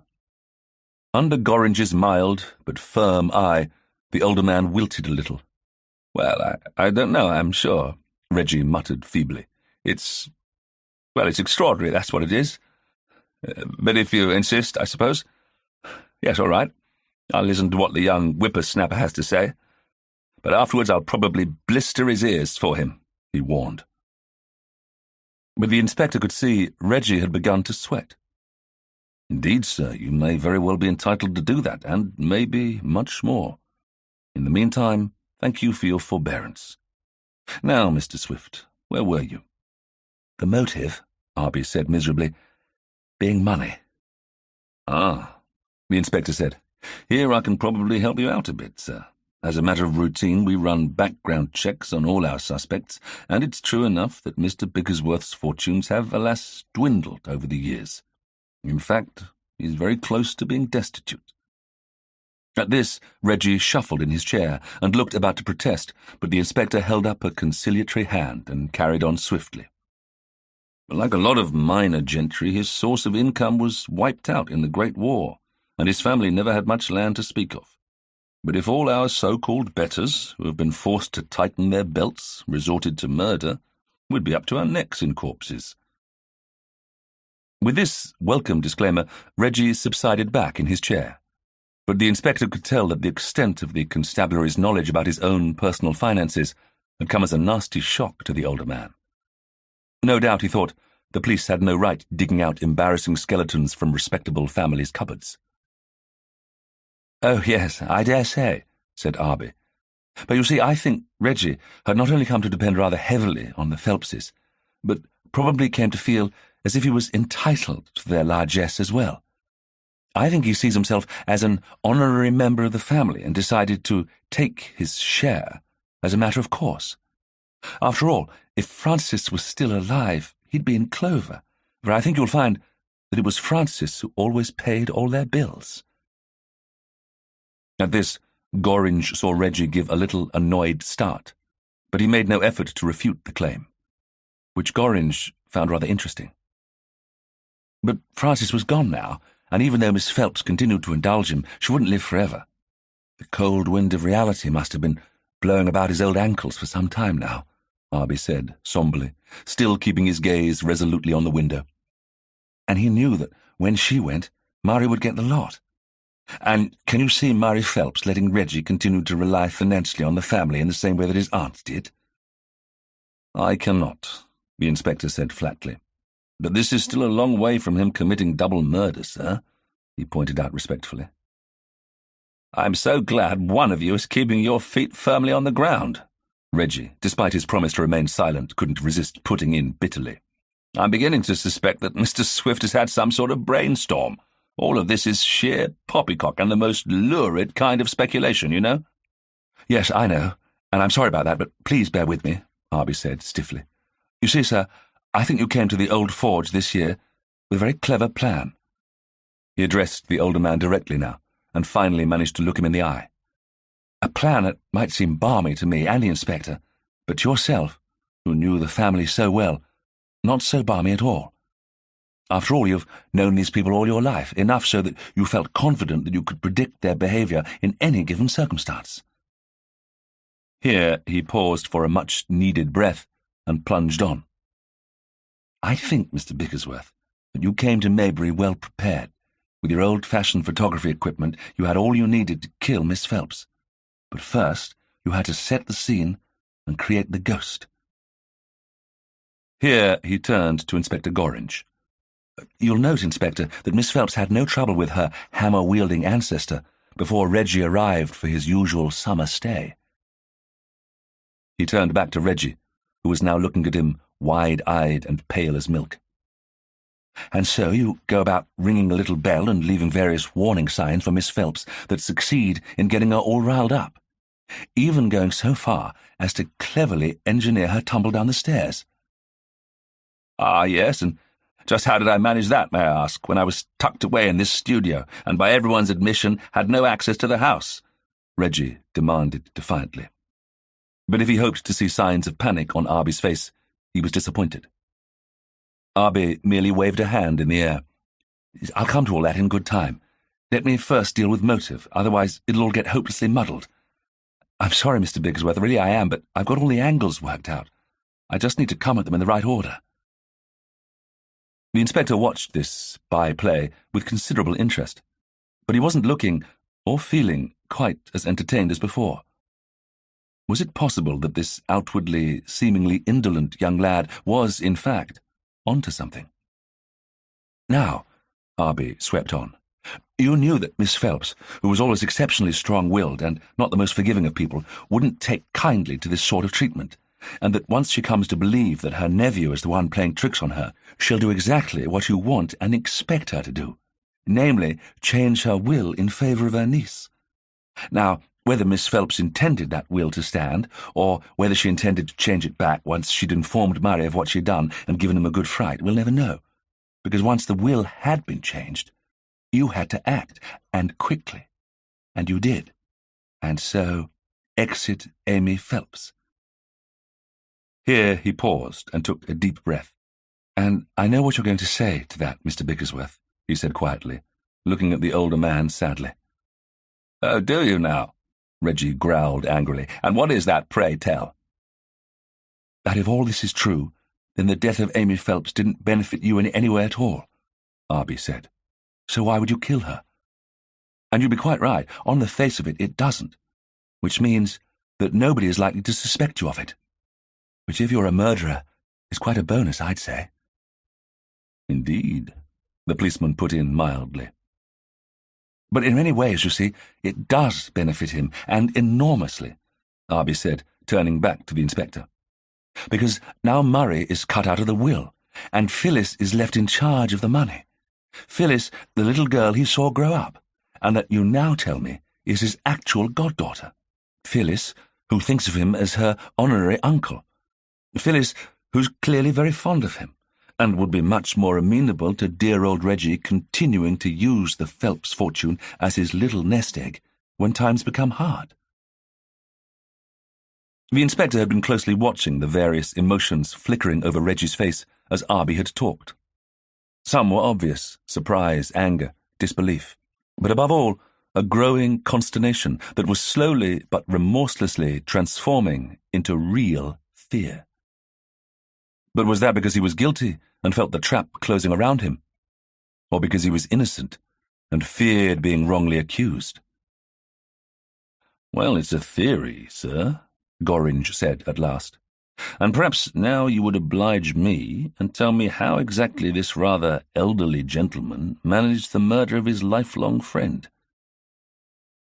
"Do you mean this elderly gentleman who is as fit as a flea and used to be a mountaineer in his youth?" Arbie asked, waving a hand at the suddenly very still and alert Reggie Bickersworth. "This gentleman who has had a splendid education and has indulged in many mind-improving hobbies over the years?" "Yes, it's a bit of a facer, isn't it?" Arbie said unhappily. "All right, sir. This is how I see it," he began. "Now, this is where you come unstuck, young man," Reggie said in warning. But he didn't sound quite as confident as he might have wished, and he darted a quick, worried look at the bland-faced inspector. "Let's begin with the simple trick behind that staircase tumble," Arbie began, once more addressing the blank glass panes of the window. "Forget all that rot about a piece of cord or what have you tied across the top stair and tripping her up at the ankles. No. The only cord used there was a short length of extremely fine black embroidery silk or something similar, and it was attached to the ceiling, just on the top stair of the short landing. At the end of it would have been something like a bit of brown or black feather down, or maybe a length of fluffy wool. Miss Phelps was a tall woman, nearly 6 feet tall, I'd say, whilst her housekeeper is rather on the short side, which meant that all Mr. Bickersworth had to do was make sure that the length of silk was positioned just right, so that when Miss Phelps passed beneath it, it would have reached her, whereas anyone else in the house would have passed underneath it without it touching them. Then he just had to wait and later lure her out of her bed by ringing his little bell somewhere close to the house. She'd hear it, and being a forceful woman would refuse to be frightened and come out to explore the source of the sound, probably hoping to catch her nephew in the act. Instead, she walks to the top of the stairs with only a candle for light, remember, since she didn't have gas lighting in that part of the house, and steps off. She immediately feels something that she can't see touch her face, and being in a heightened state of agitation already, it's no wonder it startles her so much that she loses her footing. Here Arbie paused to see how this had gone down, and was relieved to see the inspector nodding. "Very plausible, sir." Thus encouraged, Arbie battled on. "Now, all along that fall of Miss Phelps struck me as odd. If someone really wanted to hurt her, maybe even kill her, why set up the booby-trap just there? It meant that poor Miss Phelps only tumbled down 5 or 6 stairs before she'd come to rest on the half landing. Now, unless she was very unlucky and landed on her head or something, it was unlikely to kill her, or even do her that much harm. Far better to set the booby-trap at the start of the longest flight of stairs that ended on the hard, tiled floor of the hall." "But according to you, killing her or seriously injuring her was the last thing Mr. Bickersworth here would have wanted," Gorringe said, easily following his logic. "He'd want to upset and anger her, but not cause her too much actual physical harm. Also, he must have made sure to set it up only when Murray was in the house again, thus reinforcing Miss Phelps's assumption that he was to blame." "Yes," Arbie said, pleased the inspector wasn't knocking his exercise in logical thinking out of bounds. "Of course, once activated, the booby-trap would virtually disappear." Arbie swept on. The piece of thread and the feather or wool or whatever would have been wrenched out of place by the fall and onto the stairs somewhere, where the village girl who did the housework would simply have swept it up with her dustpan and brush as part of the usual detritus when doing the household cleaning. Mr. Bigglesworth didn't need to be in the house at all. In fact, the only thing he needed to do at some point after the affair was remove the small pin or tack he'd put in the ceiling to hold the booby trap in place. And in fact, I spotted a tiny pinhole in the plaster where it had been when I looked it over. It would have been child's play to do, Inspector, I assure you. Mr. Bigglesworth is quite tall, as you can see, and the ceiling in that part of the house is low. I could reach up and do it, so could you. Intriguing, I grant you. But how in the world did he do the actual murder itself? Gorringe asked. He was now genuinely interested, and if this young fellow-my-lad had actually come up with a way of explaining that, he would shake the man's hand. Yes, I'd rather like to know that too, Reggie put in, with biting sarcasm. But his voice was a little shaky now, and the inspector noticed that he was surreptitiously wiping his sweating palms on the knees of his trousers. Yes, that stumped me too for ages, Arbie admitted candidly. Until, practically by a process of elimination, I finally came up with it. I had to ask Uncle a bit about the chemistry aspect of it, but— Chemistry? The inspector couldn't help but interject. Did you know that Miss Cora Delaney studied chemistry in her youth? Did she? Arbie asked, considerably startled, but then, after a moment's thought, firmly shook his head. No. No good, Inspector. What motive could that nice lady have for killing her friend? You're right there, the inspector agreed complacently. He might as well suspect Father Christmas himself, as a nice lady like Cora Delaney, of being a potential murder suspect. Go on, then, let's hear it, he said fatalistically.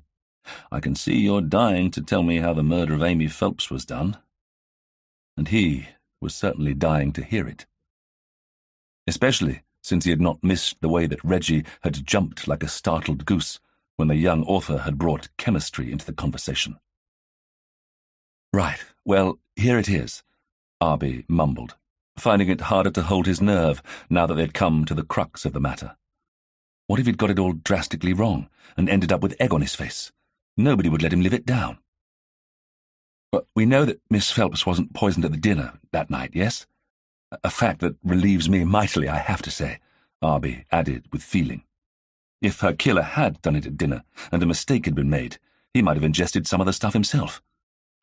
And we know that Miss Phelps didn't partake of anything after retiring for the night. And I've gone over it, and I just can't for the life of me see how or why it advanced the cause of the killer to engineer that locked room mystery anyway. It just didn't make sense at all. Until, that is, I looked at it from a different angle. At this, the inspector glanced across at his companion and saw that the young man was regarding his shoes thoughtfully.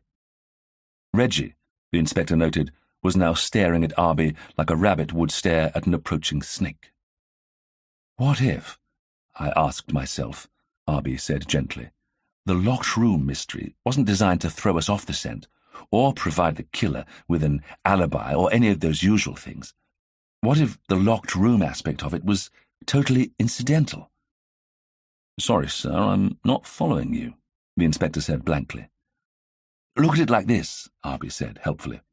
Amy Phelps has been upset by the family ghost that she strongly suspects is actually only Murray paying her back for interfering in his romance with the lovely but beyond the pale Doreen. She's even taken a fall down the stairs. She's not happy, to say the least of it. You can bet your last bent farthing that when she turns in at night, she's going to lock her door, and maybe her windows too, even though it is summer. You or I would probably do the same thing in her place, wouldn't we? Gorringe nodded impatiently. Reggie merely swallowed, hard. So Mr. Bigglesworth needed to find some way to kill her when he himself was locked out of the house, and his victim was locked in her room. You agree? Yes, but Mr. Swift, how did he do it? Gorringe demanded, reaching the end of his patience at last. How did he, or anyone else for that matter, poison Miss Phelps?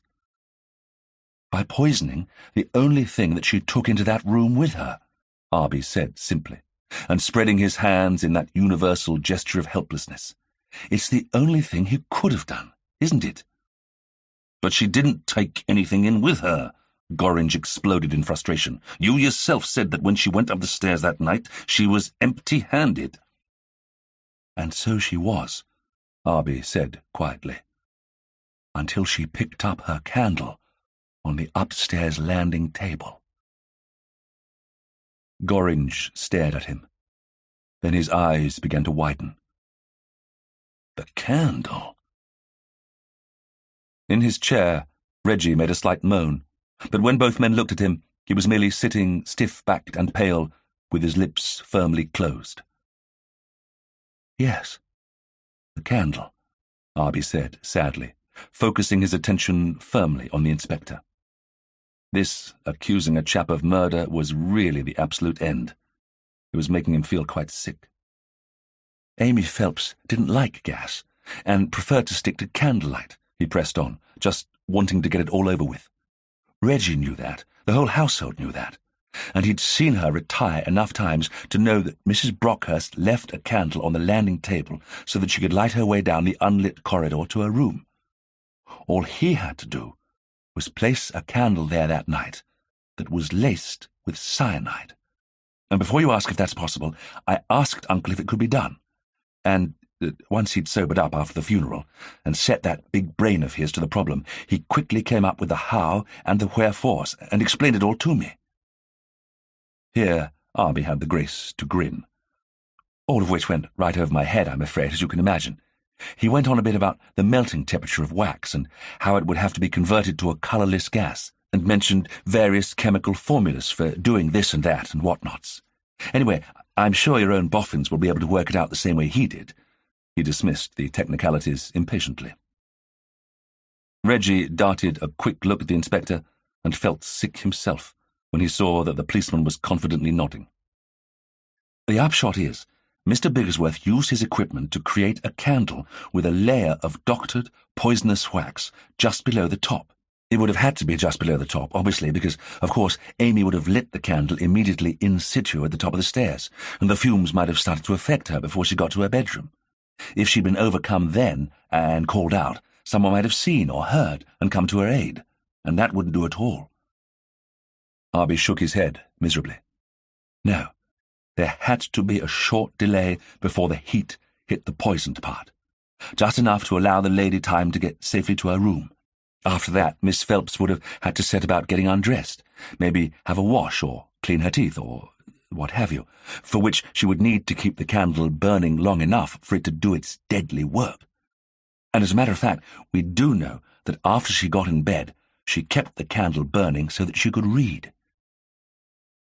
Here, Arbie reminded him of the evidence, of the open book and open pair of glasses on the bedside table. Once the burning wick reached the poisoned layer, poisonous gas began to fill the room. We know it was potent because Miss Phelps died in her bed within seconds. The candle then continued to burn past the deadly layer and back into the normal wax again, and eventually right down to the end and went out, leaving the poor lady dead in bed in a locked room with no way in or out. It's almost simple once you think about it. The inspector leaned his head against the back of the chair and thought about it. He noticed that at some point in young Mr. Swift's latest recital, Reggie Bickersworth's shoulders had slumped, and that he looked as if he'd aged about 5 years. Carefully, the policeman mulled over Arbie's theory. It certainly had possibilities, but— "Wait a minute," he yelped. "If the candle filled the room with poisonous gas and the windows and doors were all shut, how come you and Miss Coulton James didn't die the moment you broke in and went inside the murder room?" Hope flickered briefly across Reggie's face, but quickly died as soon as Arbie responded. "Yes, that's where I almost got stuck too," he admitted wearily, "until I realized just how clever Mr. Bigglesworth had been. And the answer, of course, was the skylight." "The skylight?" the inspector said, and distinctly heard the older man in the room give another little moan, which was also quickly repressed. "Yes." Arbie, whose eyes had flickered briefly to Reggie Bigglesworth at this same sound, then quickly away again, fixed his gaze on the inspector's frowning visage. The skylight is too small for anyone to use it as a means of exit or entrance, but its latch is loose, and as a way of airing out the room overnight, it was perfect. All Mr. Bigglesworth had to do was attach a piece of string to the handle beforehand, making sure that the skylight was close to closed, but not latched. And then, once he was sure Miss Phelps was dead, all he had to do was pull on it to lift the skylight open, so that the room could begin to air. And then, just before dawn, he reversed the procedure and closed it again. For a lean and still fit man, and former mountaineer, don't forget, the low, undulating roofs of the old forge presented no barrier to him. He also told me he was a former scout leader, so he knows all about ropes and knots and things. I have no idea what knot would be needed, but I'm sure there's one that allows you to pull on a string in a certain way so that it unravels from the object it's attached to, leaving no evidence it was ever there. There was, and the inspector, as a part-time sailor, could have told him what it was, but he was too distracted by his racing thoughts to bother. Was it possible this youngster had got it right after all? Even so, he was taking a risk, the inspector said thoughtfully, regarding the now very silent and deflated Reggie. What if all the gas hadn't quite evaporated, and the person who found her had been taken seriously ill themselves? I know, and as it happens, I don't think all the gas had quite gone, Arbie said, swallowing hard now in remembrance. When Val first approached the bed, she went over all queer and nearly fainted. At the time, I put it down to her being light-headed with the shock of it all. But then, well, I have to say even I felt a bit odd when I was standing over the poor woman, because I was nearest to the burnt-out candle. I couldn't quite catch my breath somehow. He scuffed the ground at his feet, abashed. I thought it was because I was in a bit of a funk about things myself, but now I believe we might both have been affected by a little bit of tainted air. Luckily by then, we'd got the window open behind us, so it wasn't fatal. But when I think back on it— Arbie shook his head at the narrow escape he and Val had had. So, there it is, he shrugged mightily. Miss Phelps is dead, the will has been changed, leaving Murray out in the cold, and Mr. Bigglesworth is sitting pretty and totally unsuspected. But what about Phyllis Thomas's death? The inspector asked quietly. Did he kill her too? At this, the older man winced and shifted on his chair. I think this has gone on quite enough. I'll ask you to leave now. But neither of his visitors moved, and the inspector could see that Reggie hadn't really expected them to. There was an unmistakable air of defeat about him that was uncomfortable to dwell on. For a moment, Arbie hesitated. Well, Inspector, I'm not really sure, to be honest, he stunned the policeman by saying. I think originally his plan would have been to wait and see how things stood. And if he found that he could touch Phyllis whenever he needed to, and that she was generous and amenable in her newfound wealth, well, I'd like to think he would have left it at that. In his chair, Reggie swallowed something hard that had risen in his throat. On the other hand, Arbie said unhappily, Murray did rather play right into his hands by threatening his cousin and making himself look like a sure thing if she were to die next. I think we can assume that since Phyllis was willing to tell Val about her cousin's antics, she would have confided in Mr. Bigglesworth as well. So he might have thought that it would be a good idea to strike whilst the iron was hot. He must have been confident that Murray was bound to take the blame for her death. We can only ask him. At this, both men looked speculatively at the older man, but Reggie remained mute.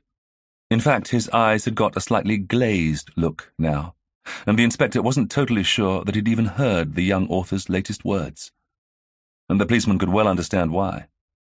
Reggie must have thought he'd planned the perfect, clever murder, and the shock of being found out had hit him with all the force of a mortar shell. Oh, blasted! I just wish Val hadn't advised Phyllis to change her will, leaving it all to charity.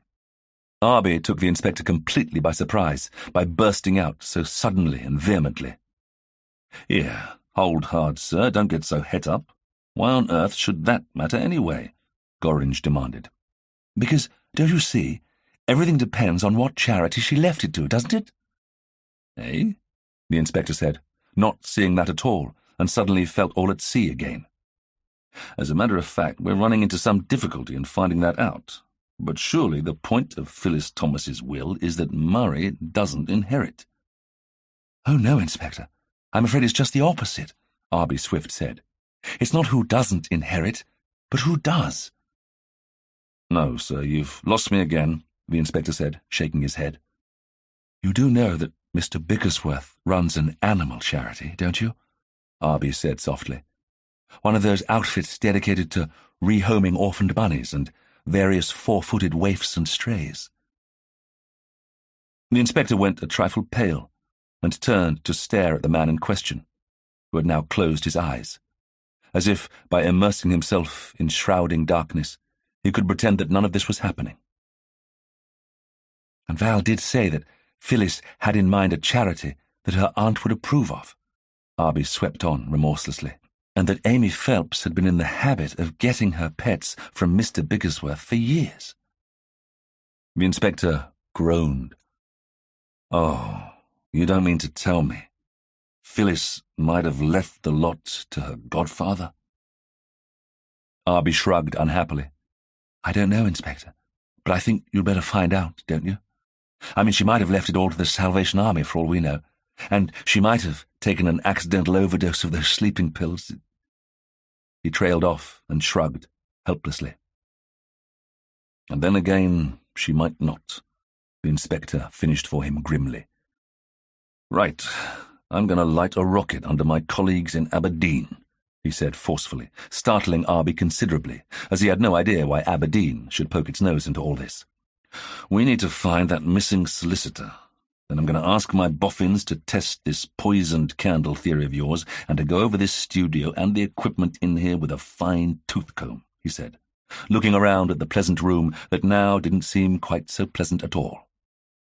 "If Mr. Bickersworth did make a lethal candle here, he's bound to have left some evidence of it behind, no matter how much he might have thought he'd cleaned up after himself. And now," he said, rising magisterially from his chair, "I'm going to take Mr. Bickersworth to the station and ask him some very hard questions indeed. Come along." "Mr. Bickersworth, you should have a good solicitor beside you before you make any statement," Arbie felt compelled to advise him, earning him a rather wrathful glare from the policeman. But Reggie, it seemed, hadn't even heard him. Instead, as the inspector, one hand firmly on his arm, led him away, he looked too dazed to take much in at all. Chapter 21. The next morning dawned fine and bright. Uncle was up early, and had obviously forgotten that it was his birthday, because the cards and gifts Arbie brought to the breakfast table puzzled him for a few seconds. He claimed to be only 52. Arbie didn't believe him. Mrs. Privet had cooked him all his favourite dishes, and left a wrapped parcel of his favourite tobacco by his plate as her own offering, and Uncle was contentedly smoking his newly filled pipe when they set off from the house a little while later. "So, where's this surprise you've promised me then?" Uncle said, twinkly-eyed, as they made their way across the somewhat lacklustre garden towards the green field that sloped down to the river beyond. "You'll see," Arbie said, grinning happily, having already spotted in the distance the telltale white shape of the small boat tied up by the usually deserted jetty. "I hope you like it, Uncle. I've had her refitted just for you." At this, Uncle's eyes lit up speculatively. "Her, eh? Finally found me that buxom barmaid I've been dreaming Oh, hello, young Val."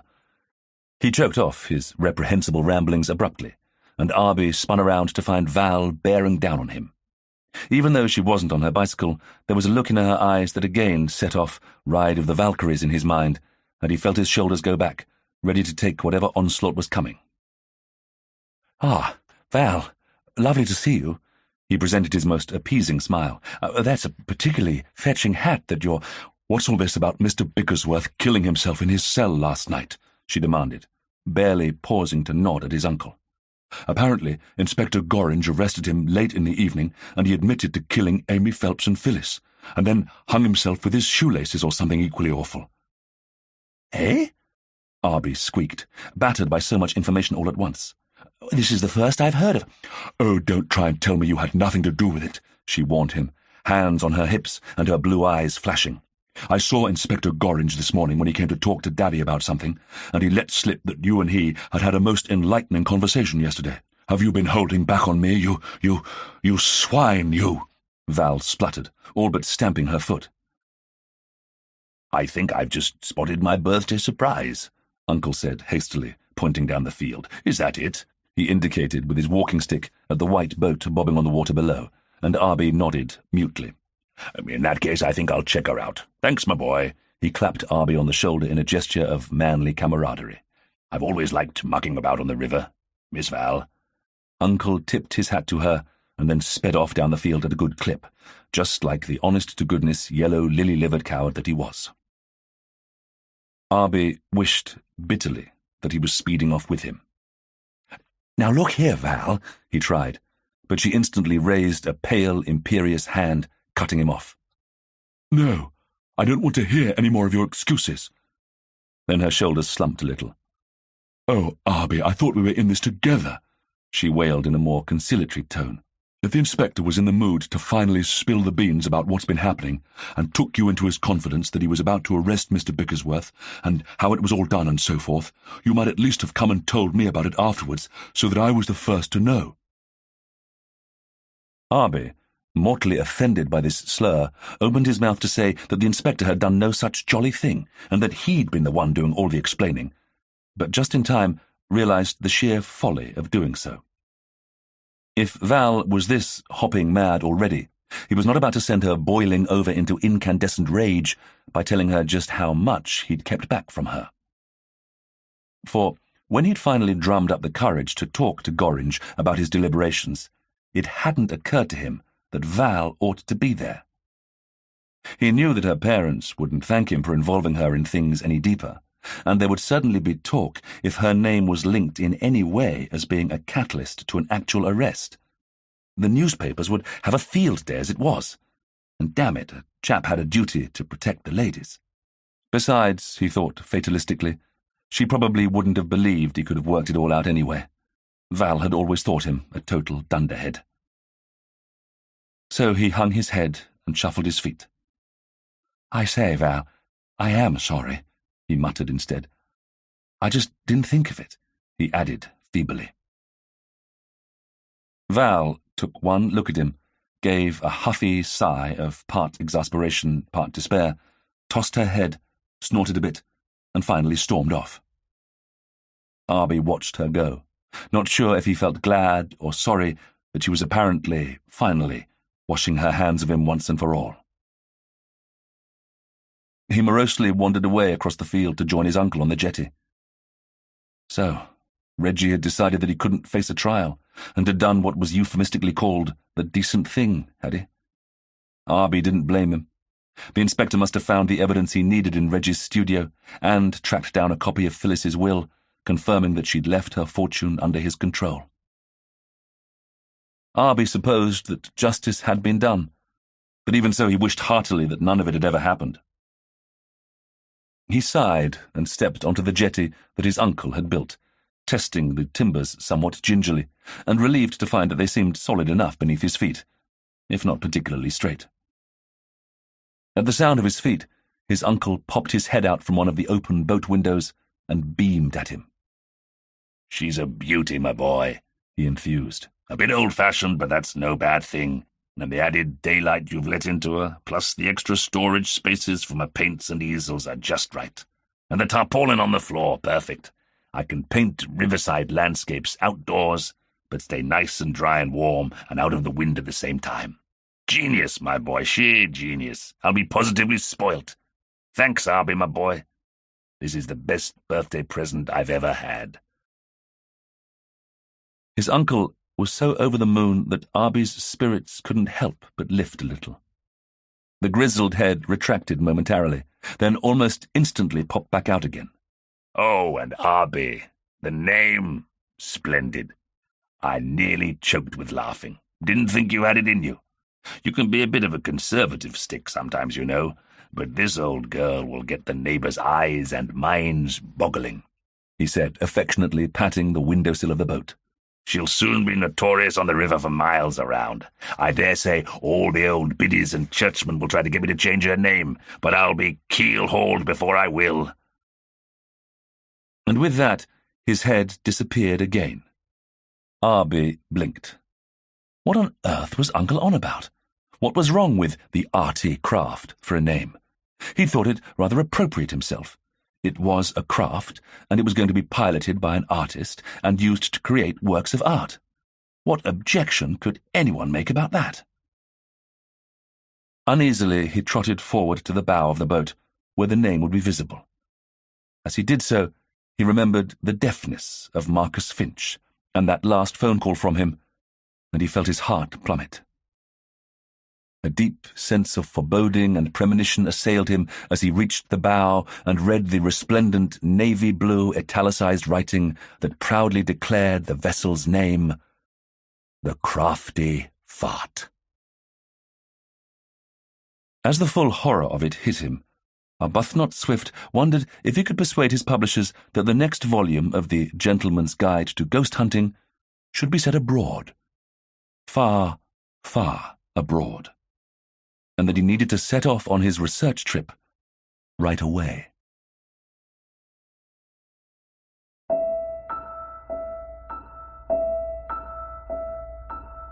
Belinda and HarperCollins hope you enjoyed the reading of Murder by Candlelight, written by Faith Martin and read by John Hopkins. Our audiobooks are becoming increasingly popular among travelers, families, and people who are on the go. If you really enjoyed listening to this audiobook, please introduce your friends and family to the experience. We're sure they'll love you for it. If you want to hear more about our fabulous range of titles, please visit us online at belinda.com. Thanks for listening, and remember to always take a Belinda audiobook with you. Text copyright Faith Martin 2024. Recording copyright HarperCollins Publishers Limited 2024.